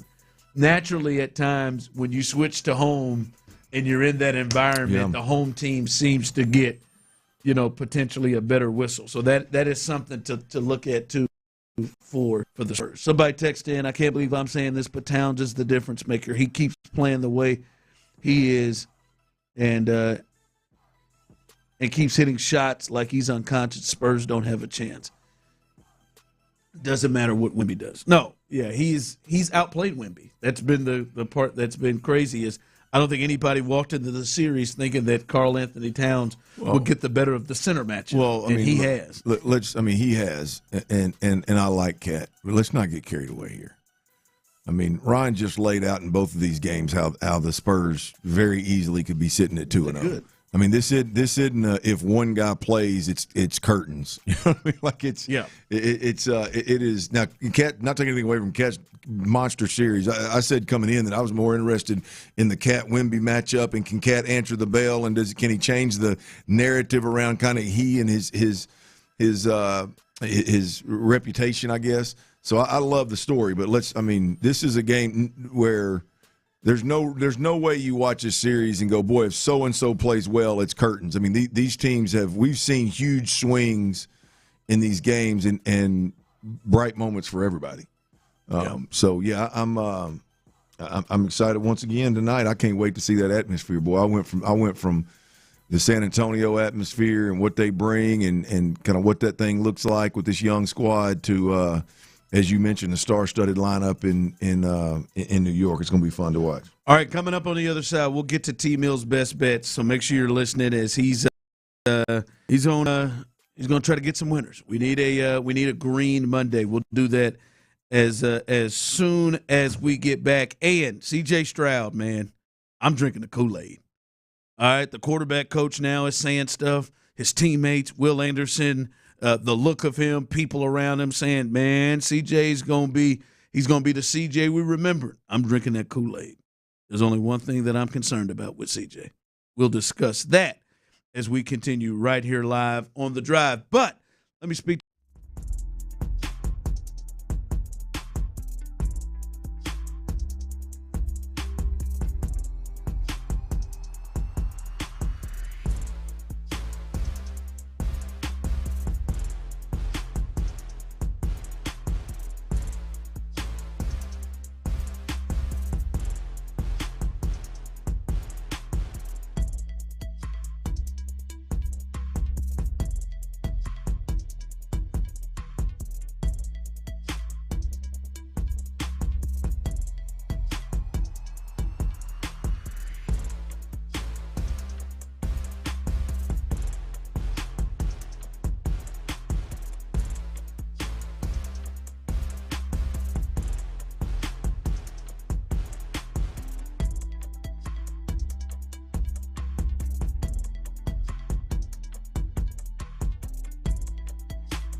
If you own a small business, the pressure never lets up. Something's always coming at you. That's why business owners turn to LendSeek for funding. I don't need promises. I need options. LendSeek's AI platform showed me real funding choices. Now I can cover payroll, handle taxes, and go after growth opportunities without the daily stress. Up to $5 million with funding in as fast as 24 hours. No upfront costs. No prepayment penalties. Start ready, stay ready. LendSeek.com. LENDSEEK.com.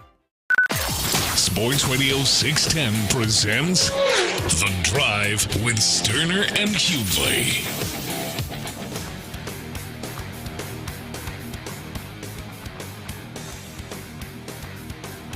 Coming up here, T-Mill's best bets, as we want to give you a little time to listen in and get ready for Tyler's best bets, as he's trying to get this Monday off. A good great Monday. He went 4 for 4 in game 1, 1 for 3 in game 2. Was really close. The hook got him. And we'll see if he's able to pull it off. Let's do it right now. Remember, you can find T-Mill's best bets at T-Mill Real Deal. He's got them posted there on Twitter. What you going with tonight to get this Monday kicked off right? Well, I thought it was appropriate to have 3 picks, 3 best bets for the Drive family for Game 3 tonight in New York between the Knicks and Spurs. And this might be the Monday to tell if there's ever been one. Mondays are not normally kind to us. We make it up on the back end, but the NBA Finals, we are still 5 for 7 on our best bets and those picks within the first 2 games. So let's get back on that track. Forget about Game 2. First best bet tonight. First time the Knicks have been favored in one of these finals games. In every game, we have won money on taking the team with the points. Going to do the same tonight with the Spurs.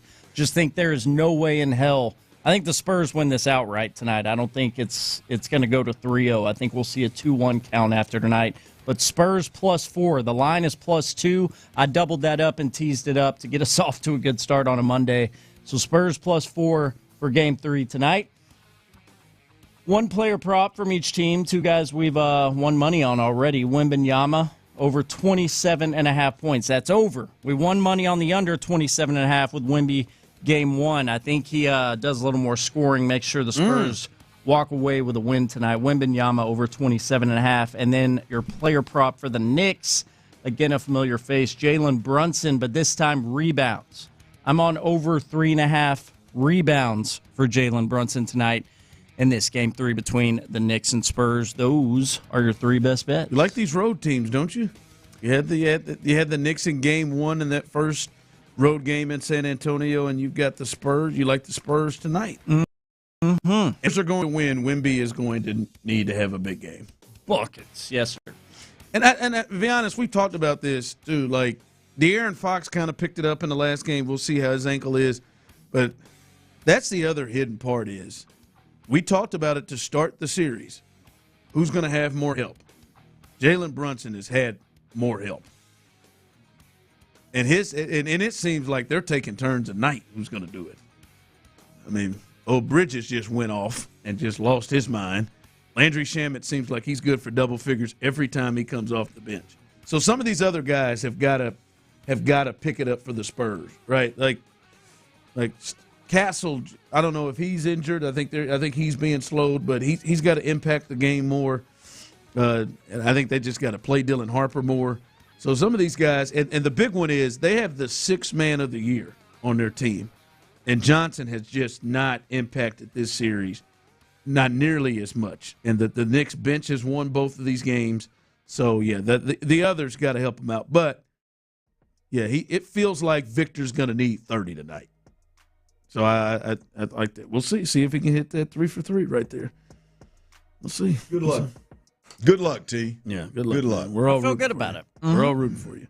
Coming up behind us, Texans All Access with Mark Vandermeer and John Harris. They'll have offensive lineman Evan Brown. I spoke him up, didn't I, earlier? Offensive lineman Evan Brown. He will join the fellas. You want to be listening to that big depth piece on that offensive line for the Texans. And if it's anything like we've been seeing the last several years, He may have to get used at times for the Texans this year. So Evan Brown will be on with the fellas. And then Area 45, Patrick Creighton and Amy Lawrence. I saw her back there. She will be on Area 45 tonight along with Mitzi, Colin Seabass. He'll be running the ones and twos on there. But Patrick Creighton, Amy Lawrence, they've got you live and local, and they've got you getting ready for the game between Little West Coast baseball between the Angels and the Astros as well. So they got you held down tonight. Area 45 following Texans All Access. We've got that rolling until 11 o'clock right here live and local. All right. I think I'm drinking the Kool-Aid here. Jerry Slapinski is the quarterback coach, and he is the latest of what Will Anderson has had things to say. D'Amico has had things to say. Nick Caley has had things to say. Nick Caserio has had things to say.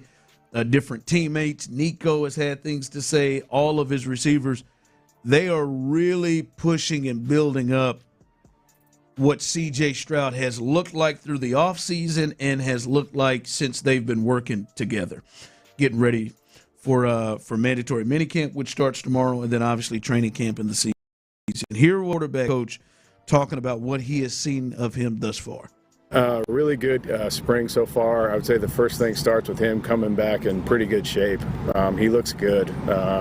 He thinned out a little bit. He looks good. He's always, been throwing the ball really well. His footwork's been really good, all the mechanical stuff. But then I would just say his grasp of everything, he's operating a lot faster. You could see it at the line and what he's doing, the way he's able to move guys around, re-ID protections. You can just see him feel way more comfortable. I feel like he's owning everything we're doing.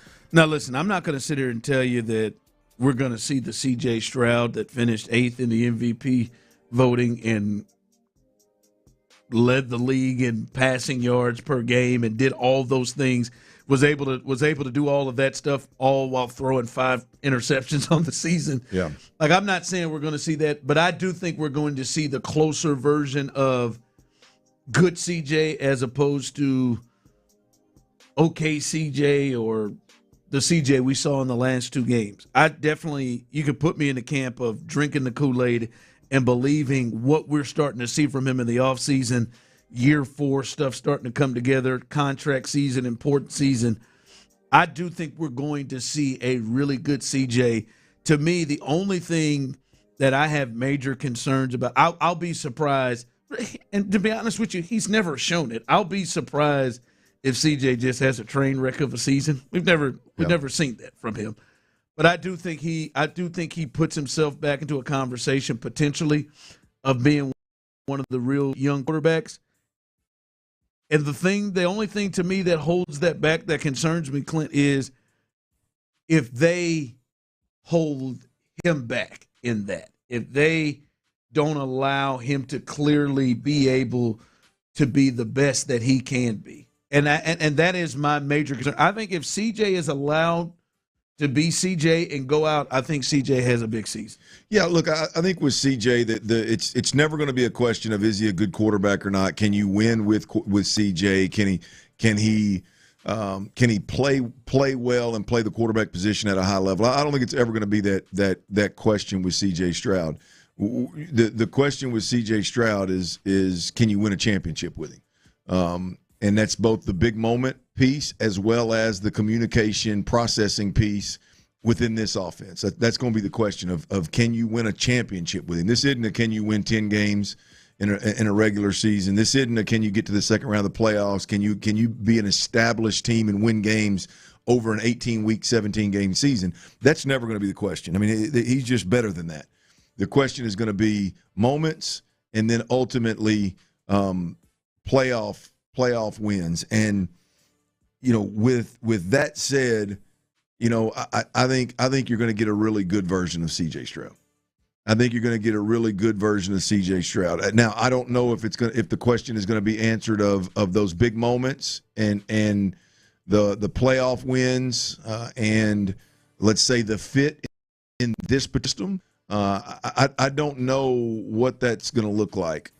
I'm not drinking the Kool-Aid per se, because I just the fit thing for me is a real hurdle to get over, and the leadership piece for me is a real hurdle to get over. So I only say that to say this never was about whether he can play the position or not. For me, I think he can spin it with the best of them. So we'll see if they turn the reins over to him and let him be who he can be, or if they ask him to be a system guy and a conservative guy and just drive the ship type of situation. We'll see what it looks like. But even to me, if he does that,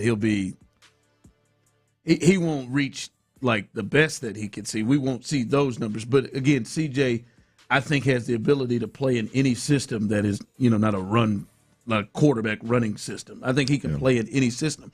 To me, it's just, I look at this team and I look at this offense and I know what it appears that they want to do, but it appears to me like